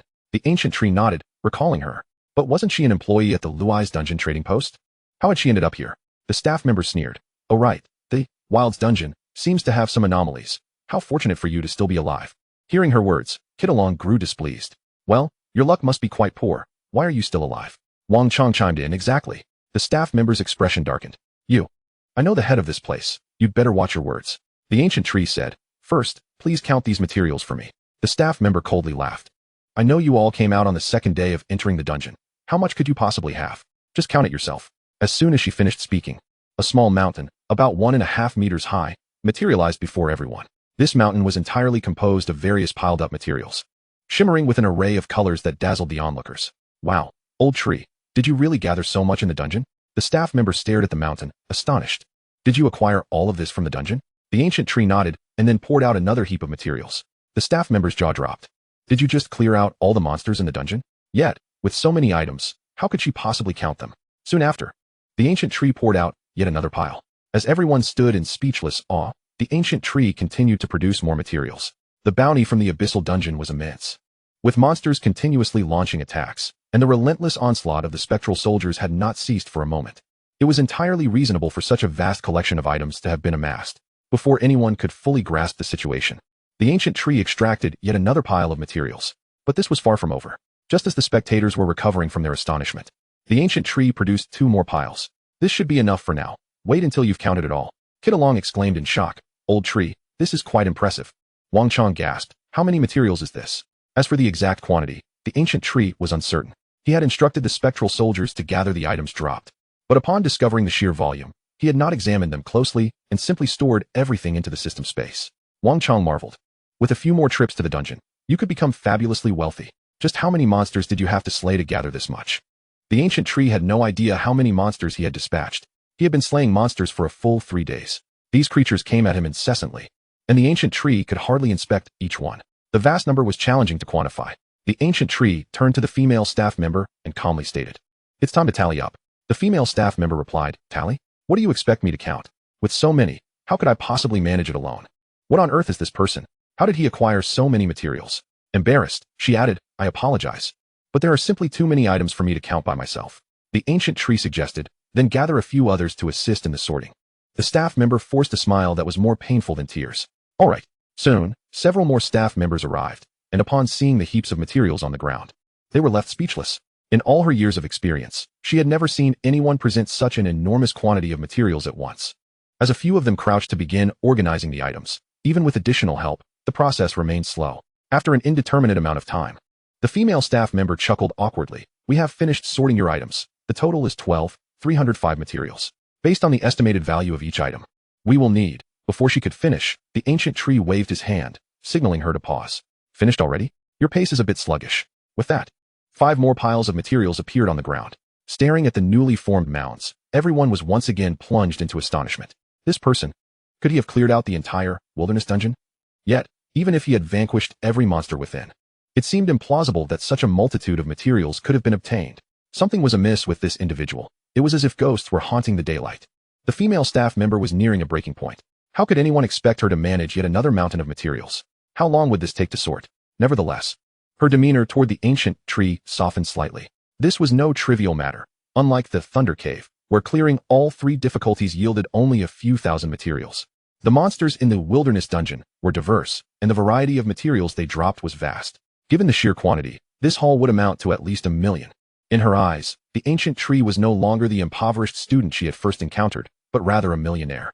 3 figures entered the room, the principal, accompanied by Li Qingshang and Luo Xiaowei. Upon witnessing the immense piles of materials, they were momentarily dazzled. How could there be so many materials? The principal, observing the accumulation on the floor, recognized that each one represented money. However, recalling the ancient tree's previous actions, it all began to make sense. After all, with such a spectacle unfolding, nothing that happened in connection with the ancient tree seemed too far-fetched. That makes sense, considering you have been in the abyss. As she mentioned the abyss, the principal glanced at the staff members busy counting the materials and refrained from elaborating further.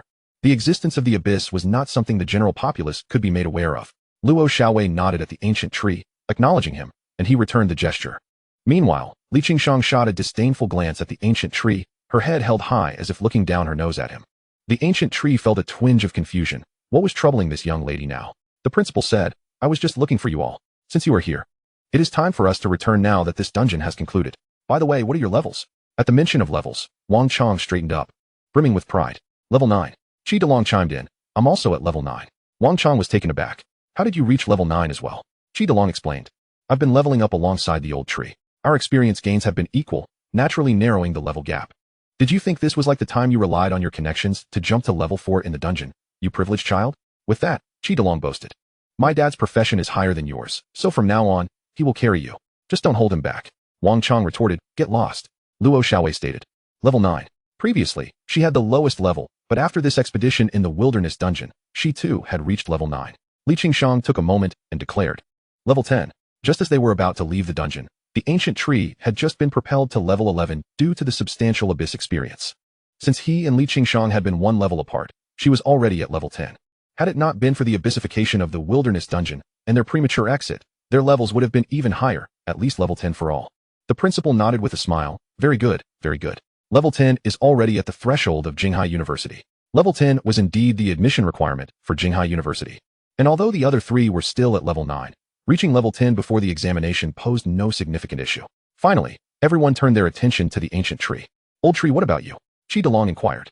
The ancient tree surveyed the group and quietly remarked, "Perhaps it's best I refrain from sharing. I wouldn't want to discourage you." Upon hearing this, the others reacted nonchalantly, but Li Qingshang was visibly irritated. "We know you're at a high level. Listen, is that even a proper thing to say? Speak up. No one can discourage this young lady." After a brief silence, the ancient tree finally revealed, level 19. As soon as the words left his lips, 2 exclamations erupted. "What the hell, level 19? You've shattered the record for the highest score in the National College entrance examination." Wang Chong was both astonished and envious. Qi Delong laughed. "Old tree, you've outdone yourself. Level 19, that's beyond my wildest dreams." Li Qingshang fixed her gaze on the ancient tree, momentarily lost in thought and slightly flustered. Ultimately, she fell silent, feeling that she wouldn't be discouraged. So what if it's level 19? Just wait, I'll catch up to you soon. The principal beamed with pride. Level 19, splendid. Ancient tree, you will be a source of pride for our Hishan High School. The staff members who had been tallying the materials overheard their conversation. Upon realizing that the others were only at level 9 or 10, their expressions turned skeptical. When they heard that the ancient tree was at level 19, they exchanged glances filled with doubt, clearly unable to believe it. Eventually, after further time had passed, the staff members completed the sorting of materials. The female staff member glanced at the inventory list and couldn't help but take a deep breath. After so many years in service, it was her first time encountering someone who could present such a vast amount of materials. The individual before her was not a mere impoverished student. He was a lucrative opportunity. The staff member smiled and announced, "We have finished tallying. The total value of your materials is 13 million. May I ask, do you have any other materials to count?" After hours of sorting, they were thoroughly exhausted, fearing that the ancient tree might produce yet another pile of materials at any moment. The ancient tree shook his head. "There are none." Upon hearing this, the female staff member sighed in relief. However, the ancient tree continued, "But I do have a batch of equipment I wish to sell. Please send for your appraiser." The staff member, who had just relaxed, felt her breath catch once more. Previously, she had underestimated the ancient tree, assuming him to be a penniless student, and nearly suffered the consequences. "Very well, please wait a moment." Soon, a slightly portly middle-aged man dressed in professional attire entered the room. "Hello, I am the appraiser. May I ask who wishes to sell equipment?" The ancient tree replied, "I do." The appraiser smiled, "Excellent. Please present your equipment." The ancient tree hesitated. "Would it be possible for you to gather a few more appraisers? I have quite a lot of equipment, and I fear you may not be able to assess it all." Upon hearing this, the appraiser chuckled in disbelief.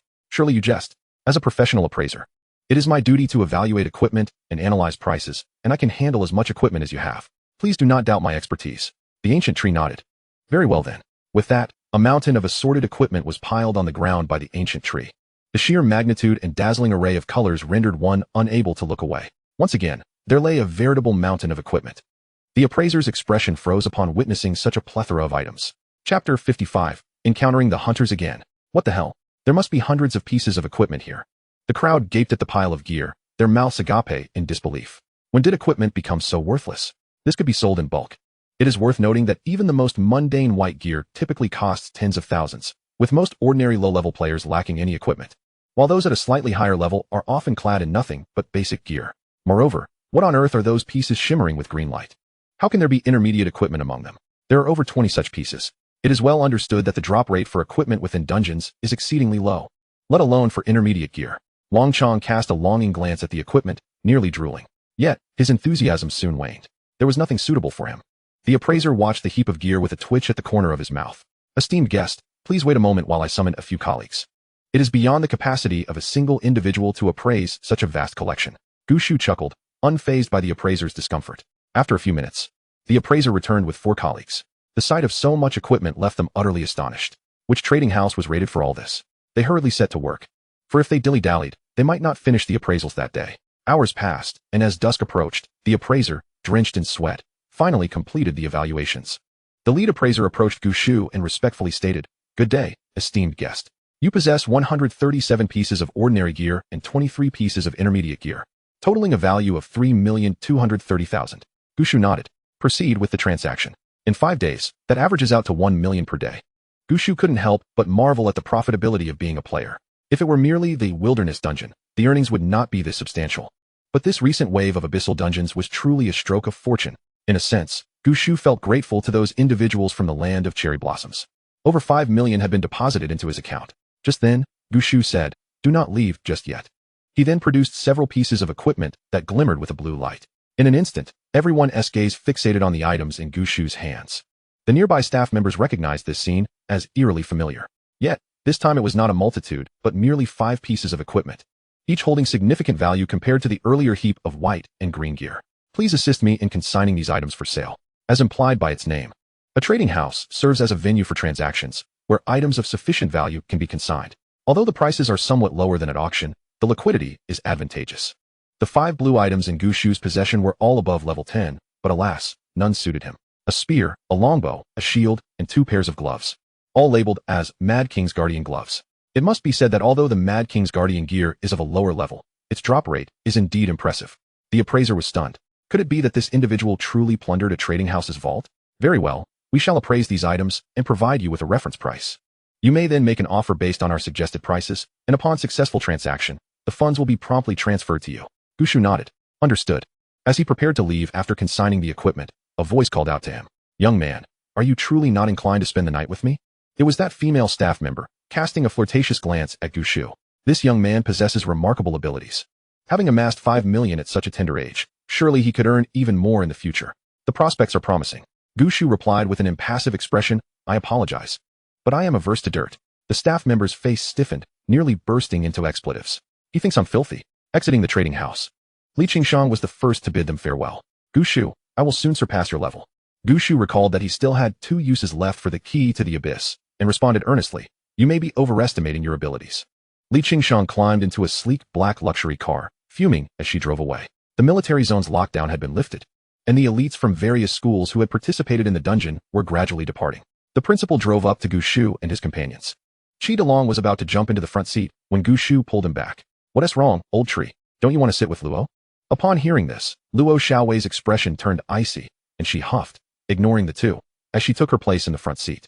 Gushu, slightly exasperated, produced a pair of gloves, saying, Here, borrow these for a while, but remember to return them. Qi Delong paused, staring at the gloves that shimmered with blue light, and exclaimed, Old tree, you are my savior. He did not hesitate to take the gloves and stow them in his backpack.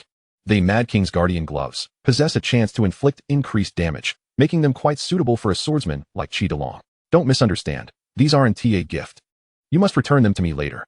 Qi Delong chuckled. Rest assured, once I replace this gear, I will return it to you immediately or buy it from you as soon as I have the funds. In truth, Gushu had acquired 6 pieces of blue equipment, reserving this particular item for Qi Delong. However, as true brothers keep accounts clear, Gushu had no intention of simply handing it over. Just as he was about to enter the vehicle, someone called out to him. Gushu. He turned to see Li Zongheng. Are you truly not considering joining us at Nanhai University?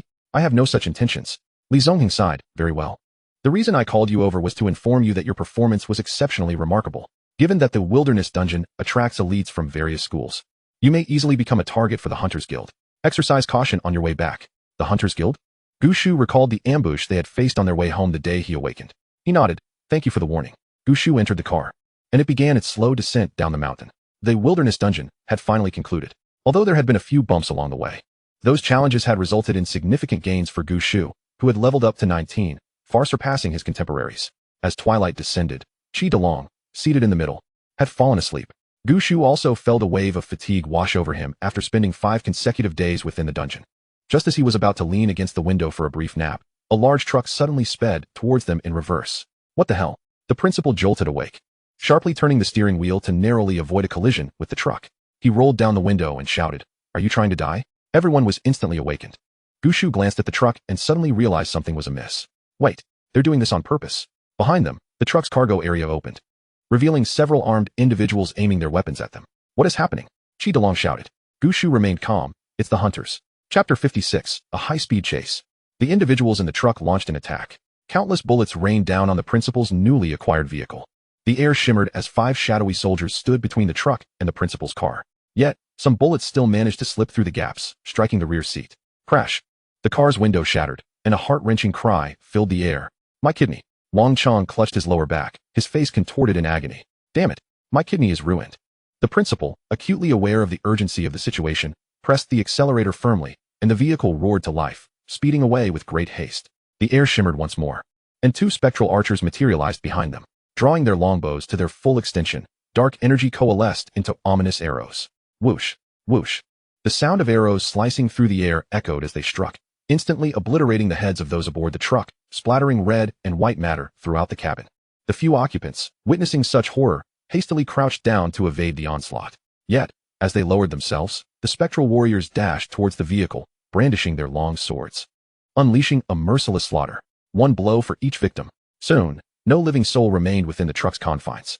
Another spectral soldier approached the driver's seat, piercing through the door with his sword, and as he withdrew it, the blade was stained with blood. The ancient tree, having retracted the spectral soldiers, furrowed his brow at the scene. These individuals were mere mortals, ordinary people, devoid of awakened combat or support professions, having only awakened mundane skills. They were destined to remain outsiders to the dungeon, unable to become players. Moreover, aside from specific professions, players typically disdain the use of ordinary firearms. Have the hunters set their sights on us? The principal inquired. The ancient tree nodded in affirmation. Recalling Li Zongheng's words, The Hunter Guild comprised those who had awakened to low-level or non-combat professions, ordinary individuals who harbored a cynical disdain for the world, resenting inequality, and who ruthlessly hunted down gifted players. Wang Chong clutched his waist, cursing vehemently, "Damn these bastards. Is my kidney gone for good?" Just then, a horn blared from behind them. Two large trucks swiftly flanked the principal's vehicle, their side doors swinging open to reveal a dozen armed individuals aiming their weapons at them. Among the firearms, one person wielded a rocket launcher. "Fire!" he bellowed, pulling the trigger without hesitation. However, at that moment, the air rippled as a heavily armored spectral soldier appeared before the rocket launcher. Boom! In an instant, the rocket struck the spectral soldier, sending him flying through the air before crashing to the ground. He quickly regained his footing, seemingly unfazed, and continued his pursuit of the truck. The ancient tree, his expression grim, opened the car window, extending half of his body outside. Without a weapon and pressed for time to retrieve his black essence sword, he gathered the power of death into his hands. Dark purple energy coalesced about his hand, a chilling sensation coursing through him as if his entire arm had been encased in ice. Death slash. With a swift motion, the ancient tree unleashed a massive, fan-shaped strike. The truck was cleaved in two. The occupants were instantly bisected. The top-heavy truck lost its balance and collided with the barriers. Meanwhile, two spectral soldiers emerged within the truck's interior. "What is this?" Before they could react, the spectral soldiers severed their firearms with a single stroke. What followed was a one-sided massacre, leaving no opportunity for screams. The ancient tree returned to his seat, his hands still emanating dark purple energy, tendrils of black mist swirling upwards. He commanded the archers to fire upon their assailants while summoning 5 swordsmen to intercept the motorcycle. The ancient tree frowned. This is never-ending. What is going on with the Hunter Guild? Why are they repeatedly sending ordinary people to their doom? Damn it, Kid Along muttered under his breath. A thought sparked in the ancient tree's mind. What if a player was hidden among the crowd? Bang! A gunshot rang out. The ancient tree felt a distinct chill. Instinctively, he dodged, pressing a hand against Kid Along's chest, urging him closer to the seat. A wave of heat washed over his face. "Holy crap! My hand!" Wang Chong shrieked, raising his arm to discover a gaping hole in his palm. The ancient tree glanced over, his expression shifting with alarm. Armor-piercing rounds. The roar of motorcycles echoed nearby. And to his right, a figure clad in tight black attire aimed a weapon at the ancient tree. His demeanor turned icy. This individual had managed to bypass the spectral soldiers he had deployed and evade the archers stationed atop the vehicle. "You're going to die?" The ancient tree heard the mocking laughter echoing from the figure's helmet. Yama's edict. The assailant froze, tumbling from his motorcycle. "Ancient tree, perhaps we should stop? It's inconvenient to fight from the vehicle." "No need," the ancient tree replied coolly. Grasping the car window, he propelled himself out of the vehicle. As he did, the air shimmered, and a steed draped in black armor, with twin horns and eyes ablaze, leapt forth from the ripples. The ancient tree landed upon the nightmarish mount, which galloped with such speed that it rivaled the racing vehicle. "Old tree, that's impressive," Kid Along exclaimed, his eyes gleaming. Just then, the sound of motorcycles grew louder from behind. The black essence sword materialized in the ancient tree's hand as he turned and slashed. Yet the figure behind deftly leapt, landing smoothly back on the motorcycle, evading the strike. Clutching a peculiar firearm resembling an ancient flintlock, he aimed directly at the ancient tree. An agile profession. An A-class firearms fighter. Aren't hunters usually composed of low-level professions? How could there be an A-class among them? Death slash. The ancient tree swung towards the motorcycle. To his surprise, the gunman leapt, gripping the motorcycle tightly as they ascended, narrowly dodging the deadly slash. "You enjoy speed and thrill, do you?" The ancient tree remained composed, sensing the connection with the spectral soldiers behind him, issuing commands. Soon, 2 trucks barreled forth at breakneck speed, clearly with the accelerator pressed to the floor, showing no signs of slowing. The firearms fighter hesitated, yet did not concern himself, mistaking them for allies. The trucks soon closed in beside the firearms fighter. Within the truck's cabin stood numerous figures. Upon seeing them, the firearms fighter trembled violently, nearly losing control of his motorcycle. They were not his allies, but rather armored archers wielding longbows. The ancient tree smirked. "Aren't you nimble? Let us see you evade this." Fire. Chapter 57, Shikigami. "What?" The firearms fighter exclaimed instinctively from atop his motorcycle. The ancient tree paused. "Sakura people? Aren't they hunters?" Then, a relentless rain of arrows descended upon the firearms fighter, unyielding and unceasing. Whoosh, whoosh, whoosh. He attempted to dodge, but with so many arrows, there was simply no space to evade. In an instant, he was riddled with countless wounds. The motorcycle faltered, and he was flung to the ground, sliding for dozens of meters, lifeless and irrevocably dead. Another large truck approached from behind. In the driver's seat, a spectral soldier clad in armor clumsily maneuvered the vehicle. Can spectral soldiers drive? Of course not. But they can learn. The ancient tree had issued only 3 commands: start the engine, press the accelerator, and grip the steering wheel. However, this resulted in the truck accelerating to full speed immediately. After gaining some distance, The spectral soldier made slight adjustments to the steering wheel, gradually mastering the rhythm. The two trucks flanked the principal's vehicle, providing protection, while the rear cabin brimmed with spectral archers.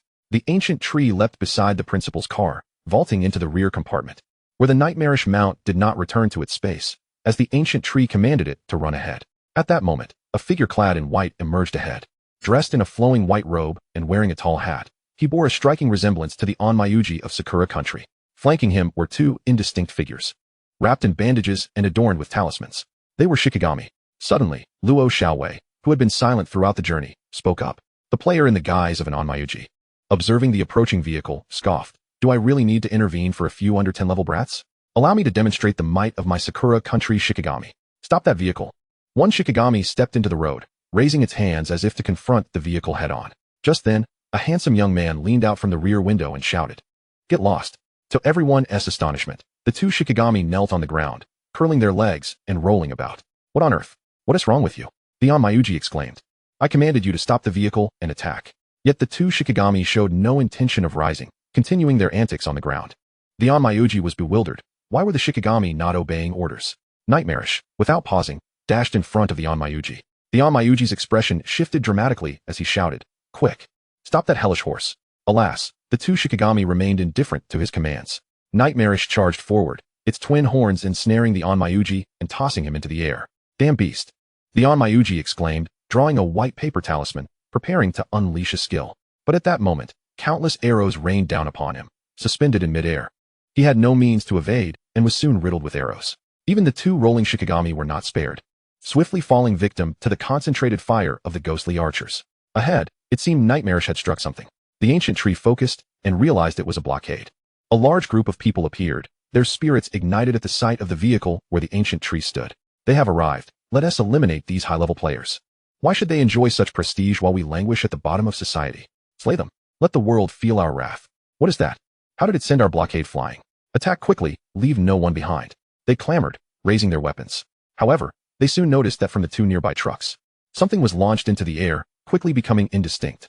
Before they could react, a torrential downpour of arrows descended upon them, and in an instant, they were all annihilated. These must be the true hunters, the ancient tree remarked. Both sides were escorted by large trucks, which were filled with ghostly archers ready to eliminate any ambiguous figures that dared to appear. After traveling a considerable distance without encountering any more unidentified individuals, the driving skills of the ghostly drivers had become increasingly adept. From initially awkwardly turning the steering wheel, they now managed to accelerate and decelerate, albeit still somewhat clumsily, which was sufficient.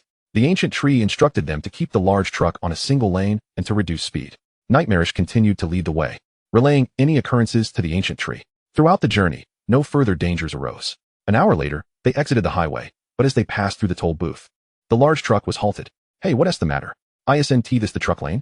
Did your vehicle get weighed? The toll collector, dissatisfied, stepped out to knock on the truck's door. Where is everyone? Hurry out and pay. Puzzled, the toll collector leaned against the window, and upon peering inside, he froze in shock. The interior of the truck was utterly empty, devoid of any presence. In that moment, a chill ran down his spine. It was night, and a large truck had arrived at the highway station, but it was completely vacant. His mind raced through numerous tales of haunted gas stations and toll booths. Particularly, he recalled an incident in Chi province, where a car filled with ghostly fuel had paid with paper money, and upon reviewing the surveillance, it turned out the vehicle was made of paper. The attendant had ended up in a mental institution the following day. He shuddered involuntarily. Scaring myself, he thought. Trying to evade the toll, are we? This little trick, 1T, frightened me. Just then, a foul odor wafted into the toll collector's nostrils. It was a hot day, and rotten meat could easily stink after being left out. Following the scent, he approached the cargo area, where the door was ajar. The source of the foul smell emanated from within the truck. What is that? It stinks. He turned on his phone's flashlight and shone it into the cargo hold. What he beheld left him in a state of shock. The cargo area was littered with red matter, splattered across the entire space. Several objects resembling chunks of meat were haphazardly strewn about, but upon closer inspection, they were not mere meat. They were human remains, scattered chaotically. Not a single body was intact. All appeared as though they had been severed, limbs missing, even entire bodies cleaved in two. Witnessing this horrific sight, the toll collector's body froze in place. Beep, beep. The vehicles behind him honked loudly. Hurry up, we're in a rush. What are you dawdling for? The drivers behind yelled. Yet, the toll collector remained motionless for half a minute. Suddenly, he screamed, "Ghost," and fled in a panic. Crazy, the drivers cursed. Switching to an alternate lane. Chapter 58, Daily Life, Zhong Kuei's Ghosts. Old tree, is it all right to leave the large truck at the checkpoint? Chi DeLong inquired. The ancient tree pondered briefly and replied, it should be fine, I hope. They drove back to the school. Upon alighting, the principal announced, with only a few days until the college entrance examinations, I'll grant you a break for a few days. Rest well, and if possible, aim to level up to above level 10 for extra points. After bidding farewell to his companions, the ancient tree returned home. His parents were pleasantly surprised and hurriedly prepared a feast for him. During dinner, they exchanged casual conversation. The ancient father sighed, saying, ever since word spread about your awakening of dual professions, many have set their sights on our ancestral grave. Some wish to buy it, and others even want to seize it. Just yesterday, I saw someone attempting to disturb the soil. The ancient mother added, this is my fault. If I hadn't been boasting about your awakening, our ancestral grave wouldn't have drawn such attention. The ancient tree frowned. Indeed, their ancestral grave had been coveted. Hadn't all the myths in this world vanished? Why were there still so many superstitious individuals? Contemplating this, the ancient tree summoned 2 ghostly soldiers. His parents were taken aback by the sight, and the ancient tree quickly explained, this is my skill, summoning ghostly soldiers. Your skill is like a magic trick. The ancient tree reassured them, I'll have these 2 ghostly soldiers stay at home to protect you. The ancient father chuckled, oh, what could happen to us? We can handle these minor issues, so don't worry too much. Later that evening, the ancient tree once again heard shouting and scolding from next door. You useless girl. You can't even sweep the floor or cook. What good are you to me? Look at ancient tree, dual professions. And look at you, F grade. You used to outperform him in school. How did you fall behind? Look at how impressive his parents are. I can't even hold my head high in front of them. What? You still don't accept it? I provide for you, hoping you'd awaken a good profession. Yet you end up with F grade. At F grade, do you expect me to support you? You better find a job soon. There's no point in continuing your studies with an F grade. University 1T lead to any prospects for you. The ancient tree felt utterly speechless. In this world, it seemed that nothing mattered more than becoming a player. This world truly was a mess. As he was on the verge of slumber, a call from Kidalong interrupted him. Old tree, you are currently garnering quite a bit of attention online. The ancient tree was taken aback. What do you mean? Kidalong replied, just search your name, and you will see. After hanging up, the ancient tree entered his name into a search engine. Indeed, a plethora of information appeared. The most popular post had already amassed over 1 million likes. Below it, there was a video showcasing the ancient tree's spectral soldiers effortlessly dispatching foes in a dungeon. This marked the official first live broadcast. It is well known that many dungeon videos online often depict such ease, yet none have appeared so effortless. From what I gathered, that creature was a mountain ghost, approximately level 15, a foe from the wilderness dungeon, which caters to novice players. A new player could easily slice through enemies in such a dungeon, and given that this was an official live stream, it was evident that the dungeon's difficulty must be considerably lower than portrayed. While others awakened summoning professions and casually summoned creatures to lounge around, feasting on barbecued delicacies as they leveled up and earned plenty of gold, we, on the other hand, awakened to a profession of grade F, toiling daily for mere coins. This world is undeniably unjust. The ancient tree furrowed his brow, sensing the unmistakable presence of a hidden agenda. The second most popular video also featured him, but this time it depicted the ancient tree committing acts of violence within a dungeon. This footage consisted of 3 segments stitched together. The first segment captured the horrific moment when Li Jiaqing was impaled by a nightmarish horn. The image was chilling, giving the impression that the individual could not possibly survive such a fate. The second segment showcased a group of people vehemently condemning the ancient tree for his alleged misdeeds. The third segment displayed his spectral soldier decapitating the female principal. Look at that. High-tier professions are indeed superior. They commit murder brazenly, without facing any repercussions. Why are they allowed to be the elite while we suffer beneath their heel? Just contemplate the future when high-tier players might slay us, leaving us with no avenue for justice. So young, yet so ruthless. I have a friend who claims to be a necromancer, dealing with the undead, a potential criminal. As those versed in the necromantic arts know all too well. Upon witnessing these developments, the ancient tree frowned. The online atmosphere was rife with hostility, which was utterly absurd. He scoured the forums again, discovering several posts regarding dungeon strategies. He aspired to reach level 20 before the college entrance examination.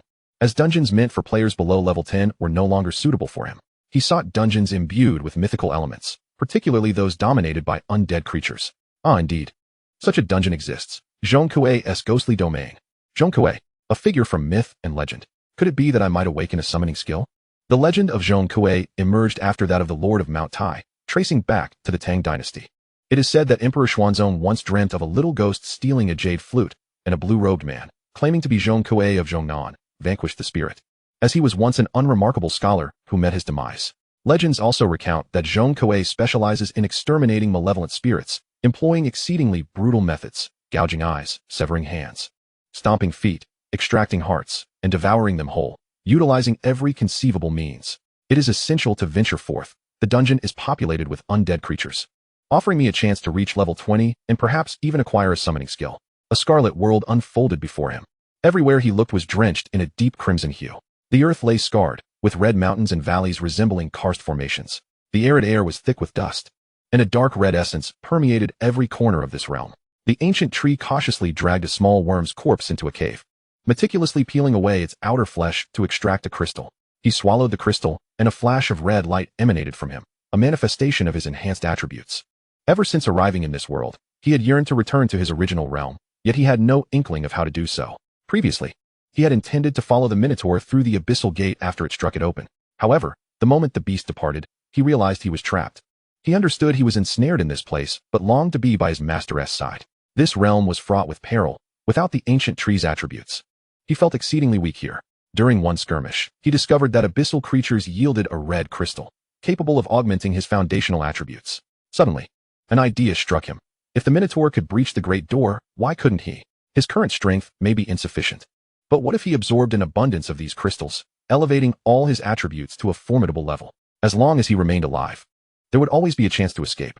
The monsters here possessed high attributes, compelling him to continually hunt lower-tier creatures. Oh right, he now called himself Ancient Tree, a name he had chosen for himself. His master was known as Old Tree, and thus he was Ancient Tree. Chapter 59, The Player's Norm. The following morning, the Ancient Tree awoke early. He tidied up the litter in his room before stepping outside to dispose of the trash. However, as he exited, he collided with a white figure. The garbage bag burst, spilling refuse across the ground. Ancient Tree, I am so sorry. A timid girl, clad in white, cautiously uttered. The Ancient Tree glanced up and noticed bruises adorning her arms. She was the daughter of the neighbor next door. They had shared a good rapport in childhood. But her parents' extreme nature had gradually rendered her more taciturn than the Ancient Tree, leading to a dwindling of their interactions. Yao Feifei? The Ancient Tree sighed. It's all right. Born into such a household, she would inevitably spend her life healing from her childhood wounds. The Ancient Tree went back home to fetch another garbage bag and began cleaning up the scattered trash. Yao Feifei knelt beside him, assisting in the cleanup. Ancient Tree him? The Ancient Tree looked up, puzzled by Yao Feifei's demeanor. She lowered her gaze and asked, is it true that F-grade cannot become a player? No. The Ancient Tree replied resolutely. Moreover, becoming a player isn't necessarily a good thing. A stable life as a non-player is preferable. Being a player means delving into dungeons, which entails danger. Even life professions, let alone D-grade combat professions, face peril in dungeons. But I've heard that life professions might have a chance for a second job change. The Ancient Tree fell silent. A second job change? Perhaps it was a possibility. This game world harbors many uncertainties. Yet, it is certainly not an easy endeavor, or else there wouldn't be so many life professions. By the way, Ancient Tree, I watched your videos online. The Ancient Tree raised his head, casting a cold glance at Yao Feifei. Under his gaze, she couldn't help but shiver. I naturally do not believe what is said online. But, as they say, words can be fearsome. You need to be cautious. The residents in our community may harbor some fear towards you. The Ancient Tree responded softly. After finishing the cleanup, he said, I must be going now. Yao Feifei watched his retreating figure, her eyes reflecting a mixture of envy and jealousy. Why must you be a dual profession player, while I am merely an F-grade life profession? The Ancient Tree's life had indeed been somewhat affected. The elderly neighbors who would typically greet him now hurriedly avoided him, and the glances cast his way were laden with unspoken apprehension. This scene deeply furrowed the Ancient Tree's brow. He certainly did not care for the reactions of those in the community. Yet, he worried about his parents facing whispers behind their backs. He had not anticipated that his online exposure would so greatly impact his life. He harbored no regrets for the actions he had taken or the lives he had claimed. Yet being recorded was indeed an unforeseen circumstance. Having disposed of his refuse, Gushu hailed a taxi en route to the airport. He intended to visit Chang'an province. With the majestic Zhongnan mountain nestled in the midsection of the Qinling Mountains, not far from Chang'an. Naturally, there were also dungeons near Hezi City that would suit his needs. However, rather than focusing on leveling up, his mind was preoccupied with the mythical realm, the legendary Zhong Kuei. He decided to experiment within the Zhong Kuei's ghostly domain, hoping to acquire a summon spirit skill. At the airport, Gushu spotted a familiar figure, Li Qingshang. As he hurried towards boarding, he had no intention of greeting her. Meanwhile, Li Qingshang had evidently noticed Gushu as well. Oh, Gushu, what is he doing here? Why doesn't he come over to say hello? Didn't he see me? Humph, if he doesn't greet me, I won't greet him either. Soon, it was time to board. During the security check, Gushu underwent an exhaustive search that left him quite uncomfortable. He detested physical contact with strangers, and considering that players now possessed system backpacks, the search seemed rather pointless.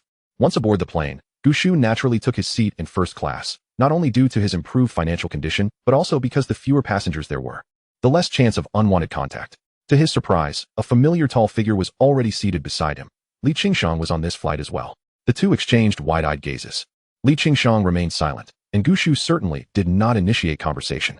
An awkward atmosphere enveloped them. What a coincidence, Li Qingshang remarked.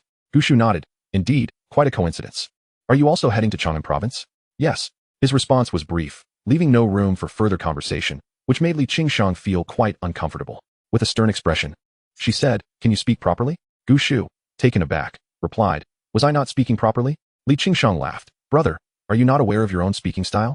Gushu shrugged. "I've grown accustomed to it.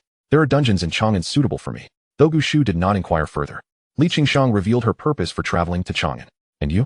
"There are dungeons in Chang'an that suit my needs as well." After a brief pause, Gushu remarked, "In fact, your round trip to Chang'an could allow you to complete a dungeon." Li Qingshang chuckled. "Hee, let me tell you, I have a secret weapon. Before long, my level will catch up to yours. Do you want to know why I am so confident?"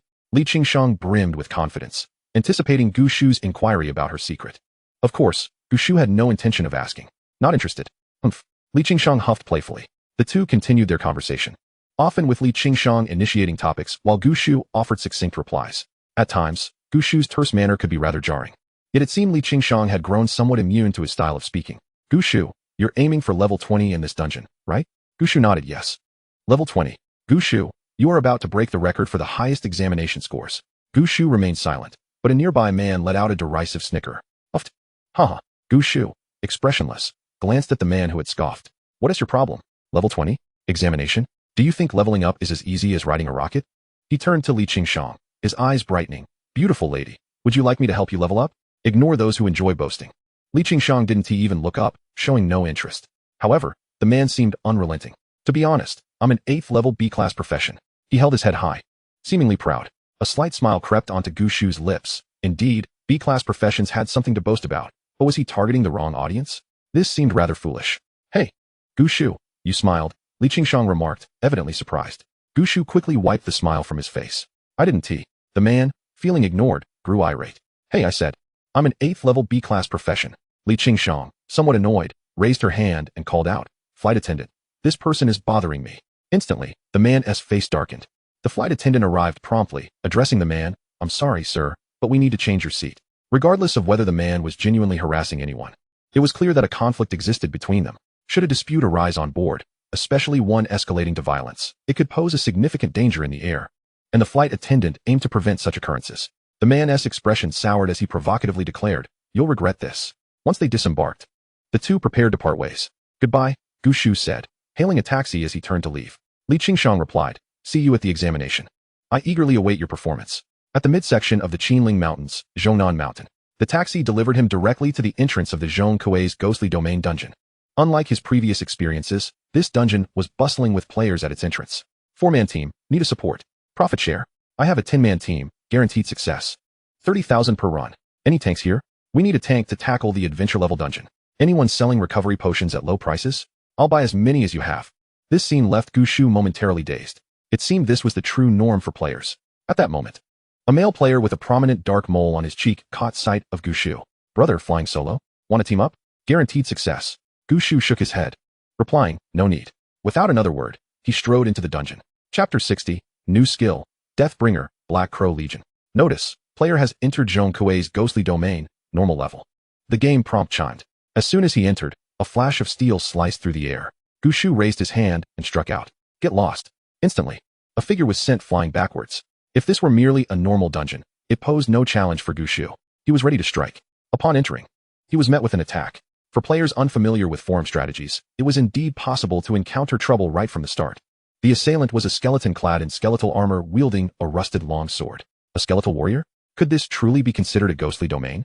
Gushu had expected entities devoid of physical form, immune to corporeal damage. He summoned 10 ghostly soldiers. As soon as they appeared, they swiftly dispatched the skeletal warrior. Congratulations. Player has slain a level 20 skeletal warrior, gaining 150 experience points. Upon seeing the meager amount of experience, Gushu frowned. Such a paltry sum of experience was quite insufficient. He doubted he could reach level 20 from this single dungeon run. With a sigh, he reminded himself that his purpose for being here extended beyond mere leveling. He was curious to see if he would trigger the awakening of the Lord of Mount Tai. The dungeon before him resembled a dark night, albeit with an eerie green hue piercing through the blackness of the sky. Before him lay a graveyard, with several skeletons strewn across the ground. From the mounds ahead, skeletal warriors began to emerge. Gushu released all his ghostly soldiers, allowing them to act freely. The ghostly soldiers dispersed, embarking on a quest to explore the monster-laden area, while Gushu stood still, producing a crystal.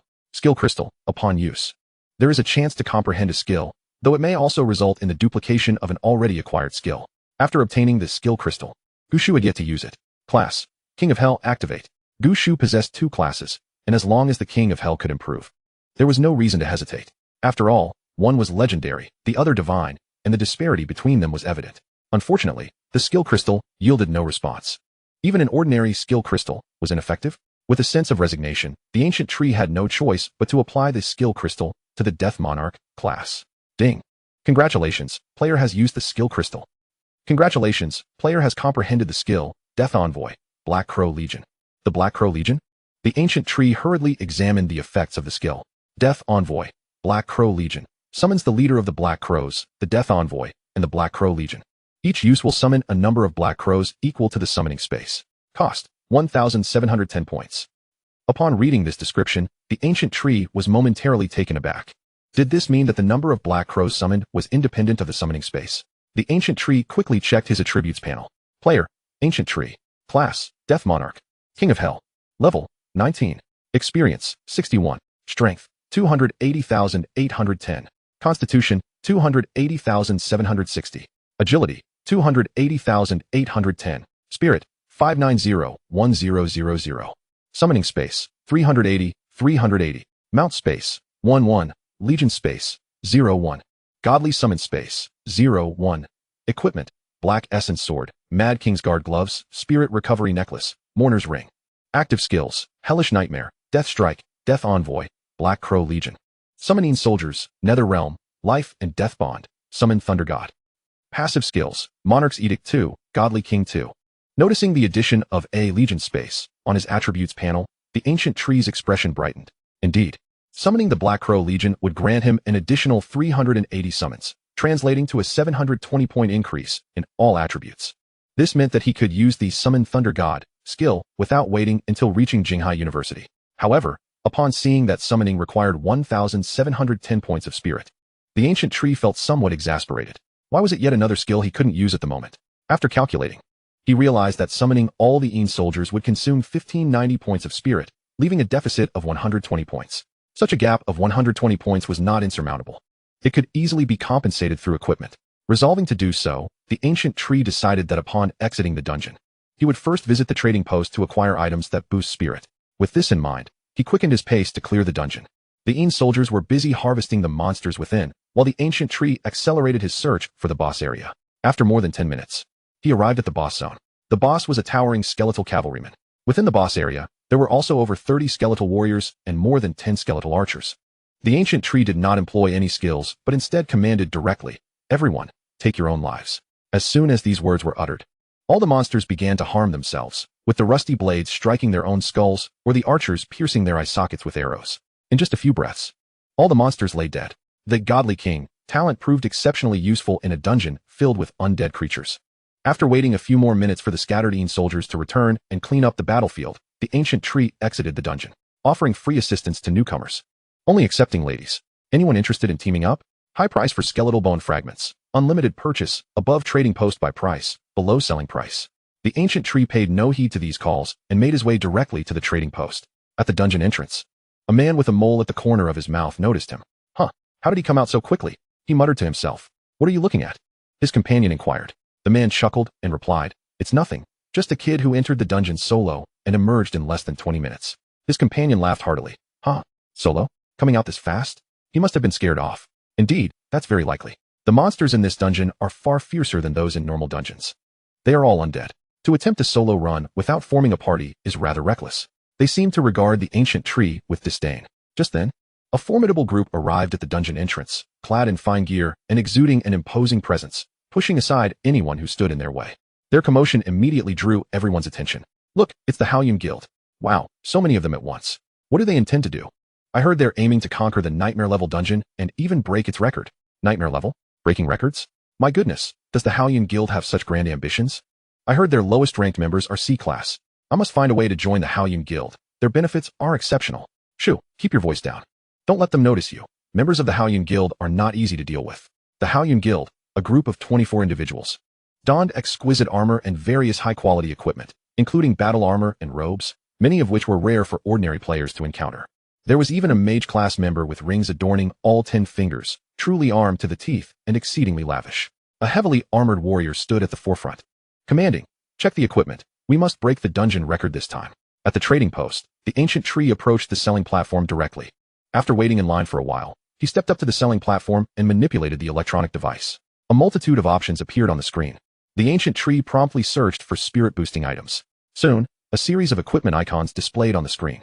Upon seeing these items, the ancient tree frowned. Why were there no high-tier items? High-tier items were scarce, but they did exist. The vast majority of players still relied on common white equipment. For the ancient tree, ordinary equipment simply could not satisfy his appetite. The attributes provided by common gear were too meager. His lowest tier items were already blue high-tier equipment. High-tier items were not only rare, but also exorbitantly priced, often reaching tens or even hundreds of thousands.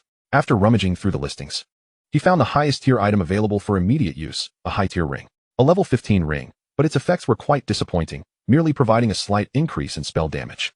The ancient tree was not in need of damage. With the enhancement of Godly King, that minor increase was negligible. Just then, an item caught the ancient tree's attention.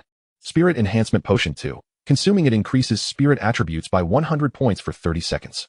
Chapter 61. Conflict, Black Crow Legion. A direct increase of 100 spirit attributes?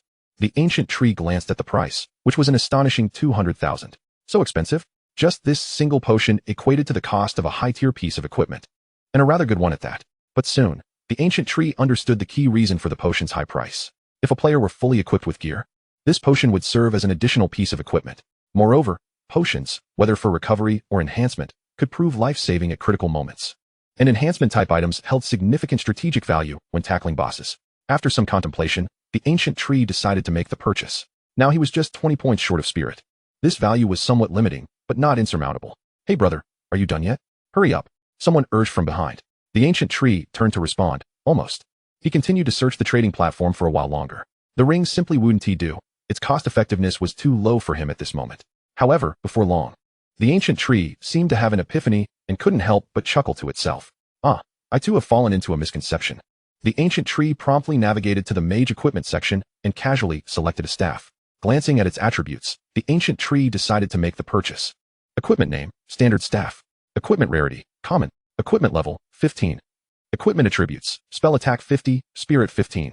The attributes were rather modest, yet sufficient for the ancient tree. While the stats were not impressive, their affordability was paramount. Among common equipment, this was considered quite decent. Of course, what the ancient tree valued most was the additional 15 points in spirit. It was a mere 25,000 coins. Subsequently, the ancient tree purchased a common grade ring that offered an additional 5 points to spirit. It was merely a blank attribute. Yet its price astonishingly exceeded that of the staff by 5,000 coins. Such a trivial attribute commanded such a high price. The market for ring-type equipment truly was exorbitantly inflated. After the purchase, a staff member approached, carrying a tray upon which lay the equipment desired by the ancient tree. Upon leaving the trading post, the ancient tree couldn't help but feel a surge of excitement. The spirit requirements for Summon Thunder God were daunting enough to deter many. With such high spirit demands, the ancient tree eagerly anticipated the attributes of the Thunder God. Exiting the trading post, the ancient tree made a beeline for the dungeon. The entrance to the dungeon was bustling with noise, obstructed by a throng of players. A group of well-equipped players loitered at the entrance, seemingly inspecting their gear. Yet their presence hindered others from entering. The surrounding players appeared somewhat apprehensive, hesitant to cross the threshold, quietly waiting behind them. What transpired outside the dungeon was of no concern to the ancient tree. He remained oblivious and indifferent, striding directly towards the dungeon entrance. He sidestepped the players blocking the way. At that moment, the ancient tree felt a tug on his clothing. "Hey kid, are you blind? Can't you see our Haoyun Guild is trying to enter the dungeon?" The ancient tree furrowed his brow, a flicker of disdain crossing his features. With a swift motion, he swatted away the hand that clutched at him with considerable force. "Don't touch me." The assailant, a bowman, winced at the sudden pain coursing through his hand from the ancient tree's slap. "Ouch! What the hell? Kid, are you looking for trouble?" he exclaimed, clenching his fists, ready to retaliate. However, he soon sensed a chilling aura. Behind the ancient tree, the air shimmered, and a cadre of armored specters emerged from the shadows. His aggression faltered, not due to an impediment to his fist, but rather the icy breath that grazed his neck. A blade was poised at his throat. "Kid, do you dare offend our Haoyun Guild?" The other members of the Haoyun Guild, witnessing the scene, aimed their weapons at the ancient tree. The ancient tree's voice turned cold. "You want to make a move?" This sudden turn of events left everyone astounded. What the hell? That kid must want to die. Daring to confront someone from the Haoyun Guild. Seriously, how brazen can he be? He has no idea how dangerous it is to cross the Haoyun Guild. Is that a necromantic summon? By the way, don't you think that summon looks a bit familiar? A man with a mole at the corner of his mouth exclaimed in surprise. It's that kid again. Is he looking for death, daring to provoke the Haoyun Guild? Besides, didn't he just exit a dungeon? Why is he trying to enter another? A companion nearby offered a possible explanation. Do you think he cleared the common dungeon and is now attempting the adventure level dungeon? The man with the mole scoffed. Huh. You really are delusional. Clearing a dungeon solo in under 20 minutes? You must be dreaming. Just then, someone shouted, I know him. He's that dual-class player who's been trending online. He's killed many. This revelation seemed to awaken a few. Now I see why his summon looks so familiar. That's the killer. Tell me, if someone from the Haoyun Guild dares to make a move, will he actually take out that bowman? The possibility seemed high. The bowman, feeling the cold steel of the specter's sword at his throat, broke into a cold sweat. He had barely registered what was happening when the summon appeared at his back. Listening to their chatter, it seemed this kid was indeed infamous and not afraid to kill. Yet, he stubbornly retorted, Kid, you better tell him to put that sword down. If you provoke our Haoyun Guild, you'll regret it. The ancient tree dismissed their threats. Producing a tissue to wipe the spot on his clothing where the bowman had touched him, he then coldly stated, Apologize. The bowman laughed, saying, Don't think that just because you asked for an apology, I'll forgive you. The ancient tree found his reasoning baffling. The dungeon was vast. Why must they block the entrance, trying to assert their dominance? Merely passing by was considered an affront to their guild? Truly overbearing. Yet they had picked the wrong person to mess with. At that moment, the leading warrior stepped forward and kicked the bowman. You better apologize. The bowman was taken aback. Huh, boss, when has our Haoyun Guild ever needed to apologize to anyone? The warrior barked, If you want to live, apologize now. The bowman snapped to attention, turning to the ancient tree. Right, I'm sorry. The ancient tree cast a deep glance at the warrior before retracting his specters and ignoring them. Striding directly into the dungeon. Holy crap, he really went in. Could it be he truly soloed the common dungeon and now entered the adventure level dungeon? The man with the mole was astonished at this turn of events. The bowman watched the ancient tree's retreating figure, his gaze venomous. Boss, are we just going to let him leave like that? He was somewhat dissatisfied. The warrior replied coldly, If you hadn't apologized just now and continued to be aggressive, you would be dead already. The bowman gasped. No way. Boss, he looks so young, he seems like a student. The warrior retorted, Did you not feel the murderous intent? Murderous intent? Not really. But boss, are we really going to let this slide? The warrior sneered.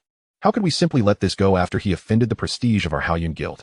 But for now, we need to concentrate on the dungeon. There will be other opportunities. Let's go, we need to enter too. The ancient tree stepped into the adventure level dungeon. Upon entering, he unleashed all the specters from the summoning space. Grasping the staff, donning the ring, he downed a bottle of spirit amplification potion too. In a brief moment, the ancient tree's spirit points surged to 1710. Feeling the surge of power, the ancient tree was subtly exhilarated. He activated his skill, Death's Messenger, Black Raven Legion. Before him, a phantom gate materialized, a dark swirling vortex reminiscent of the gates of the Underworld. Faint caws of crows echoed from within. In the darkness, two bright beams of light emerged from the gate, revealing a multitude of crimson eyes behind them. Caw, caw. Countless cawing echoed from within the portal. Crows, a creature imbued with special significance across the globe, particularly in the land of cherry blossoms, were regarded as guardians of the streets and also known as messengers of death. Suddenly, a swarm of black crows burst forth from the gate. Amidst the flurry of crows was an oddly shaped creature, stretching out its limbs. Chapter 62, The Legion of Death. It was not a creature, but rather a scarecrow. Its body appeared to be composed of tree trunks and straw, with long, uneven limbs made of wooden sticks, presenting a grotesque proportion. Clutching a scythe in its hands, its gait was exceedingly peculiar. A multitude of black crows spiraled around it, each the size of a wild chicken, their bodies pitch black, save for their blood-red eyes. The ancient tree did not rush to examine the skills of this new summon, but instead took a moment to review his attributes. Strength, 280-1570. Constitution, 280-1520. Agility, 2-801. 570. Spirit, 5, 901, 760, 120. The attributes conferred by the monarch's edict have indeed doubled. Initially, this talent merely augmented each summoned entity's attributes by a single point.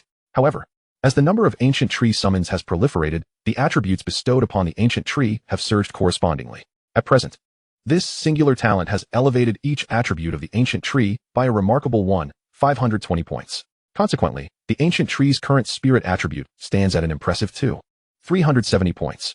Even when the effects of the enhancement potion wane, and irrespective of the removal of all equipment, the ancient tree's spirit attribute will steadfastly remain above 2,000 points. This marks a profound transformation. Setting aside the efficacy of this skill, the enhancement brought about by the monarch's edict alone signifies a monumental leap. Subsequently, the ancient tree turned its gaze toward the summoned entities. Death Raven, level 19, Strength 3, 895, Constitution 3, 895, Agility 3, 895, Spirit 3, 895. Skills, Raven Peck, Raven Ash, Raven Dash. Upon observing these attributes, the corners of the ancient tree's mouth twitched. Such attributes are remarkably feeble. The panel of this level 19 entity is even inferior to that of a soldier at level 1, possessing merely half the attributes. The exceedingly low attributes surpassed the ancient tree's expectations. After all, the Death Monarch is a legendary class. How could its summons be so inadequate? Fortunately, the emergence of the Death Raven compensates for the ancient tree's lack of aerial assault capability. Moreover, this diminutive raven possesses 3 skills. The ancient tree glanced at the skills. Raven Peck inflicts piercing damage equivalent to 5 times its strength upon the enemy using its beak, with no cooldown, consuming 1 point of stamina with each use. The ancient tree paused momentarily. The expenditure of a single point of stamina to inflict quintuple strength damage is quite impressive. Although the Raven's attributes are lacking, its skill multiplier is surprisingly high. Raven Ash consumes all stamina to unleash self-destruct damage, dealing 20 times its constitution damage within a radius of 19 meters. A self-destruct skill indeed, capable of inflicting high damage in an area. Alas, a single Raven can only inflict a maximum of 8,000 points of damage. Raven Dash dashes a distance of 30 meters at 3 times its flying speed, dealing damage equal to 5 times its strength and agility to the target. Cooldown, 5 minutes. This skill is also commendable, showcasing excellent mobility. Although the individual attributes of the Black Raven Legion are quite low, their skills possess substantial multiplier bonuses. It appears that these ravens are merely intended to serve as consumable assets. Fortunately, their small size allows for concentrated attacks. The ancient tree then turned its attention to the Death Messenger. Death Messenger Black Raven Legion Leader. Level 19. Strength 14, 495. Constitution 72,095. Agility 14, 495. Spirit 72,095. Skills, Life Drain, Legion Crow Storm. Upon witnessing the attributes of the Death Messenger, the ancient tree's eyes brightened. With robust constitution and spirit, these attributes are indeed commendable. Over 700 in both constitution and spirit. Regrettably, their growth potential may still fall short of that of the soldiers. Furthermore, as the level increases, the number of soldiers will continue to proliferate. The focus remains on the skills. Life Drain absorbs the life force of surrounding enemies, inflicting 15 times spirit damage per second and restoring 10 health for each point of damage dealt. Cost, 100 spirit per second. Legion Crow Storm, Legion Skill. Commands the flock of crows, surrounding them to inflict damage equal to the spirit within a 10-meter radius, with each Death Raven inflicting damage equal to 5 times its agility. Cost, none. Duration, 10 seconds. Cooldown, 2 hours. This skill is impressive, providing wide-ranging damage. The ancient tree lacks area of effect attacks. Death Strike is its sole means of dealing area damage, yet it is an attack method exclusive to the ancient tree, making it impossible for the ancient tree to engage in every encounter. Though the Death Messenger's skill multipliers are not exceptionally high, they deliver continuous damage. Moreover, Life Drain has no cooldown, allowing for damage while simultaneously restoring its own vitality. This truly makes it a disruptive force in team battles. It is nearly invulnerable while continuously inflicting damage. Regarding the Legion skill, its synergy with the entire Legion enhances damage as the number of Death Ravens increases. At first glance, the damage may not seem substantial. However, the Death Messenger, who releases the Legion skill, is free to maneuver. After employing the Legion skill and subsequently activating Life Drain, the resulting damage becomes rather formidable. Overall, while the Black Raven Legion's individual summons inflict minimal damage, when considered as a singular entity, they possess an alarming potential. What truly captivates the ancient tree is the enhancement of its own attributes through the synergy with the monarch's edict. The ancient tree glanced at its spirit. Once its spirit recovers, it will be able to utilize the invocation skill. With such elevated spirit, the recovery rate has become somewhat sluggish. Go forth and purge this area of all monsters. As the ancient tree issued the command, the Death Messenger advanced with an eerie gait into the depths of the dungeon. Swarmed by crows, it resembled a billowing black cloud. Upon encountering monsters, the Black Ravens immediately executed Raven Dash to accelerate, swiftly following up with Raven Peck for successive attacks. Although the Black Raven's attributes are low, their skill multipliers are high. Furthermore, while a single Black Raven inflicts minimal damage, what if 2, 3, or even 10? Given their diminutive size, they can swarm an enemy target, negating the crowded conditions faced by Soldier Swordsman. Regrettably, the Death Messenger possesses low strength and agility, lacking single target attack skills. However, when faced with groups of monsters, its high spirit can instantaneously eliminate all foes within a 10-meter radius. The Black Raven Legion serves as a strategic card for group engagements.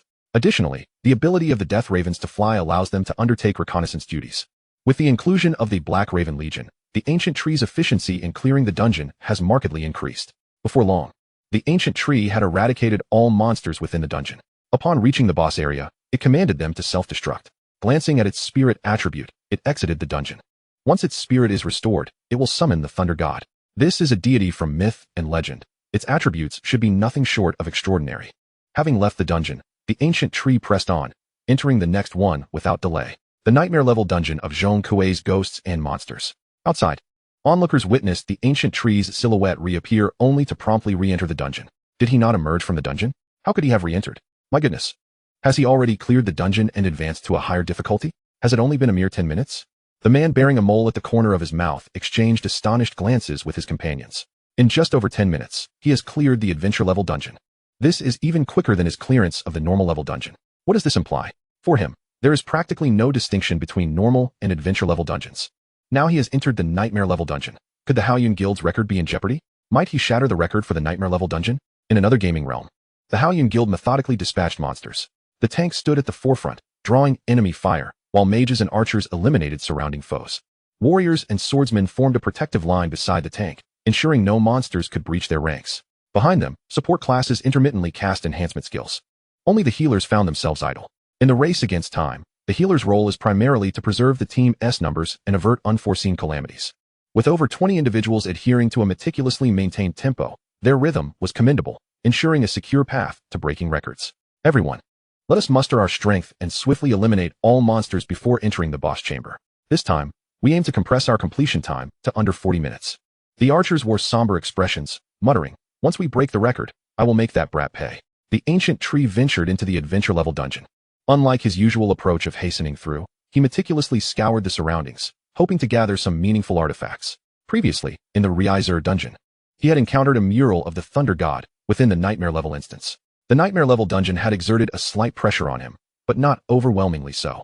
The specters now boasted high attributes, with archers relentlessly attacking and the Death Legion clearing out lesser foes. Furthermore, the specter's skill, Ghost Slat, could obliterate all ordinary-level monsters within the dungeon in an instant.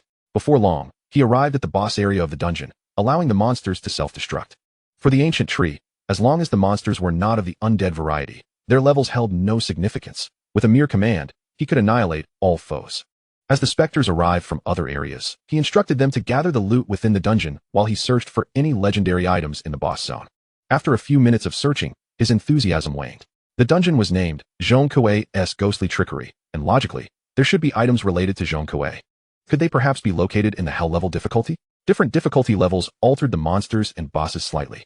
For instance, in the Thunderous Cavern dungeon, the bosses were Thunder Goblins at the Ordinary and Adventure levels, while the Nightmare level featured the Goblin King. With this thought, the Ancient Tree exited the dungeon. As he emerged from the dungeon's entrance and turned to re-enter the Hell level instance, onlookers were left astonished. Wait, why is he going back in? Did he clear the dungeon so quickly? My goodness, he's alone. And isn't he a newcomer this year?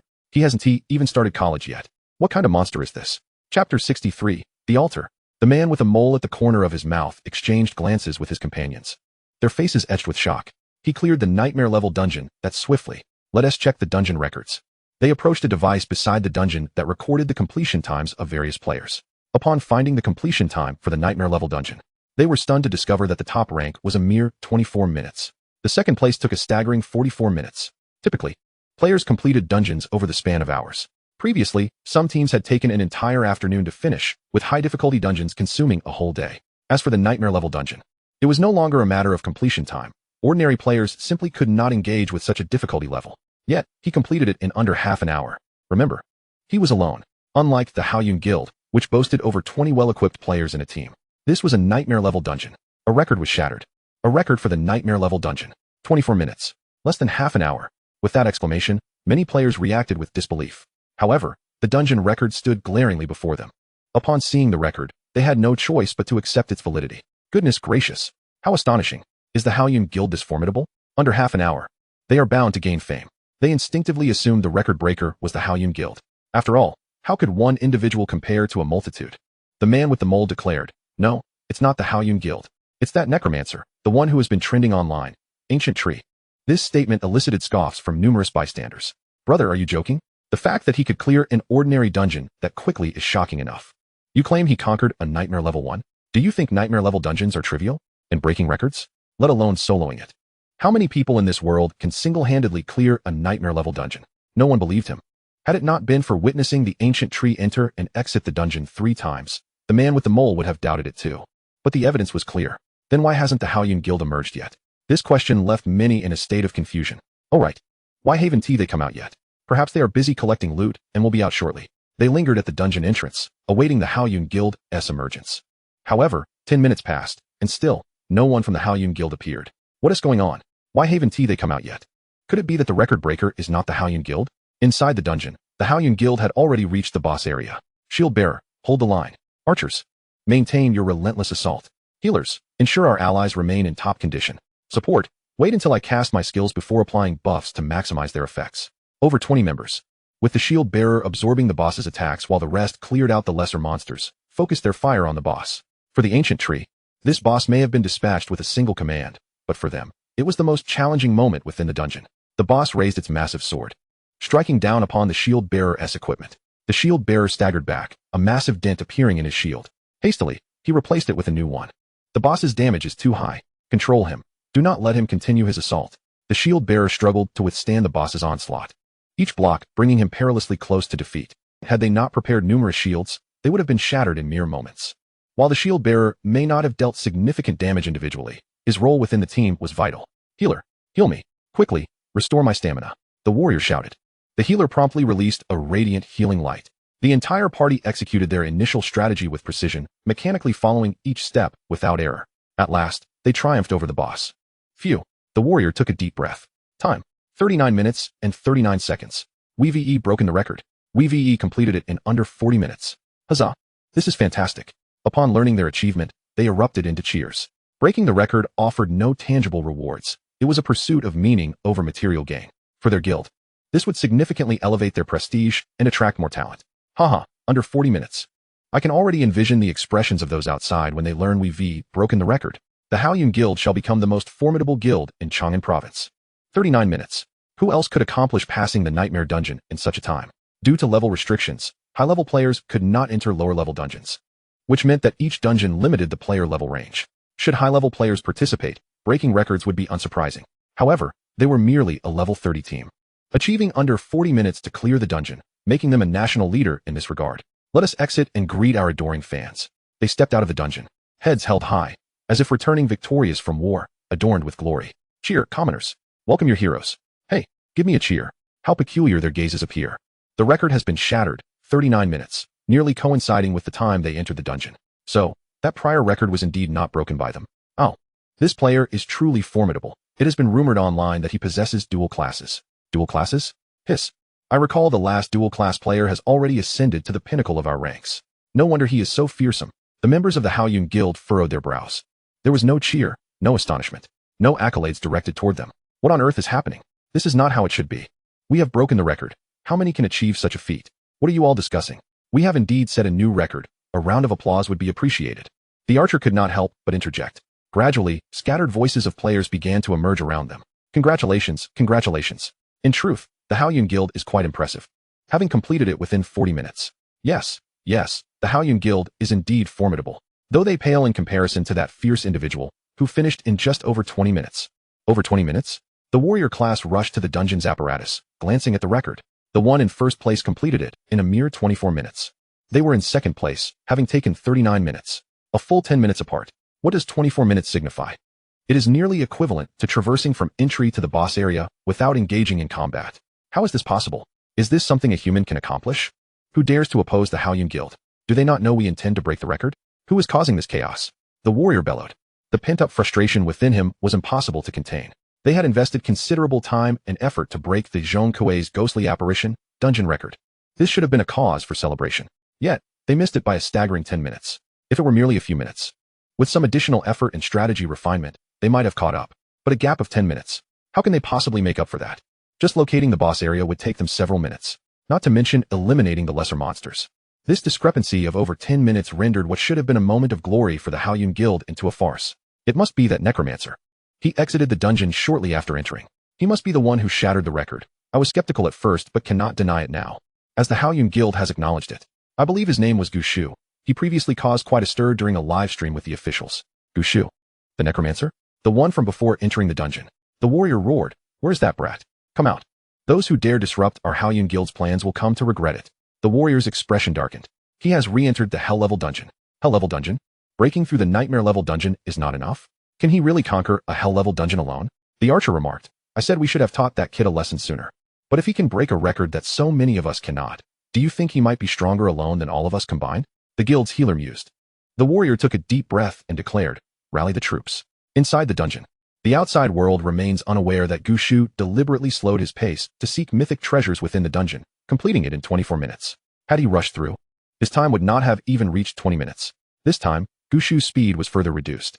It was his first time entering a hell-level dungeon. The difficulty of hell-level dungeons is second only to abyss level, with experience points significantly amplified. The monsters increase in number exponentially with the dungeon's difficulty. Here, the monsters are already capable of pressuring the spectral soldiers. Unlike before, when they could be vanquished with a single strike. Dealing with these monsters requires frequent skill usage. Had Gushu not been reluctant to frequently issue commands to the dungeon's monsters, the team's progress would have been swifter. Fortunately, the concentrated attacks of the spectral archers were unrelenting. As long as they focused their fire, they could swiftly annihilate large waves of monsters. The Deathbringer indeed provided Gushu with considerable surprise. In areas of high monster density, Gushu merely needed to summon the Death Legion into his army space. Then open the Legion's space at the center of the monsters. Once the Deathbringer appeared, it would activate Life Drain, quickly siphoning life from vast swathes of monsters. The damage inflicted on those monsters by the Deathbringer was even less than the amount it could heal. Additionally, with the enhancement of the Netherworld domain, the Deathbringer faced almost no chance of demise. The effect duration of the mental enhancement potion too had already elapsed. Yet, his mental value remained above 2,000 points. Summoning Thor was more than sufficient. However, he noticed his mental value had recovered to just over 1,500, still a tad short of 1,900 points. Had Gushu possessed ample funds earlier to purchase enhancement potions and acquire more mental enhancing gear, he could have summoned Thor before reaching level 10. Alas, there are no what-ifs. He had little money back then. After a fruitless search, Gushu arrived at the boss area. This time, the boss had indeed changed. It was a ghostly entity. Ghostly beings are immune to physical attacks. Is this a wraith? The boss before him took the form of a humanoid creature, adorned with tiger stripes on its forehead and elongated claws resembling those of a great tiger. Gushu suddenly recalled that Zhong Kuei's steed is a mighty Grand Mountain Tiger. The mountain tiger, after consuming humans, transforms its resentment into a vengeful spirit, enslaved by the tiger, and is thus referred to as a wraith. Could it be that mythic items are present here? Does this imply that mythic treasures only appear at the highest difficulty levels? Gushu approached the wraith. As the wraith prepared to attack, it let out a shriek and lunged at Gushu. Yet, upon sensing Gushu's aura, it trembled and skidded to a halt on the ground. Self-harm then. At Gushu's command, the monsters in the boss area began to inflict harm upon themselves. Gushu paid no heed to the commotion of the monsters self-harming. He began to roll around the boss area. Soon, he discovered a miniature structure in a corner. The building, merely half a meter high, resembled a house. Is this a shrine?